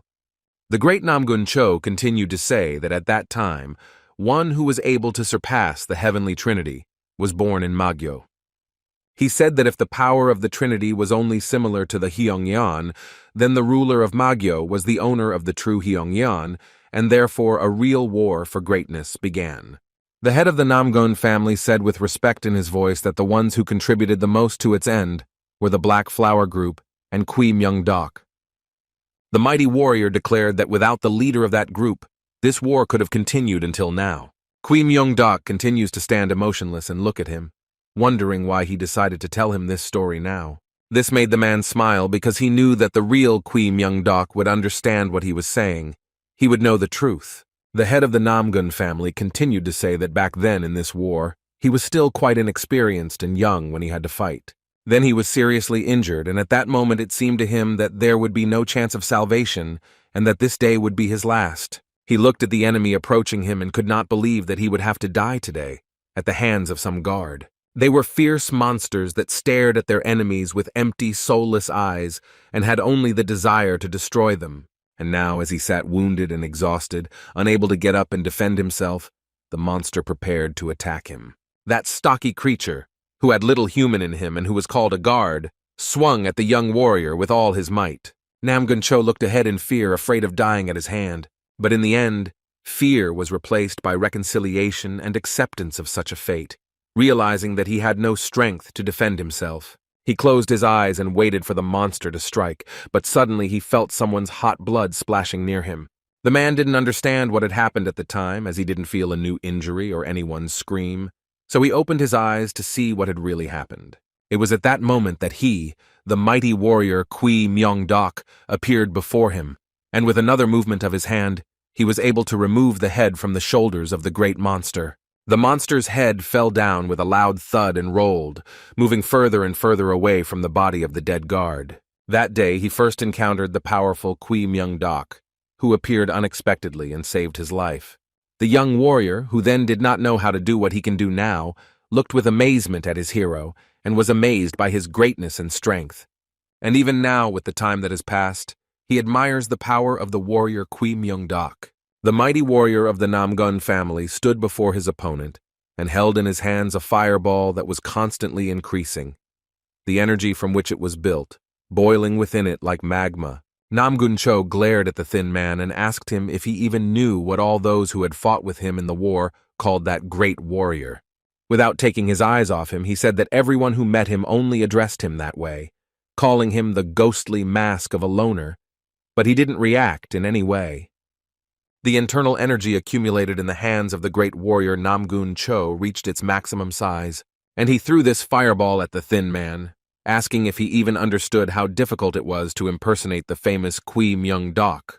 Namgun Cho used one of his family's mysterious techniques, using the powerful sky and sun palm technique, but it didn't scare the stranger. Not every great warrior would dare to face such a powerful force and somehow counteract it, but Kui Myung-dok put his hand out in front of him and just lightly touched the fireball.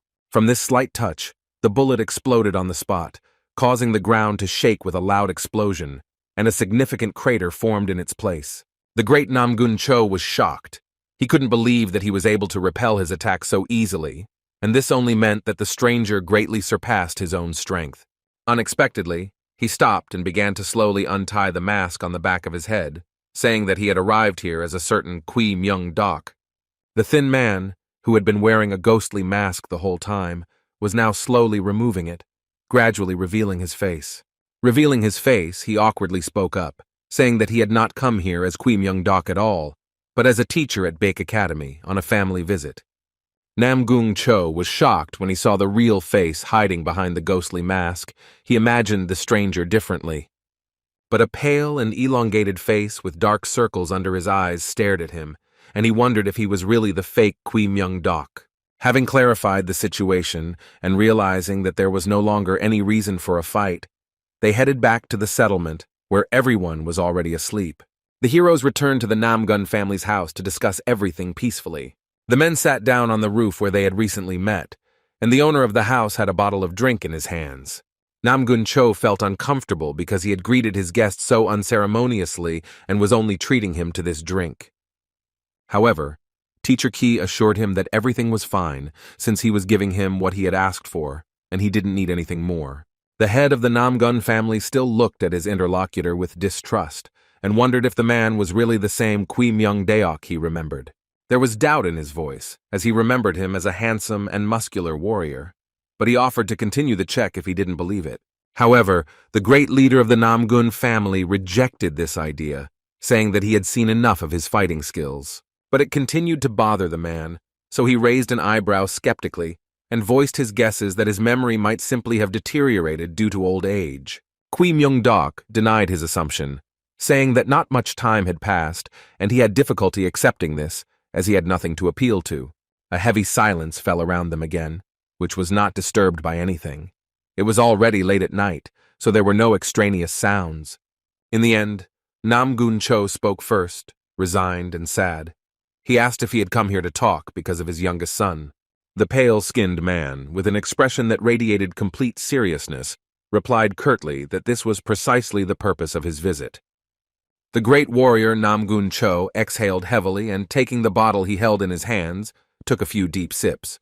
After that, he looked up at his interlocutor and asked what exactly he wanted to know about his youngest son. Now Qui Myung-dok took a bigger drink from his bottle before he began to speak. Tearing the neck of the bottle from his lips with a characteristic sound, he paused briefly before answering his agitated father. Looking him coldly in the eye, he spoke, hinting that he knew about the work he had done on the Namgun Mi Tanjeon. An awkward silence once again arose between the heroes, during which nothing could be heard, as if they were the only ones left in this settlement. A moment later, the agitated Namgun Cho tried to stammer and speak, but he couldn't form words into intelligible sentences. Having mastered his emotions, the man said that he had given a third of his internal energy to divide his son's Tanjin into 2 parts. He said that in order to study the poison, he gathered all the strength and information that his family possessed, but he was unable to learn either the essence of the poison or the method of its neutralization. The father said that this was why he had pinned all his hopes on the Murim alliance and on teacher Qui himself, but this answer did not surprise Qui Myung-dok, who had suspected such a possibility. The snake class teacher sternly raised his eyebrows into a frowning face and ordered the boy to tell everything from the beginning to the end. This conversation was incredibly embarrassing for the agitated father, and therefore he periodically took deep sips of his drink, which he did not let go of his hands. Realizing the importance of this information, the man took a deep breath and told everything he knew in the order given, from the very beginning to the very end. After finishing his story, a concerned and loving Namgun Cho looked at his interlocutor and waited for his reaction. Qui Myung-dok did not interrupt him or react to his story in any way. The pale-skinned teacher only listened attentively to the agitated man. A moment later, the snake class mentor confidently announced that he knew one way to defeat that energy in Namgung Mei's body. The leader of the Namgun family at first did not believe his ears. He was puzzled by such an answer, and he looked hopefully at his interlocutor. Namgun Cho impatiently asked Qui Myung-dok what this method might be and suggested that he apply it to me as soon as possible. The pale-skinned teacher's face was concentrated and stern. He replied that this technique was called the Return of the Order of Origins. The answer he received puzzled Namgun Cho even more, as he had never heard of such a technique, no matter how much he searched for information about it. The excited father spoke up, saying that this was the first time he had heard of such a technique and wondering if Qui Myung-dok used it himself. The pale-skinned face seemed to turn even whiter from the man's concentration, and he revealed that this martial art technique belonged to the Dok clan, which he had created. Then he paused briefly, then lowered his voice and said that he wasn't confident in Namgung Mei's ability to learn it. The embarrassed father was worried about his son, but he did not dare to interrupt his interlocutor by asking him any questions that bothered him. And he, looking down at his feet, freely continued to say that from the very beginning he had not planned to pass on his techniques to the next generations. Moreover, I didn't even intend to teach them to anyone in such peaceful times as now. The great leader of the Namgun family, keeping his emotions under control, coldly began to say that he understood the difficulty of transmitting the martial arts techniques of the Dok clan. Closing his eyes, the man exhaled heavily, resigned to this situation, and said that precisely because of this, he could not insist on his son's education. But a moment later, Qui Myung-deok was surprised to see Namgung Cho bow down before him, speaking of his shame and apologizing. The embarrassed father, bowing before him, nevertheless asked the pale-skinned Qui Myung-dok to understand his fatherly feelings and emotions. Such words and unexpected behavior from the great warrior surprised the snake class mentor, who looked at his interlocutor in amazement. Therefore, with a slight smile, he promised that he would consider the option of transferring his technique again after observing young Namgun Mi for a while. After that, the loving father sincerely thanked his son's teacher, and this was the only thing that could be heard throughout the quiet neighborhood late at night. Then he looked at his powerful guest and asked about his recent words about peacetime. He took another sip from the bottle he was holding in his hands, and at that moment, Namgun Cho clarified whether he was referring to the moment of the disbandment of the Black Flower Group. Kui Myung-dok began to explain that their group had ceased operations about 5 years ago, and when the Baek Academy was formed, they were disbanded altogether. The head of the Namgun family realized that the great warrior had not left the borders of the Murim alliance during all this time, and a moment later he confirmed it. Such a short answer confused the man and prompted unpleasant thoughts. Teacher Kui Myung-dok rose to his feet and replied that he had heard what he had come here for, and therefore asked his interlocutor for permission to take his leave. He looked at the excited father with a smile and said that his son's training, for whom he was so worried, was not over yet. However, Namgun Cho suddenly stopped him, wondering if he would like to know why he called him the fake Kui Myung-deok the moment he met him. This confused the pale-skinned man. He felt that some secret truth was hidden behind these words, and therefore, with great attention, he began to listen to his interlocutor. The head of the Namgun family, with a certain mystery in his voice, reported that there have long been rumors about Kui Myung-dok punishing the world. The great warrior Namgun Cho told him that in fact most of the Safa forces were very wary of Kui Myung-dok. After a slight pause, he asked if the pale-skinned man thought this was rather strange. Looking straight into the eyes of the bewildered snake-class mentor, Namgun Cho continued to say that even though he did not leave the Murim alliance, he existed outside of it.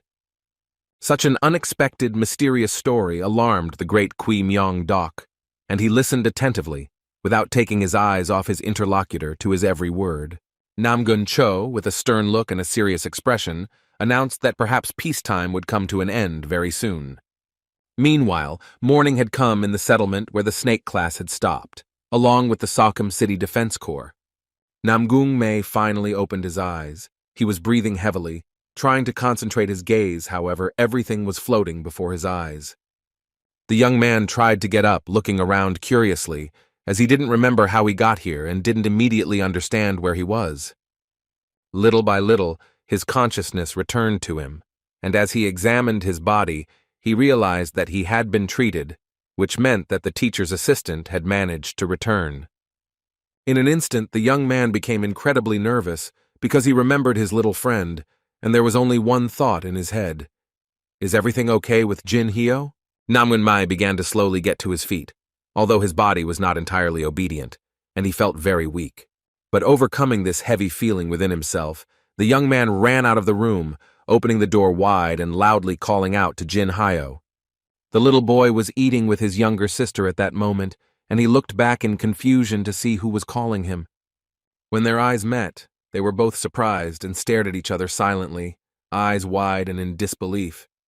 The children, with joyful cries, rushed to hug me and rejoiced that he had finally opened his eyes, which meant that everything must be fine with him now. At their joyful shout, the rest of the students from the snake class quickly came running, along with their teacher, Yang Jun-hyuk. They were all extremely worried about him. The elder of the Kaban clan, who was nearby, stood in the shade under a tree, quietly watching them and not daring to approach the crowd. He wanted to talk to him and ask him a few important questions, but while there were so many people around the young man, he didn't want to approach him. After the students ran to him, they sat him down near the house to examine in detail all the injuries he had sustained. After examining the hand, In Ryong said that there were only minor scratches left, but there were no serious problems, and it would recover when it regained its internal energy. Assistant teacher Yang Jun-hyuk breathed a sigh of relief, realizing that the young man was recovering well and was now out of danger. But he was very curious why he didn't use the signal fire he had left for him. Then all these injuries could have been avoided. The student looked at his teacher in embarrassment and shyly replied that the signal fire was destroyed by the mercenaries who attacked him and Jin Hyo. Yang Jun-hyuk exhaled heavily again, but he was glad that the boy was okay. So he announced that they would continue their journey tomorrow and sent the entire class to rest. Namgun Mi lay under a tree and meditated, listening to the rustling of leaves, feeling the gentle touch of the wind on his face, all the while thinking about Yogunyon. Finally, the young man realized that he did have real hope, as for the first time he truly felt that he had been able to become a warrior. Suddenly, his concentration on his inner feelings was interrupted by an unexpected visit from Moyonbo, who quietly crept up on him. The appearance of the ionic Moyonbo worried me a little, as he seemed to be under considerable tension, and his gaze expressed incomprehensible emotions. The young man was surprised after the man spoke, expressing his desire to ask him something, since Bo had never spoken to him first before. Namgung Mei looked at his classmate tensely and excitedly. He didn't know what to expect from this conversation. Looking at the son of the Moyon family, he could only feel fear because of how sternly and fiercely the man looked at him, from top to bottom. His stern and frowning face with his eyebrows furrowed together, and that cold gaze made innocent me feel particularly uncomfortable. He looked nervously at his classmate and didn't understand what he could do, and why he was looking at him as if he wanted to kill him. But Moyonbo suddenly, coldly, reached out to him, handing him his wooden sword, which had been lying in the clearing all this time after the clash with the mercenaries. The youngest heir to the Namgun family looked at his hand in surprise and tried to understand why the boy had now brought his wooden weapon. He took it in his hands and still continued to ponder the purpose of this action, why his classmate was giving him a weapon that had been lying on the ground for a long time. A moment later, the sullen Moyonbo spoke coldly, continuing to stare at what he had been told about how the young man had fought with this weapon against the killers. The youngest Namgun was frightened by the voice with which he was addressed, and smiling nervously, he confirmed the fact that he had used a wooden sword in the duel. But then his gaze unexpectedly fell behind his classmate, looking at his weapon, which his teacher had given him before the journey began. He looked at the sword case in surprise, realizing that he only had 4 swords left, even though he had been given 10 from the very beginning.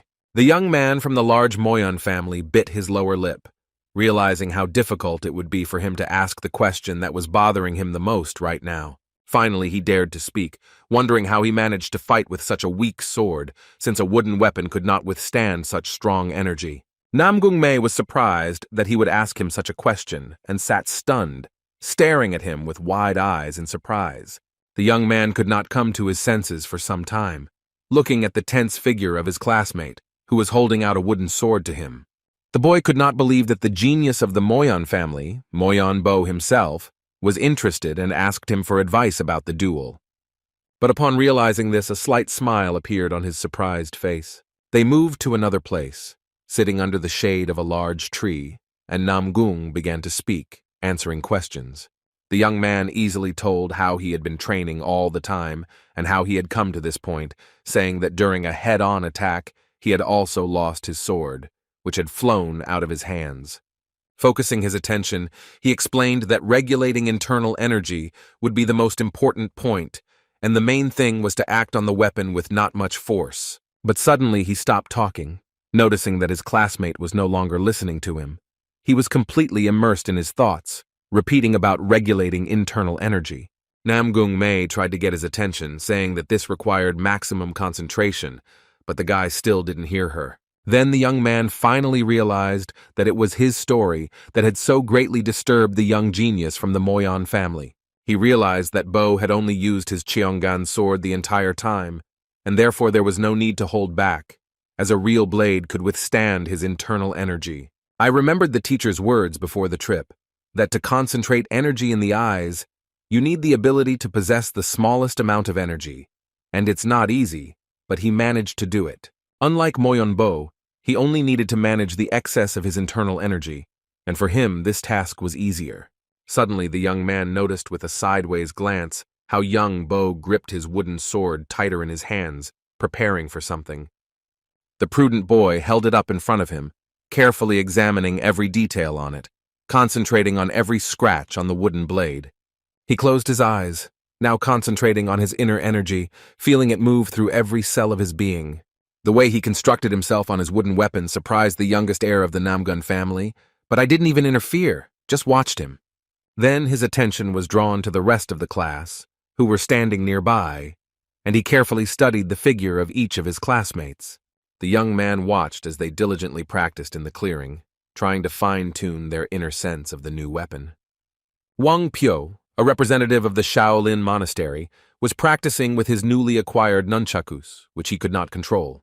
Chigalmi was also completely focused, honing her skills in the Imgan technique using the Chukchi flute. And In Ryong, who was curiously studying her throwing knives, which she had never had the opportunity to use until now, except during training.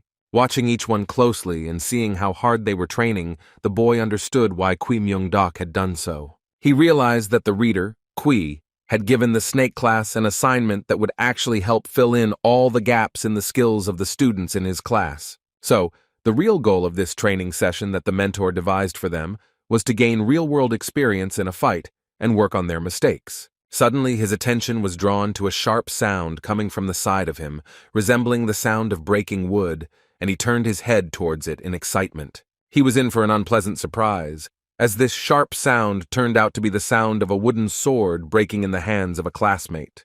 Nam Gung-mei even turned a little pale looking at Mo Young-bo, who was also shocked by what happened and still hadn't let go of the shard from his hands. The youngest heir to the Namgun family was unpleasantly shocked and looked at young Bo in embarrassment, pitying his wooden sword, which he had practiced for so long. Suddenly, he silently turned away from the young man and reached for his case, in which he carried the metal swords that Teacher Chi had given him. He was tense and without saying a word, but simply grabbing the handle of one of them, the boy slowly began to take it out of the case. Mo Yeon-bo turned back to him with a face that showed disappointment and embarrassment in front of his classmate from the unintentional harm he had caused. The son of the Moyan family bowed before me, apologizing for his actions and handing him one of his old metal blades in exchange for the broken weapon. The next day, everyone was in a hurry to get together, and young Mi also hurriedly put on his clothes over his bandaged body. He tried to cope as quickly as possible. Despite the pain from the sudden movements, the young man tucked the sleeves of his clothes so that they would not interfere with a possible duel. Namgun-mei understood that he wasn't fully recovered yet, but he couldn't let this trip be delayed for even one more day because of him. Hastily gathering himself, the young man took his new weapon in his hands and headed for the exit of the hospitable house that had been hosting him all this time. Quickly leaving, he resolutely headed towards the rest of his class, although he still didn't feel entirely confident on his feet. Going outside, he saw the entire trade crew of the City Defense Corps, with whom they had set out here from the very beginning, and made a decision for himself that he would definitely protect them. Suddenly, he was distracted from his own thoughts by someone's hoarse and elderly voice, urging the young man to be careful not to overdo it. Turning his head in the direction from which the words came, the young man was surprised to notice that the elder of the Kaban clan was sitting in front of him. The guy wanted to answer something but fell silent in surprise, remembering that it was this man who had saved him from the mercenary when he lost consciousness. The youngest heir of the Namgun family bowed gratefully before the elder, thanking him for saving him and politely introducing himself by name. However, Horso Gol interrupted him, saying that this formality was not necessary and sent the boy to join the rest. The latter, thanking him sheepishly, promised to visit the elder after the campaign was over. And after saying goodbye, he turned sharply towards the rest of the crew and quickly ran to them to help pack their things before departure.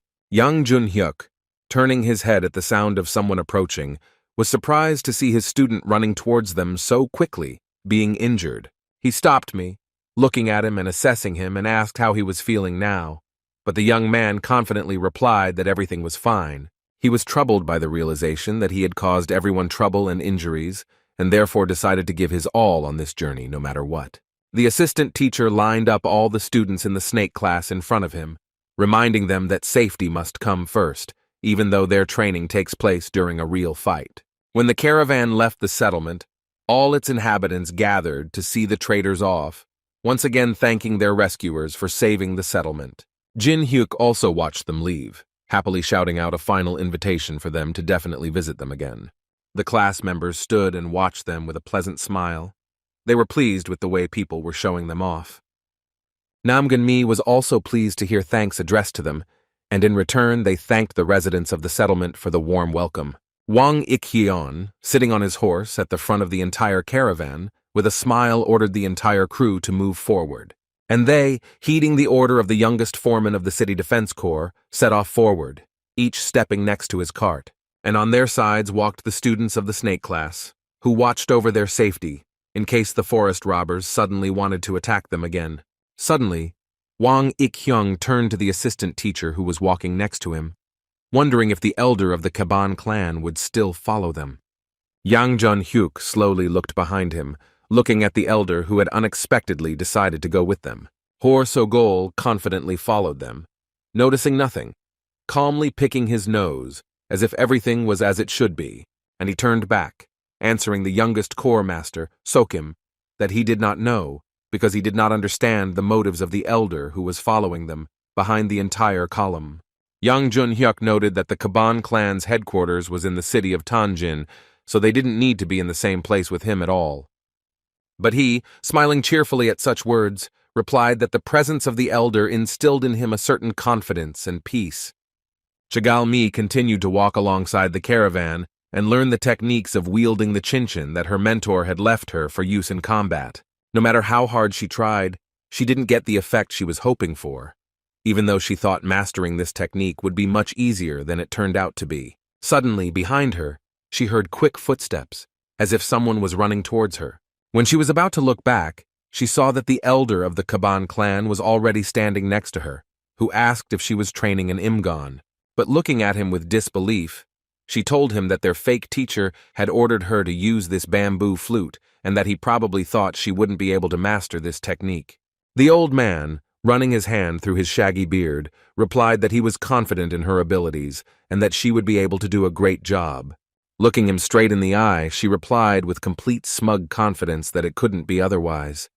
Hor So-gol, still scratching his beard, shocked her by saying that a smart child like her would be able to use the Imgon freely in just 3 years. She looked at him in confusion and astonishment, asking him about the term he had said, and he added that such a technique could not be learned in 5 seconds. Looking at her, he added that not everything is so simple, and despite the ease of this technique, it takes a lot of practice to master it perfectly. The girl froze in place, not knowing what to answer, because she hadn't thought about the fact that she would need a lot of practice to master the Imgon. The elder asked if the girl had ever wondered why the class teacher had given her that particular flute. She answered in the negative, feeling uncomfortable because they had never really asked themselves such a question. Hor So-gol added that smart people often fall for their own tricks, and therefore she needs to look at the world more broadly. These words made the girl stop for a moment. Laughing, he moved forward, leaving the girl alone to ponder his words and why the teacher had given her such a weapon. And Chegal-mi remained standing in the background, confused, deep in her own thoughts and gradually falling behind the caravan. Meanwhile, the trading crew of the City Defense Corps continued on their way, unaware of what was happening around them. In-ryong walked tensely near one of the loaded carts, listening to her own feelings that were giving her no peace. These inner feelings did not give her peace. An inner voice suggested something and made the girl feel quite anxious. Looking around, she finally realized that it was her inner voice that was telling her, feeling that a battle was happening somewhere near them right now. The elder of the Kaban clan looked at the young lady with interest, admiring and marveling at her wonderful inner feeling. And after that, his inner energy awakened, beginning to spread through every cell of the elder's body, who stared sternly ahead of him. He strained his vision, concentrating his inner energy only on his gaze in order to be able to see exactly what awaited them. Strengthened by the action of powerful internal energy, his gaze became sharper, and he headed to pass through the treetops, peering into the impending danger. Concentrating his vision more and moving further and further forward through the branches and leaves, he finally noticed what young In-ryong could sense. He noticed that not far from them, a big duel was taking place between the pretty representatives of the Ah-mi clan and the forest robbers. Clan Elder Kaban stood still for a moment, pondering aloud but quietly what he had seen, puzzled by the girl's appearance here. Wang Pyo happened to hear his thoughts, and also stood there in confusion, mentally scrolling through the name of the Ah-mi clan. The boy's mind drifted back into the depths of his memories, once again finding himself near his native Shaolin temple, the monastery in which he grew up. He remembered a specific day, the one when he was sweeping the monastery courtyard freely, unsuspecting of anything, completely mentally within himself. But he was suddenly pulled out of his thoughts by an unexpected noise that began to come from behind him, growing louder and louder. He turned his head back curiously to understand where the incomprehensible sounds that had distracted him from his work and his own thoughts were coming from. The monastery student then noticed his peers climbing the wall and peering over it, trying to see something there. He was 6 years old at the time, and was puzzled that something could interest his fellow ministers so much. He was an unusually aware young man and did not believe that Buddhist disciples could show so much interest in the mortal world. Little Wang Pyo looked at his peers with difficulty, sighing sadly, considering the students as weak and pitiful. The conscious student continued to sweep calmly, oblivious to the noise from his peers and uninterested in what had caught their attention. Gradually, he again became more and more immersed in his own reflections and literally meditated while doing the work that the temple mentors gave him. At this moment, when he suspected nothing and continued to carry out his task, he felt someone approaching him. Looking back, little Wang Pyo noticed behind him the head of the Ah Mi clan, Heir. She smiled sweetly and turned to him, apologizing for interrupting her sweeping. That woman was incredibly sweet and kind, and he remembered her beautiful features well, even though he had seen them only once. The young man remembered how terribly embarrassed he had been when he met them, and how much he had blushed when he looked at their beautiful faces. At that moment, being so bewildered by their beauty, little Wang Pyo was not immediately able to respond to her request. But a moment later, having regained consciousness, he respectfully bowed to her, apologizing and letting them pass by. The girls quickly walked past him, smiling sweetly, seeing how much they had made the guy feel embarrassed upon meeting them. Continuing to respectfully bow and blush as he let them pass, he mentally noted that the girls gave off an incredibly pleasant scent. After they arrived, he slowly straightened up, feeling overwhelmed by such an unexpected encounter with them. This was his first and only encounter with the Ah Mi clan, and he stood for a long time staring at their disappearing trail as they passed him. The young man quickly wrote the name of the clan on his scroll. He was so deeply immersed in his own memories that he felt as if he were reliving that unexpected meeting. He tried his best to get the attention of Nam Gung Mei, who was walking nearby, trying to warn him by pointing at the sign. However, he looked at him in confusion and did not understand what exactly he wanted to say by writing only one clan name on his scroll. And he continues to write, explaining that if the students of the Ah Mi clan are ahead, then this can only mean one thing: they are from the rabbit class. He emotionally continued to write, saying that the clan with the skin the color of milk, and he heard that they were sent to the rabbit class as support from the Mirim alliance. This time, his face was red with suppressed emotions. He probably regretted for the first time that because of the vow he could not speak. But Nam Gun Mi still didn't understand what that was leading to, and only replied briefly, bewildered, that everyone knew that the Ah Mi clan consisted exclusively of women. Wang Pyo, indignant, unable to restrain the flurry of his own emotions, slapped the young man on the cheek, writing that he was a complete fool. He continued writing irritably, wondering how a young man could be interested in the opinion of Buddhist monks, pointing out that it was the Ah Mi clan itself, who were called the secret flower of Zhongyuan. Young Mi looked nervously at his angry classmate, thinking that he had this character from the very beginning, since the basic principle of the Shaolin Temple is ataraxia. In Ryong continued to concentrate on her own, quite strong feelings, which now literally captured her head. The girl felt confused that they were getting closer and closer to them, which meant that they would soon meet them. Suddenly, she screamed sharply and loudly, drawing the attention of everyone in the caravan and the snake class to look up. Raising her head up, she noticed 2 forest robbers above her, who appeared a moment later and attacked a beautiful young lady. At that moment, all the students in the class raised their gazes upwards, frozen in place, and watching the unexpected appearance. Nam Gung Mi looked up in confusion, finally understanding what Wang Pyo was trying to explain to him, who at that moment quickly wrote a request to save the girl. The forest robbers landed heavily on the ground, not far from the caravan. At that moment, as opposed to them opposite the robbers, the girl who was running away from them gracefully and quietly dropped to the ground. The forest robbers pursuing her stood menacingly opposite, never taking their eyes off her, brandishing their weapons, holding large, broad swords in their hands. The young lady, dressed all in white with her face hidden, calmly watched the criminals, holding a small sword at the ready in her hands.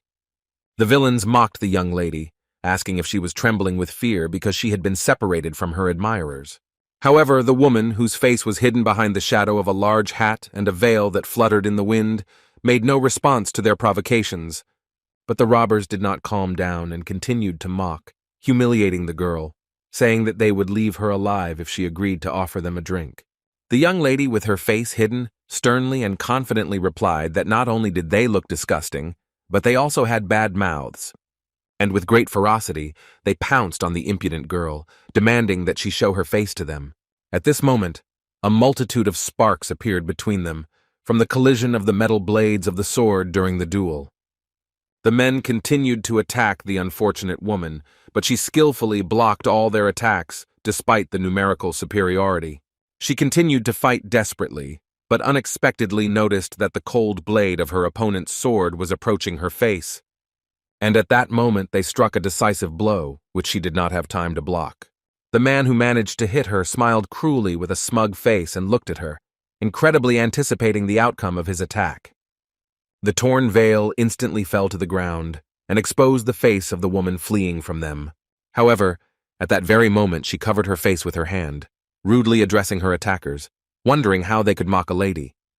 But a minute later, the hands dropped, revealing the face and shocking everyone around with what had been hidden. It turned out that the face of a stocky man was hidden behind the veil, Arin of the Ami clan, and the rabbit class, threatening not to forgive the robbers. Her face was manlike, stern and terrifying. With its rough appearance, she glared angrily at the villains as if she were ready to kill them. The forest robbers were shocked by such a surprise, and looked with incomprehension at how they considered the man who had been hiding behind a female image all this time. Moyan Bo, who was raised as a true noble knight, was ready to rush to save the damsel in distress, but such a reason also shocked him incredibly. Namgung Mei's eyes widened in surprise, looking in front of him and not believing what he saw as it seemed impossible. Suddenly, young Mi heard someone's voice behind him, emotionally expressing surprise. He turned his head sharply to see who it was. The unfamiliar voice, which he had never heard before, turned out to belong to Wang Pyo, who had been silent all this time until that moment. The Buddhist disciple was incredibly shocked to see how he considered the man from the Ami clan having broken his vow. He tightly covered his mouth and thought only of one thing. Was this really the end? One of the brazen forest robbers spat on the ground in frustration and disgust at the one who was under the veil. He said with contempt and disgust that he expected to see the young lady's beautiful face under the veil, but his body was the same, because it turned out to be some kind of transvestite. These words and the humiliation of calling the young lady a transvestite incredibly outraged the girl, who knew perfectly well that she was not as pretty as the rest of her clan. She glared at them and gripped the weapon tightly in her hand, her fists shaking with anger and resentment at the insolent men. A moment later, her body was filled with a strong energy that burned in her eyes, and she replied in a furious, rough voice that they all faced a terrible death sentence. Suddenly, a boy appeared in front of the angry and stocky woman, standing bravely covering her body with himself. He held a sword in his hand and bravely addressed the forest robbers, declaring that they had no right to speak to a lady in that way. Arin was pleasantly surprised by this act, and even blushed with shyness, looking at her defender's back.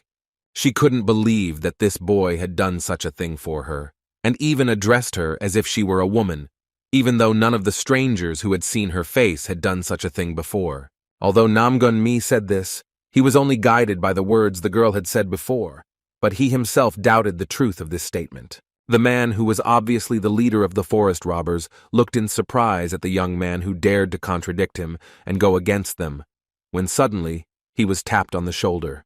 The companion, wishing to attract the attention of his leader, carefully leaned over his ear, whispering something so quietly that only he could hear. He was surprised to hear the thing his brother was drawing attention to, since he had not noticed it on his own. But now, looking in the direction the other forest robber was pointing, he saw a considerable number of people guarding their carts.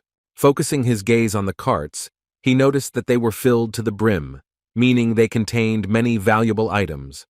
A villainous smile appeared on the faces of the forest robbers, which obviously did not mean anything good for the travelers. He, with a premonition of profit, declared that because of that transvestite, he had lost his temper. But now a bigger prey appeared before him, and therefore they should give up all the good and disappear from his sight. Namgung Ma grimaced in frustration and nervousness, realizing that everything had not gone the way he had hoped. He brought his sword in front of him, mentally preparing for an attack that would now obviously be impossible to avoid, and the blade of the weapon began to flicker faintly with energy. However, unexpectedly, another figure appeared before him, placing a cruel hand on his weapon, stopping the young man's attack. The youngest heir to the Namgun family stared blankly at the healthy silhouette in front of him, completely covering him. The young lady he was going to protect stepped forward, but she didn't let him do it, shyly covering the guy with herself. But she was definitely twice as big as him, and blushing, returned the look from Mi's face, telling him to step aside as it was dangerous. The stranger stared sternly ahead, destroying with her cold gaze the forest robbers who dared to insult her. Namgung Mei continued to stand frozen in place, not moving at all. He did not understand anything and felt completely stunned. Suddenly, something surprised Yu Arin even more. She noticed how the guy who came out, covering her with himself, was trembling. She tried to understand if he was scared. Assessing the young man's figure as she passed him, she realized that his internal energy was unstable, and it looked like he had been injured. The stranger tried with all her might to understand why he had stepped forward so abruptly and desperately, covering her with himself. She could not believe that he wanted to protect her. And at that moment, the stocky Dane plunged into her own memories, recalling the moment when she was a small and pretty girl. She was a completely carefree child, and could calmly look at everyone and observe everyone who was close to her. The woman remembered one of those days when, at the age of 5, she sat carefree on the porch of her house and watched people passing by.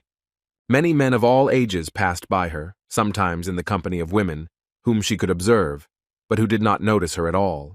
And at that moment, when she was staring confusedly into every face of a man who passed by, a familiar voice suddenly called out to her. The native voice that spoke to her said that she had had enough of sitting outside and called her to go back inside the house. There was nothing to do. The girl could not disobey, and therefore slowly began to rise from her place. She turned around sadly and headed towards her house, going inside, completely absorbed in thoughts of her own. The owner of the voice was standing in the kitchen and with sharp movements cut a piece of meat lying on a wooden board, addressing the girl. She asked why the one who would soon join the Ami clan was sitting confused on the street. At that moment, Yu Arin did not look away from her, but the woman sent her to pack her things. 5-year-old Rin turned to the woman who had invited her in with a sad voice and asked her where her father had gone. But upon hearing her daughter's question, she abruptly stopped cutting the meat and plunged the blade of her large knife deep into the wooden board. It was Yu Yangjong, the girl's mother, whose family belonged to the followers of the Ami clan, who looked sternly at the child, saying that she had once again let the nannies go. Her mother was also no small woman. With a physique that could rival any man, she squatted down sharply in front of her, looking straight into her eyes. And this stocky woman placed her large hands on the little girl's shoulders, drawing the attention of her upset daughter.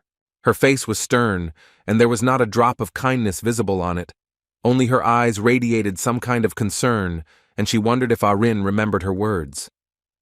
And on the unfortunate girl's face appeared a dark sadness, and the imprint of those words that she constantly heard about all kinds of men. The daughter, like a rhyme, repeated her mother's words, which she remembered forever, saying that men are fearful people, who are weak before the strong and strong before the weak. Yu Yangjun reiterated her opinion about men, clarifying that this is exactly how her father was, and saying that because of this, her daughter should become stronger on her own.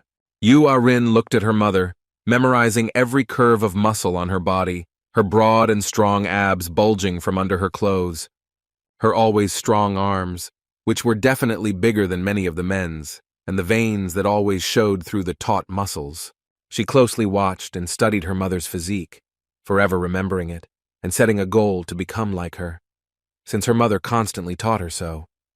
That day she dared to ask an unexpected question, wondering if there were men who were weak but did not yield to the strong. The mother looked the girl up and down, thinking about her words, her face showing confusion as she didn't know how to respond. And yet, she finally found the words she needed and gently lifted her daughter's chin up, directing her gaze to her. The stocky woman, looking straight into the little girl's eyes, said that if she met such a man in her life, she should make him her own. Yu Arin had been thinking about this since the moment she stepped forward, standing in front of the unknown boy and stopping his attack. She felt confused and emotional as she left, covering up for the one who wanted to protect her despite the odds against her opponents. Her face became more and more red, and she felt even more ashamed thinking about it. But she asked the young man to step aside, warning him of the danger. But he didn't immediately understand her actions and looked at the girl in surprise, arching his eyebrows skeptically, who obviously didn't need protection. And the young lady, looking up and down at the boy who wanted to protect her, gestured for him to leave, saying that he could handle it on his own. Suddenly, the forest robbers pounced on her, attacking from above and mocking her, wondering where she had turned her gaze. Suddenly, Namgung Mei was surprised to notice another detail that unpleasantly shocked him, and he held his breath, waiting for them to appear. In an instant, vague silhouettes appeared from behind the bushes, moving quickly, jumping out so abruptly and unexpectedly as if they had emerged from the ground. They were another group of forest robbers who decided to join their leader's attack on a trade caravan that met them on their way. The youngest master of the City Defense Corps, along with his men, were frightened by such a sudden appearance of robbers above their heads. The assistant teacher, Yang Jun-hyuk, stepped forward, loudly and clearly ordering his snake class to prepare for the duel. The students reacted instantly, and Moyeonbo prepared himself, although he still felt a certain uncertainty in his actions, due to the failures that had befallen him earlier. Chegalmi also stepped forward with full combat readiness, drawing her chuk-chuk, although she understood that her technique was not yet perfect. The timid In Ryong felt a little uncomfortable, but she took out her throwing knives, holding them in her hand, for this would be her first real fight. Moyeonbo slowly reached behind him, taking out an old sword from its sheath that he had recently been carrying with him at all times. He sharply threw his hand forward, blocking the attack of the robber who rushed at him with a drawn sword, aiming straight for his head. His gaze was focused only on the blade of the old blade he had received as a test from his teacher. Looking at the small cracks that had appeared on him, he remembered Namgung Mei's words, who had shared with him his way of fighting, saying that it was necessary to control one's inner energy. He held back the attacker's attacks, continuing to think about it and realizing that Mi's advice didn't suit him. He wouldn't be able to use just a small amount of energy. And at that moment, when he saw the cracks on his old metal sword growing, the boy made a decision for himself. He pushed the attacker's weapon away with all his might and threw his old blade up the mountain so that it remained within reach. The forest robber did not understand at all why his opponent did this, but this did not stop the man, and he swung even harder before attacking. Tossing his previous blade into the air, Moyeonbo quickly reached into the wooden case, pulling out another sword. He moved quite quickly, his weapon at the ready to strike back at the villain. The young man struck the enemy and chose a different method for himself. He decided to change the weapon until it broke. After the blow, he threw the sword up again so that it was close to him. His eyes burned with warlike fire, and he reached again for the next blade that was in his wooden case behind his back. The forest robber shouted at the young man in surprise and indignation, calling him completely defeated. He did not understand why he was changing weapons every time. Furious, he pounced on him, swinging his sword once more for the next attack and calling the boy a fly. But he was fast enough to stop the robber's attack, knocking his weapon back. With each successive blow, Moyeonbo would throw his blade up and replace it with another one, which was always in the air next to him. And this happened so quickly and so many times that even the young man's silhouette was blurred from his sudden movements during the fight. He juggled them like a true acrobat, confusing his attacker, while his eyes continued to burn with righteous anger. And so, once again replacing his sword, he summoned internal energy that slowly spread through his body, all the way to the tip of the weapon. Enveloped in his own strength, he pounced on his opponent, wanting to deliver the final blow that would be decisive in this duel. As he struck, he used his destruction form sword technique with a devastating bolt of lightning. Having shot the robber right in the shoulder, and realizing that the sword had withstood his internal energy, the young man realized that he had finally found his own path. Meanwhile, Chegalmi was attacked simultaneously by two villains, whose attack she wanted to stop with the help of the chuk-chuk that teacher Chi gave her. But the girl was well aware that with her current Imgun technique skills, she could only push the enemy back. The student began to think about why teacher Kui Myung-dok had given the chuk-chuk, and suddenly remembering the elder's advice about thinking more broadly, she finally noticed one detail. She noticed something she had never paid attention to before, suddenly realizing that she was holding an unusual chuk-chuk in her hands, but in fact, it was a hiccup. This is the name of the flute, which was made from black bamboo, which in fact rarely grows, and only in the depths of Amy Mountain. Due to its elasticity and steel-like strength, the kickchuk is extremely rare and is an incredibly valuable weapon. The rebellious young lady was extremely surprised to realize what a valuable thing she had in her hands, as she had always thought that her weapon was ordinary and only painted black. She squeezed it tighter in her hands, bitterly realizing that up until that moment, she'd been thinking extremely narrowly, and now she ignited with her inner energy, as if a fire had broken out, holding her flute at the ready for the coming attack. The forest robbers had already approached her and did not expect to see what this arrogant girl was capable of. Shigulmi sharply swung the flute she held in her hands and struck at her opponents, knocking 2 men to their feet in an instant. The girl was extremely happy to realize that the weapon her mentor had given her could also be used in this way. Meanwhile, In Ryong, who had never participated in real fights until that point, stood timidly, holding throwing knives in her hands. The hesitant student realized with disappointment that her skills with the Manga, a weapon for secret attacks, were still not perfect. Therefore, she chose a slightly different technique for herself, placing her energy around herself like a trap in order to be able to predict the enemy's behavior and attack.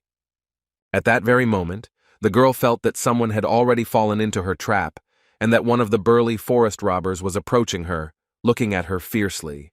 Without thinking, she threw the knives she had always kept ready in her hands, aiming at the enemy who was rapidly approaching her.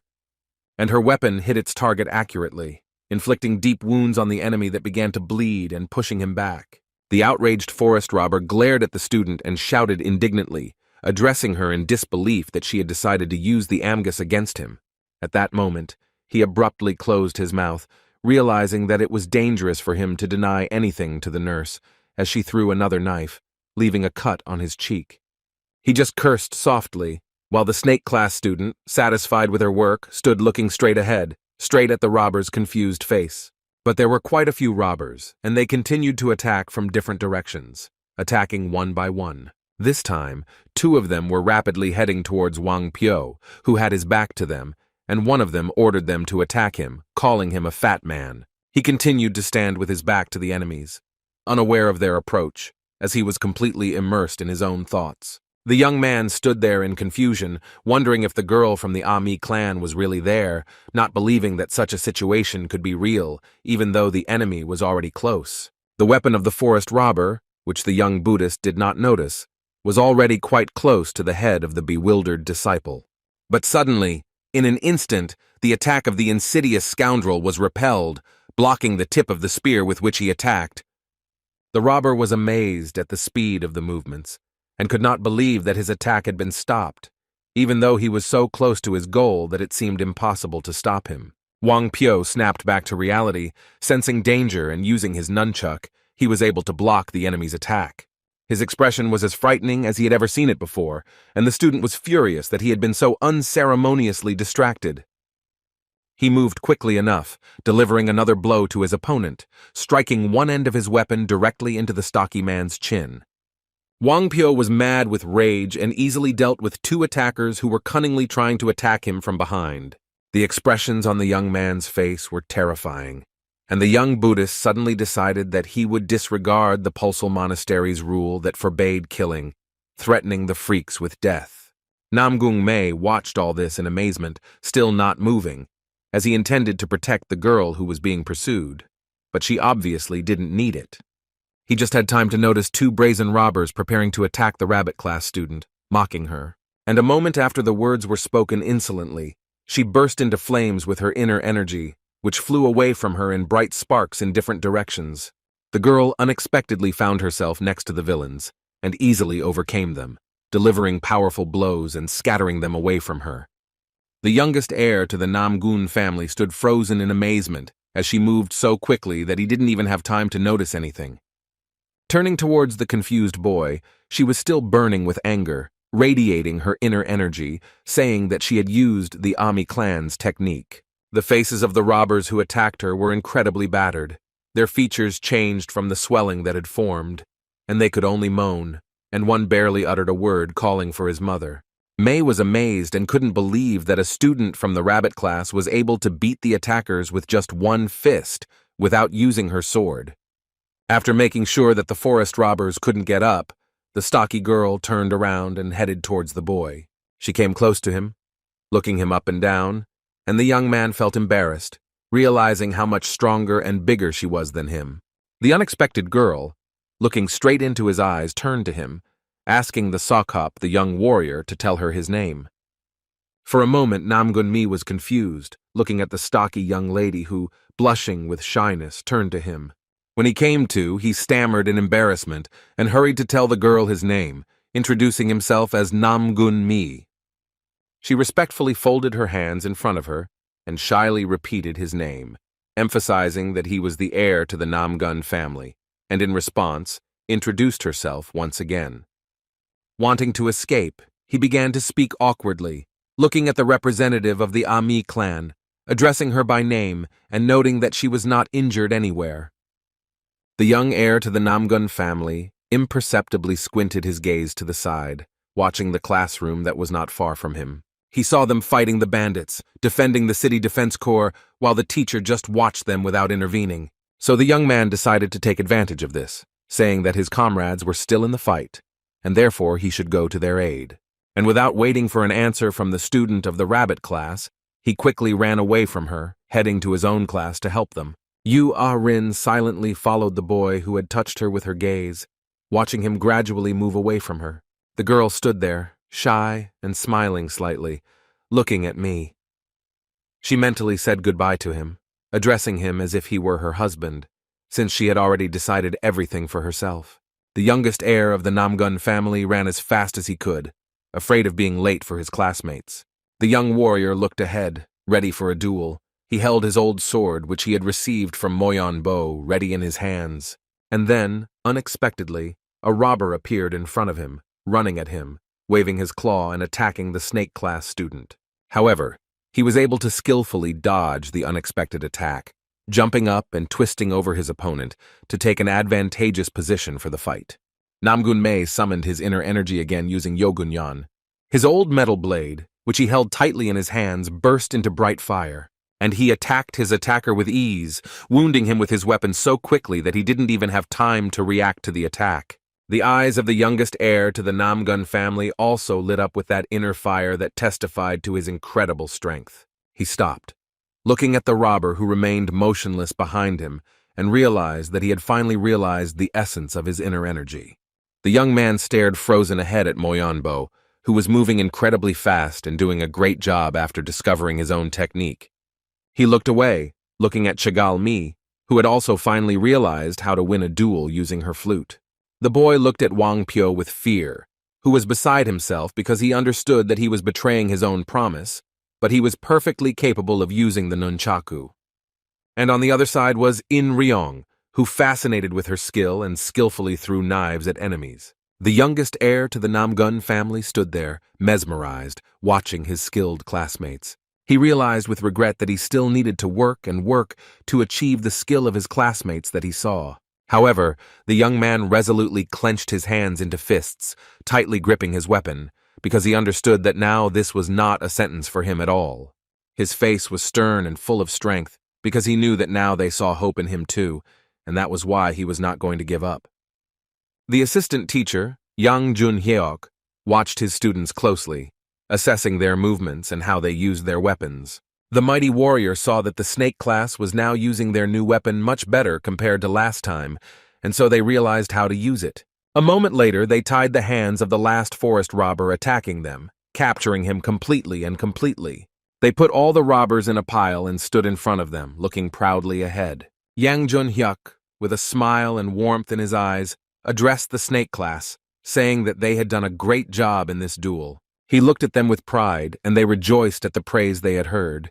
It was pleasant for them to hear praise from the lips of such a strong warrior.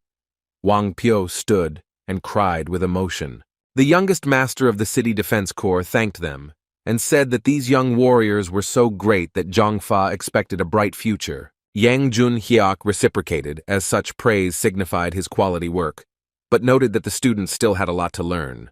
He slowly looked away, glancing out of the corner of his eye and realizing that there was one more thing left that needed to be finished now. The teacher of the snake class turned to the girl who was being chased by forest robbers and asked if she really belonged to the rabbit class. The girl also respectfully and welcomingly folded her hands in front of him, answered his questions in the affirmative, and introduced herself, giving her name. The assistant teacher of the snake class approached the girl who suddenly appeared on their path, folded her arms across her chest, and asked her to explain what had happened. Rin said that when they were accompanying the elder of the Huayang clan, they were unexpectedly attacked by forest robbers, and during the fight she became separated from the class. Yang Jun-hyuk, realizing that it couldn't be left like this, said that it would be necessary to find the rabbits class first and asked who their mentor was. She instantly became more serious and a shadow fell on her face. The girl began to slowly say who their teacher was, but she didn't finish.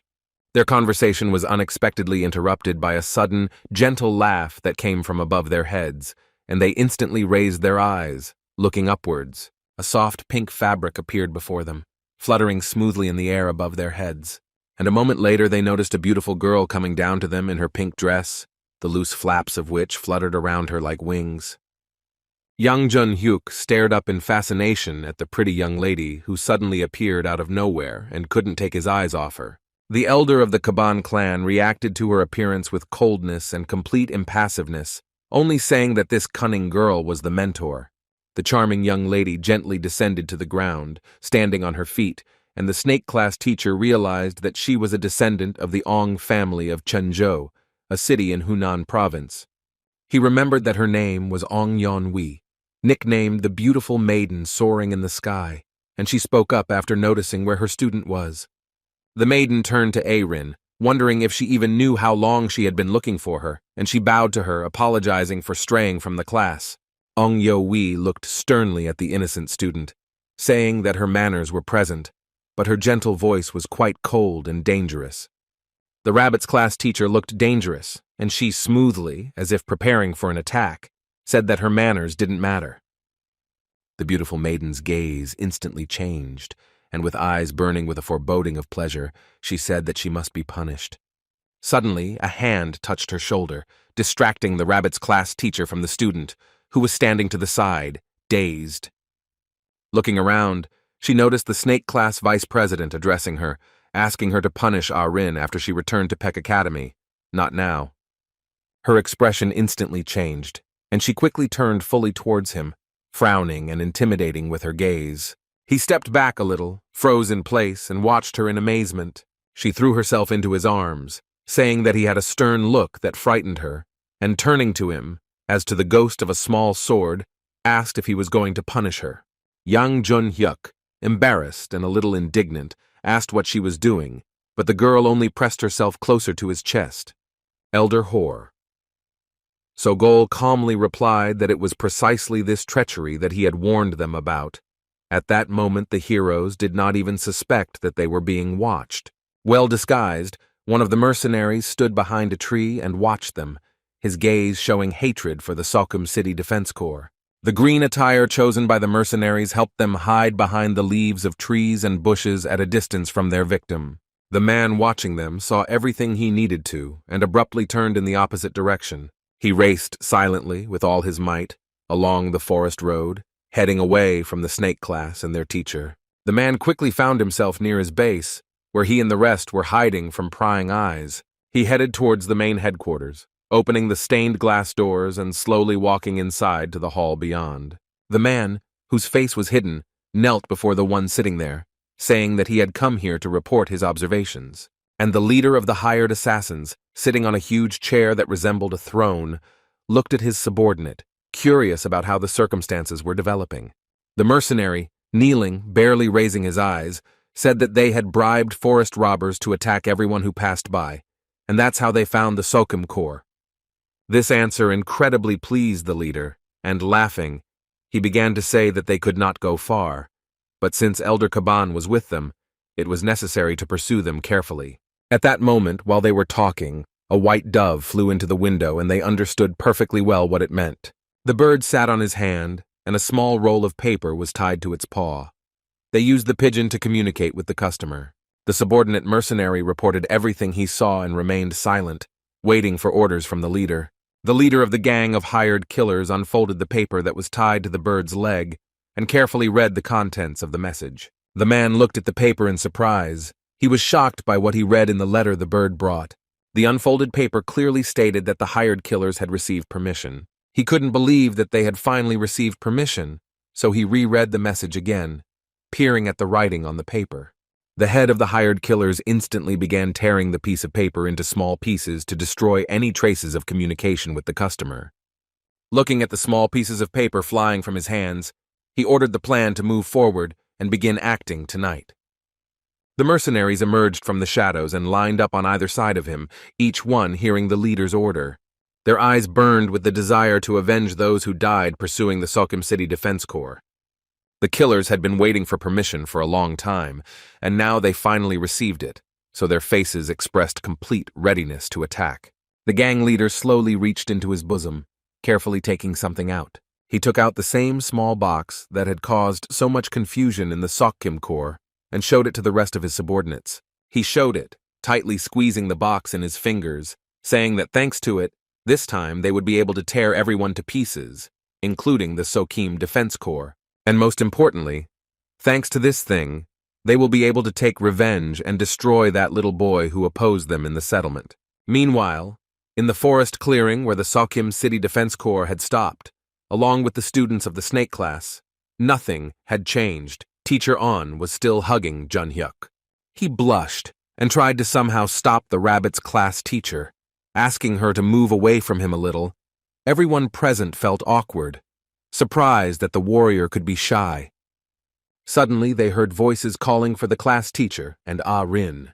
Nam-gung Mei began to listen to understand what the sounds were.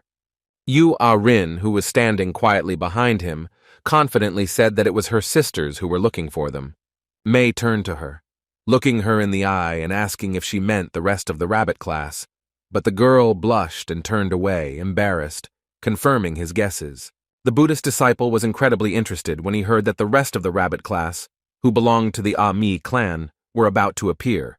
He jumped up in joy, thinking that only A-Ryan was wrong, and the rest who appeared would be as he remembered them. At that moment, as the monastery representative was dreamily reminiscing, he heard a new female voice behind him and realized that they had already arrived.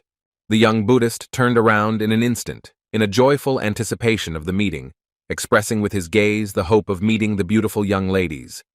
The students of the rabbit class ran as fast as they could to meet their lost sister from the Ah-mi clan. They were just as stocky and incredibly happy to meet A-rin and approached with joyful exclamations, wanting to hug her. Seeing their rough features, Wang Pyo turned pale. He was disappointed and shocked, and his dreams were shattered. He stood frozen in place and did not move. It seemed he did not even breathe, and the girls rushed past him, not noticing his surprise. The Buddhist disciple stood stunned and could not believe what he was seeing with his own eyes. He did not understand what was happening and why his expectations had not been met. The young man cursed and lost consciousness from frustration, collapsing to the ground in the same frozen position he had been standing, while Mi ran towards him excitedly. Of the 12 classes at the Peck Military Academy, the only rabbit class that gathered members of the isolated Ah-mi clan. Among them, Ah-rin stood out the most, who is rumored to be the future head of the clan located in Sichuan province, as she has a good reputation there. Also, A-ryun is known for her brave character and caring. She is a girl who always helps the weak. She is highly respected in the clan and is considered the flower of A-mi, who receives love from everyone. The elder of the Kaban clan, talking about Ah-rin, emphasized that it is precisely because of this that she is called the noble maiden of love. The snake class listened in amazement to the story of the stranger who was being chased by robbers. Wang Pyo still couldn't come to his senses and didn't believe his story. Nam-gung Mei looked towards the girls and considered what he had heard, as it turned out that Sister Ah-rin was truly an outstanding person. He saw the rabbit class taking care of the elderly man, and especially Ah-rin, who came over to him, covering him with a blanket. She hung over him with concern, throwing a warm blanket over his shoulders, saying that the night must be cold and that the man thanked her for her kindness. Suddenly, Sister A-rin looked in his direction and was surprised to notice the look on her face. She watched the class of snakes sitting near Elder Kabanu and was surprised that Mei was looking in her direction, oblivious to Wang Pyo's intense gaze. The girl took this as a sign of attention and felt embarrassed, thinking about why the heir to the Namgun family was looking at her. Horsogol watched the Buddhist disciple, who still couldn't shake off the shock and was muttering under his breath. Suddenly, he became angry and indignantly exclaimed that he was talking complete nonsense, since the noble maiden love could not have such a face, and it was a complete lie.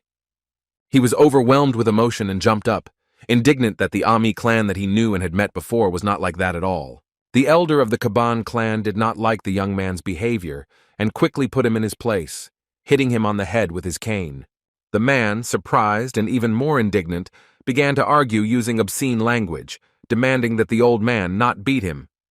Horsogol got angry and yelled at him, remarking that Shaolin Temple students shouldn't grind their tongues so much. He reminded the student that he had taken a vow of silence, saying that he now understood why he had been given such a task in the first place. And he, realizing that he had made a mistake, got a little nervous and, looking away, replied that his guesses were wrong. And the rest of the students from the snake class looked at him in surprise, realizing that it was true.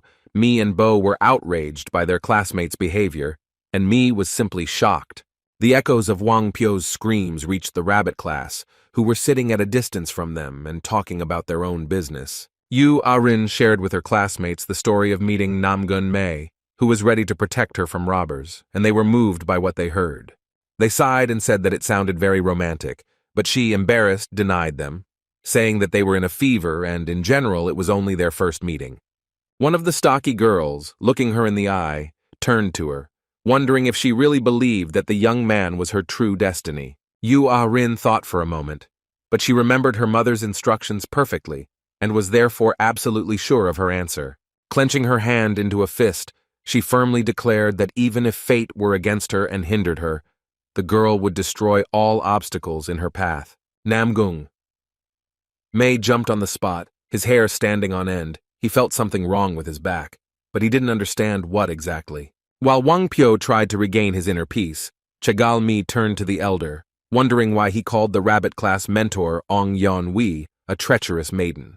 And the man began to explain to the students of the snake class that such rumors were circulating because of her character and the martial arts technique she used. Originally, the Ongchenjo were considered a family that was incredibly strong in fist fighting, but timid in the use of weapons. However, for their little girl, born into the family, things turned out completely differently. Ong Yong-wei did not like the Ong family's hand-to-hand combat style, as this technique was based on external energy, and only a physically strong person could succeed in it.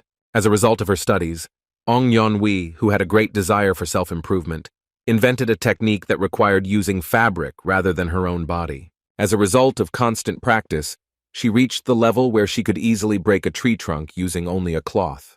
The girl gradually developed and became stronger, but the fabric could not be called a weapon, and since she did not use her fists, this had consequences.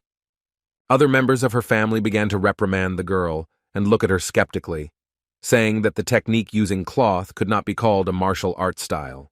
And because of this, Ong Yon-wei, who was disappointed with the way she was treated, left her family that same day and went to travel around Gangho. Since then, she has rapidly developed her technique and has since gained such a reputation and increased her own level of martial arts skill. Chagal Mi was impressed by her story, as she believed that a person should be praised for such a thing, since Ong Yon-wei gave up her family's fame and developed her own strength.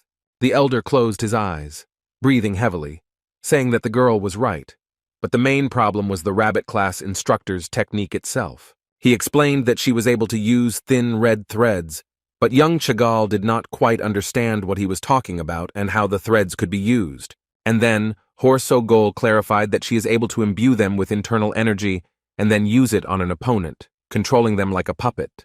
Because of this, when everyone became aware of her hidden character, the woman earned her nickname as a treacherous virgin. Me mused that such a technique could be considered part of witchcraft, and then the elder added that if they suddenly had to fight, she would call it that too. Night slowly descended on the clearing, where the Sakim City Defense Corps had set up camp, and people were sitting by the fire warming themselves and roasting meat. While the merchants ate and rested, a secret conversation took place between the class mentors, not far from their camp. Yang Junhyuk told her about the situation with the mercenaries, and she asked if he knew when they might attack the Sokkum City Defense Corps. He replied that teacher Kui Myung-dok believed that he could handle them himself, but he wanted to play it safe, as anything could happen. The girl looked at him with distrust and skepticism, saying that she doubted teacher Ki because she didn't understand whether he trusted the students so much or wanted to put them in danger. The assistant teacher, Yang Junhyuk, trusted their mentor and therefore replied that in his opinion, he simply believed in the children. The rabbit's class teacher's gaze was dangerous, and there was something secret in it. She was lost in her own thoughts about Kui Myung-dok. Remembering how glorious a warrior he was and how he had unrivaled inner energy, she wondered what he was really like as a person. Holding her hands over her chest, she apologized to the warrior, saying that she had to protect the rabbit class and therefore couldn't really help them. She added that the elder of the Huayang clan, whom they were supposed to accompany, had fallen a little ill, and Yang Junhyuk turned his head towards the old man. He could see that the clan elder was really not feeling well, as he was shivering all over, despite the blanket and hot tea. The mighty warrior respectfully folded his hands and bowed before the woman, saying that they would be grateful for even a small amount of help. But she shocked him by hastening to add that she actually meant that they were going to run away from here early, abandoning them. She looked at him sweetly, closed her eyes, and quietly said that it was very late. At first, the snake class teacher didn't quite understand her, but then he sensed it and his eyes widened in shock. The great warrior heard the same sound, hidden behind the treetops and quickly spreading around him, and he understood what it meant. This sound could only mean approaching danger, some strong warriors moving quickly, hiding from their sight. And the clearer the sound became, the more it became clear that they would be here very soon, appearing from behind the bushes, and they were clearly not in a friendly mood. Assistant teacher Yang Junhyuk understood that by the nature of their movements and their skill at hiding, these were not forest robbers at all, but killers. The mighty warrior realized that the snake class would not be able to cope with such an enemy for the time being, and he would have to fight them on his own. On Yeonwi quietly and emotionlessly said that she would join the rabbit class, but the warrior didn't answer her. He was offended and annoyed with her, and in that instant, they both disappeared from their place, as quickly as if they were never there at all. The teachers of Peck Academy rushed to their classrooms with all their might, their eyes burning with inner energy, and they wanted to protect their students. The snake class continued to sit peacefully near the elder, talking about something, and not thinking at all about what might await them now. The girls from the rabbit class also continued to talk and discuss their topics, laughing happily and unaware of the danger that was already close. Only the clan elder, who was sitting peacefully in his place, suddenly felt that their adventures that day were not over yet, and that this was not the last duel for today. Looking back at the students and people from the Sokkim Defense Corps, he loudly and excitedly exclaimed that the same guys had arrived. The Sokkim City Defense Corps found itself under siege. As the teachers rushed to their classrooms, the attackers grew in number and circled around them, hiding in the bushes. The enraged leader of the mercenaries, with a burning gaze, noticed the one he particularly wanted to take revenge on for the previous encounter, making him suffer. He looked at the terrified Namgun Mei, who was confused by such an unexpected siege on them. He looked from side to side, not believing that they had been taken into the ring. The man silently and suddenly jumped out from behind the bushes, as if he had just appeared out of nowhere, taking out a dagger he kept hidden in his belt. He swung his weapon over the young man's head, wanting revenge for the humiliation he had caused them when he had visited the settlement. But his attempt failed. He stuck his dagger in the wrong place, and a wooden stick got in his way. The elder of the Kaban clan, who suddenly appeared before him, thrust his staff forward, covering the boy's back and obstructing his aim. Namgung Mei turned up, looking at the attacker with fear. He recognized this man, this stranger he had met before. Kor Sogol turned to the masked villain, reminding him that he had run away like a rat last time, and now he had risked going head-on. And he, angry at the humiliation, replied in a rough voice that they would now show them that even rats can kill. At the same moment, he turned his head back, loudly shouting an order for his subordinates to quickly form a formation. Namgung Mei tensed, feeling the danger, and not understanding what exactly they should expect from the enemies now. But the boy realized that this time there would be much more of them. And a moment later, the snake class noticed a multitude of green-clad armed mercenaries jumping out at them from different directions. The strangers moved faster than a normal person, holding their swords at the ready, and their gaze was empty and emotionless, as if they, apart from being human, felt nothing more. The students were tense and nervous. They were worried about the success of the duel, because they did not expect that they would be so outnumbered. The youngest heir to the Namgun family watched them in horror, and realizing that there were too many of them, he panicked and tried to decide what to do and who to start with. Chegalmi took control, commanding the remaining young warriors to surround the Sokim members, as protecting the merchants was their primary goal. The girls' words quickly brought them out of their stupor, bringing them back to reality and reminding them of the main goal for which they had set out on this journey. And they instantly rushed into the clearing, each moving in their own direction to cover the maximum volume of the clearing where the camp was located. They moved as fast as they could, thinking only of one thing: how to gain an advantage over those stronger than them. Namgung Mi frowned, and in his eyes I could see all the anger at himself. He was mentally scolding himself for forgetting such an important thing. Suddenly coming face to face with Jun Hyuk, they passed each other, heading in different directions, and not saying anything to each other, as everyone understood what they needed to do now. The assistant teacher smiled and wondered why Chagal Mi was thinking so calmly, and whether the experience of real combat had really affected the girl that much. He quickly reached for his sword, drawing it and preparing for the upcoming duel that was about to take place. Having scattered the enemies in different directions, he mentally praised the young Chagal for her correct reasoning during the real duel. One of the hired killers approached 3 members of the city defense corps, who looked at him in horror and tried to escape. The stranger swung with all his might at the innocent people, but his sword collided with an obstacle, echoing loudly with a bright flash in the darkness. Moyonbo managed to run to the people and protect them, blocking the blow of the attacker who was about to kill ordinary merchants. The young man pushed the villain away from him so that he lost coordination and flew slightly to the side. However, the impact was not strong enough to cause him to fall, and he only left a slight shoe mark when his feet touched the ground.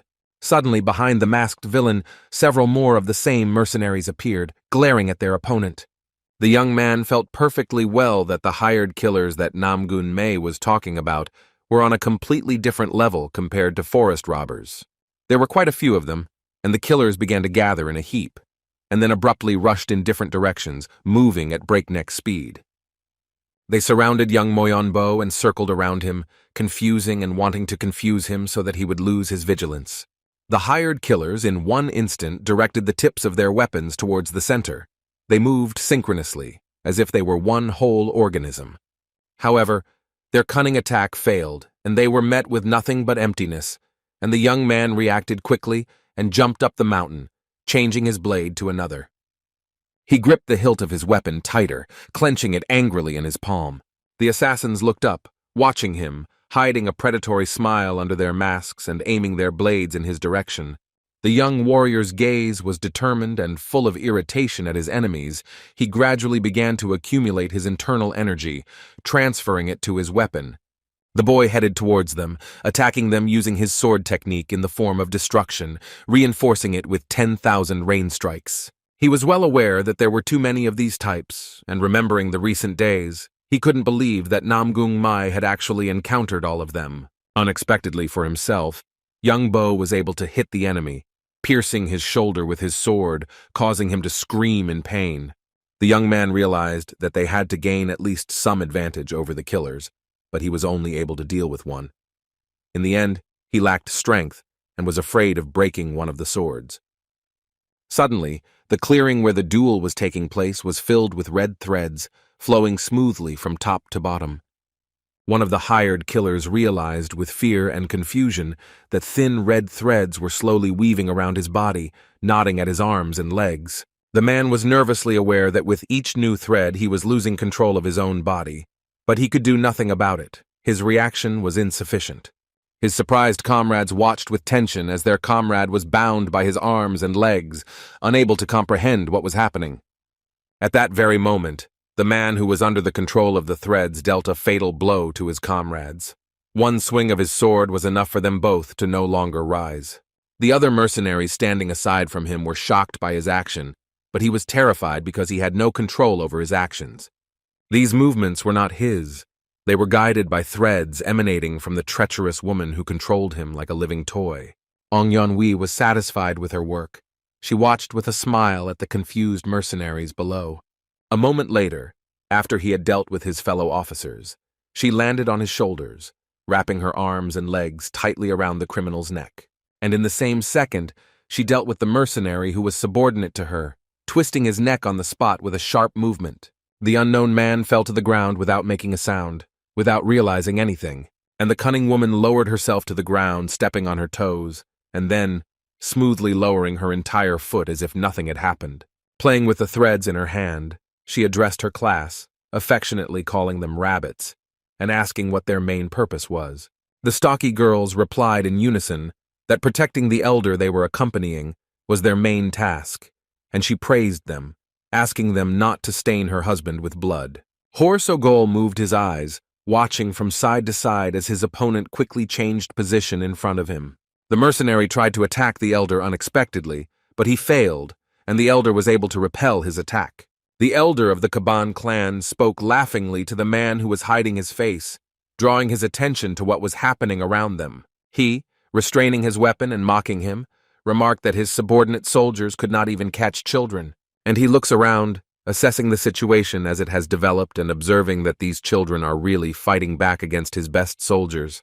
My warriors, despite the mercenaries' numerical superiority, fought with all their might, not retreating before the enemy and defending the Sokkim Corps. Their mentor was a powerful warrior who easily defeated the attacks of insidious criminals, scattering them to the sides. And watching this, he felt that yes, they definitely wouldn't win the fight, so he let out an irritated roar, showing his teeth everywhere.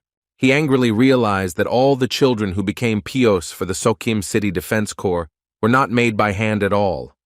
While he was distracted by the duel between his subordinates and the children, the elder pushed the criminal's short sword away with a close movement, and he quickly jumped back, breaking sharply, leaving furrows in the soft ground and leaning his hand on it. He drew his sword back, preparing for another attack, and hissing, teeth bared everywhere, he began to speak, realizing that he was dealing with the elder Kabanu and wondering if those children were the best students of the clans.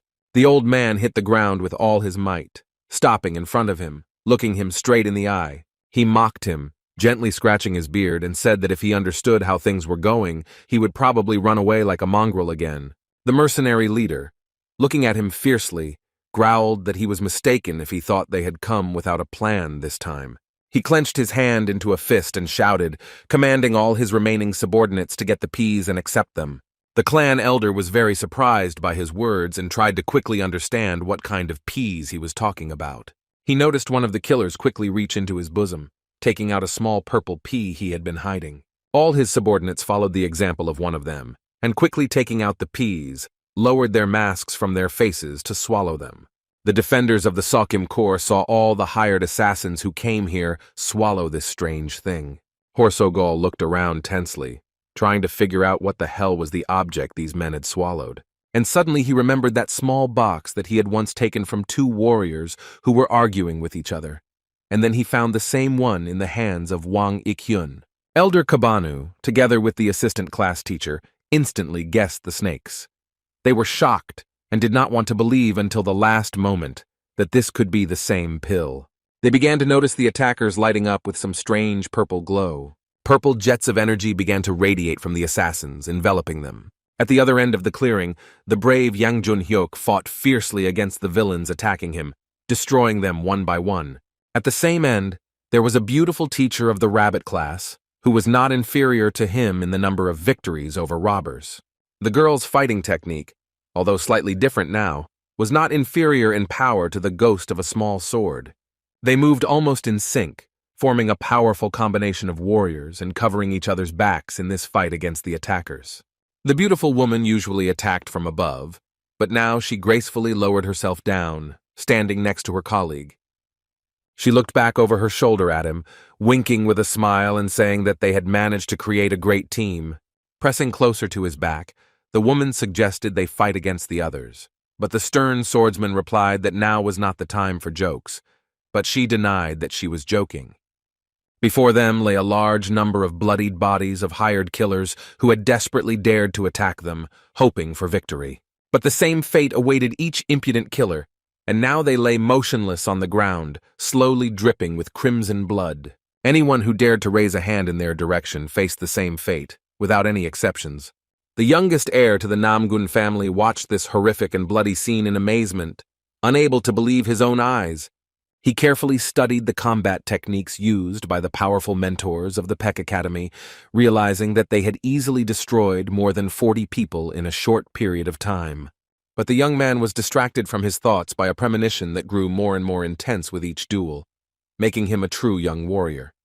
The boy's reactions also became better and faster, and he sharply thrust his sword, clenched in his hand in front of him, preparing to meet his opponent. He didn't keep him waiting long and unexpectedly appeared in front of him, but the student attacked him first, using a modified dragon stain technique. He looked ahead with determination, thinking that if things continued at this pace, they would certainly win.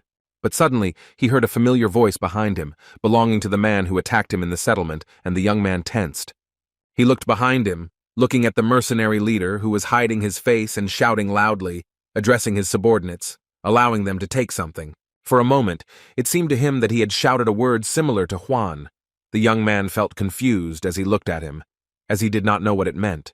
The girls from the rabbit class also looked intently and confusedly towards the leader of the killers, not knowing what he meant when he ordered the rest of the villains. The students in the snake class looked at him in fear and nervousness, waiting to see what would happen after this order. Everyone present noticed how the mercenaries had changed and began to radiate a new internal energy, red and furious, and their muscles had significantly increased in size.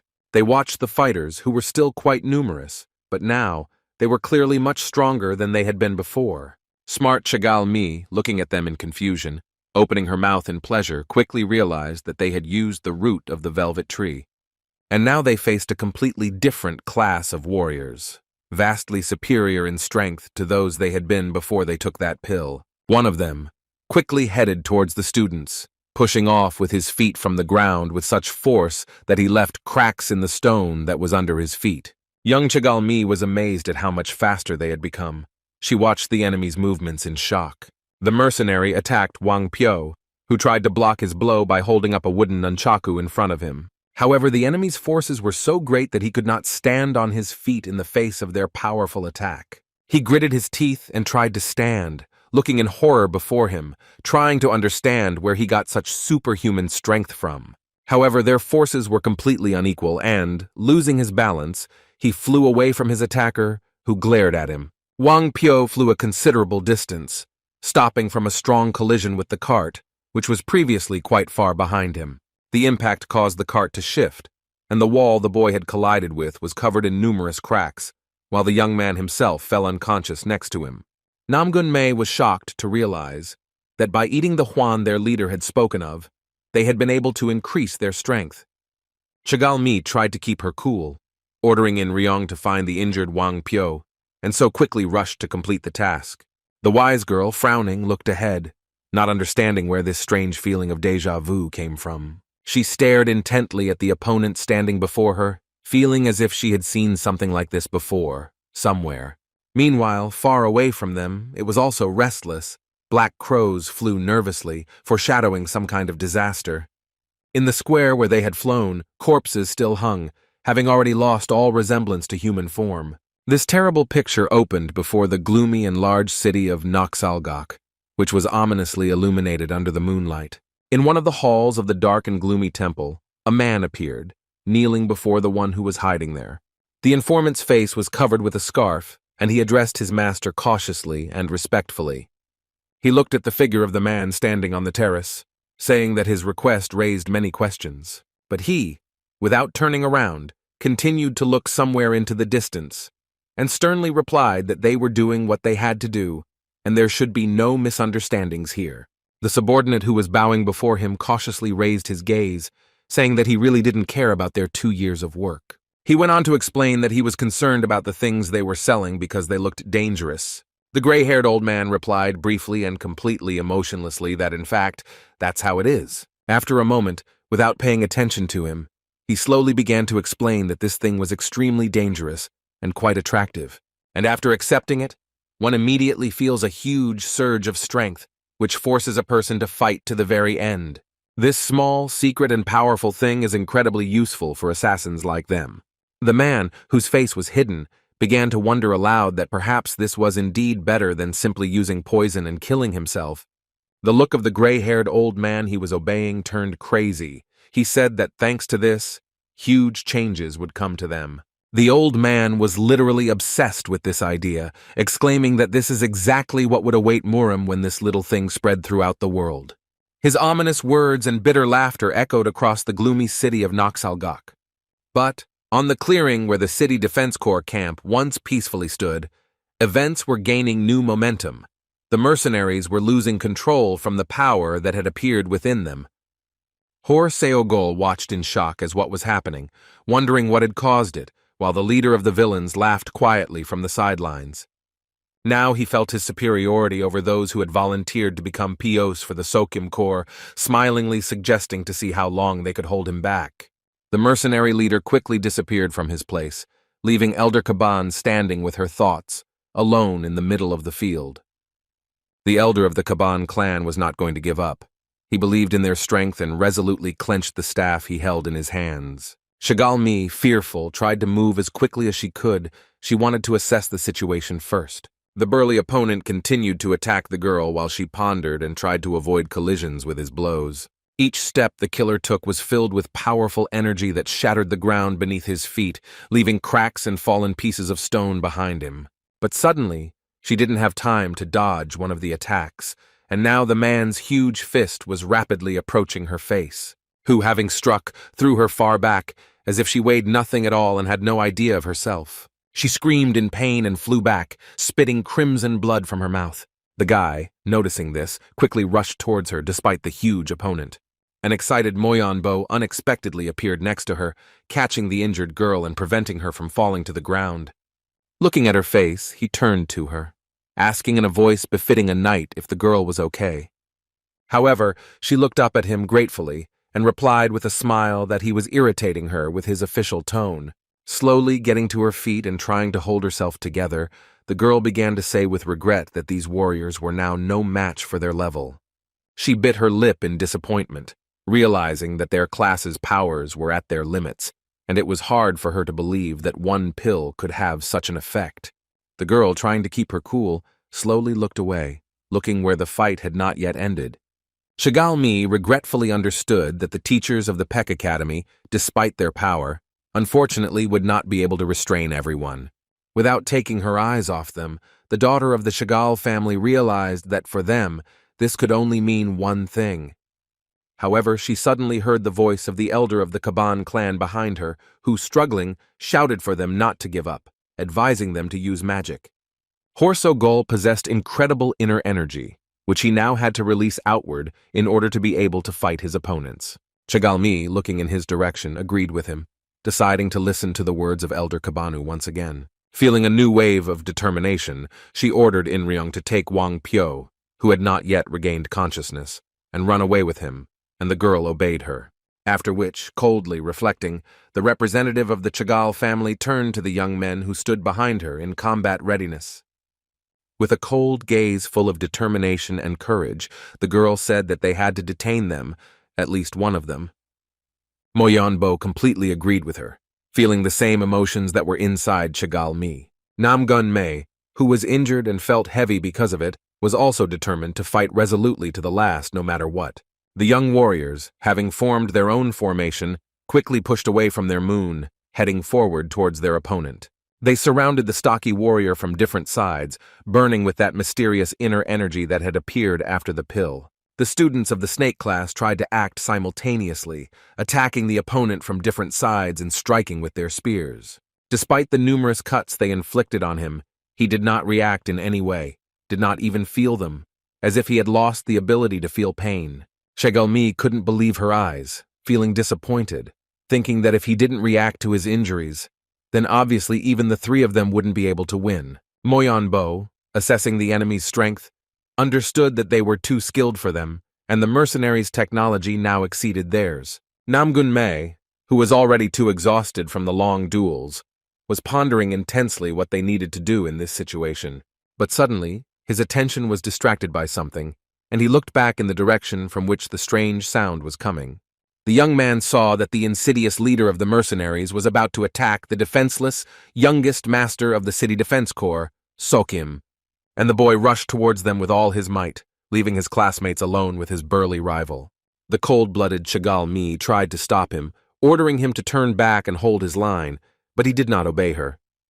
The young man quickly rushed forward, his lips pursed in excitement.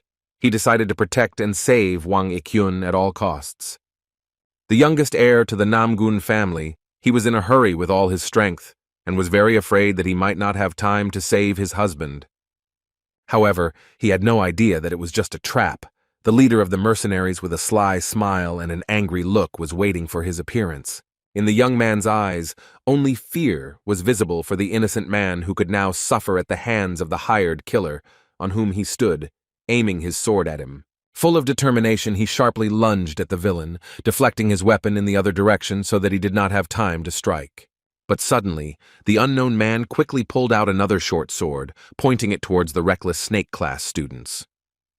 The boy had no idea of such meanness, and missed a sudden blow from his opponent, who had planned everything in advance, causing the sword to pierce his shoulder deeply. Sensing his weakness, the desperate Namgun-mei rushed to the side, dodging the unknown man's next attacks. He instantly jumped back to restore a safe distance, with the vile mercenary incredibly eager to take revenge on him. The young man crouched down in place, holding his injured shoulder with his hand and realizing that he had now lost the ability to physically attack more powerfully. And the bloodthirsty rival continued to provoke him, mocking him and suggesting that he show himself, just like last time. Until this moment, the student did not quite understand who was in front of him, as he was blinded by the desire to protect the man. But now, he recognized him, and in his thoughts, those images reappeared when he was weak and entangled in a metal whip, hanging from a tree, while this scoundrel mocked him. That day he remembered his face perfectly, when he threatened the child with death, and now this man was in front of him again and took out his whips. He glared at him and frowned, recalling his words he had said at the last meeting, that the strong always eat the weak. And again, these strong steel whips with sharp tips headed towards the wounded and exhausted Namgun-mi, writhing like snakes. The young man looked with fear at the tips approaching his face, and understood that he had to stand his ground at all costs. He could not give up. At this moment, the mercenary remembered a distant story from his life, when he was still a child and was held captive along with others. The robbers who had kidnapped him and his friends came and abused them every day, and he hoped for salvation from this hell. And suddenly, on one of those terrible days, everything changed when the robber who had once again visited them was killed, and he finally got what he wanted so badly. That day they appeared, the strong and brave heroes he had been waiting for so long, who came to free them from that hellish place. He will never forget the moment when, as a child, he looked at them with hope and aspirations for a better life, rejoicing at their visit. Then, for a long time, they could not believe that they had finally been released and that hell would be over, and they would be able to freely get out of this place. The visit of the heroes, who stood before them and looked at them with warmth, changed his attitude towards life for the better, giving the young men hope for the future. The man who freed the hostages from the slave owner, killing him, radiating concern, bent over the frightened children. He offered them his strong hand, offering to help them rise from the cold ground, and it seemed to him that all his suffering had come to an end. And the young man followed him, although he felt some embarrassment. Being amazed, he tried to remember their faces in detail. He was incredibly trusting, hoping that by putting his hand in the strong palm of a hero, he would be able to change his life for a much brighter future. But very soon, the little boy realized his mistake as he watched the heroes leave his settlement. After that, everything returned to the initial stage, when there was only chaos and the pain of others who were unable to defend themselves. When everything took a sharp turn, engulfing everything in fire and turning into an inferno, the young man realized with horror that he had once again become a target for others. He painfully realized that this had happened in a short period of time, just a month after the people who had saved him had left the settlement. And that powerful hand that held the little boy's hand was now not near him at all. She disappeared as abruptly as she had appeared, slipping from his memory and taking with her all hopes for a better future. Once again, the defenseless boy found himself under the power of cruel people who absolutely did not care that he was still a child. They hunted him as if he were prey. He was wounded with an axe, hitting him in the face, and then he realized the main rule for himself, that it is impossible to establish peace on help alone. Looking around him and seeing so many dead people, including innocent people, he felt that all his good intentions had turned to poison. And then, sitting wounded in the midst of this chaos, he understood the main difference between brave generosity and complacency. The little boy, going crazy with pain and a sense of betrayal, realized that the main difference was strength. From that moment on, he was guided by only one thing: the desire to become stronger, visiting everyone he didn't like. He paid no attention to the frightened faces of the people looking at him. The young man was guided only by his desire to take revenge on those who remained in power. Having grown up, the boy was no longer so naive and did not listen to the words of the people he came to with a clear purpose. He just carried out his task by killing them. He became stronger and more powerful each time, and there was nothing left in his eyes but rage, and it was from that moment that his journey as a hired killer began. And now, having become a man, he perfectly understands the main rule, that it is power that decides everything in this world. The leader of the hired killers looked at the young man with fierce hatred, feeling only furious irritation towards him.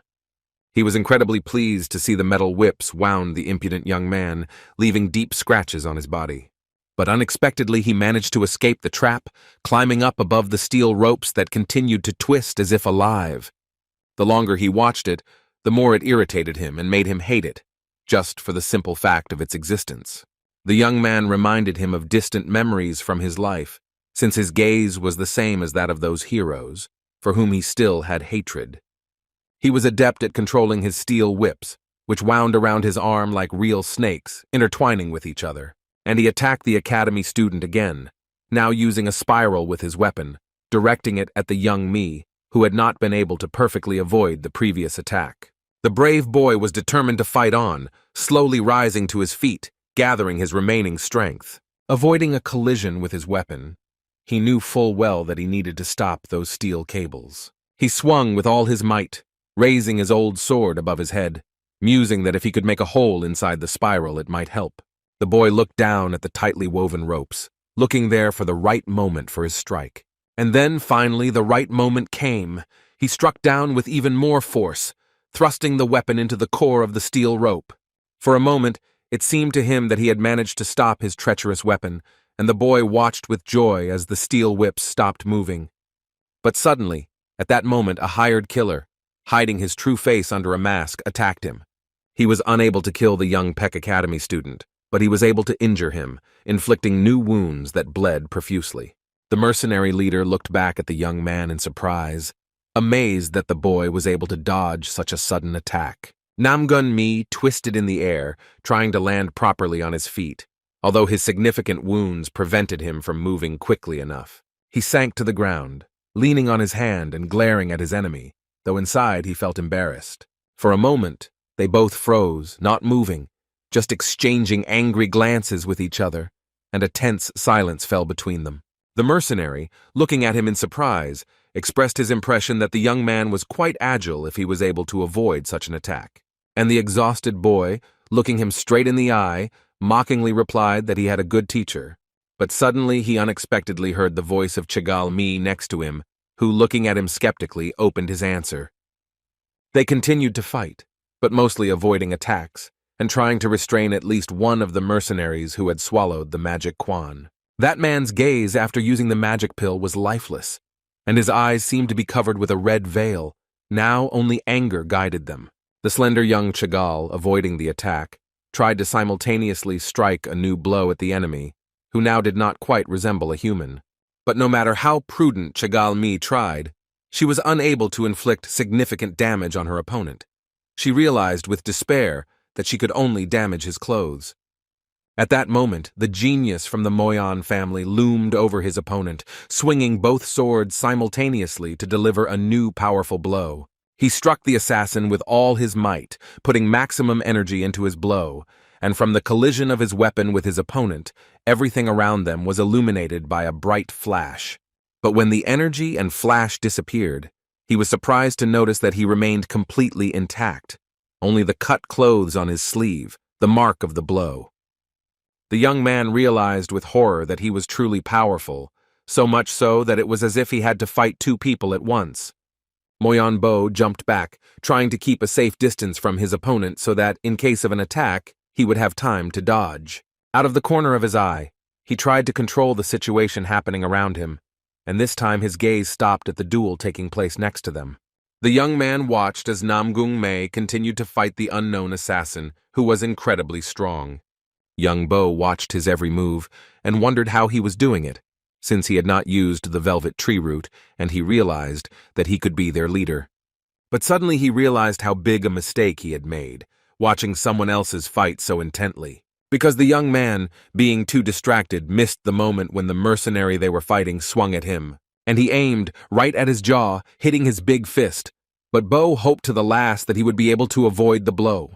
Suddenly a woman's hand appeared next to him, reaching for the collar of his clothes. Shigal Mi grabbed the boy by the shirt, holding him tightly by the collar, gritting her teeth in tension as he was considerably heavier. She pulled the confused young man towards her with all her might, taking him away from the fist of her burly opponent. And he exhaled with relief, realizing that just a little more, and he would be able to deal him a much stronger blow and not just scratch his cheek. Below, some people, seeing that they were losing, quickly rushed to their aid.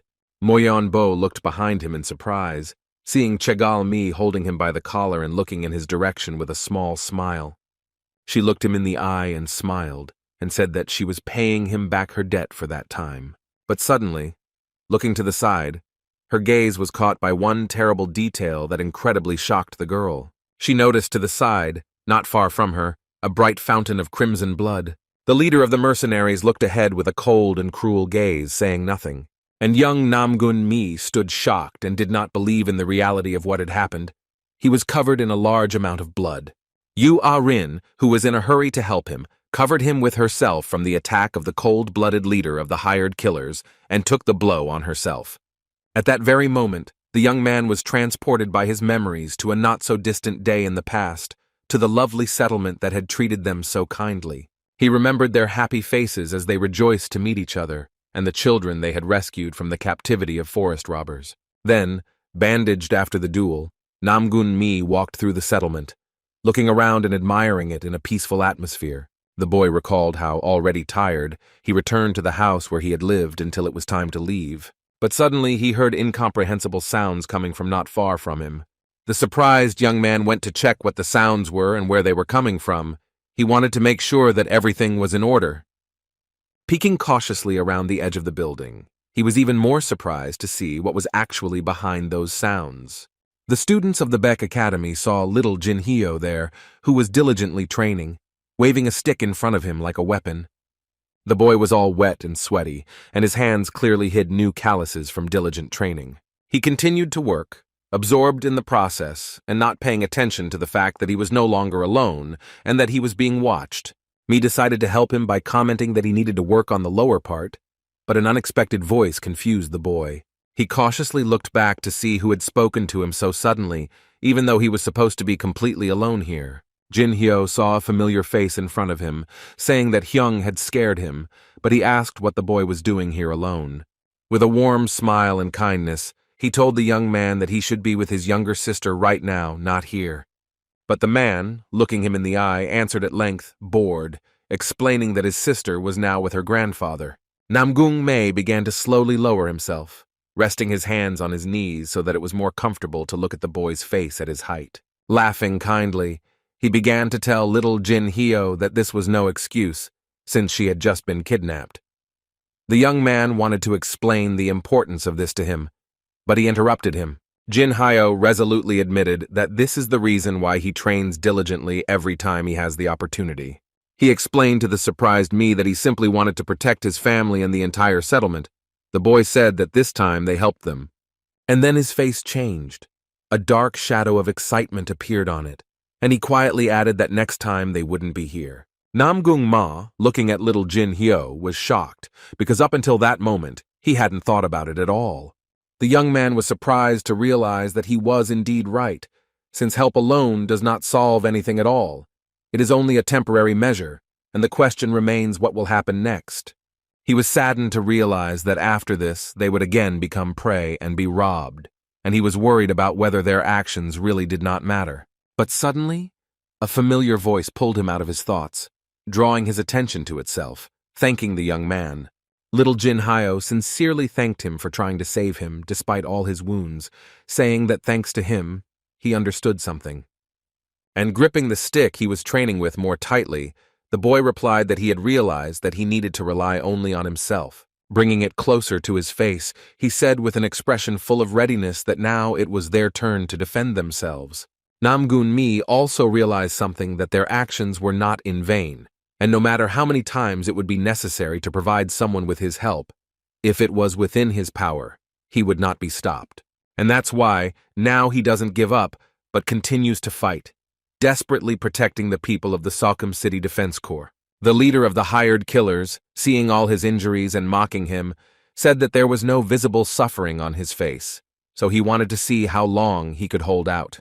Gritting his teeth in tension, the boy realized that their skills differed greatly in strength, but he couldn't give up so easily. He will continue to fight for those who are now at his side and watching in horror, for the sake of the residents of the Salcom Defense Corps, who believe in them, and, despite fear, desperately cheer for their saviors. His eyes burned with inner energy, and he realized that for their sake, he would fight until the end of his life. And he tried to attack the attacker using the dragonfire technique, directing internal energy to the blade of his weapon. Namgun Mi aimed for the shoulder of the treacherous leader of the hired killers, and he should have hit him, ending this duel with his victory. But at the last moment, he noticed with surprise that the scoundrel managed to dodge the blade of his weapon and mocked the boy's attempts. The youngest heir of the Namgun family, not believing his own eyes, watched the movements of the cunning mercenary who easily dodged his powerful attack. The man, standing slightly to the side, mocked his attempt, saying that it was a rather stupid act. A moment later, the young man understood why the man said that, because by attacking him, he had exposed himself, and the man was able to kick him hard in the chest. The blow was so strong that he flew away from him with a groan a considerable distance, hitting the ground hard. Yu Arin fought to protect the elder of the Hua clan, using her internal energy and attacking the attacker with a fire-breathing technique. She held out her large, burning hands in front of her to block the blows of the stocky stranger. The girl could barely restrain the strong fists of the man, who was gradually losing his human consciousness, guided by the action of the Huan. The young lady looked at the hands of the mighty giant and was amazed at the strength with which he attacked. And how many had not yet encountered opponents with such power before this moment? Barely restraining him, she tried to understand who he was, if he could match her strength, even though she had never met such people before. Suddenly, out of the corner of her eye, she noticed something not far from her, which really caught her attention and distracted her from her unfamiliar opponent. Yu Aryun saw the same boy who, with his courage, had managed to capture her heart, lying motionless not far from her. Now her thoughts were occupied only with him, and she saw one of the mercenaries, who had not turned into a monster, sneaking up on the immobilized young man with drawn swords. She pushed her opponent's hands away from her with all her might, breaking off the fight with him, as she could no longer just stand still. The stocky girl quickly headed towards him, leaving the ranks of her class and surprising the rest of the students from the rabbit's class. One of them, looking after her, tried to stop her classmate, calling out to her and wondering where she was running so quickly, abandoning them during the duel. Meanwhile, the boy came to his senses. He tried to get up, leaning on his hands, but blood was dripping from his mouth. The leader of the hired killers was amazed that the young man continued to fight so stubbornly and get up after such strong blows. He, barely breathing, stood up, gathering his strength and leaning on his own sword, as if on a stick, so as not to fall. He tried to regain his breath. The chief mercenary watched him in surprise and wondered why he kept climbing if he knew perfectly well that he had no chance against him. The man glared in his direction, calling all those currently fighting fools because he considered them too self-confident. However, Namgung Mai, whose face was now hidden under a black shadow of fatigue, breathing heavily, just proudly looked straight into his eyes. The boy's confidence and stubbornness incredibly irritated the mercenary, and he, enraged even more, growled at him so that he wouldn't forget his place. The youngest son of the Namgun family, after a while, having regained his breath a little, began to slowly say that he was not doing this at all because he could. He raised his unyielding gaze at him, which now combined pain and courage, and the boy, exhaling, said that he was doing this because he had to. The mercenary leader was amused by this answer and looked at him as if he were crazy, saying that if that was the case, then he would also do what he had to. After that, he rushed towards him, crossing his short blades in front of him, preparing for a new blow that would be the last. His gaze was cold and fierce, and no emotions were visible in it anymore. The man was driven only by the desire to punish the young hero. The boy stared in horror, gritting his teeth as he tried to force his body to obey, but it was exhausted and could no longer fight. He tried to raise his weapon up to block the blow, but his hands trembled from fatigue, but they did not obey him and did not move. The young man realized with despair that this would be his end. He closed his eyes, resigned himself, and decided to proudly accept his fate. But suddenly, the stocky Yu Arin from the Ami clan appeared in front of him, covering the boy with herself, taking the mercenary's blow on herself.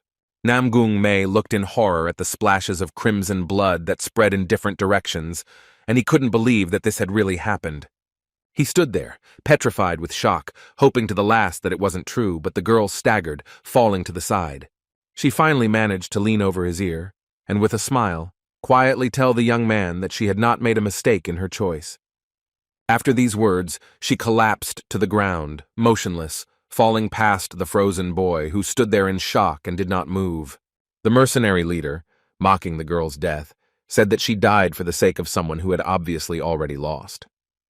He unceremoniously and cruelly laughed at the body of the brave Yu Arin, ironically adding that this is exactly what the expression about a dog's death means. Namgun Mei was shocked by such cruelty and could not believe that the mercenary would actually humiliate the girl's corpse. He became incredibly angry with the scoundrel. Guided only by his emotions, the boy let go of the old steel sword, which fell to the ground with a loud clang, and the cruel leader continued to sneer no matter what. He had not felt emotions like compassion or sadness for a long time.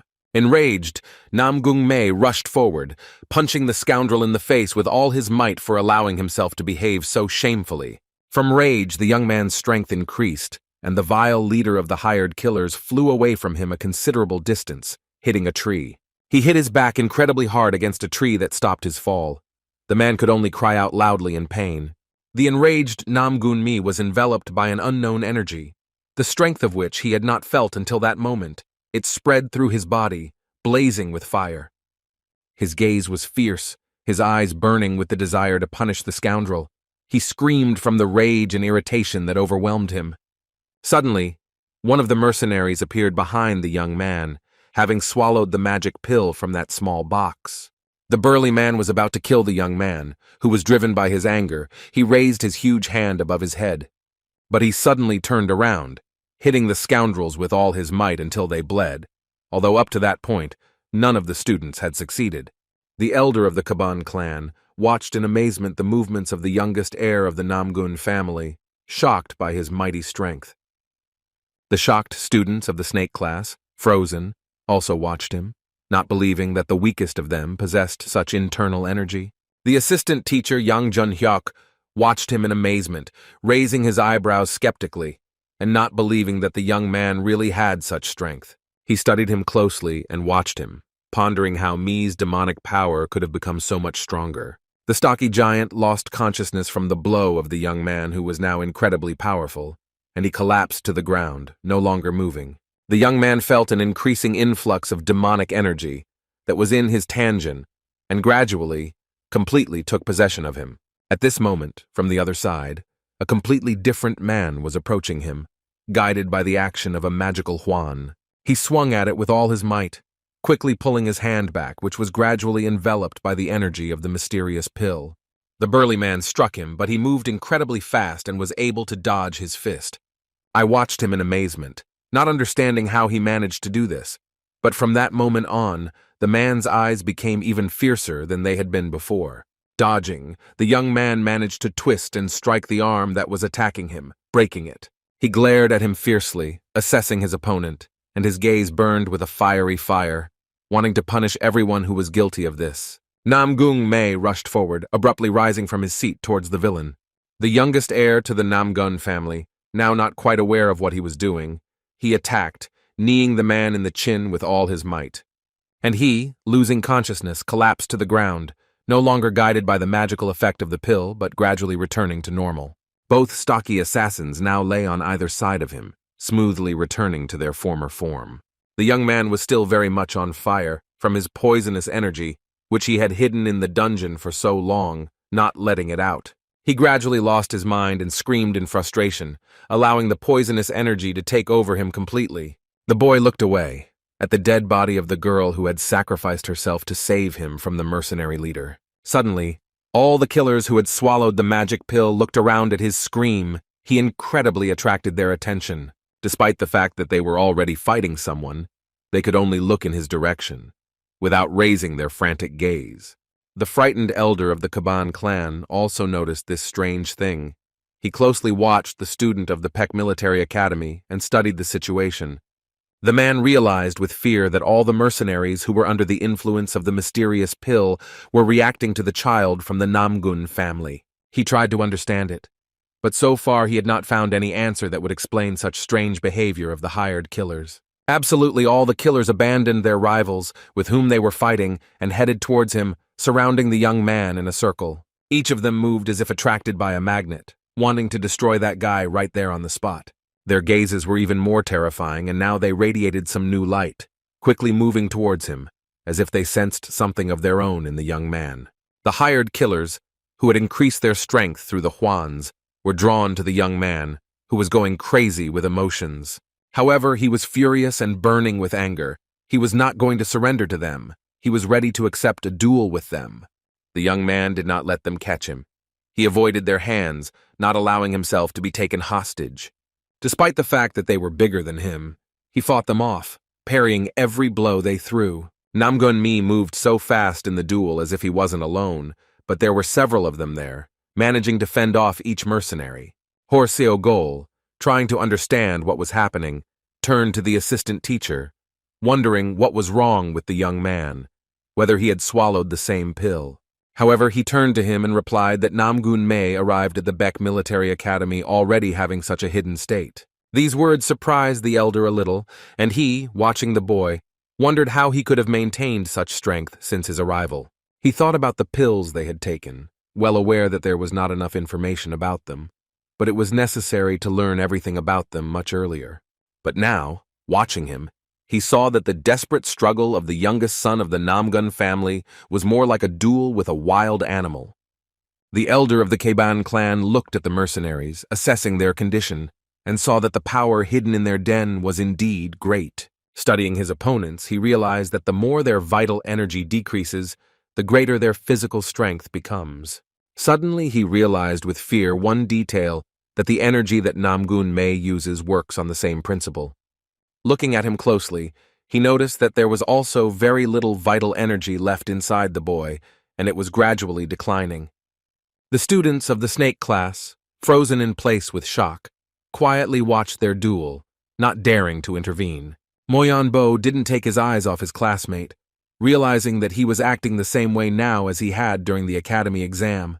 But their skills were not at all the same as before. Chegalmi watched him tensely and in shock, not believing what she was seeing, as he looked nothing like the me they knew. The smart girl realized with fear that it was this very detail that Uncle Namgun Cho had been hiding from them for so long. There were quite a few mercenaries, and now they all at once pounced on the possessed young man, covering him from all sides. They pounced on him, literally lying on top of each other and completely covering the boy with themselves, holding him under a dome of their own bodies. The clan elder shouted in panic, appealing to the students in the class not to stand still, but to run to save their comrade, as he could die very soon. They looked back at him in surprise, and these words shocked them incredibly. They could not believe that a guy in such a condition could die so easily. The young warriors quickly rushed to run towards him to try to save him from the mercenaries, who were covering him with their own bodies, like a dome. The children, getting closer and closer to the pile of criminals, tried to figure out how to get their classmate. When they reached them, they tried to pull them away, but they paid no attention to them at all, only pressing closer together, forming a solid mass. Moyonbo realized with shock that he could not drag away or even move, even one of those mercenaries. Suddenly, they noticed a bright glow breaking through the free space between the bodies, and after a moment, it began to blind them, and they took a few steps back. The assassins began to fly away one by one from the pile they had formed above the young man, covered in blood, and no longer moving. They were thrown back with all their might, as if those burly men, who had become larger than an ordinary person, weighed nothing at all, and Namgun Mi, who had been released, was now more angry and irritated, and now, more and more resembled a wild beast in rage. His face was completely different now. He was completely alien and mad and looked at everything angrily. Suddenly his gaze stopped on the students in the class. Chigal Mi and Moyonbo stared at their classmate in horror and confusion, not believing that he had turned into a monster. The inner energy emanating from the young man became stronger and brighter, and he, shouting angrily, prepared for a new attack. As if blindfolded, not understanding anything, he set off to run towards his comrades who wanted to help him, attacking them. The students of the snake class took up battle formation, preparing to engage him in hand-to-hand combat, but hoping that he would come to his senses before then. And they collided with it, illuminating the clearing where their camp had previously peacefully stood with flashes of internal energy of 3 different kinds. They tried to grab his hands to stop him, but he wouldn't let them, and eventually an opposite charge formed between their hands. This charge that formed threw them in different directions, Namgun Mi breaking, leaving deep furrows in the ground under his feet. And the students of the snake class, wounded, flew back, feeling no support under their feet and surprised by how the boy perceived them. Suddenly the injured girl felt a slight collision, and under her back, someone's warm and powerful hand that kept her from falling. The assistant teacher of the Zmitz class managed to run to the children who were taking risks and catch them before they fell to the ground. Gently holding their backs, he asked with concern and an excited look how they were feeling and if they were okay.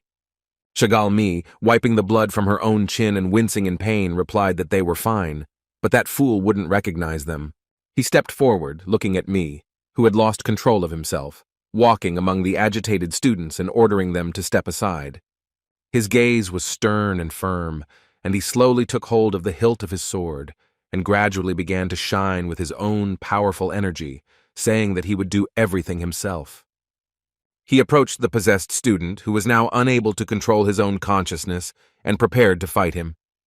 But in the meantime, not far from them, a new threat was looming. The man who had been wounded gradually began to regain consciousness. He sat under a tree and breathed heavily, spitting out blood that made it difficult for him to breathe, trying to fully gather his strength. He had been hit hard when he had collided with the tree and was now trembling, trying to regain control of his body, which was exhausted and therefore did not obey him. Raising his head, the man stared ahead with a fierce gaze, barely saying that he could not afford to lose to these children. And he made a terrible decision for himself, removing the mask from his face, taking out the same hidden pill that his friend had taken.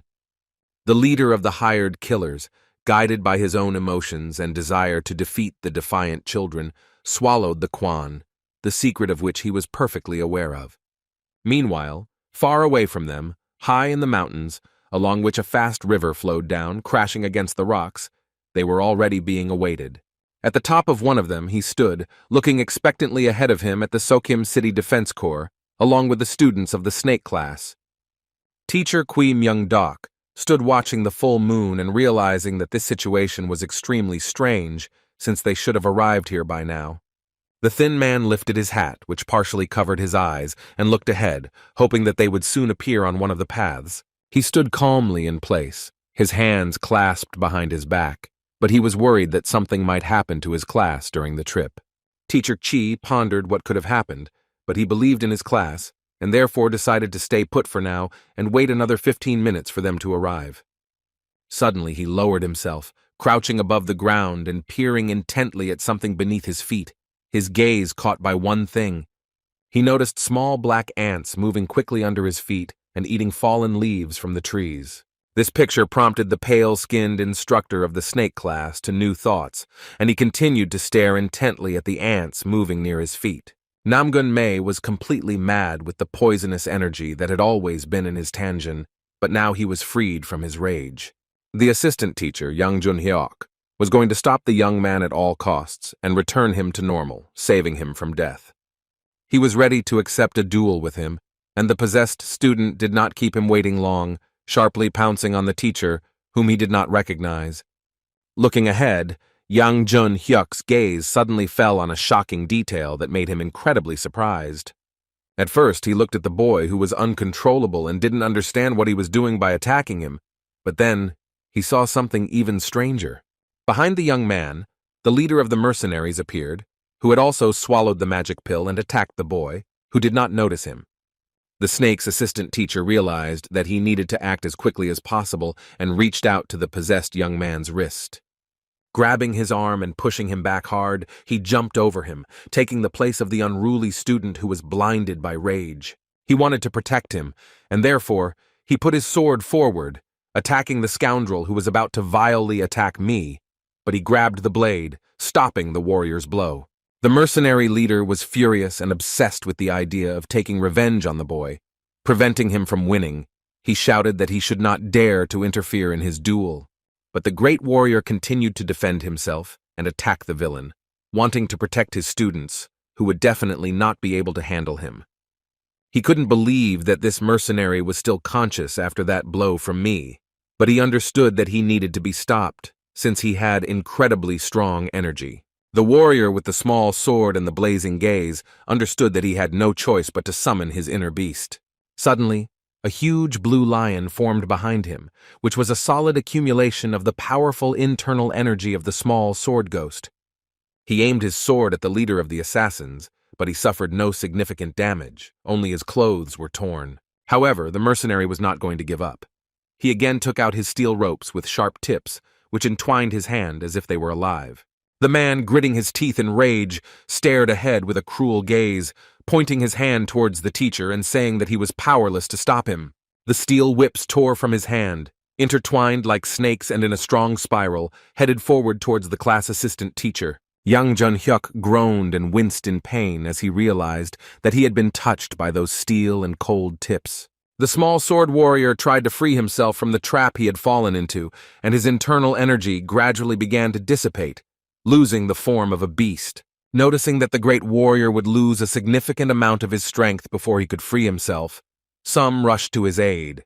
The elder of the Keban clan, full of determination, ran towards the scoundrel, intending to deal him a significant blow, saying that they would see who would win. He pointed his stick at him, provocatively saying that no matter what he used, a rat is always a rat. But unexpectedly, his plan failed, and the angry mercenary caught the elder's wooden stick, preventing it from hitting him.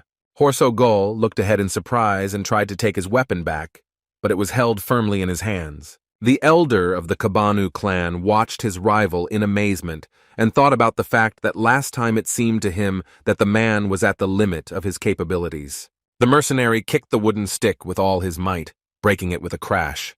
He was incredibly angry, his gaze burning with a bright fire of rage, and the mercenary knocked the remains of the stick out of the hands of the old man who dared to attack him.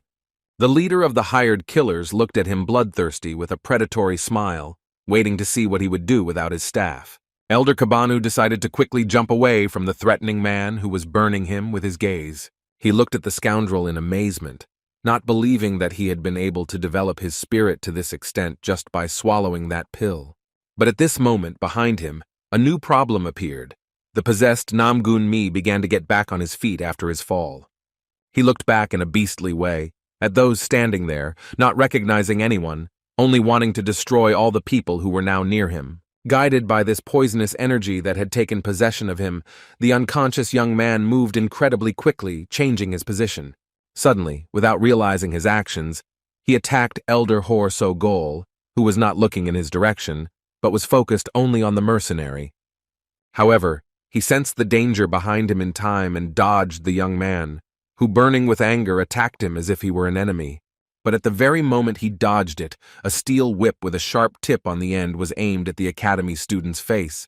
Elder Kabanu, at the last moment, managed to notice the threat approaching the possessed boy, realizing that he was also dangerous in this state. But he couldn't let Namgun-mi get hurt, so he pushed him away from the steel ropes with all his might, kicking him. They both lost their balance and fell to the ground.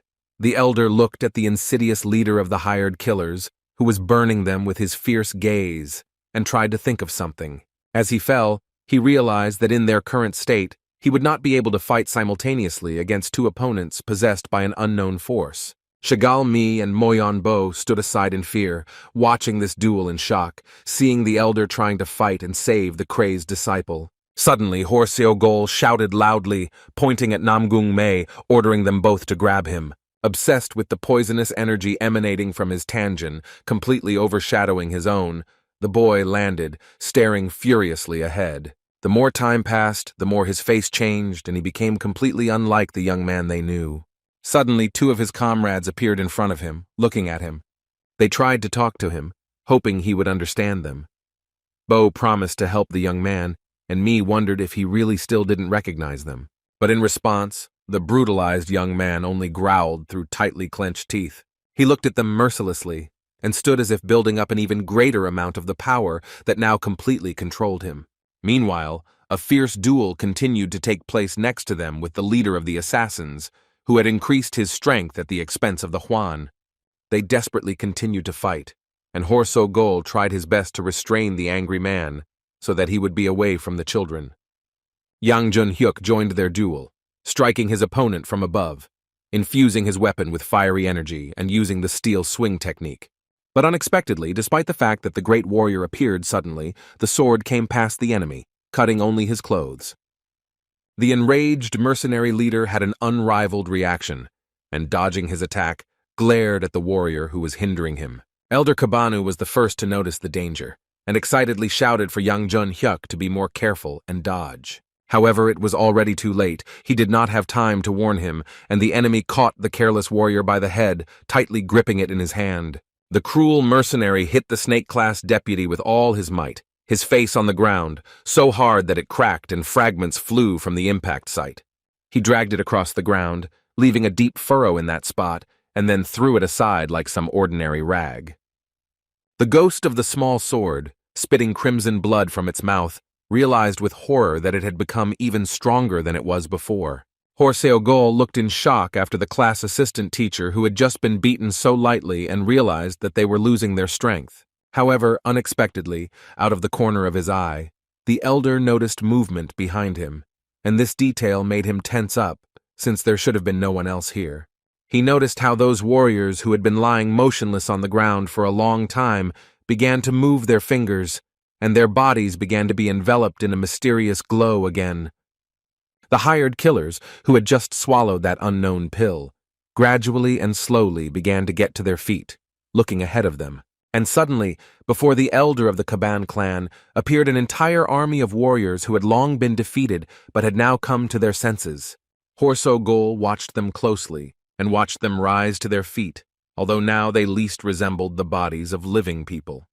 He looked at them in shock and could not understand how these men, who until recently were twice the size of ordinary warriors, had suddenly become so bony.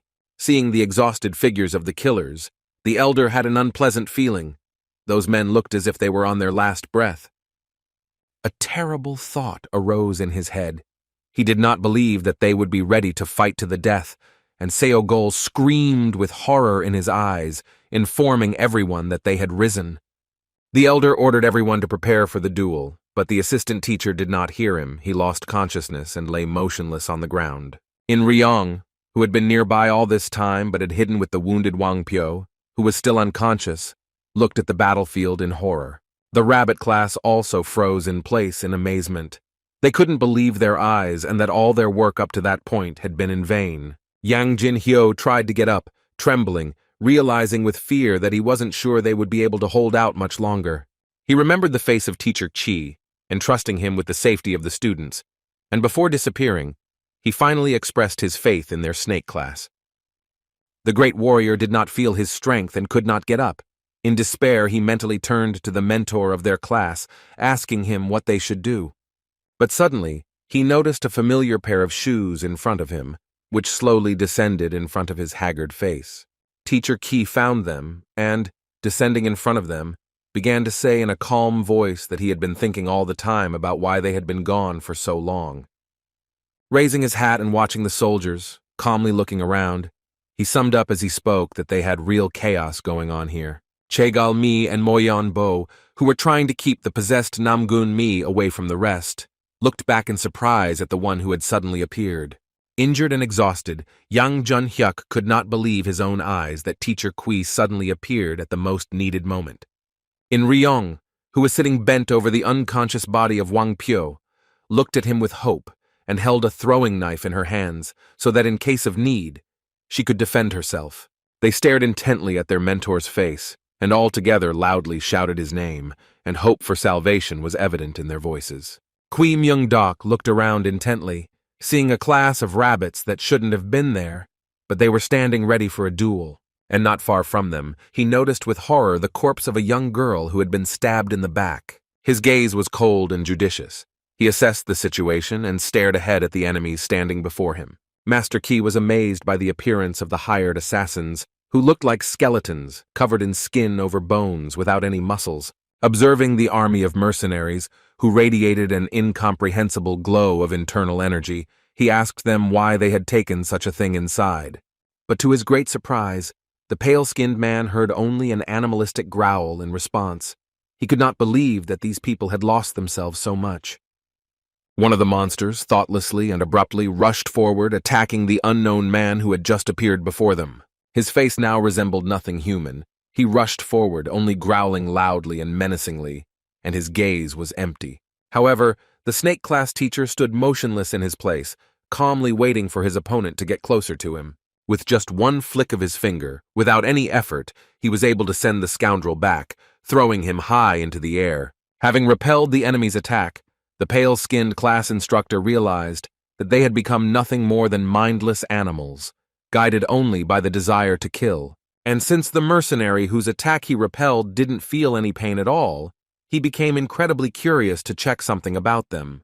Putting on his ghostly mask, he said with bloodthirsty curiosity that he was interested in knowing if they would feel fear of their own death. The hired killers stood there, bewildered, staring at him, not fully understanding what was happening, but the mask he was wearing alerted them. And all of them suddenly moved from their places, rising high and preparing to attack the masked stranger. He just watched them silently and calmly, doing nothing until they got close enough to him. But they didn't have to wait long. They were already heading towards him, who confidently stood motionless, attacking him from the mountain. The thin man in the ghostly mace easily dodged their attacks. He only had to lean back slightly. Kui Myung-dok was incredibly fast and moved swiftly among enemies who had lost their human consciousness. He captured them all in a vortex of his powerful inner energy, knocking them off their feet and circling them above him like toys. These opponents were completely unequal to him, and he decided to end this fight as quickly as possible, directing the energy into his hand. He raised his palm above his face, concentrating the flow of inner strength on the tip of the index finger of just one hand. The powerful, thin man lowered the assassins in front of him, seeking them out in a single line and cutting them down on the spot with just a flick of his finger. The opponents did not have time to react in any way to escape from the man, and they immediately died on the spot, being cut in half. Kui Myung-dok stood in the glow of his own powerful inner energy and looked incredibly menacing, his gaze, cold as always, radiating fury. The elder of the Kaban clan watched in amazement as the powerful warrior suddenly appeared, not believing his own eyes that he was able to cut all his opponents with one blow. The exhausted Yang Jun-hyuk continued to lie on the ground, unable to get up. He looked with gratitude at the incredible teacher Kui. The rabbit class teacher, Ong Yeon-wee, was also watching him intently, her face tense, and she realized that the same Kui Myung-dok was standing in front of her. She literally couldn't take her eyes off him, watching his every move and admiring the terrifying energy he radiated. The powerful snake class mentor understood that he had one last enemy left and quickly headed towards him. Dropping to the ground before the frightened mercenary leader, he scorched him with his fierce gaze, the power of which could not be hidden under a mask. He looked terrifying and, looming over the frightened assassin, coldly addressed him, telling him to answer one question. The mercenary, trembling with tension and with fear in his eyes that no longer resembled human ones, tried to speak, but nothing came of it. He could only make incomprehensible sounds. An irritated Kui Myung-dok watched him in surprise, But then he understood why, instead of words, he only moaned in response to him. He leaned towards his opponent, trembling with fear, and looking him straight in the face, voiced his guesses, asking if he could speak. The leader of the hired killers could not speak, but he was perfectly aware of everything. There was horror in his eyes, and only one thought was going through his head. He would die at the hands of this monster. And then the skinny teacher of the snake class, bending over him, decided to take this power away from him, because he had a great desire to find out the answer to his questions. As the last flashes of unknown energy faded from Master Key's body, he gradually began to extinguish his own energy, taming it. As soon as the pill wore off, the leader of the hired killers fully regained consciousness, feeling all the blows he had ignored, and he coughed up blood. And then, Kui Myung-dok, looking at him fiercely, asked if he could speak now. He didn't care at all. He wasn't bothered by the fact that the man was sitting twisted in pain. The students in the class watched in amazement as their teacher interrogated the mercenary, who was gradually moving away from him out of fear. Moyeon-bo was shocked to realize how strong their mentor had become. He stood frozen watching him and realized that he could match his father in strength. But then, no matter how much he hated to admit it, he clenched his hand into a fist in disappointment and admitted to himself that he was even stronger than his father. Chagal-mi watched in shock at the thin man, not believing her eyes that he was really their teacher. She admitted her mistake and that he was really Kui Myung-deok. They were so amazed by the power of their mentor that they completely forgot about the task they had been assigned, and the possessed Namgun-mi was left without control. He continued to stand behind them for a while, but then he started running forward with all his might. The young man rushed past them so quickly that they didn't even have time to notice anyone in time to try to stop him. They just stared after him, not understanding. His gaze was wild, and the veil covering his eyes made it impossible to fully realize who was in front of him. He concentrated his gaze on only one specific man. He quickly approached them, not taking his fierce gaze off the men, among whom was the very one he had chosen as his victim. Suddenly the great warrior Kui felt someone's movement rapidly approaching him, and he looked back with curiosity to see the one who was almost there. The possessed young man was like a monster. He attacked his mentor, but he calmly stopped him by simply putting his hand forward. Holding him by the head, he looked at him with a touch of irony and a certain mockery, saying that his problematic student had already appeared. The thin teacher looked intently into his misty eyes and sternly began to say that the boy needed to be punished for such behavior. But he continued to hiss and gnash his teeth like a beast, not recognizing him and trying to escape from Kui Myung-dok's strong grip. However, it was useless. No matter how hard he tried, the snake class mentor repeated for him the same thing he had done for the mercenary. He was drawing out of the student the poisonous energy that had taken possession of him. At first, the young man tried to somehow resist the cold-blooded man, but he was unsuccessful, and at some point, the guy stopped swinging his legs. And only after that did the teacher release his troubled student, and he fell to the ground with a loud thud, his appearance gradually returning to normal. When Teacher Qi finished with me, he turned back to face the hired killer, who was sitting motionless in place, telling him to now start telling everything from the beginning. He leaned towards him, looking at the man with a stern gaze and demanding that he confess and name the thing they were using. The mercenary turned pale and tensed. He looked in horror at the warriors who were bending over him, shouting for him to disappear and calling him a monster. Kui Myung-dok looked at him with hatred. His voice became mysterious, but there was incredible anger in it. He asked in surprise if he was the one calling him a monster. He straightened up and looked the scoundrel up and down, saying that he wasn't the one using all the bad things that made him stronger and didn't attack innocent people and little students. His voice was cold and cruel, yet burning like fire. He declared with hatred that in his eyes, they were the monsters. He looked at him in shock, understanding how furious he was about the situation, afraid of what it might turn out like for him. The man continued to speak, but due to fear, tension, and nervousness, it was difficult for him to get the words out, and he said in a hoarse voice that this was not true at all. The mercenary tried to justify himself by saying that he had been forced into such work by hypocrites like the teacher standing before him. However, the terrible fear took over, and he no longer controlled himself. Crawling back, the man shouted, accusing them, and that they were to blame for all this. He continued to shout accusations, right into the surprised face of Kui Myung-dok, who was listening to him. who said that he was not at all interested in the affairs of the clans. Recalling his difficult past, where he had to fight for himself, he tried to explain that he did it just because he wanted to survive. Remembering the beatings he had endured in his distant past, he continued to say that there was only one way to survive, and not die himself. He explained that the past had taught him one rule that he follows in his life: to attack and strike first. Out of despair and hopelessness, the leader of the hired killers screamed, justifying himself by saying that the clans and their squabbles between them had made him this way. His emotions were so strong, and his screams so piercing, that it seemed as if the entire world around them shuddered from the pain he felt. However, Teacher Chi stood there, unmoved, looking at him, not feeling a single drop of pity or sympathy. He was only concerned about his class and me, who had broken down because of him. On the contrary, such an excuse only further irritated the great warrior, who, looking on with fury, spoke of the convenience of throwing everything away, pretending that it was not his choice. The wounded mercenary looked at him in shock, understanding that the man did not want to sympathize with him, or at least understand. He did not think about the possibility of another choice. The irritated snake-class mentor slowly extended his hand forward, directing it at the scoundrel and accumulating a stream of his powerful energy there. A noose instantly formed around the scoundrel's neck, consisting of the powerful warrior's inner energy, and squeezed it tightly, making it difficult to breathe. Qui Myung Dok looked cruelly at the man who was desperately trying to break the energy noose around his neck, which was getting tighter and tighter. Lifting it above the ground, he said with a cold voice that he was only interested in one thing: what kind of crap they were using and where they got it.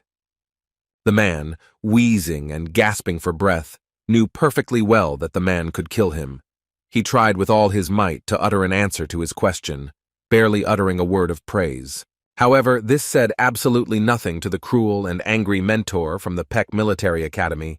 He wanted to hear more, and trembling with fear, literally on his last breaths, he was able to croak about Sal, which meant the place where he had taken him. The man was ready to do anything to survive. Qui Myung Dok looked at him contemptuously, feeling irritation and hatred, and realizing that he would no longer get any useful information from him. He quietly praised him, and at that moment, the noose around the mercenary's neck detonated, tearing his head into small pieces that flew in different directions. The cold-blooded snake-class mentor stared emotionlessly at the mutilated body of the scoundrel lying before him in his own sea of blood. The skinny man, looking down, thought only about the fact that in this world, everything and always depends only on the choice that was made. He turned around and calmly headed back, fully aware that someday he too would be forced to bear responsibility for the path he had taken. Namgun Mi, a boy who was possessed by his curse, a poison that was cunningly given to him at an early age, deceiving the child. Now he felt a complete emptiness inside him, and how he was slowly sinking to the very bottom of his own subconscious, drowning in his weakness and despair. No more sensations, only the cold and darkness that filled everything around his consciousness and him, helplessly heading downwards. Again, this terrible abyss of loneliness in which he found himself, no longer feeling any hope, no expectations, no strength to fight on. A young man with eyes that radiated nothing. They were cold and empty. Suddenly, his dead gaze lingered on something.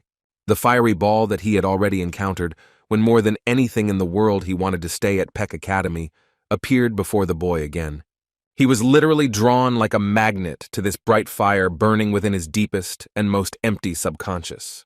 Suddenly, the flame that had been burning so brightly came to life and began to confidently approach him, opening its jaws wide. At one point, it swallowed the young man whole and completely, leaving him powerless to fight or try to escape it, even though attempts would be futile.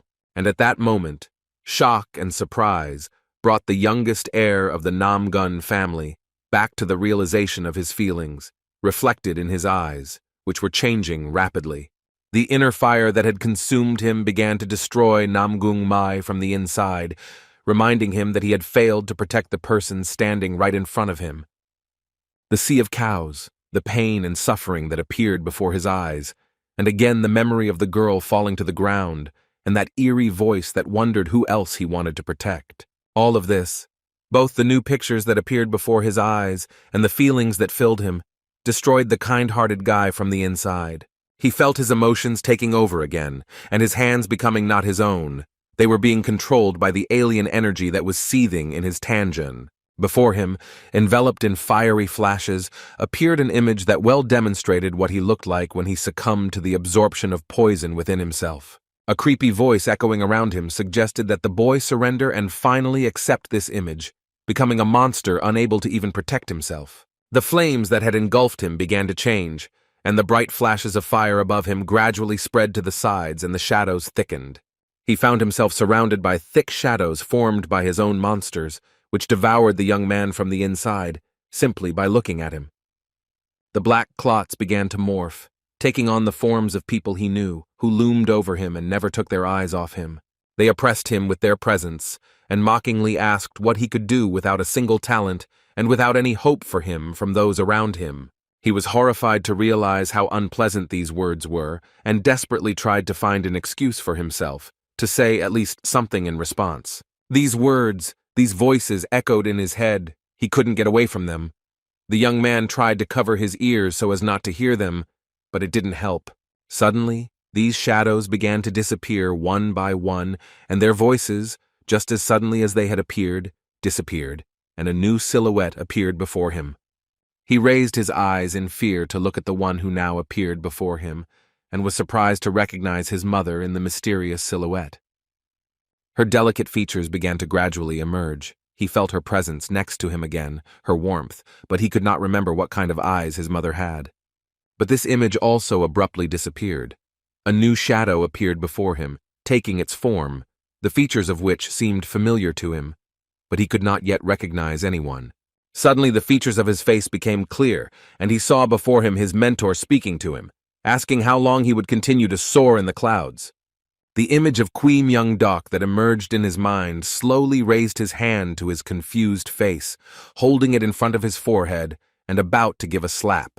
The teacher ordered him to return to his place. After the finger collided with his forehead, everything around him seemed to crack, and the world he found himself in began to crumble. This brought the young man back to his senses, as if waking up from his nightmare and opening his eyes with horror. He suddenly stood up on the spot, covered in cold sweat. He was sitting on a bed, breathing heavily, trying to come to his senses, his face covered in shadow, and the boy himself was wondering if it was just a dream. Suddenly he heard drops of water dripping and a voice calling him. Turning his head to the side, the young man noticed strong hands wringing out a towel. When he was able to fully focus his gaze on the person standing next to him, he was surprised to see a familiar face he thought he would never see again. He was pleasantly shocked, and with a smile tried to talk to Yua Rin, who, as it turned out, had survived and was now in the same room with him. The young lady looked at his face, and then her gaze suddenly slid down, looking at May's rolled-up breasts, which were covered in sweat and heaving heavily. She blushed incredibly, looking at the wounded boy, her face turned red, and the girl herself could not say anything in response to him. Embarrassed and aware of how she looked, the young lady, guided by her emotions, shouted that she had done nothing but was simply treating him. However, the young man didn't think anything of the sort. He just looked at her in surprise, and she, feeling uncomfortable, ran out of the room, breaking the wall and saying that she would call a doctor right away. He looked in shock at the trail that Heir had left behind, thinking about how it seemed to him at the time that something had happened to her. The boy carefully jumped out of bed, and putting on the slippers that were standing nearby, wondered where he had finally found himself. Namgung Mei walked over to the window curiously, opening it and looking outside to see where he was now. The youngest heir to the Namgun family looked in amazement before him, seeing a large square with many people hurrying somewhere. Carefully examining the architecture and monuments standing in the square, the astonished young man realized with deep astonishment that he was in the city of Habuksong. His surprise knew no bounds. He stared wide-eyed in front of him, admiring every detail of the city he found himself in. Suddenly, he heard a voice next to him asking why he was so surprised, and the young man was incredibly frightened by such a surprise. Looking aside, he saw a thin mentor next to him, sitting on the roof of the house near his window. The student was surprised and asked why he was sitting there, and he, not paying attention to him and looking coldly ahead, began to say sternly that he was ordering him to practice reverse energy. After a short pause, he continued to say that he had repeated his mistake again. Namgun Mei realized what his mentor was talking about and, regretting that he had lost control of himself again, apologized to him. But the man, turning to face him, said that it was actually his fault, and how much he had been too carefree, and therefore the young man had nothing to apologize for. Confused, Mi carefully watched his teacher, Qui Myung-dok, and listened to the words he spoke. The snake class instructor said that because of such a mistake, he would now personally teach him a special military skill. These words thundered in his head, and he was shocked, not believing that the mentor would personally teach him special military skills. A moment later, he stood up, saying that he had received permission from his father, and therefore now the boy would have to follow him. The young man did not believe in the reality of these words. He looked in front of him in shock, and Teacher Qi added, saying that he would become his special student. The boy felt incredible gratitude and joy. His emotions were so strong that he squeezed the windowsill that was under his hands and, of course, agreed with the teacher. Slowly turning to him, he told him with a smile to stop bragging, since he was already his snake class mentor. Looking at him with a smile, he raised his finger to his lips, gesturing for silence and saying that for everyone else, their training should remain a secret. The young man, still unable to believe his luck, looked at him with gratitude, saying that he agreed to such a condition. Holding his chin and pondering one detail, his mentor said thoughtfully that he had been told something about the boy. He knew that the man had almost died trying to protect the child, and looking at his withered face, he added that it was pointless to overdo it, knowing in advance that you would lose. The thin man gently placed his hand on his head and quietly praised the boy for such a senseless but brave act. The confused young man's lips trembled from the strong emotions that overwhelmed him, hearing praise from someone for the first time in so many years, after polluting his inner energy. The youngest son of the Namgun family trembled with tension. He tried his best to hold back his tears of emotion, but after thanking him, he couldn't. Suddenly, in front of him, in the opening left after Rin's escape, excited visitors appeared, looking anxiously at the young man standing by the window. With tears in his eyes, he looked back in surprise at the voice that called out to him, seeing the excited crowd before him. They approached him, and Moyonbo, addressing me, declared that the young man had not yet fully recovered and therefore should quickly return to his bed. Namgun Mei tried to explain why he was standing by the window, but when he looked back, he didn't notice anyone next to him anymore. The teacher had suddenly disappeared. Looking out the window, he was surprised by the sudden disappearance of his mentor and did not understand where he could have gone so quickly from the roof of the house. He was returned to the bed and, examining his hand in detail, the doctor was surprised and could not believe his eyes. "Check everything carefully again," he said with surprise that no one had ever recovered as quickly as Namgung Mei had. Yu Ah-rin angrily loomed over him. Her gaze was stern, and a terrifying energy gathered around the girl. She stared intently at the doctor, checking to see if he was really okay now. He began to say in confusion that the patient was indeed almost completely fine, and that all that remained for him was to fully restore his energy. The young lady frightened the doctor with her persistence as she approached his face closely and, looking fiercely into his eyes, asked if he was ready to give his life for his words.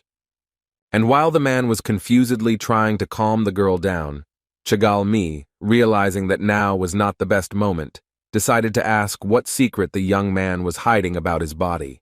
Looking intently into his eyes, she cautiously said that at that moment, he looked strange, although in reality, in her mind, she wanted to say that he looked like a mercenary. Embarrassed, he began to stammer, trying to find the right words to explain what was happening to him at that moment. But suddenly, his gaze was drawn to a sharp movement on the ceiling of the room, and he was surprised to notice the teacher's head, which had unexpectedly appeared. Qui Myung-dok, who had unexpectedly appeared by opening the hatch in the ceiling, silently gestured to the young man, indicating that he should not say anything. And while Rin angrily questioned the doctor, Mi replied that there was nothing wrong with that. In his opinion, it was just too much energy. But Chagalmi disagreed, vehemently denying it. The representative of the Ah-Mi clan, who had been ignoring their conversation, turned around in surprise, looking at the girl and trying to understand what she was objecting to. Qui Myung-dok, who was walking thoughtfully across the city rooftops, suddenly felt someone's presence next to him, at which moment the unexpected guest spoke to him.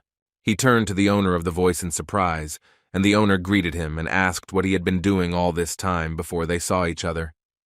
Kui Myung-deok greeted the elder of the Kaban clan in return, calling him Captain Hor So-gol, saying that they had indeed not seen each other for a long time. However, the gray-haired man, looking intently at the class teacher and studying him, denied the possibility of such an appeal to him. Adjusting the twig sticking out from under his headband, he said that he couldn't be a captain, since he had only spent 3 months in the war. But the thin man looking at him replied with a smile that a captain always remains a captain. He, a little embarrassed, stopped the words of Master Qi, saying that he had not even expected to receive such respect from him. The elder walked confidently closer to him, drawing the pale-skinned man's attention even more to himself. Approaching him closely, the old man looked closely at his face and said that he could not even imagine that he would look like this without the mask. Assessing his appearance and reflecting on it, Elder Kabanu added that he needed to work on his appearance. Kui Myung-deok replied that he also still felt a little uncomfortable, now without his mask, which he had become accustomed to over so many years. But then, with a smile, he added that there was nothing he could do about it, since he no longer belonged to the Black Clan. They sat on the roof, chatting amicably with each other. Elder Hor So-gol said with sympathy that he had heard the news about the disbandment of the Black Clan. Suddenly, an old acquaintance with a mysterious look, looking somewhere into the distance, said that he had something for Kui Myung-deok. And he, paying attention to him, replied with irony that he even had some guesses about this. The old man said nothing, but quietly reached into his clothes, carefully taking something out of his pocket. He held in his hand the very small wooden box, around which there was now so much unknown, and was showing it to his old acquaintance. Myung-deok stared in surprise at the object in his hands, while Elder Kaban continued to speak, explaining that he did not know the contents or the sender, although his people were already working on it. Paying attention to him and noticing his surprised face, Hor So-gol realized that the journey to Noxalgok had also been in vain. He carefully handed the box into his hands, wondering if he hadn't gone there for this thing at all. The thin man frowned and thought, trying to remember his trip to that city. Noxalgok was just that dark and gloomy city that was located on the top of one of the mountains. Kui Myung-deok finally remembered his very recent trip to that unpleasant place, and how upon entering the city itself, he was greeted by an unpleasant scene with hanging gallows, who had already lost their human appearance. Even then, watching this eerie picture, he had unpleasant suspicions. And as he walked further, climbing the stairs, he received confirmation of his premonition, noticing many corpses lying in his path. The entire city lay in a sea of blood at his feet, all of them dead long ago, and the picture did not change no matter how high up he climbed the stone stairs. He looked at the corpses with cold eyes and appreciation, and was surprised by how even the cuts on their lifeless bodies were. His gaze was cold and emotionless. He only noted with surprise that the perfectly even handwriting was repeated. He recognized the killer's talent. However, that was not all, and he confidently walked up, because what really interested him was at the very top of the stairs. Rising, the thin man noticed a new detail in this place, in the form of a huge broken hole in the wall of the house. He examined everything in detail, every broken column and crack, and realized that a duel was already taking place right above. Jumping inside and wanting to further investigate what was happening here, studying the traces left behind, he noticed one interesting thing that appeared before him. Upon entering the premises, he was greeted by the dead body of a gray-haired man who had previously been the leader of this city. But what was interesting was not that at all, nor the corpses lying near him, but the inscription hidden under his head. It was no ordinary inscription, but a special message for him, written in their blood, in which someone simply mentioned his name. Teacher Kui Myung-deok looked down with a cold gaze and wondered who it could be, someone who knew he would want to come here. Having finished his story, he opened the box, looking at the purple pea hidden inside, and the elder, asking questions, clarified whether all the inhabitants were dead. Looking at the incomprehensible thing in his hands, the thin class instructor said that those people were a very small organization, and therefore the problems were also small. He suddenly fell silent, cutting off his sentence, and the elder of the Kaban clan, guessing that something was wrong, asked what he had found there. Kui Myung-deok, with a gloomy shadow on his face, quietly replied that he had 2 finds. Hor So-gol was amazed to hear that having had such an unsuccessful trip to the city of Noxalgok, He had noticed two interesting finds there. The snake class teacher told about the inscription made in blood that he found there. And also, to his great surprise, he found quite a few empty boxes there, just like the one his old friend had given him. Returning the box, Teacher Key said that one of the marks he noticed was left on purpose, but the other was completely accidental, which meant they were cleaning up the marks. The elder of the Kaban clan rose heavily from his seat, saying that in this case there was only one way out, to wait for information from his people. The skinny Teacher Key hurried up after him, wondering where he was in such a hurry to go, and he, smiling and stroking his shaggy beard, replied that he was not his servant, and therefore did not have to explain himself. The elder stood up straight in front of him, and said that that was why he would come if he wanted to, and leave if he wanted to. Qui Myung-dok, with a smile, offered to escort his former comrade. The man turned and walked away, refusing the offer, citing the fact that he was not that old yet, so there was no need to escort him. The thin teacher, Chi, stood alone in his place, looking ahead and contemplating what he had found. He understood that considering all the traces he had found in that city, it could only mean one thing: the time had come to pay for his sins. Suddenly, in front of the pensive face of the Peck Academy teacher, the clan elder appeared again, frightening him with his abrupt appearance. He looked intently at his face, his eyes fixed on every detail, studying his figure and thinking about something. The thin man, watching him with surprise, asked if he had changed his mind about leaving, but in response, he heard the same question directed at him. He stared at the man incomprehensibly, surprised by his behavior, and after a moment, the man called him a rather clever man.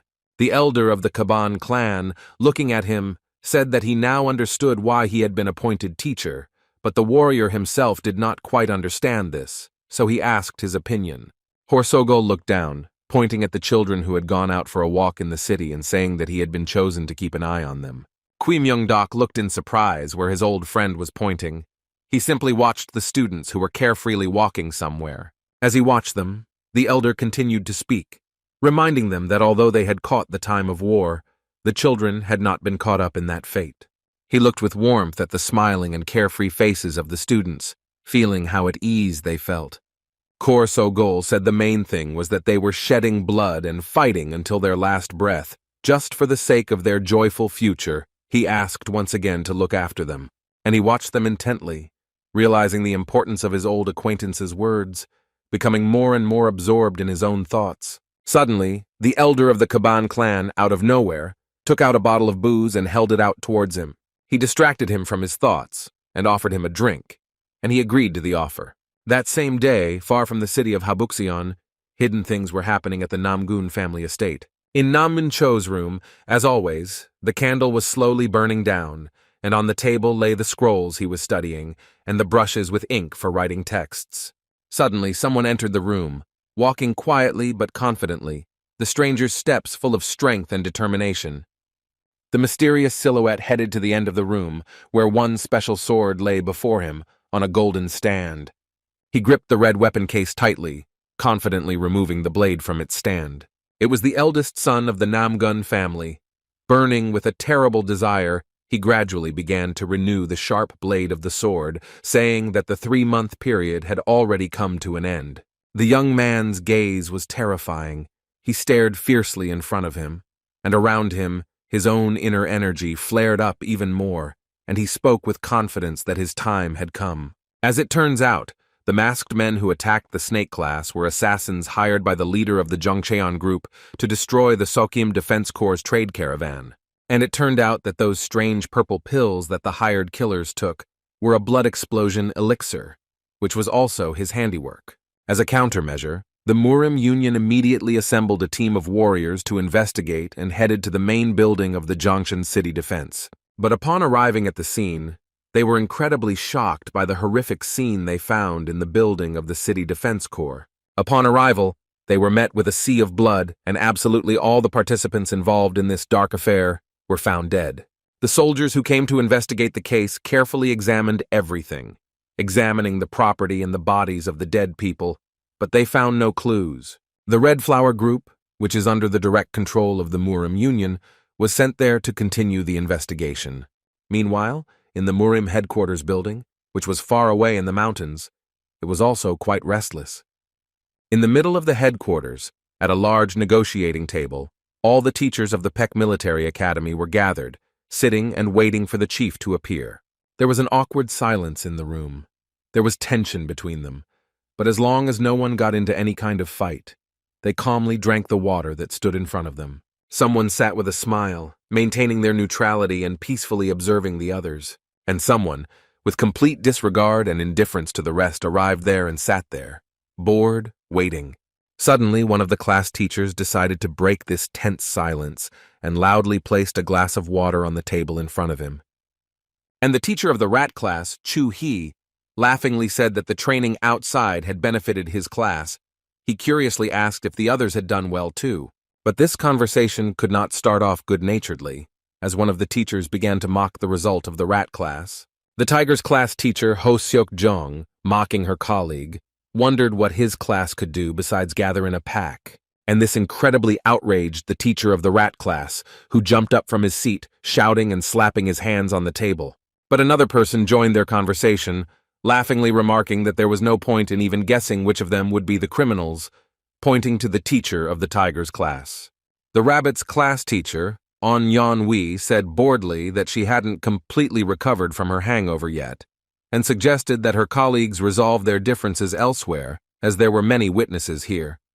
Sparks flew between Ong Yeon Wee and Ho Seok Jun, and the girl, looking sternly into Ong Yeon's eyes, spoke menacingly, calling her milady, that she did not want to hear such words from her lips. But she calmly passed the tiger class teacher by, saying that she was a beautiful maiden soaring in the sky, and then added with a sneer that maybe that's what the criminals in the faction called her. Such mockery from On Yeon Wee's lips and her bored look while talking incredibly irritated Ho Seok Jun, and she instantly flared up in flames, looking at her furiously. But before she could say anything, they were suddenly distracted by the loud sound of someone's hand hitting the table hard and attracting their attention. It was the teacher of the bull class, Pu Dongguan, who, looking sternly at them and with an angry voice, suggested that they stop their quarreling. He reminded everyone present that this meeting was organized by the head of the Murim Union himself, and therefore it would be good if they behaved politely. But unexpectedly, another teacher representative intervened in the conversation, making a quiet remark. Who was the teacher of the horse class, Nim Moon Se, who, having attracted attention, began to say that the manager had ordered all 12 teachers to appear. After a slight pause, he added that for some reason he didn't see the teachers of the dragon and snake classes at this table, and the man asked if anyone present knew the answer. But no one knew the answer. They sat silently, pondering, and at that moment, unexpectedly, from the open door, a voice was heard, informing about the arrival of the leader. They all quickly got up from their seats, lined up at the table, and waited for the manager to enter the room. When the venerable gray-haired man entered, they all loudly shouted greetings to him, bowing respectfully before him and showing their respect. Led by the Murim Alliance, Kwag Yun walked in front, allowing those present to take their seats, and behind him walked a man carrying an important scroll in his hands. The leader took a place of honor at the table, taking the scroll from the hands of the assistant, who reported that all classes had returned from training safe and sound, and he listened to their detailed report. His assistant was Chagal's son, the younger brother of the head of the Chagal family, Chagal Maeon, who expressed his opinion that this experience would be a valuable contribution to the future. The union leader confidently added that not only did the children work well, but their mentors also did an excellent job with their task. He looked proudly at the mentors gathered at the table, thanking them all for their hard work. But unexpectedly, at this moment, the tutor of the rat class approached him, apologizing for sounding pretentious, but he had a question. The manager looked at him, wondering what exactly was worrying him, and saying that he could boldly ask his question. He began to speak, reminding them that the leader had ordered all the teachers to appear, but only 10 of the 12 were present at the table. The leader of Murimu understood that he wanted to know the reason why the 2 of them were allowed to disobey his order. He looked at the faces of everyone present, watching him, and waited impatiently for the manager's answer. The rabbit's class teacher had a brief answer in her eyes, saying that she was interested in knowing the reason why 2 of the teachers didn't show up for the meeting. She pondered this, remembering that the snake class's mentor was Kui Myung Deok himself, and they were all clearly not his equal. Therefore, the girl was well aware that his absence from the meeting of all the mentors from Peck Academy was quite explainable. But most of all, she was worried and interested in the question of why the Dragon class mentor had not shown up for their meeting. After a slight pause in pondering how to answer correctly, the union president began to say that they were both teachers he respected. Looking ahead at his interested subordinates, he continued to say that one of them had even been his friend for over 20 years, and his name was Kui Myung-dok. A great surprise spread through the room. The teachers were shocked that one of them was the legendary and powerful warrior Kui Myung-dok himself. The Bulls class teacher, Pu Dongguan, was shocked to realize that the rumors that had been spreading throughout the academy and all of Murim were not true at all. The Pig class teacher trembled with fear. He realized with horror that back then, when they met, he could have easily died because he was fighting the real Kui Myung-dok. The teacher of the Rooster class, Chan Yang, watched in amazement as the mighty Kumak Ho trembled with terror and did not understand what exactly had him so confused now. The leader of the Murim Union, with a shadow on his face, continued to speak, mentioning the second teacher who had not shown up for their meeting. Meanwhile, the grounds of Peck Military Academy, specifically the grounds of the Snake class, their open training ground, were also restless. The students of the Snake class continued their training as usual, struggling to perform one of the 3 practices of the Murim Union that teacher Chi had taught them. Namgung Mei, breathing heavily from the tension, counted the number of times he had done it, and hoping for a quick end, he had already done 2,999. And finally, when the entire exhausted class did 3,000 repetitions at once, they hoped that this would be the end of their task. Assistant teacher Yang Junhyuk watched him with pride and with a smile, realizing that the children were finally used to such strenuous exercises. And so he ordered them to do this exercise 100 more times, and not far from them, 2 people hiding behind rocks sat and watched their training. One of those hiding did not take his eyes off Namgun Mi, who was tensely continuing to perform his tasks, not sensing anything suspicious. The mysterious observer's eyes literally burned as they looked at young Master Mi. It turned out to be a student from the rabbit class, Yu Arin, who looked at the boy with admiration and quietly said that he also looked stylish today. Her friend, who was also from the Ami clan, looked at the girl excitedly, wondering if she would continue to just watch him all day.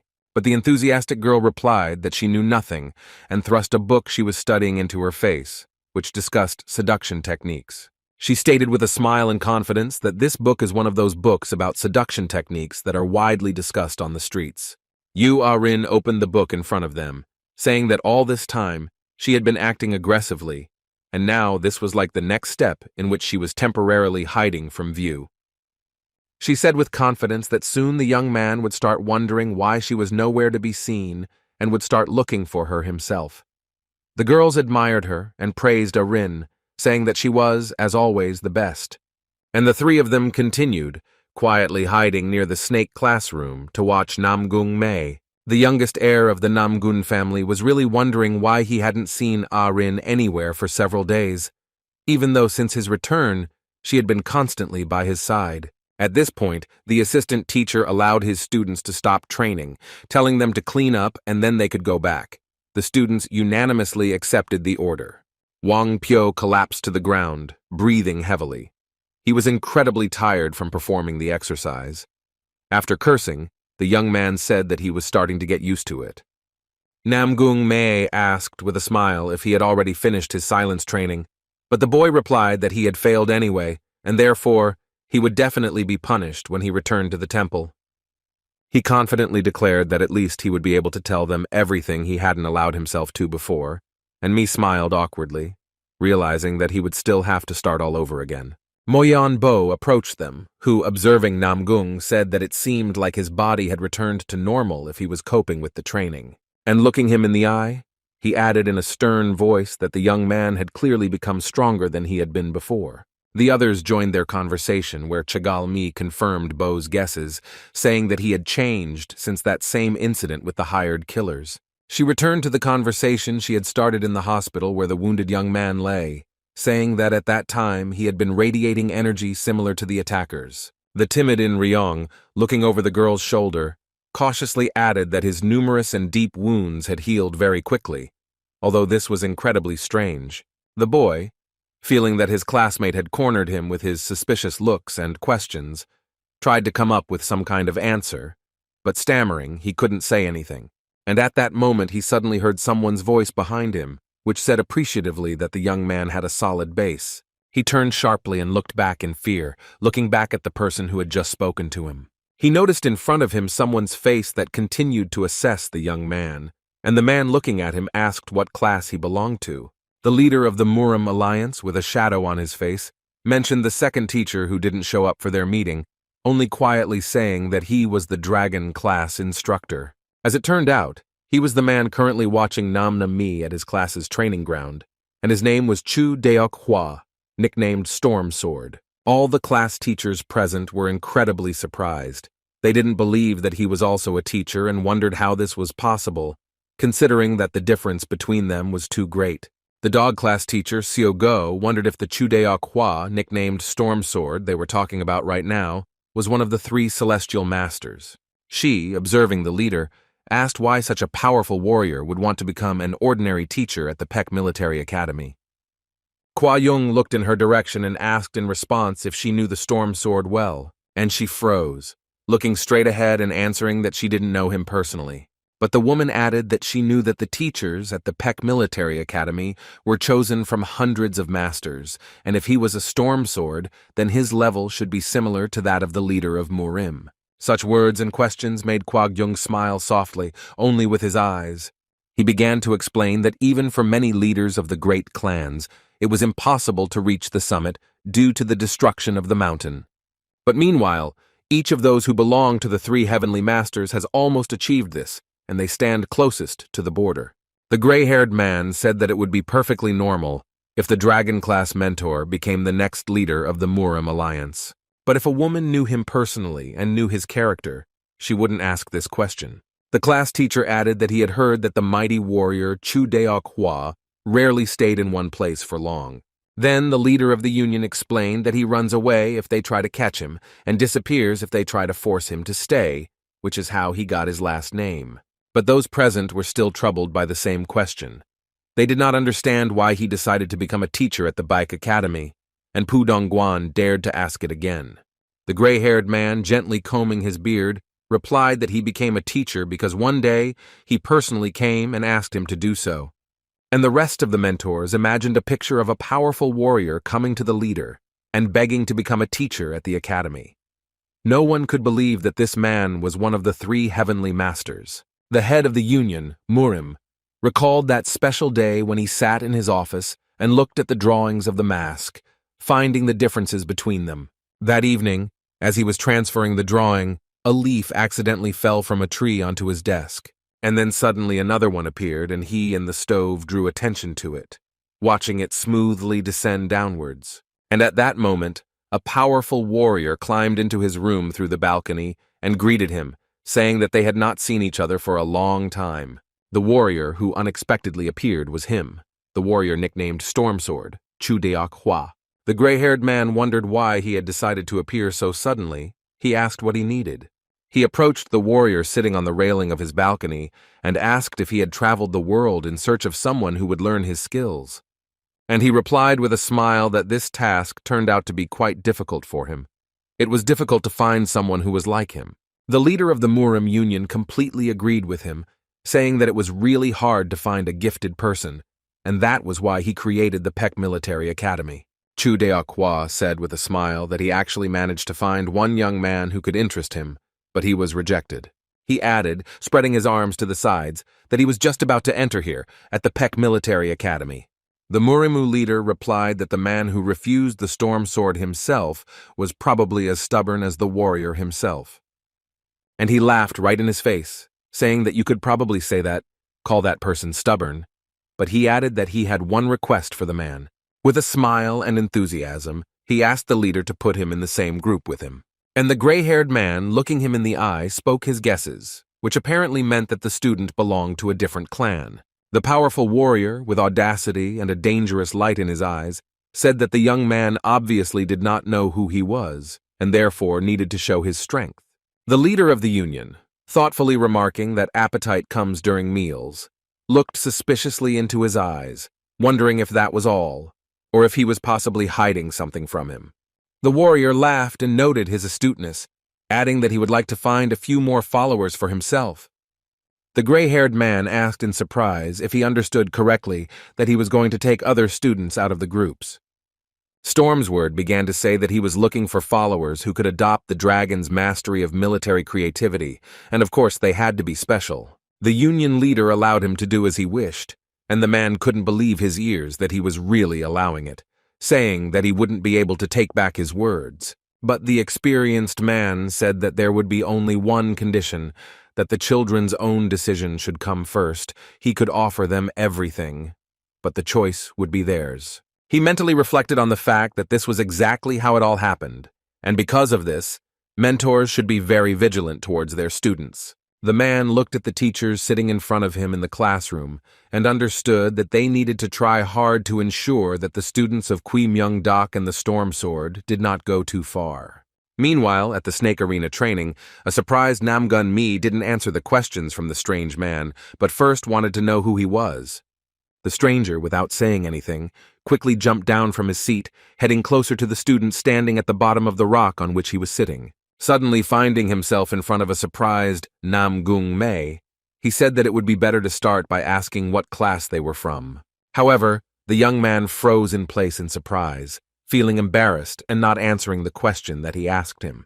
The first to speak was Chegal-mi, who greeted him, first introduced herself, and then replied that they were all students of the snake class.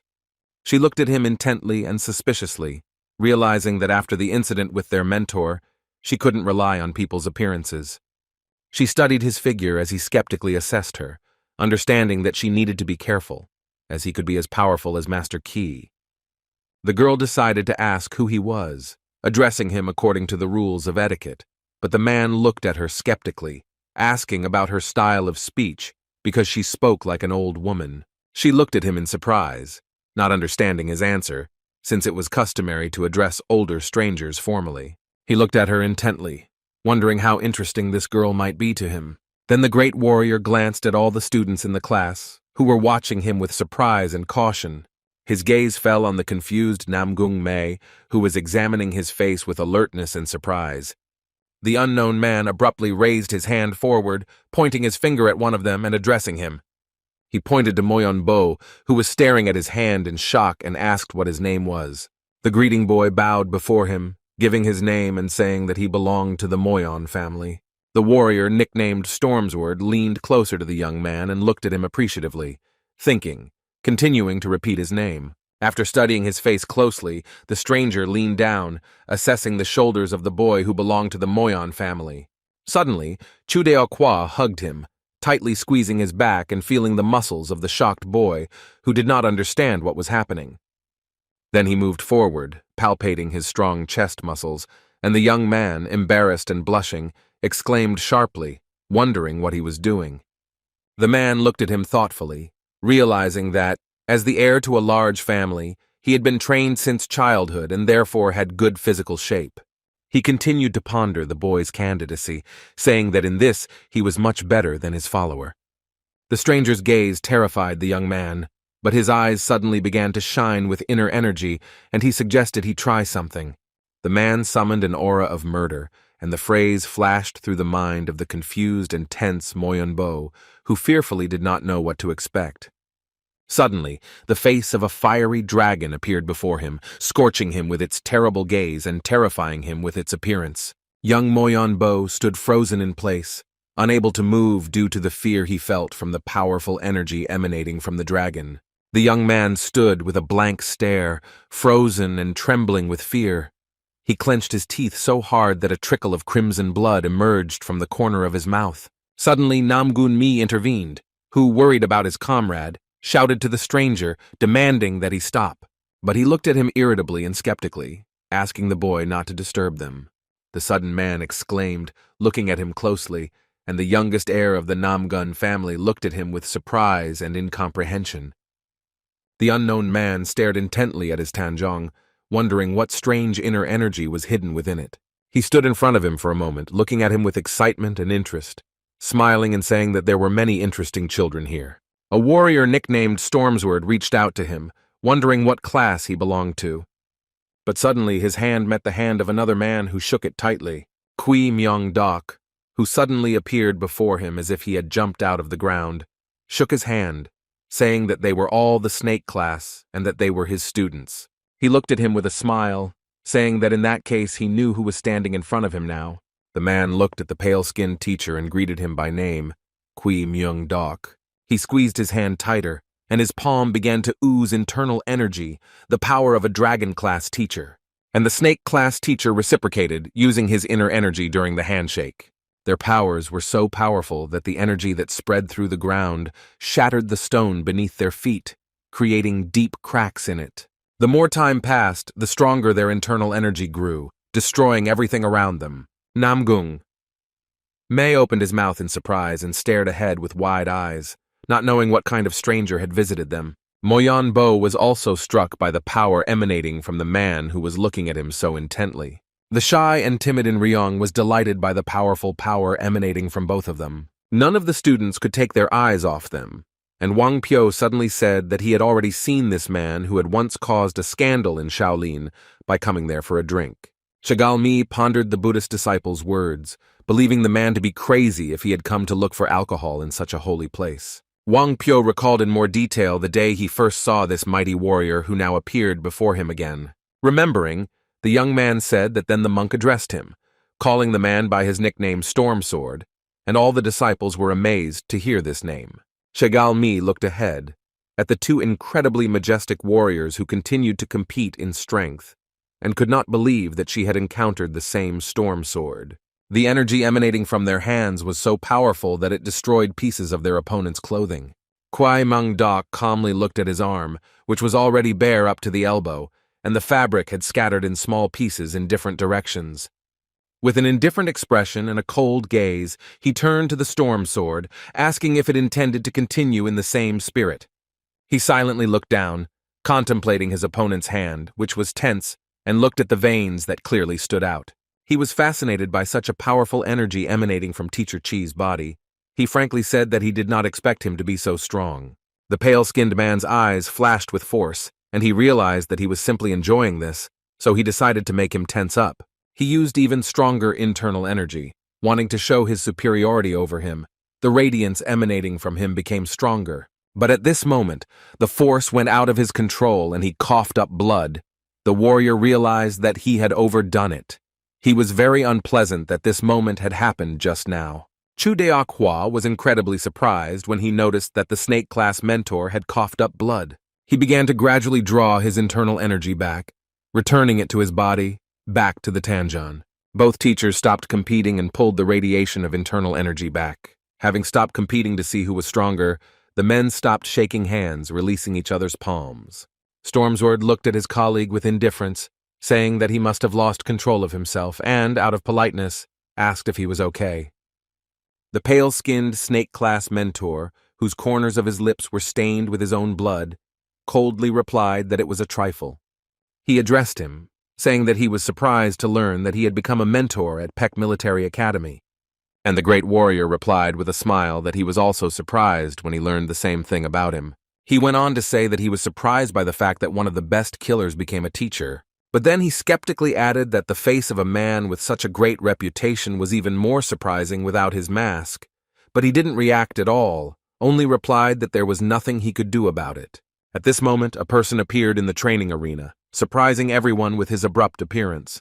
Yu Aryun ran out of her hiding place screaming, rapidly approaching the young man, addressing him loudly. Namgung Mei looked in surprise at the girl who suddenly appeared in front of him, running out from behind the rocks and quickly approaching him. She abruptly approached him, grabbing the boy by the shoulders and lifting him off the ground, anxiously asking how he was feeling. The warrior nicknamed Stormsword was amazed to see her. He was definitely attracted by the power radiating from the confused girl. He couldn't take his eyes off her, watching her question the boy and talk about his fragile body, appreciating her strength and sturdy build. The man was delighted with the strength that was emanating from her and her body, which was definitely stronger than any stone. The great warrior looked at her with admiration, not believing that he had managed to find the legendary celestial martial body that had a special gift for military prowess. He called out to her quickly, as if he was afraid of losing sight of her, asking her name and what clan she belonged to. She glanced at him sideways, wondering what this stranger who had suddenly appeared here might need from her.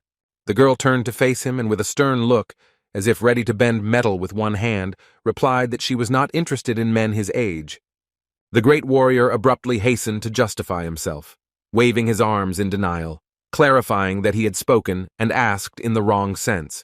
At this moment, Kui Myung-deok approached him, and with a mischievous smile, he said that the girl's name was Yu Ah-rin, and that she belonged to the Ah-mi clan. Chu Deok-hwa looked in her direction again with great surprise, remembering the Ah-mi clan, as he believed that a man was now standing in front of him. The warrior knew perfectly well that only women belonged to that clan, and then he suddenly noticed the accessory on the stocky young lady's head and understood everything.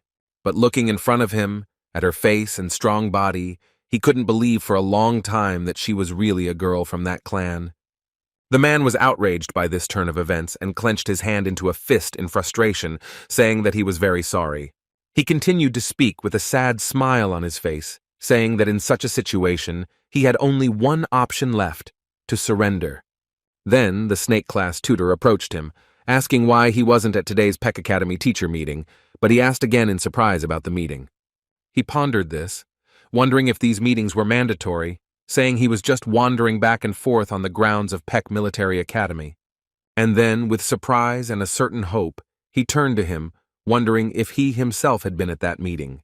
And he, a little surprised by such an illogical question, coldly replied that he had been there. He remembered that meeting when all the tutors of the 12 classes gathered at one table and sat in front of the head of Murim, asking about those who had not come. They didn't even suspect that the thin man was right next to them, but in the next room, and not quite sitting at the table. Kui Myung-deok didn't want to show himself to them, but he wasn't going to disobey the leader, and so he was present at the meeting, watching them from the open hatch in the ceiling, but he wasn't going to say anything. Therefore, when the snake class came, he decided to hide the details of his visit and, looking away, briefly said that of course he had been there. Chu Deok-hwa raised his gaze upward, looking ahead and saying that if he was the only one not at the meeting, he would be greatly disappointed by the elder later. He turned to leave, and when Teacher Ki asked about his departure, he replied that he had come here simply to greet him when he learned that he had become a mentor. When the mighty warrior turned his back on him, Kui Myung-deok was surprised to notice one detail in his appearance. Storm Sword said with a smile that he noticed a lot of interesting things here, hinting he focused on his students, asking again if they were from the snake class.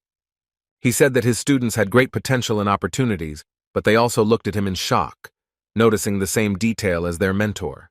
He emphasized looking at the surprised Moyon Bo and saying that they were like bugs that were about to become dragons, wondering with a smile if he understood. Teacher Ki thanked him for such words and tried to tell him about the detail, but he interrupted him, asking why he was addressing him as you. He said with a smile that even though they hadn't met before, he was his age. Moyon Bo looked at him in surprise, reflecting on the fact that he had not previously known the fact that the Storm Sword was so young. The impudent warrior, turning his back on them and smiling, finally said that his follower was much better than Kui Myung-deok. With those words, he disappeared from his seat, not waiting for any words or reaction from the snake class, leaving them alone on the training ground. Kui Myung-deok calmly watched the trail of the missing warrior, pondering the fact that he had not had time to warn him, but at that moment he heard someone suddenly call out to him. Shagal Mi turned to him with interest, asking if this warrior who had just appeared before them was indeed the true Storm Sword.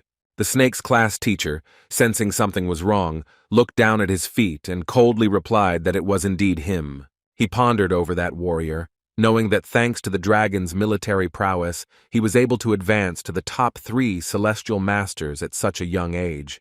Master Chi understood that this was why the young, powerful warrior was so meticulous about choosing his followers. Looking at his hand, which was visible from under his torn clothes, the snake class instructor knew that there was no better place to achieve this goal than Peck Military Academy. The teacher turned to his class, and Yu Ah-rin looked at him in surprise, not understanding why he didn't say anything to her. Did he really not notice since she wasn't one of his students? But he didn't care about her presence and continued to speak, telling them to listen carefully, because they would all find out that something important had happened at the teachers' meeting today. The children looked at him intently, and he said that at the assembly they announced that all students at the Peck Military Academy would have to participate in a martial arts competition. Everyone present was surprised by this information. They were shocked that they would have to go through some kind of martial arts competition. Meanwhile, a warrior nicknamed Stormsword was heading through the forest clearing towards headquarters. Suddenly, as he walked calmly, he felt one small peculiarity that had not been there before. He wondered with amazement whether this could have happened at that very moment, not so long ago. The warrior remembered the snake class mentor and how, at one point during their fight, he began to emit stronger energy. With a smile and tension, he realized the comedy of the situation, remembering the name of Qui Myung Dok, thinking of him as a very interesting person. The powerful energy emitted by Teacher Chi tore his pants and he laughed, glad that he had come to this particular place. A martial arts competition, a special competition of the Marine Union, designed to find talented individuals who will lead the Justice faction into the future. Previously, it was held in one place once every 3 years and had a different name. It was called the Young Dragon and Phoenix Tournament. But after the construction of the Peck Military Academy, many talented people began to gather together, and this led to a change in the rules and requirements of the tournament. Chegalmi expressed her understanding with surprise that not only the name of the tournament has changed, but also its rules. The Snake's class teacher said with a smile that she understood everything correctly, and now, according to the new rules, among the 12 groups, only 6 will be able to reach the finals. Moyon Bo looked intently in his direction. A realization came to him, and he began to say that in that case there should be a preliminary round. But the mentor interrupted him. He stopped in front of him, and folding his hands behind his back, began to say that the preliminary round would be held next year. He explained to the children that they would need to win this selection as a group in order to be able to advance to the final stage. Then he took a short pause and continued to say that in the finals, the students would have to fight for themselves. A dangerous glint appeared in his eyes, and he explained that in this way, they would need to be allies in the preliminary round, but enemies in the final. The class froze in surprise. They couldn't believe that the tournament rules would make it necessary for them to fight each other. Suddenly, the snake class heard a female voice coming from the branches of trees not far from their training ground. Looking up, they noticed Ong Yeon-wee, who explained to them that if they lost as a group, they wouldn't be able to reach the finals, no matter how talented they were. The students were surprised to see the rabbit class teacher here, and Yu Ah-rin was especially shocked to meet her teacher here. She knew she would definitely be angry. The woman instantly jumped easily from the tree branch where she had been hiding from their eyes, heading downwards. She lowered herself gracefully in front of her student, and her appearance indicated that she was definitely not satisfied. She looked at the girl angrily and sternly asked, addressing her, what she was doing here if this was not their class's territory. Yu Ah-rin looked at her in fear and couldn't answer anything. She was shocked that her teacher decided to suddenly appear here. The teacher looked her sternly in the eyes, asking what her bad behavior was about, and then added that the student would be punished, and she, guiltily lowering her gaze, did not answer anything. Suddenly, Ong Yeon-wee looked towards the rocks where Ah-rin had been hiding earlier, and said that the rest would also be punished. She had long noticed the girls hiding there. At this moment, guilty voices were heard from behind the stones, agreeing to their punishment, but the girls, embarrassed, did not show themselves. The rabbit's class teacher turned to Teacher Kui, saying that they hadn't seen him at the meeting and therefore decided to tell him about what had been announced there. She continued with a smile, saying that as expected from the former commander of the Black Flower, he receives information surprisingly quickly. He looked at her, embarrassed and tense, only briefly agreeing with her words, although in reality, in his mind, he wanted to say that he himself had been at the meeting. Suddenly, the girl changed dramatically. Her look was menacing, and she continued to say that even if they faced each other in the finals, they wouldn't mess with them. And she turned to walk away, calling after her the rabbit class teachers, who quickly hurried towards her, but Yu Ah-rin remained standing still. Namgung Mei stood there tensely. He understood that Ah-rin would most likely be scolded for finding her here. Suddenly the girl, treading cautiously, turned to face him. Her face was tense. The girl blushed with embarrassment as she looked at the boy. She quietly turned to him. The young man looked up at her. his gaze expressing incomprehension and curiosity about what she wanted to tell him. Feeling shy and uncomfortable, she began to say that she probably wouldn't be able to visit him for a while. He replied with disappointment that training with her had helped a lot, and that he was very sorry that she would not be able to come for a while. Yu Ah-rin looked at Namgung Mai in confusion, thinking sadly that the first obstacle to their love had arisen. The girl, with regret in her voice, began to say that they might have to endure a long winter, but then, with hope and a touch of joy in her voice, she added that spring would definitely come. She looked at the young man with hope and joy and said that she would look forward to this moment. However, Namgung Mai didn't understand her words at all. He looked at her in surprise, trying to understand why the girl mentioned the period from winter to spring. He decided that what Ah-rin meant was that if they had to face obstacles as harsh as winter, their skills would only become stronger. And the guy, who took her words completely differently than she said, replied with a smile that he would also wait for this moment. The girl blushed even more. She thought with a slight smile that the young man also shared the same feelings with her. Embarrassed, Yu Ah-rin looked at me with tenderness and asked the boy to take care of himself until that day. The snake class was left alone, and teacher Kui Myung-dok gathered them in the middle of the training ground, sitting across from them. The students gathered to listen to his instructions about the upcoming competitions, and Chagal-mi asked if he was right in guessing that they would focus on general formation training. But unexpectedly for the girl, the pale-skinned class teacher answered negatively with a smile. It was incomprehensible to her, and she said with a skeptical look that he himself had said that in the previous round, they would fight as a group.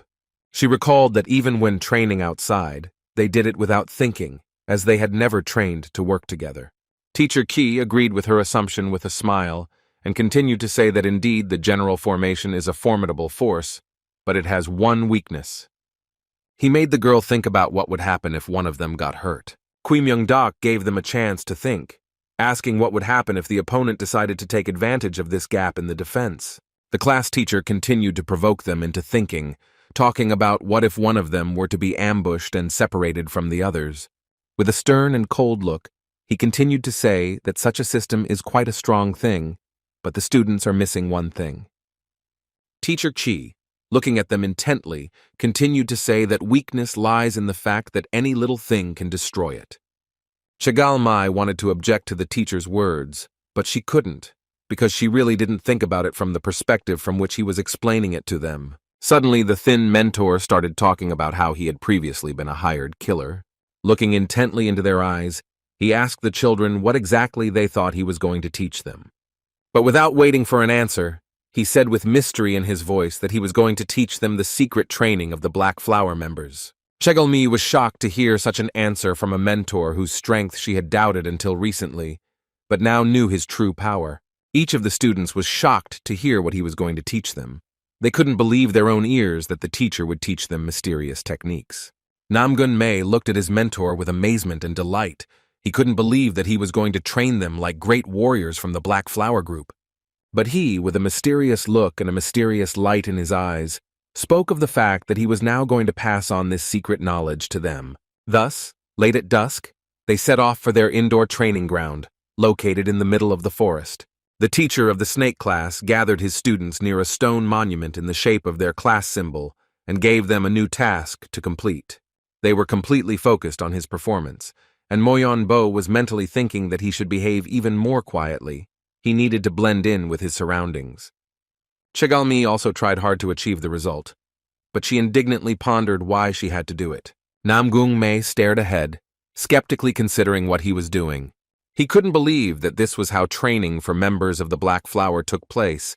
He imagined it to be completely different from what it turned out to be in reality. Teacher Kui closely watched his students diligently complete the tasks, although some of them did not like it at all. Despite this, he continued to briefly give institutions to his students, taking turns naming the colors that had been discussed at the beginning. Suddenly, he shouted very loudly the word light, and this sudden, sharp cry frightened the students, who were not expecting such a thing. The class teacher looked at the children with a crazy smile and laughed and said that Van Pio had dropped out of training. He fell to the ground in frustration, fighting and pounding his hands on the ground. He was very upset that he couldn't finish. And Teacher Chi continued to say, with a gambling look and a cheeky smile, that they would never be able to deceive him, the former commander-in-chief of the Black Flower Group. He looked at him in confusion and surprise, and a heavy, tense silence hung between them. Suddenly, Chigal-mi couldn't contain her indignation and began to say, trying to restrain herself, that she doubted that such a training method was used in Black Flower. He looked at her indignantly, with his cold and cruel gaze, asking if the girl was hinting that he was deceiving them, and she, with a seriousness in her voice and a skeptical, irritated look, replied that she really thought so, since this training did not look like anything serious at all. He replied that this task was similar to training a turtle to breathe. With its help, they would quickly learn to hide their presence, and this method was the main one in the Black Flower. Teacher Chi asked his class if they knew what advantage they had if they could hide their presence in the middle of a mass brawl. He looked at the girl frighteningly, saying that this small difference could decide their fate and determine whether they would survive or die. Moyeon-bo, agreeing with him, began to say that the obvious fact was that in a crucial situation, it would be better if they were able to hide their presence. Namgun-mi also reflected on the fact that it was a little more difficult than he had expected, and that this behavior of his classmates surprised and annoyed the girl. Mi continued to say quietly that when he tried to freeze, his body would start to tremble, but if he tried to stop the trembling with chi, its use would increase greatly. Unable to bear the indignation and the fact that her classmates were behaving like this, she screamed loudly from an overflow of emotions. The girl stood in the center of the playground and shouted indignantly with frustration, raising her head up, that this technique was not like that at all. It was just an ordinary child's game. That same day, late at night, the snake class's mentor stood in the middle of their closed training ground, waiting for someone. Finally, the focused, thin man saw the one he was waiting for. Someone stepped out decisively in front of him, stopping in front of him and looking Teacher Chi straight in the eyes. Namgun-mei came to him, who was determined. His gaze was focused, and the young man himself was ready for anything. He stopped in front of him and abruptly raised his hands in a gesture that expressed respect for the mentor who was waiting for him. The young man bowed respectfully before him, greeting him and saying that he was looking forward to the start of their training. Qui Myung-dok began to speak coldly, remembering what he had been teaching him all this time until today. He once again reminded the young man who was sitting in front of him and listening attentively that this was a method of concentrating the qi, which was scattered throughout his body, into the tanjong. Namgung-mei concentratedly tried to repeat the practice he had been doing up until that moment, and his body began to ignite with small flashes of energy. The boy felt that because all his ki energy was gathered in one place, his tanjong also became larger in size, and thanks to this, he felt the difference between how much energy there is now and what a meager part of it he had used before. The young man remembered his class and reflected on the fact that thanks to the current state of the tanjin, he would be able to keep up with other masters of military art. Suddenly, the sound of the teacher's footsteps approaching him brought him out of his concentration. Coach Qui Myung-dok came closer to him and said that from now on, their training would change a little. He paused slightly, then declared that he would teach the student the reverse rebirth technique, his personal technique of military mastery. The guy was amazed when he learned about the reincarnation technique. He had never heard of it before. He reflected that there had never been anyone who had received the combat equipment created by Qui Myung-dok himself. The young man was delighted and happy that this would finally happen. He could not believe in the reality of those words until the last moment. Namgung-mei clenched his hand into a fist, feeling proud that he would finally be able to master his mentor's martial arts skills. Master Qi said that like water falling downwards, we all follow the current already determined for us. He emphasized that this is the law of nature, and turning to face him, the mighty warrior emphasized that this is the world order, but there is one detail. He began to say that humans are creatures who constantly try to go against nature. The teacher continued to teach, mentioning farmers who cultivate the land. And he also spoke of craftsmen, mentioning blacksmiths, whose job is to forge metal. Qui Myung-dok said that all people move forward by using nature, not by following it. He said that within the creation of the world, only humans fight for development and use things for improvement, and masters who accumulate chi energy are no exception. Namgun-mei silently pondered the words his mentor had told him in an instructive way. Suddenly, the thin teacher, looking at the thoughtful Mi, turned to him, asking what he thought Tanjong and Jutian meant. The youngest heir of the Namgun family explained that the Tanjong is the center of the body, and the Jutian acts as the circulating qi energy from the Tanjong throughout the body. But a strict mentor will reply that this is only part of the correct understanding of these things, and he began to explain to his bewildered student that the Tanjong forms a cup of the human body which contains nature within itself. And then Teacher Qi paused slightly, looking at him, and said that his glass was different, it was split in half. And it is this nuance of his tangent that corresponds to the fact that it is an extremely unnatural feature. The mentor frightened his student, saying that his qi energy was being polluted by the terrible yang energy, which was capable of burning his qi flows. The boy was well aware that if his father had not intervened and separated the poison with his qi, something irreparable could have happened. He understood that the poisonous energy of yang, at that moment, was ready to destroy his Tanjong and the flows of qi. The thin man stopped and, looking at the student, said that the first stage of the reverse rebirth technique is the reverse flow of Yogun-yan, the first step to go against nature again. Namgun Mi looked at him with surprise and realization, now understanding why he had ordered him to master the Yogun-yan technique earlier. The mentor continued to say that the Yogun-yan could scare the student, but this time he would have to take a much more serious step and put his life on the line. The youngest heir to the Namgun family was unspeakably scared and swallowed hard before answering, but he knew perfectly well that this was what he wanted more than anything. Therefore, the young man confidently looked him in the face, and he resolutely replied that he was ready for it. The great master, with a frightening smile, noted that he had made the right choice. He looked dangerous, and said that after all, the very fact that the heir to a noble family was going to use Yogun-yan was crazy. Teacher Qi looked like he was crazy. His eyes were burning with a dangerous fire, and with a crazy smile he said that it was time to do an even crazier thing. After these words, he sharply raised his hand to the side, demonstrating his strength to the student. His appearance was frightening, but his eyes burned with inner energy, and special streams of energy began to flicker between his fingers. Suddenly, a bright blue glow flashed in one of his hands, and the mentor explained that the next step would be to use a direct flow of qi. And in the other hand, a bright red flash appeared, accumulating into the same stream of light, and he added that for this it would also be necessary to use the Yogun-yan. The mighty warrior showed by his example what this should look like, and clarified that it would be necessary to use two different energy flows simultaneously. This shocked the guy incredibly. He couldn't believe that it was even possible to use different energy flows at the same time. Meanwhile, far from the grounds of the Peck Military Academy, things continued to develop, taking on new frightening turns. They again found a small clan that had been completely and utterly exterminated, all its members lying dead, drowning in their own blood. Their leader had been killed and was sitting on his throne, and behind him, on the wall, was another familiar inscription made in blood. One of the warriors approached the inscription closer and tried to touch it with his finger. A fresh imprint of blood remained on his hand.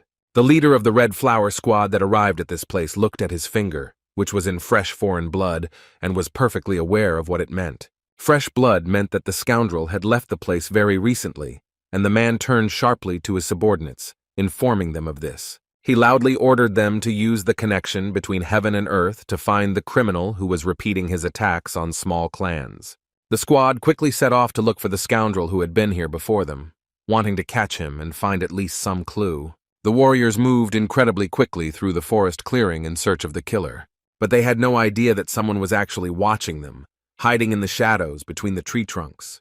The criminal they were looking for really didn't go anywhere. He remained in place, but remained invisible and watching them. He moved with them, quietly and unobtrusively, watching where the warriors would head and how many had arrived. The Red Flower Squad moved quickly through the forest, carefully examining everything around them, trying not to miss a single detail that would be suspicious. The criminal was disappointed to notice that only a detachment of warriors from the Red Flower group had arrived to search for him, not the one he had expected. Suddenly, one of the soldiers searching noticed something next to him that surprised him.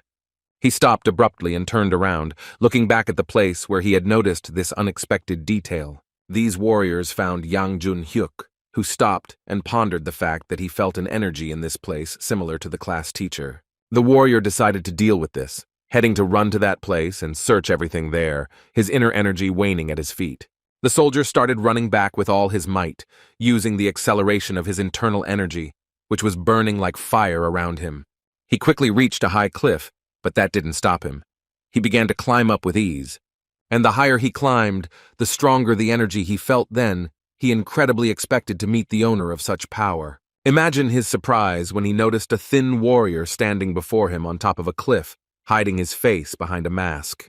The stranger's eyes flashed with a dangerous fire, and he crawled behind him, slowly pulling out the sword he had been hiding.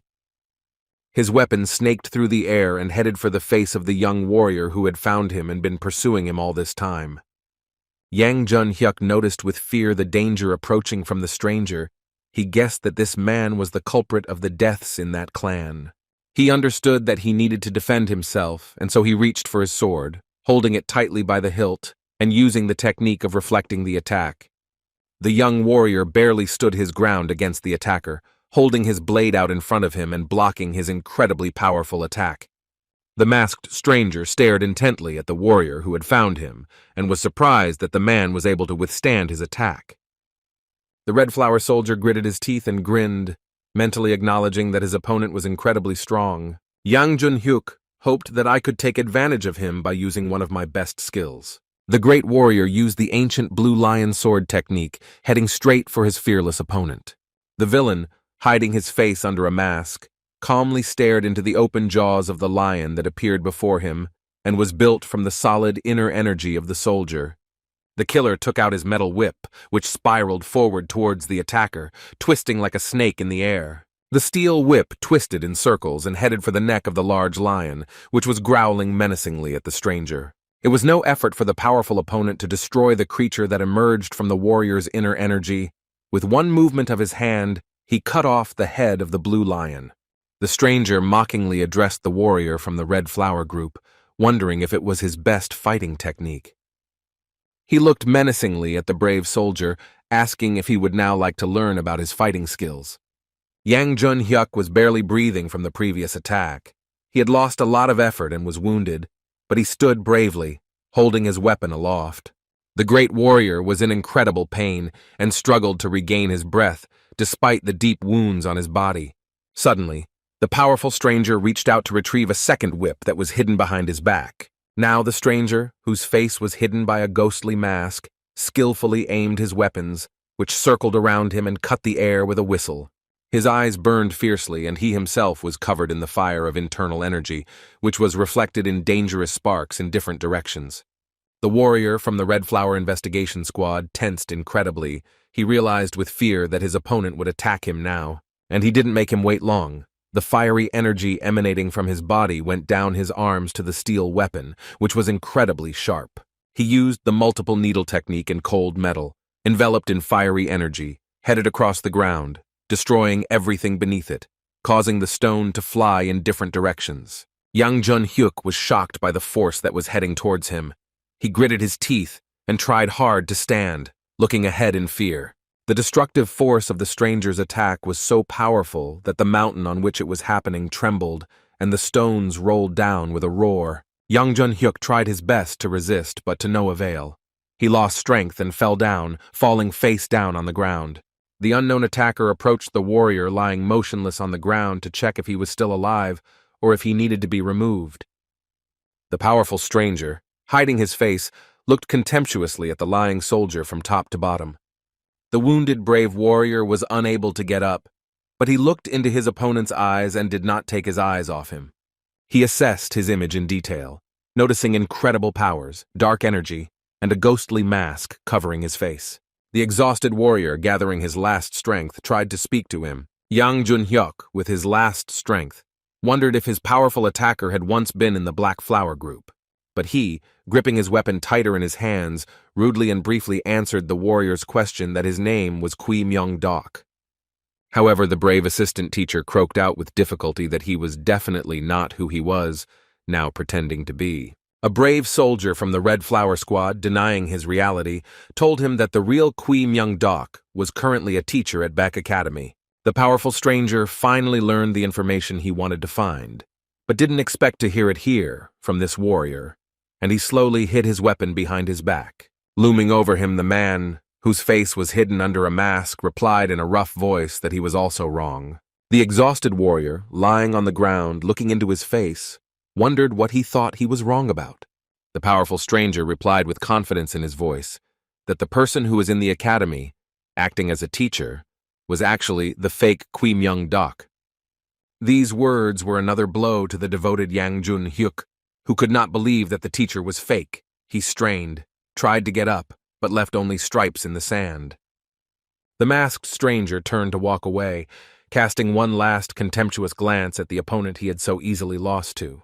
He addressed the exhausted warrior, warning him that the Red Flower warrior should not dare stand in his way again, and he abruptly disappeared from his place, leaving the wounded and exhausted warrior lying on the mountain in complete solitude. Yang Jun Hyuk couldn't believe the scoundrel's words that Teacher Kui, who is currently at the academy, is actually a fake and not the real leader of the Black Flower. He lay there, unable to move, remembering that day from his distant past when his hometown was engulfed in fire.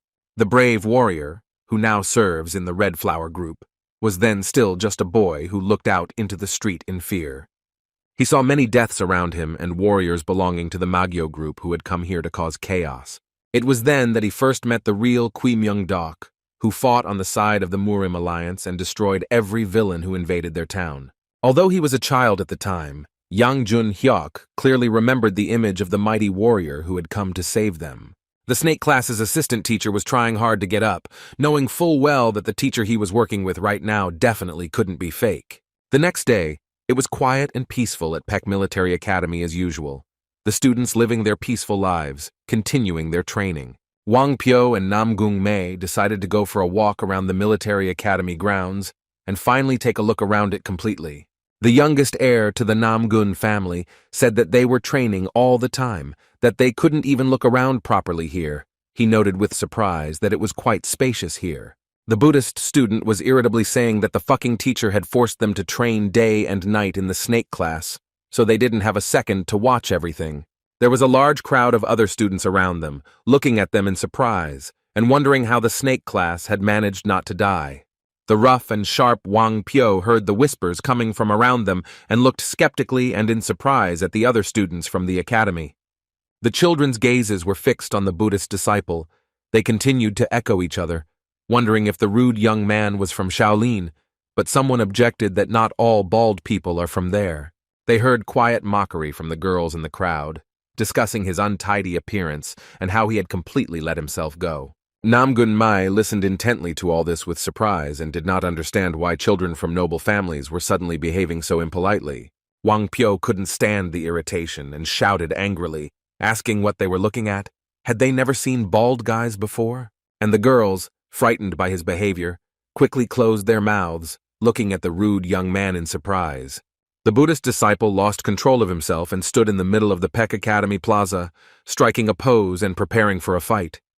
Nam Gung Ma looked at him intently. He could only manage to suppress a light laugh, trying to lighten the situation. While his classmate was angry at the crowd, the boy tried desperately to remember what they had agreed on and what they needed to do at that time.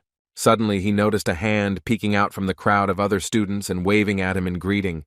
A moment later, he noticed a familiar young man in front of him, who was his cousin, and greeting his Hyonim, his older brother, he ran towards him. He waved happily in response, addressing him by name, Jihyun, showing that he recognized the boy. The young man happily held his hand when Mi asked how he was doing, and he replied that he was fine and happy to see him again, asking why they hadn't left their classroom. The rude Wang Pyo said with irritation that they had not been let out until now, so they could not leave. The boy, noticing his brother's classmate who was next to him, quickly folded his hands in a respectful greeting. Jihyun quickly apologized for not being able to introduce himself properly last time, so he introduced himself as Nam Gung Mei's cousin and his own name. He looked at the unfamiliar young man in front of him and said that he was pleased to meet a disciple of the Shaolin monastery, but the man interrupted him, saying that he was a monk. Wang Pyo, looking skeptically at the boy, defiantly replied that he was too skinny for Nam Gung Mi's brother. Embarrassed, Mi hurried to correct him, telling his brother not to pay attention to him and not to be offended as he simply has a sharp tongue. He looked around him and asked Jihyun if he knew where everyone was rushing to and what was happening today. The cousin explained to the bewildered young man that such a commotion was happening because of a martial arts competition, which surprised him even more because it was so far away. Ji-hyun was about to explain to his brother, who didn't understand anything, but suddenly noticed a man who appeared near the bulletin board. The unknown man shouted loudly, drawing the attention of everyone present to himself. He began to say encouragingly that he wondered which class would come out on top of the competition. The man in glasses sharply tapped his hand on the poster hanging next to him. Paying attention to the announcement, the young men noticed that there was a list of all 12 classes that were to participate in the martial arts competition. The stranger announced that the betting on the winner, which had been organized by the Rooster class, would begin right now, and at that moment, the crowd was filled with cheers. The students gathered around the tabloid were delighted with their opportunity to place a bet. They loudly shouted words of joy. Namgun-mae stared ahead in surprise and couldn't understand why the odds were set up for the winner. But he and his friends decided to head closer to the crowd to familiarize themselves with the rules and see how many children would be participating. On the scoreboard in the upper rows, the classes of the rat, ox, dragon, and snake were written, and the man encouraged the students to give money for the class they supported. He happily told them, agitating them, that if the class they placed came out on top, their cash rewards would double. The man continued to talk loudly about the advantages of betting, promising the children a probability of winning, as much as 50%, while his companions looked at him in amazement. Namgun-mae was surprised that the man at the classboard was taking bets so early in the competition. However, Ji-hyun calmly explained to him that there was nothing strange about this, since all the students at the academy were so interested in these competitions. He enthusiastically said that it was at this event that new young talents should be identified, recalling that the main hero of the past competitions was brother Namgun-il. The boy asked his friends with a smile which class they thought would come out on top this time. Namgun-mae wanted to voice his guesses, but suddenly he felt someone approaching him from behind and staring intently at his back. The young man who had approached him from behind mockingly began to say that he would bet 100 silver coins that the snake class would fly out from the very beginning. He looked around angrily as he recognized the voice of the villain who continued to mock, saying that this would happen because of the bio trash that had gotten lost among them and was pointing at it. He saw the vile student from the pig class approaching him with his comrades, along with his sidekick, who kept pace with the scoundrel. Tang Wei-ju looked at them contemptuously, smiling his cruel smile and moving closer and closer to them, scorching them with his evil gaze. Namgung-ma looked at him irritated and angry, not understanding why he suddenly started clinging to them. The scoundrel's supporter looked around sharply, trying to see anyone who could now interfere with them. He approached his leader and whispered something quietly in his ear so that the others could not hear his words. Apparently, he told the scoundrel that he didn't see anyone nearby, and the scoundrel continued to mock the boy, wondering how he would be now. The scoundrel looked at him and mockingly said that now there was no one around him who could protect him. Suddenly, Wang Pyo interrupted their conversation, pointing his finger at the young man from the pig class and asking if he was the one whose fingers Moyon Bo had broken. Now the Buddhist disciple was mocking the scoundrel who had boldly come to provoke and insult Namgun-mi. A supporter of the scoundrel from the pig class was sharply indignant, defending his leader. He insultingly called the guy a pig and provocatively asked who asked him to come in. He angrily shouted at him for believing various rumors, insulting him by saying that he was nothing without Shaolin. But Wang Pyo only spat in disgust, showing with his appearance that he did not care about the opinion of some impudent rascal. He laughed out loud right in the angry boy's face, saying through his laughter that he had already figured out why he had decided to tell about himself like that. He mockingly said that he was trying to show off something by hanging out with people from the Sakyondan family. The impudent Buddhist disciple provoked the scoundrel's henchman, who was from the pig class, by smilingly calling him a fool. A storm of rage and hatred erupted in the coppers. They literally incinerated each other with menacing glances. Suddenly, quietly and cautiously, another young man hurriedly approached them and intervened in their quarrel. Ji-hyun intervened in their verbal altercation and begged them to stop and not go any further. He asked them to pay attention to the number of people surrounding them. Tang Wei-ju looked in surprise at the young man who had intervened in the conversation between the two. His face seemed surprisingly familiar to him. The villain spoke to the boy in surprise, saying that his face seemed familiar to him and wondering where they could have met before. The boy's gaze instantly changed when he looked at the scoundrel, but without showing any emotion, he coldly and calmly called out his name. He recalled that they had met in childhood, but a lot of time had passed since then, and at that moment, Wei Ju, thinking about his name, suddenly remembered their meeting. With a cruel and smug smile, he began to mockingly say that the young man, although from the sidelines, had shown up at the family meeting, and that day he had taken care of him. Ji-hyun replied in an indifferent tone that during their meeting, if Nam-gung-ma's brother hadn't stood up for him, he could have been injured.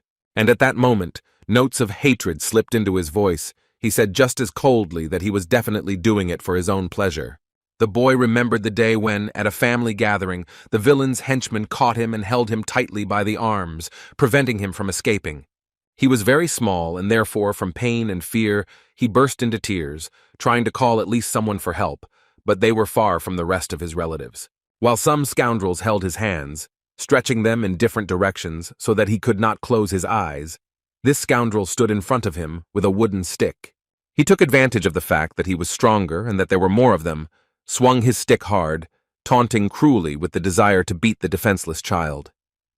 Ji-hyun stood before him in despair, with tears in his eyes and no way to defend himself. He waited in terror for him to strike. But at this moment, another stick suddenly appeared before his eyes, stopping the attack from the cruel young man, preventing him from hitting the defenseless man.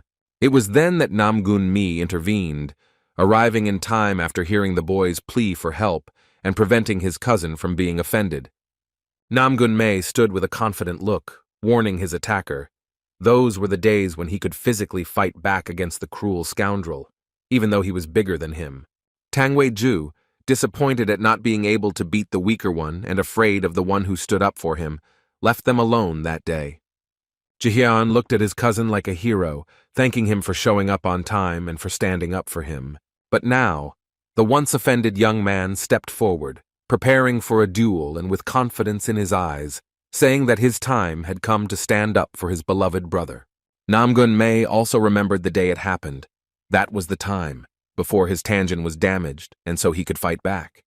However, after what happened, the cruel Tang Wei-ju trained a lot, strengthening his body, and was recognized as a true talent of the Tang family. But even now, after much time had passed, and knowing that Mi had lost his power, the embittered young man continued to hate him. Tang Wei-ju looked with hatred and contempt, burning with rage, at the brave young man who had come out against him. He considered him completely worthless and incapable of harming him. However, even despite the powerful power that came from the body of the vile pig-class student, Jin Pyong was determined to resolutely protect his brother.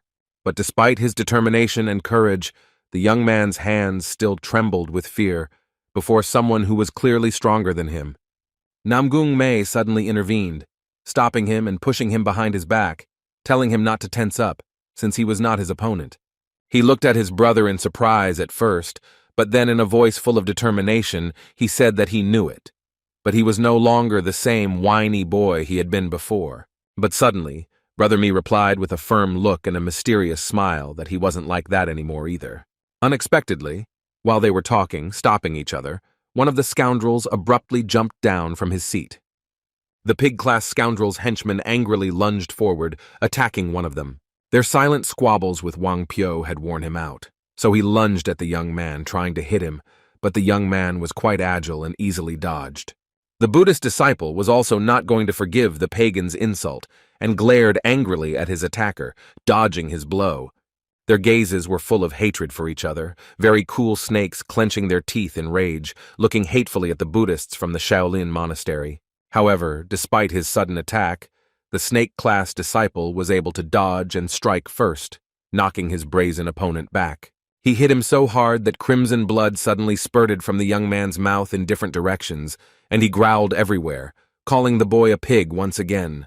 He was not going to forgive his opponent for his insult and prepared to strike another blow at a student from another class, clenching his palm into a fist. The brazen scoundrel angrily attacked Wang Pyo, using his special attack of endless repetition. The crowd standing around them heard an unexpected noise behind them and looked around sharply, loudly shouting about the fight that was taking place here. They were curious to see who was fighting whom. The bespectacled man who was taking bets exclaimed in surprise that the class that had gotten into a fight with the pig class belonged to the snake class, and were students they hadn't seen all this time.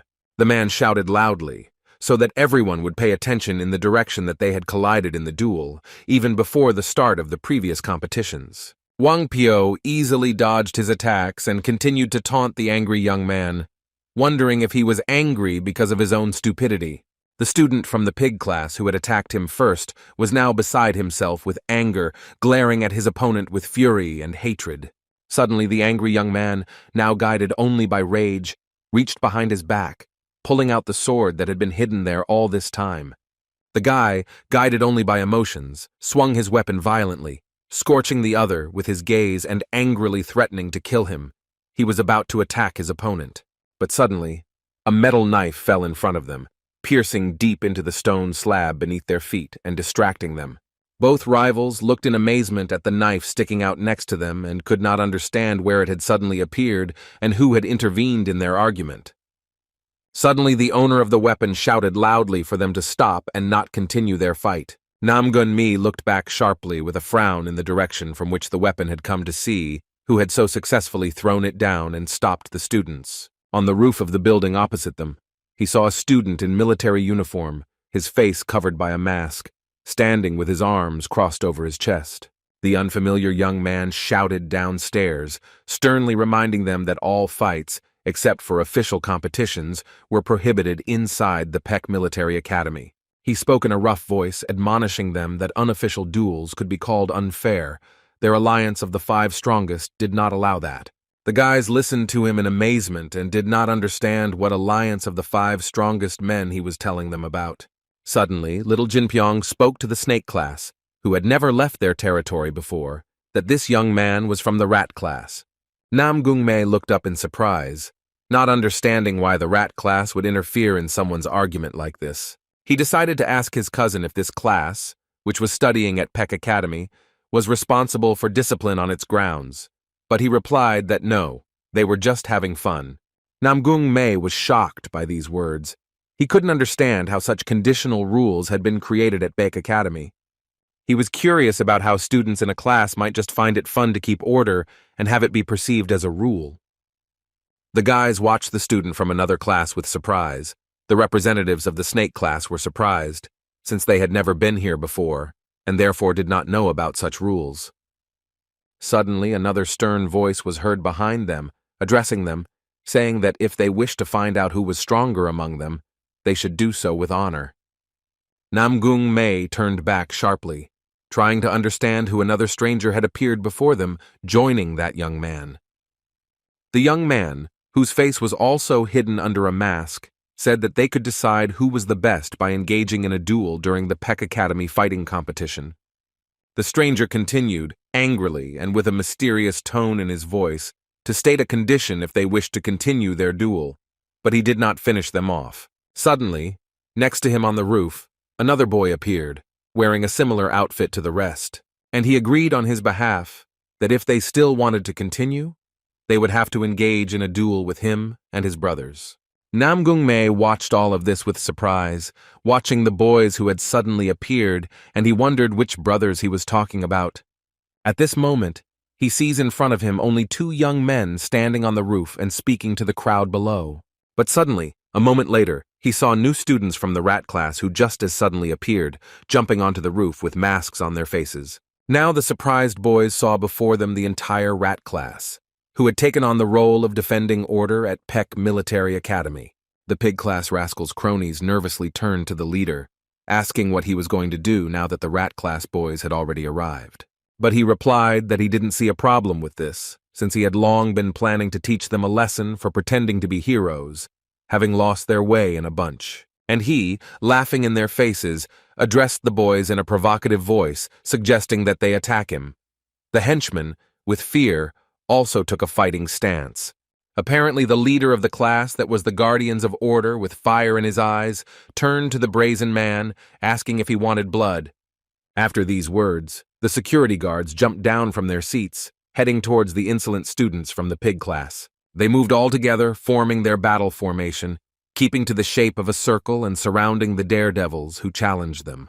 The students of the rat class landed on their feet in an instant, stopping in front of the brazen scoundrels. They formed a single line and, as if as one single organism, loudly and together shouted that they were protecting justice. The young men in military uniform, their faces covered, quickly took the form of their emblem, calling themselves the Union of the Five Strongest. The leader of their group looked straight ahead, saying that now their task would be to stop the impudent lawbreakers. But Tang Wei-ju looked at them skeptically and grimaced in disgust, asking what kind of nonsense the boys were doing. Behind them, the voice of a bespectacled man accepting bets was heard, excitedly talking about the opportunity to see the class duels before the competition even began. The crowd erupted in loud cheers, watching the Chris class and rejoicing that they would be able to see the strengths of the other classes before making their bid. The leader of the group fighting to enforce the rules on the grounds of Peck Academy slowly began to pull out a sword from behind his back. But suddenly, Tang Wei-ju abruptly moved his foot to the side, and quite strong flows of internal energy began to gather around him. He basically rushed to attack his opponent, not waiting for the moment when he would draw his weapon and be ready to take the blows. However, the leader of the rat class managed to put both swords in front of him, trying to block the blow from his vile opponent. But the internal energy used by the pig class student was powerful enough to be restrained by steel. The brave boy, who was fighting to maintain order, with a cry of pain, flew back from the force with which the insidious scoundrel struck. And his brothers from the rat class hurried to put their intertwined hands up in order to catch the leader of their group. The student who was thrown back was able to twist in the air, placing his weapon in front of him, preparing to attack his opponent from the pig class. The comrades did not let their leader fall. He landed on their intertwined hands, keeping his balance in this position and contemplating an attack on the impudent. The boy looked ahead with fury, and a dangerous light lit up in his eyes, indicating his desire to punish the offender. The friends pushed their leader, and he used their hands like a springboard to attack the impudent boy with greater force and speed. He was rapidly approaching his opponent, swinging both blades he held in his hands straight in front of him. The young man was not at all afraid of the opponent who was approaching him. He looked skeptically at the opponent, quietly taking the knife out of his sleeve. They clashed their blades, and bright sparks flew in different directions from the collision of sharp blades that slid off one after another. Namgung Mei looked at the leader of the rat class with admiration. He was incredibly impressed by the student's fighting technique, who used the power of a push when attacking. Wang Pyo also did not move and even tried not to blink. In admiration of them, he believed that they interacted with each other so incredibly because of their brotherly bonds. But Jin Pyong's unexpected words that those boys from the rat class had not very developed individual abilities came to them like a bolt from the blue. The young man, who obviously knew much more about the other classes and their students than they did, continued talking, telling about one of the rat class leaders' duels, who, despite all the wounds and futile attempts to defeat the enemy on his own, still did not give up. He proudly looked into the eyes of the enemy, even though he was already wounded and was waiting for help from his brothers, who were already hurrying. Their enemy was a stocky man and a skilled warrior, but sensing the other's presence, he kept a tight watch, watching their every move. But despite his extensive experience in duels, he made the mistake of allowing his students to take him into a circle, since they are excellent at attacking together. And if students of the rat class use a common technique, then their skills and attack power can be evaluated on a par with great masters. Namgung Mei bit his finger nervously, reflecting on the fact that the students were so skilled in joint combat that they were compared to great masters. But suddenly the confused Wang Pyo began to say that in that case, these students really can only do one thing. He was incredibly confused, and it was very unpleasant for him to admit that the scoundrel was right, that they could only go astray. Namgun Mi's embarrassed cousin, feeling uncomfortable, replied that it was okay to say that. The moment came when not only the leader of the rat class was attacking, but two others also joined in, simultaneously stepping forward. The scoundrel's henchman hurried to defend himself, but he didn't expect the strength of the three disciples to be so great. He could barely stand, groaning.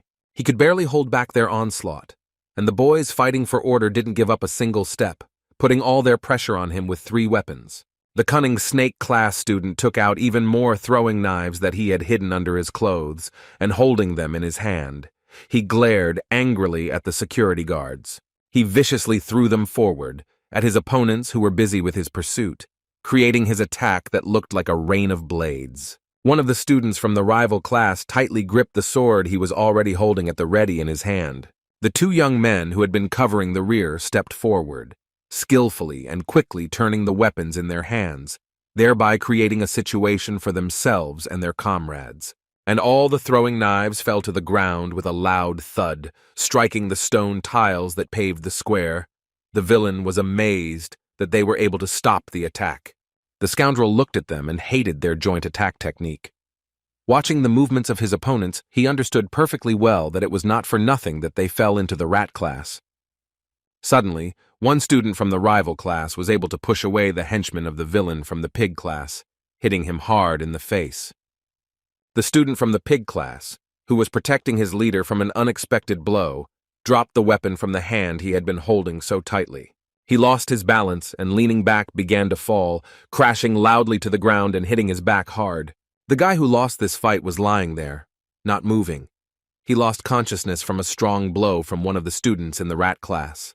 The young warrior who had defeated his opponent loudly struck the end of his weapon on the tiles, attracting attention. He angrily turned to the villain who had started the fight, asking if he could only attack with daggers when he was hiding behind someone's back. He laughed provocatively at the scoundrel, saying that the Sachchongdan family also had no idea what they were doing, but the scoundrel silently looked in his direction, angry and contemptuous. His brothers confirmed the boy's words, saying that this was indeed the case, since nothing can stand against justice. He looked at them and, contemptuously, mentally called the young warriors arrogant fools, and out of irritation, began to accumulate a special energy in his hand.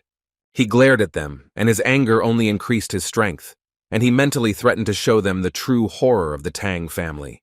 Namgung. Mei watched him in shock. He had already seen this special energy, and suspicions began to creep up on him with horror. In an instant, the energy gathering in his hands transformed from fiery flashes into liquid and caustic magma that slowly flowed down his fingers. Mi realized with horror what this scoundrel wanted to do, and he shouted sharply, addressing everyone standing in the square to run and hide. He decided to warn everyone, shouting in panic that he was going to attack with poison now, so he couldn't stay still.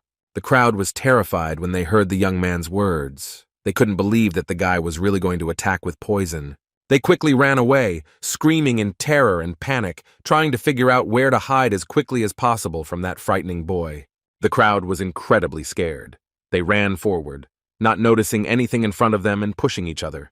And the student from the pig class was almost ready to attack. His palms were completely covered in this liquid magma, and the young man himself was furious with anger. His eyes also changed, and his gaze expressed terrifying fury, with which he simply incinerated his rivals standing in front of him.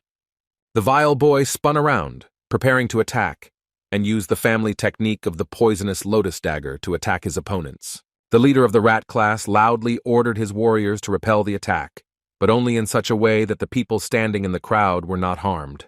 And two of the boys bravely rushed forward, putting their weapons forward and briefly answering that they understood the leader's order. The powerful force of the attack that was made by Tang Weiju destroyed everything in its path, causing the stone to break in the path of the powerful flow of energy. And the drops of caustic magma flying in different directions eroded deep holes in everything they touched. However, the rat class was not afraid of this deadly vortex of poison. They bravely came out against it, intending to repel the attack. The leader of the alliance of the five strongest ordered them to act through the concentration of internal energy. He hoped in this way to block the poison. The class of rats stood bravely in their place, feeling no fear of the rapidly approaching exit, responding in unison to their leader. They quickly began to carry out the order, accumulating their internal energy, which was felt in every cell of their tense bodies. The students of the rat class were burning, radiating their strong internal energy, but the streams of power from the vortex hit them hard. The young warriors tried to maintain their concentration and not be distracted by anything, keeping their chi in their hands and the weapons with which they blocked the villain's attack. Their internal energy flows intertwined, forming a ring, in the middle of which was held the Tang family's poisonous combat equipment. Namgung Mei watched their confrontation and realized that their defense technique was useless, and if they continued like this, it would turn into a fight of attrition. He stared ahead at the whirlwind that showed no intention of slowing down, pondering how he could best stop it. He wondered with fear what might happen if the students in the rat class couldn't finish it all in an instant. Tang Wei-ju became even more furious. He didn't even think of stopping, but instead gained more and more momentum. The villain was in the very center of the vortex, controlling it. The young man saw that his rivals were bravely standing their ground and therefore decided to complicate their task.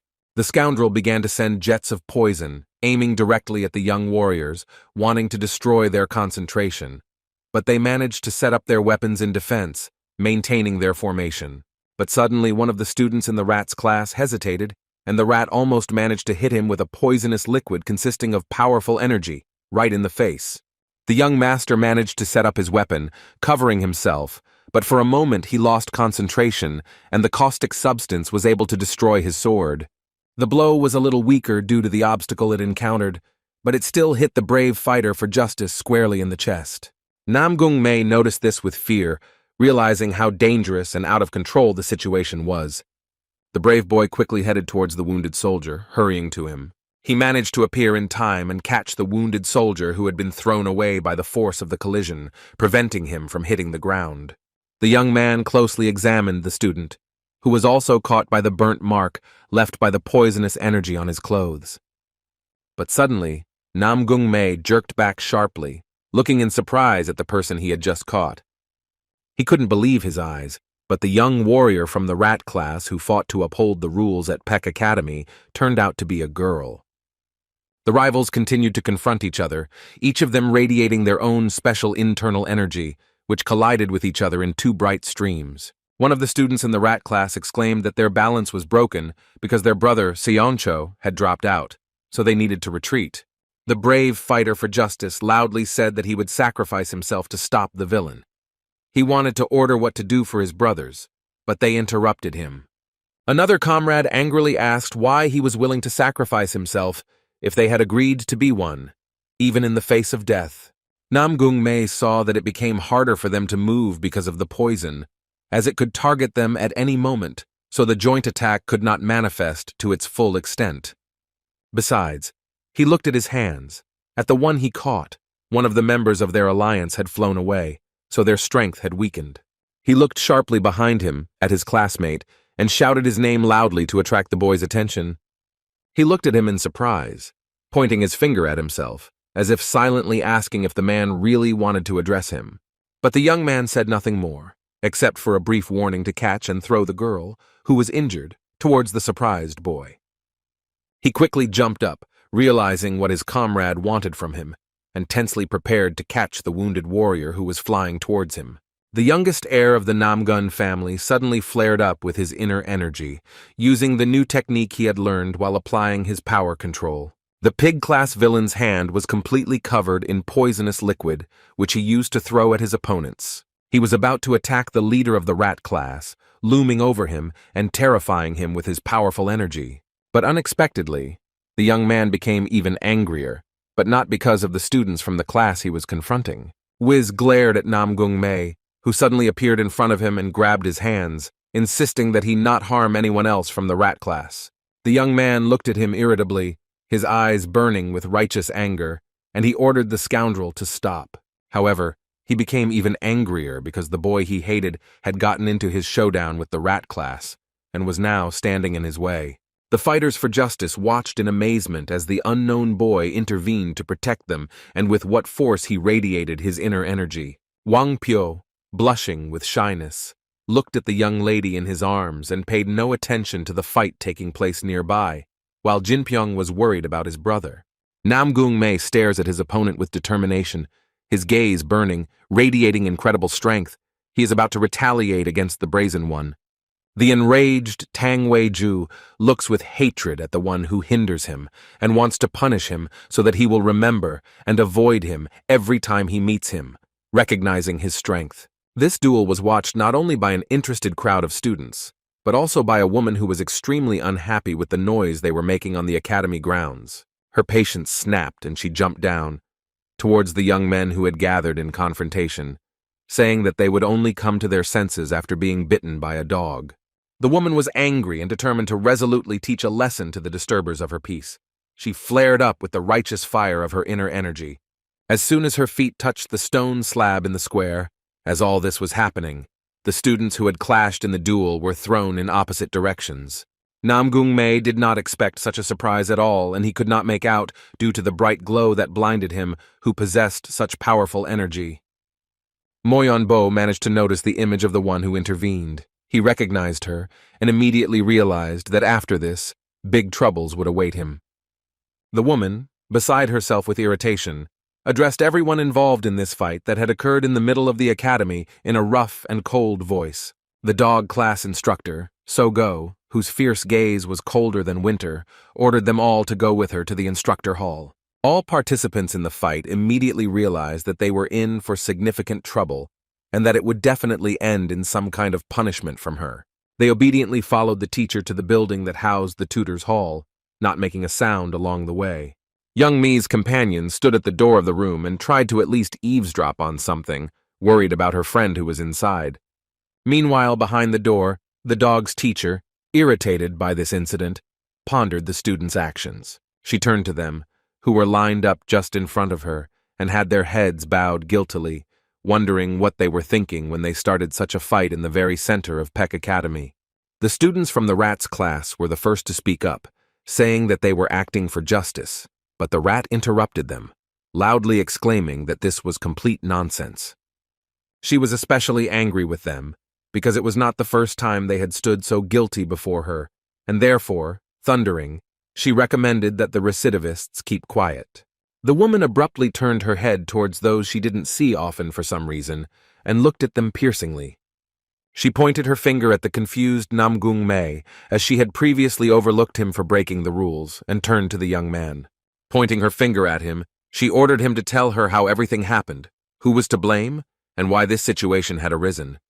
The irritated woman immediately emphasized and warned the guy not to even think about telling a lie or speaking based on emotions. She scared him because she promised in such a case, as the one responsible for discipline, to initiate his expulsion from the military academy.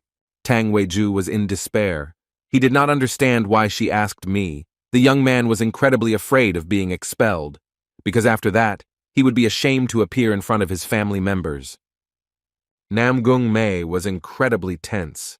He understood that others depended on his words, and out of the corner of his eye he saw the excitement of the students in the pig and rat class. The rat class looked at him with big eyes, full of hope and begging him to save them from being expelled from the academy. The young man swallowed hard, realizing the situation he was in and perfectly aware that initially, the conflict arose between the snake class and the pig class. Of course, there are also representatives of the rat class who intervened in their showdown, thereby worsening the situation. But be that as it may, he was clearly aware that the root cause lay precisely in their long-standing conflict with Tang Weiju. He pondered the weight of responsibility and what the right thing to do in such a situation would be, standing right in front of So-Go. The young man remembered the words of his cousin, who had warned with fear that the teacher's dog class had been nicknamed the Mad Dog by the students. Looking at the woman, he remembered Ji-Hyun's plea for everything to be okay, because in a good situation, she was certainly good with them, but when she was irritated, she was dangerous.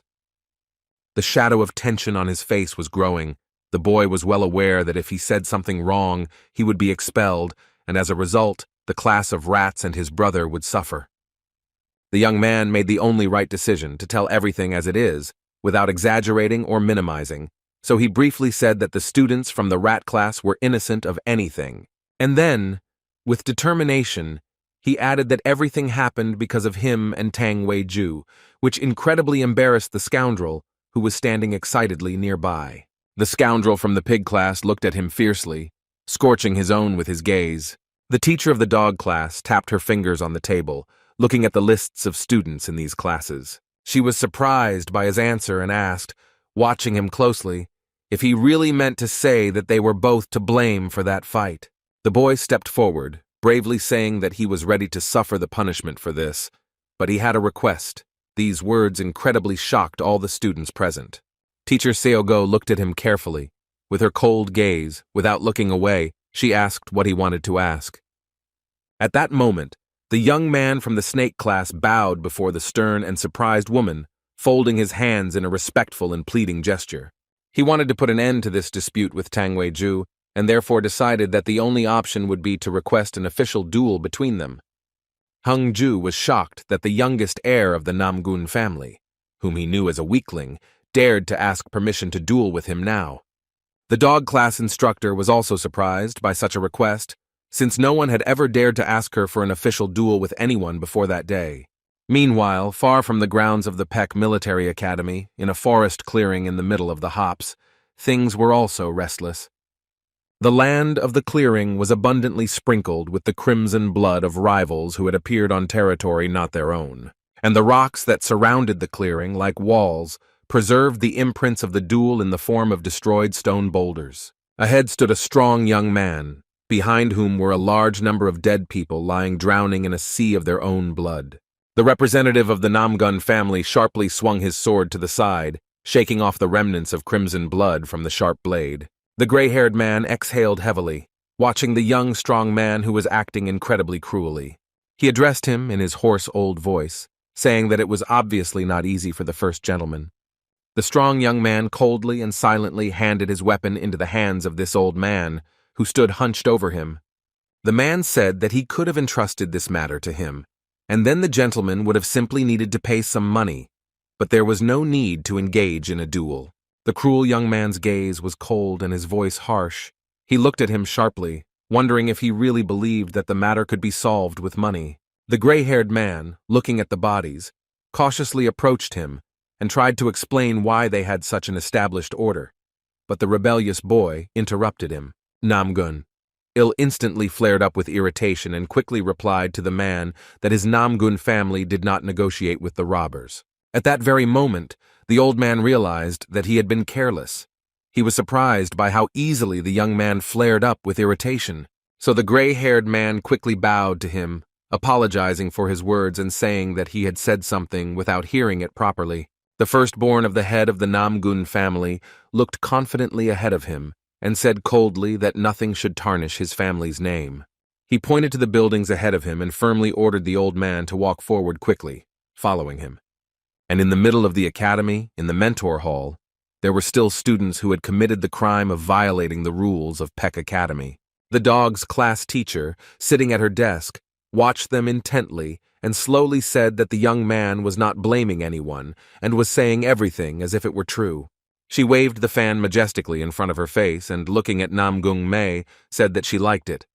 The woman tapped her finger softly on the wooden table, pondering the young man's request for a duel. And looking at the boys tensely waiting for her answer, she briefly said that this situation looked funny. She turned to Tang Wei-ju asking if he would agree to a duel, and the student pondered this in confusion. He despised me, but was afraid to answer right away. All the children present were staring intently in his direction, tensely awaiting an answer from the impudent rascal from the pig class, who remained silent.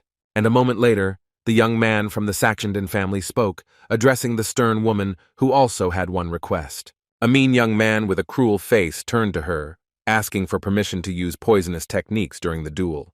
She was shocked by such a request from a brazen student from the pig class, as it meant that their duel could become extremely dangerous. The youngest heir of the Namgun family was also confused upon hearing such a request from his rival. It scared him a little. The dog's class teacher slowly turned her gaze to the side, where Mi stood tensely. She looked at him and studied the boy. The woman decided that it would be wrong to give an answer without asking the young man, and therefore turned to him, wondering if he would accept such conditions. He firmly replied that for him it made no difference, since the ban on the use of poisonous techniques could make the result of their duel biased. After hearing the answer, the strict teacher who was responsible for discipline at the academy abruptly rose from her chair. She loudly shouted that she was allowing the official match between Namgung Mei and Tan Wei-ju, calling them after her to a special arena. Everyone involved in the fight in the middle of the Peck Military Academy went to the arena, which was prepared for just such a way of resolving the conflict. Wang Pyo and Jin Pyong were there too, worried about their comrade, who was standing in the middle of the arena, facing the pig-class scoundrel. Namgung Mei stood a little nervously, stretching his arms, preparing for the upcoming duel that was supposed to resolve their conflict. Suddenly at this moment, the impudent Wei-ju spoke to him mockingly, drawing his attention to himself. He laughed at him, and pointing at himself with his hand, mockingly asked if he really hoped to win if he dared to challenge him to a duel. Namgung Mei, with a thick shadow on his face, began to respond to his taunts, remembering the past. The young man recalled how he had previously stood in despair, looking after his disappearing brother, and said that at that time, he could not even imagine such a thing. With a smile on his face and a confident voice, Mi looked at his opponent and said that everything had changed now. But he still mocked his words, replying that he was speaking in a serious voice, some kind of nonsense. The scoundrel hid his hands behind his back, carefully lifting the sleeve of one of them. He reflected with displeasure on the fact that the youngest heir to the Namgun family had dug his own grave. The young man wanted to end it all with the poison he was hiding. After giving the students a chance to prepare a little, after a moment, the stern woman turned to them, coming closer. She loudly commanded that the official duel between Tang Wei-ju and Namgung Mai was now beginning, and she, Seo Go, would be its witness. With cold confidence, Mi assumed his fighting stance, preparing for the upcoming duel. Wei-ju repeated the same thing after him, continuing to laugh right in his face at his fighting determination. Namgun Mi was determined. He understood perfectly well that this was the chance that would give him the opportunity to see the results of his training. Tang Wei-ju scorched the boy with his cruel gaze. He hated him and gloated in his pillows that he would finally be able to crush this insect and no one would stop him. The dog class instructor, So Go, took her place to better observe the fairness of the duel and shouted permission, giving them the opportunity to begin the fight. The first young man quickly jumped down from his seat, pushing off the ground with all his might and heading towards his opponent. The pig-class villain, enraged at the boy, immediately used his family technique, using a poisonous dagger strike in his attack. Caught off guard, Mi stared intently with fear at the enemy's hand approaching him. He recognized this technique. He had already seen this technique back in the meadow when a scoundrel from the pig class appeared in their training arena, provoked Moyon Bo into a fight, and attacked him from behind. A student in the snake class wondered how quickly and skillfully his classmate moved, fending off a dastardly attacker with just one blow. And the confused guy decided to try to move in the same way as Moyon Bo, thereby repelling the blow of his angry opponent. He awakened his inner energy, accumulating its flows in his fist, and directing it towards the fingers of the scoundrel's subordinates. His fiery fist was already close to the fingers of the scoundrel who was using the Tang family's poisonous technique. He hoped that he would be able to fight back. But the young man mockingly turned to him, humiliating him and asking if he had really decided that he would buy into the same counterattack twice. Confused by his opponent's sudden words, Mi looked sternly, yet fearfully, at his attacker who had humiliated him. Tang Wei-ju intercepted his hand, blocking the counterattack, and with a cruel smile, looked at the surprised boy who had not expected such a development. The scoundrel aimed at him, using his poison dagger technique and hitting him directly in the chest. The young man immediately screamed in pain. The blow was so strong that bright blood spurted in all directions from the wound of the youngest heir of the Namgun family, and he flew back. However, the young snake-class master was able to wriggle out and land on his feet, breaking along the way rather than falling onto his back. Mi held his hand to the bleeding wound, and wincing in pain, groaned deeply in his mind that he wasn't the only one who had groaned during the time they hadn't seen each other. Suddenly, without moving away from the previous blow, he saw a knee in front of his face, rapidly approaching him. Tang Wei-ju appeared in front of him in an instant as soon as the boy landed, after being pushed back by the force of the blow, wanting to deliver another one. Jin Pyong and Wang Pyo, worried about their comrade, watched the fight and were concerned about the fact that they had been hit with a poisonous blow at the very beginning of the fight.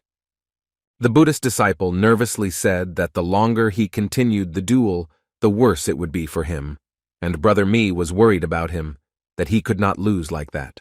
Suddenly, the students from the rat class who were also watching the fight called out to them, frightening young Jin Pyong with their stern tone and suddenness. Their class leader, looking at them coldly, sternly declared that they should stop talking like that, because Mi now would not lose at all. The leader of the alliance of the 5 strongest, continuing to stare at them piercingly, frowned and ordered them to behave quietly. The cousin tried to explain to them that after being exposed to poison, the body becomes uncontrollable. and it is almost impossible to control internal energy. But they looked at him in surprise. The students from the rat's class were confident in their beliefs, and looking at the young man as if he were crazy, desperately declared that justice was not so easily destroyed. Me, despite being unprepared for another blow from his opponent, was able to stop his knee by holding it back with his hand. The boy had a hard time holding back the attack because of the pain, but he was determined, while the attacker laughed at his exertion, saying that he was holding on just fine. Namgung Mei gritted his teeth and reawakened his inner energy, which flared up in bright flames around him and blazing from the center of the wound. He pushed away with all his might the scoundrel from the pig class who was trying to hit him meanly. But he laughed at his attempted attack, ominously advising him not to try so hard to use his energy. The boy landed on his feet easily, as if no one had just pushed him away, and gloating with a cruel smile. He said that the more he used ki, the faster the poison would fill his entire body, spreading through the energy flows. Namgung Mei looked intently at his trembling hands and the veins protruding from the strain of the impact. And the scoundrel from the pig class added that after all the streams are filled with his poison, he will experience suffering worse than death. But he, getting to his feet, looked at himself carefully, feeling only a tremor from the tension building in his muscles, and pondered his opponent's words. However, to his great surprise, having calmed his trembling, the boy realized that he felt completely normal. The scum of the noble Tang family continued to stare at the bewildered young man, cruelly wondering if he had finally realized this. He stood with a sly smile, watching him and suspecting that he was finally starting to feel the first signs of poisoning. The villain decided that now was the time to strike the final blow, and new poison began to accumulate on his hand. He looked cruelly at the young man and pounced on him with a new attack, saying that now he would finish him off like a small cockroach. The cunning student from the pig class waved his hand sharply, and a stream of pure energy was directed at the bewildered boy. However, unexpectedly, Mi was able to block the attacker's blow using his own internal energy that erupted without any restrictions. Tang Wei-ju was shocked that his opponent was able to fight him off. He couldn't believe his own eyes that he was still using internal strength.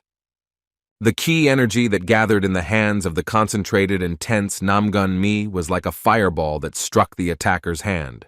The snake-class disciple watched intently as his energy easily succumbed to him and cleansed the attacker's attack of poison. Looking at this, he was incredibly surprised and could not understand why he did not feel any problems using internal energy, even though it warned otherwise. Tang Wei-ju also noticed his strength, which had not changed, and angrily said that he obviously wanted to win before the poison spread through his body. The guy jumped back sharply, saying angrily that that guy wouldn't have any chance anyway. He wasn't going to let that guy win.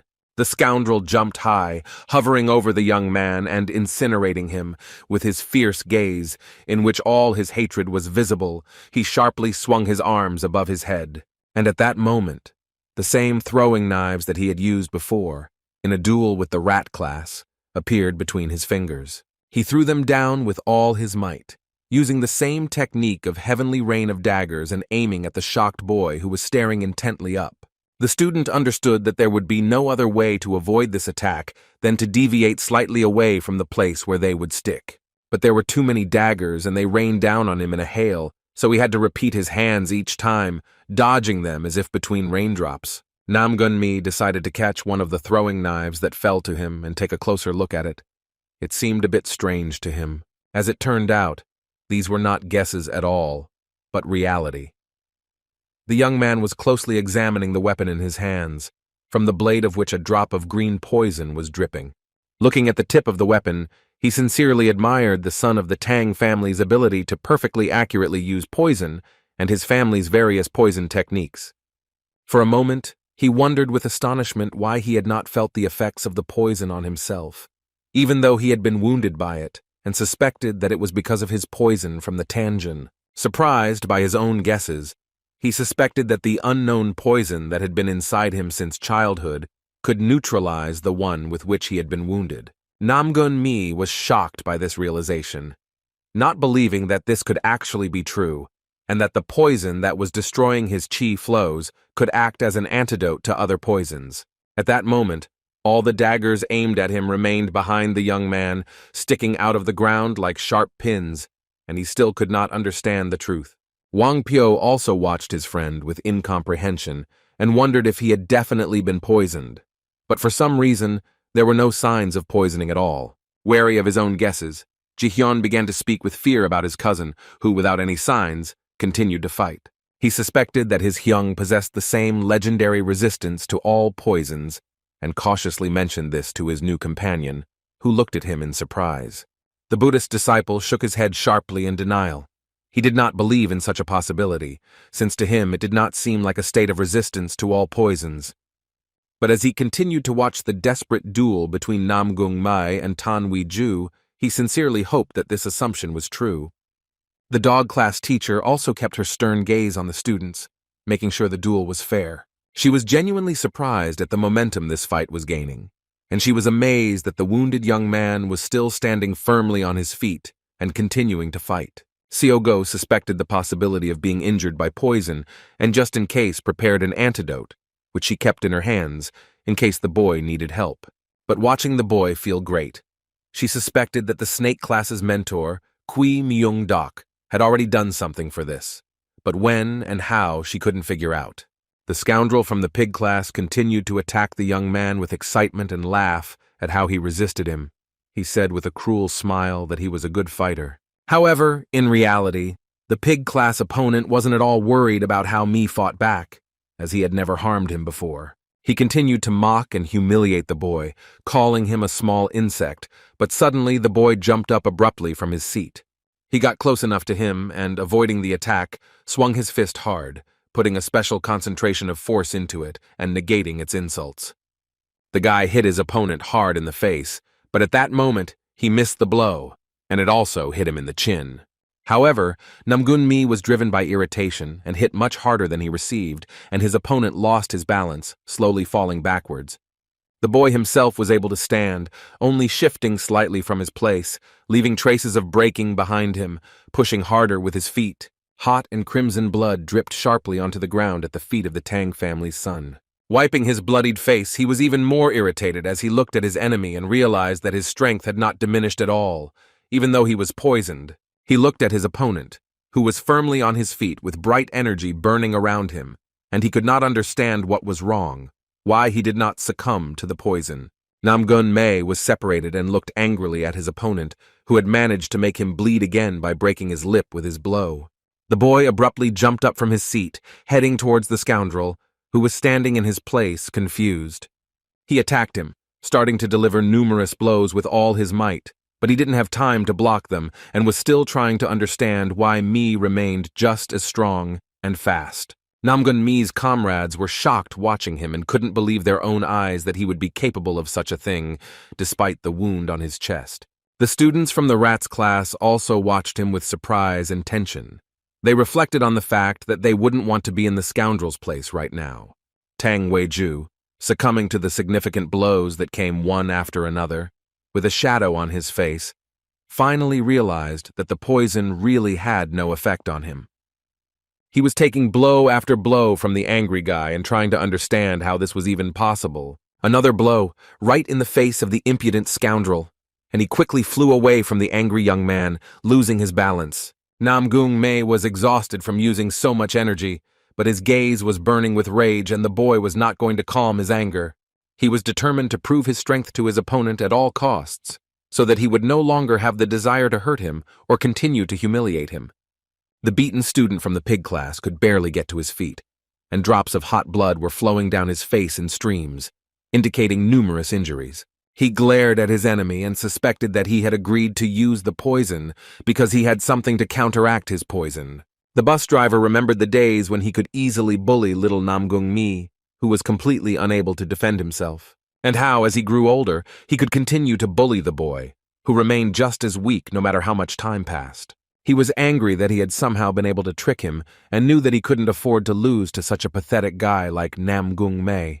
The embittered young man understood that he had no other choice, and he looked resolutely at his hand, which had numerous scratches, on which, under the sleeve of the clothes, was hidden precisely that last option in the form of a small bottle with a secret poison.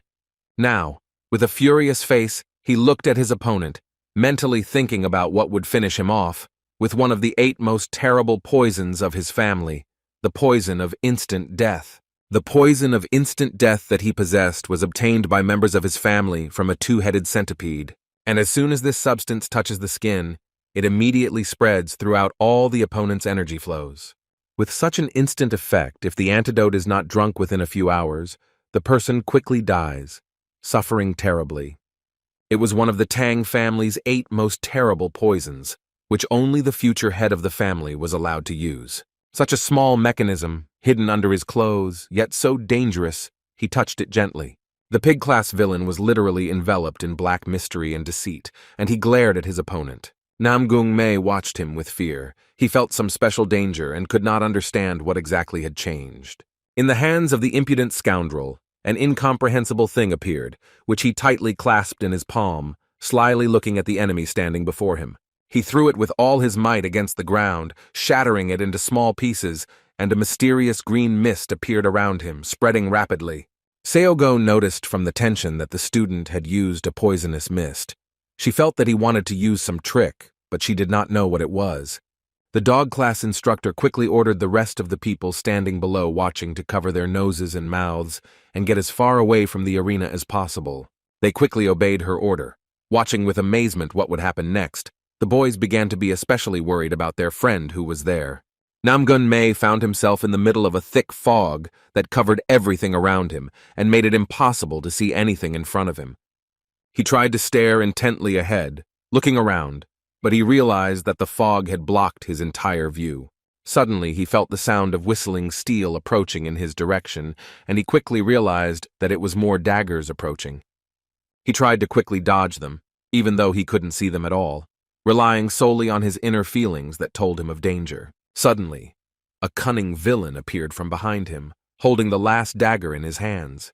He quietly crept up to the boy, who had been distracted by other daggers.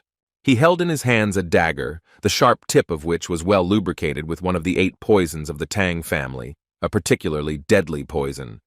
The scoundrel instantly sped past the boy, slashing sharply with his weapon, which flashed across the unsuspecting Mi's hand.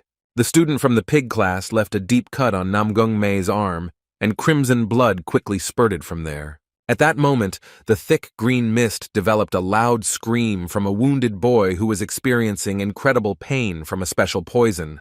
The dog's class teacher looked there with fear, but she couldn't see anything through the thick veil of fog. She knew something was wrong. The woman flared up with anger and instantly began to illuminate everything around her with her inner energy, scolding Tang Wei-ju for what he was creating. The fog began to slowly dissipate under her influence, revealing the arena, and she could finally see at least something of what was happening there. Through the veil of fog, the silhouette of a wounded young man began to become visible, almost unconscious, slowly falling down and screaming in pain. He lay on the ground, not moving, and his blood vessels began to rapidly dilate. Filling with blood, the boy could barely breathe. Everyone exclaimed loudly in excitement, looking at the injured Mi lying below, and above him stood a bewildered Tang Wei-ju, who did not understand why the fog had dissipated so quickly. Suddenly Nam Gung Mei got to his knees and started coughing, spitting out blood. He looked horrible. While the young man desperately and unconsciously fought the poison that had taken possession of his body, his gaze and appearance changed, becoming frantic. At that moment, he remembered the lessons he had taken with his mentor in the middle of the night, in the closed training arena of the snake class. The guy remembered the words of the Qi teacher, who talked about controlling energies, both in the forward and reverse directions at the same time. Mi recalled his deep amazement and how he had inquired of his mentor about the possibility of controlling energy flows simultaneously in both different directions. Then Kui Myung-dok asked about his surprise and understood that he had never seen anything like it before, and therefore it was understandable. He explained that controlling flows in the opposite direction carries the risk of damaging energy channels, so controlling flows in both directions carries an even greater risk. Master Qi said that this process can be compared to consciously turning your body into a powerful bomb. The young man listened to him with fear and great tension. He was aware of the danger that the snake class instructor was talking about. Therefore, the boy, with surprise and alarm, asked his mentor about the meaning of this comparison with a powerful bomb. And he, with cold composure, began to explain that the energy cycles are performed simultaneously, so they have to share the same energy channels. The thin man said that the flows of energy are one, but different. They cannot meet, but must connect. Qui Myung-dak sternly emphasized that because of such a peculiarity, not even the slightest discrepancy could be allowed for a second. The boy listened attentively but tensely, clenching his hands into fists and wondering with fear what would happen if he suddenly made a mistake. And he replied completely carelessly, coldly, that in that case, an explosion could occur, demonstrating this. He explained that at the point where the forward and reverse flows meet, the energy channel through which they moved will simply break. However, a moment later, a thin and mysterious man looked at him and said with a smile that he need not be afraid. The boy, feeling relieved, was happy, and began to hope that the man was hinting that he would succeed with the help of his mentor. But he shocked him even more, saying with a smile that he had prepared a needle and potion in case his body would break. He realized that he had worried in advance that he might break. He looked at him in confusion and couldn't believe that his mentor was actually talking about this, with such ease and indifference, demonstrating what he had brought with him. But the latter, seeing his fear, moved away from him and, radiating special strength, asked what he thought he still had to do for him. And the guy cautiously began to say that he was interested in learning something, if he had really officially started studying with him. The thin man exuded some special mystery and coldly replied that if he were of the snake class, then that's exactly what he would do for him. Namgung Mei was shocked to hear these words. He tensed up, not understanding what he was getting at when he answered so mysteriously. His mentor moved closer to the boy, staring intently into his bewildered eyes and noticing the lack of understanding in them. Qui Myung-dak began to say that as the snake class's mentor, he taught them not to lose concentration in any situation. The great warrior compared himself to him, saying that he also supplemented all the basic knowledge of the students and what each of them still lacked. The boy swallowed hard, feeling the tension building within him from his mentor's mysterious voice. The thin man followed him and said coldly that all his previous training had been geared towards practical combat. But unexpectedly he moved away from him, saying that their training could only be called a first trial, but there was one nuance. His voice came out sharply, like thunder out of a clear sky, shocking the boy. He said that Namgung Mei no longer belonged to the snake class. He reappeared behind him, abruptly placing a hand on his shoulder and diverting his attention. The man's voice sent goosebumps down his spine as he held him by the shoulders and said that now he had become his personal disciple, a disciple of Qui Myung-dak. He leaned over his ear and quietly, mysteriously said that now he would teach him according to completely different principles. The boy looked back at him intently, and the man replied that he would teach him according to the principles that Qui Myung-dak himself had created. He saw that mad look and strange smile. His face seemed frightening. The young man felt only fear of him and what awaited him. The crazy smile of the mentor, which he remembered forever, suddenly in his head. The words sounded in the teacher's voice that he needed to confront and figure it out, and also rise. This unexpected phenomenon gave him strength, and leaning on his hands, he tried to raise his body above the ground to stand on his feet. However, the pain was unbearable, but the boy was determined to try to push himself, as the teacher had ordered. His gaze flared with determination again, and he remembered that he had already destroyed the poison used by Tang Wei-ju once. He tensed up, awakening his own inner energy, tuning into the fact that this time he would also be able to neutralize the particularly dangerous poison. The youngest heir to the Namgun family, he once again plunged into himself and felt two energies moving within him. The boy felt these two powerful forces moving within him, and they seemed to him similar to the energy of fire and the energy of ice. These two forces rage fiercely within him, destroying his energy flows throughout his body as they pass through, creating house within. He delved deep into the center of his consciousness and felt what creatures were destroying him. But he was not going to give up. He tried to fight, awakening his own chi. But the dark energy of fire, separated from the poison, increasingly consumed his body and consciousness. It was joined by the energy of the ice, which also kept pace with the related power that was in the poison, continuing to create chaos within him, together. However, the youngest heir to the Namgun family was focused entirely on himself. He was full of determination and faith that he could overcome them. He felt the cocoon that had formed above him slowly begin to crack, releasing a different energy from within. And he continued to try to fight the chaos that raged inside him, wanting to destroy everything, down to the last drop of poison that the villain had used. Go was incredibly angry and abruptly appeared before the pig-class scoundrel, who was frightened by her sudden appearance in front of him. She was furious and burning with the fire of irritation. She grabbed him tightly by the shirt and lifted him up with one hand, tearing the scoundrel off the ground. The woman glared at him with her angry gaze and shouted at the young man, wondering if the scumbag had used one of the 8 most powerful poisons. She was burning with rage, unable to believe that this vile scoundrel had decided to kill his comrade. Her appearance was incredibly frightening, but the brazen scumbag, as if nothing had happened, began to say that everything would be fine if he took the antidote within an hour. But the scoundrel, with a sinister smile, hid the fact that it was quite possible that the wounded boy would be left with consequences in the form of disabilities.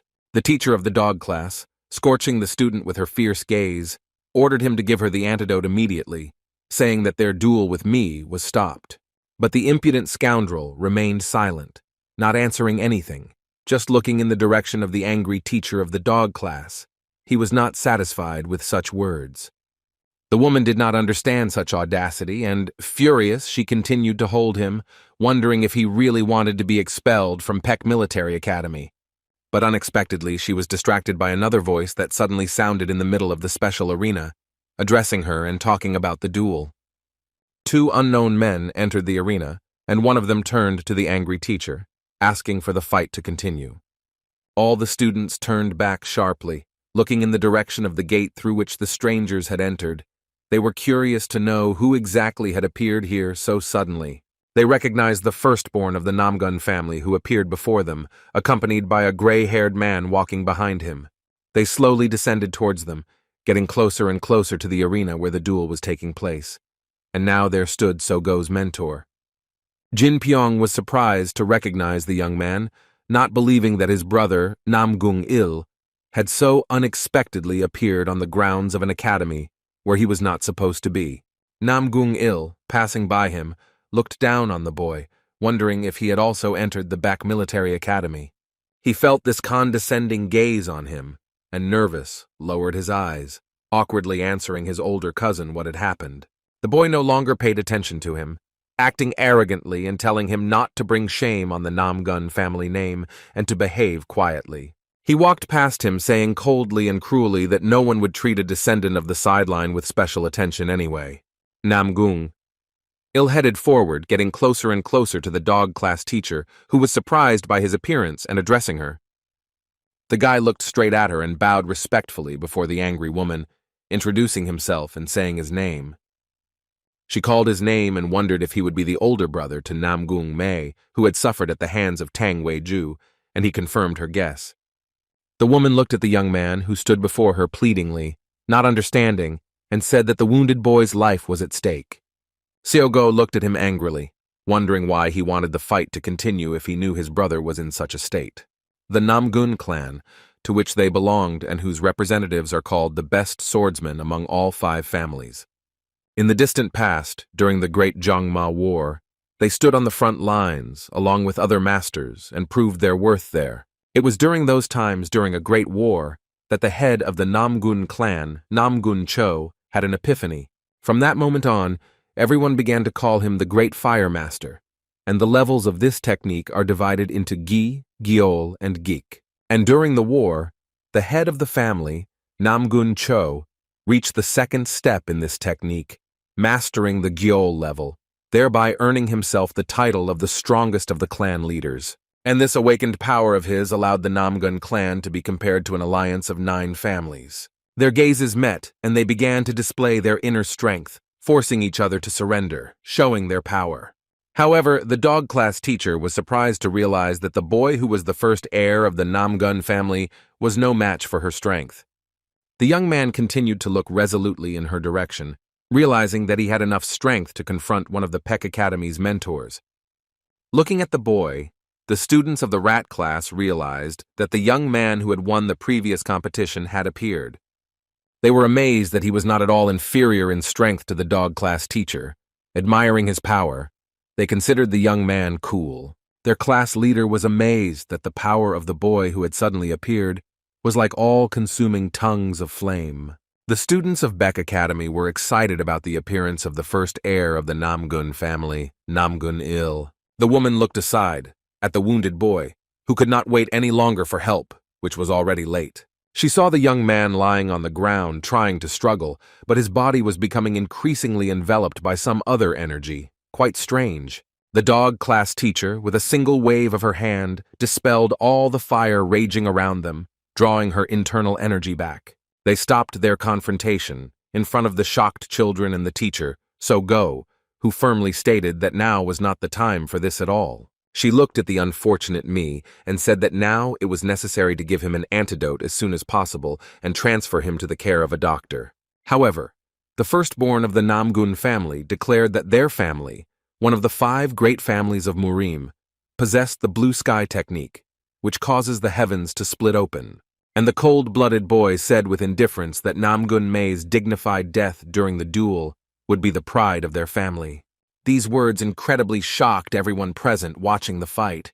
They couldn't believe that the guy could be so cruel.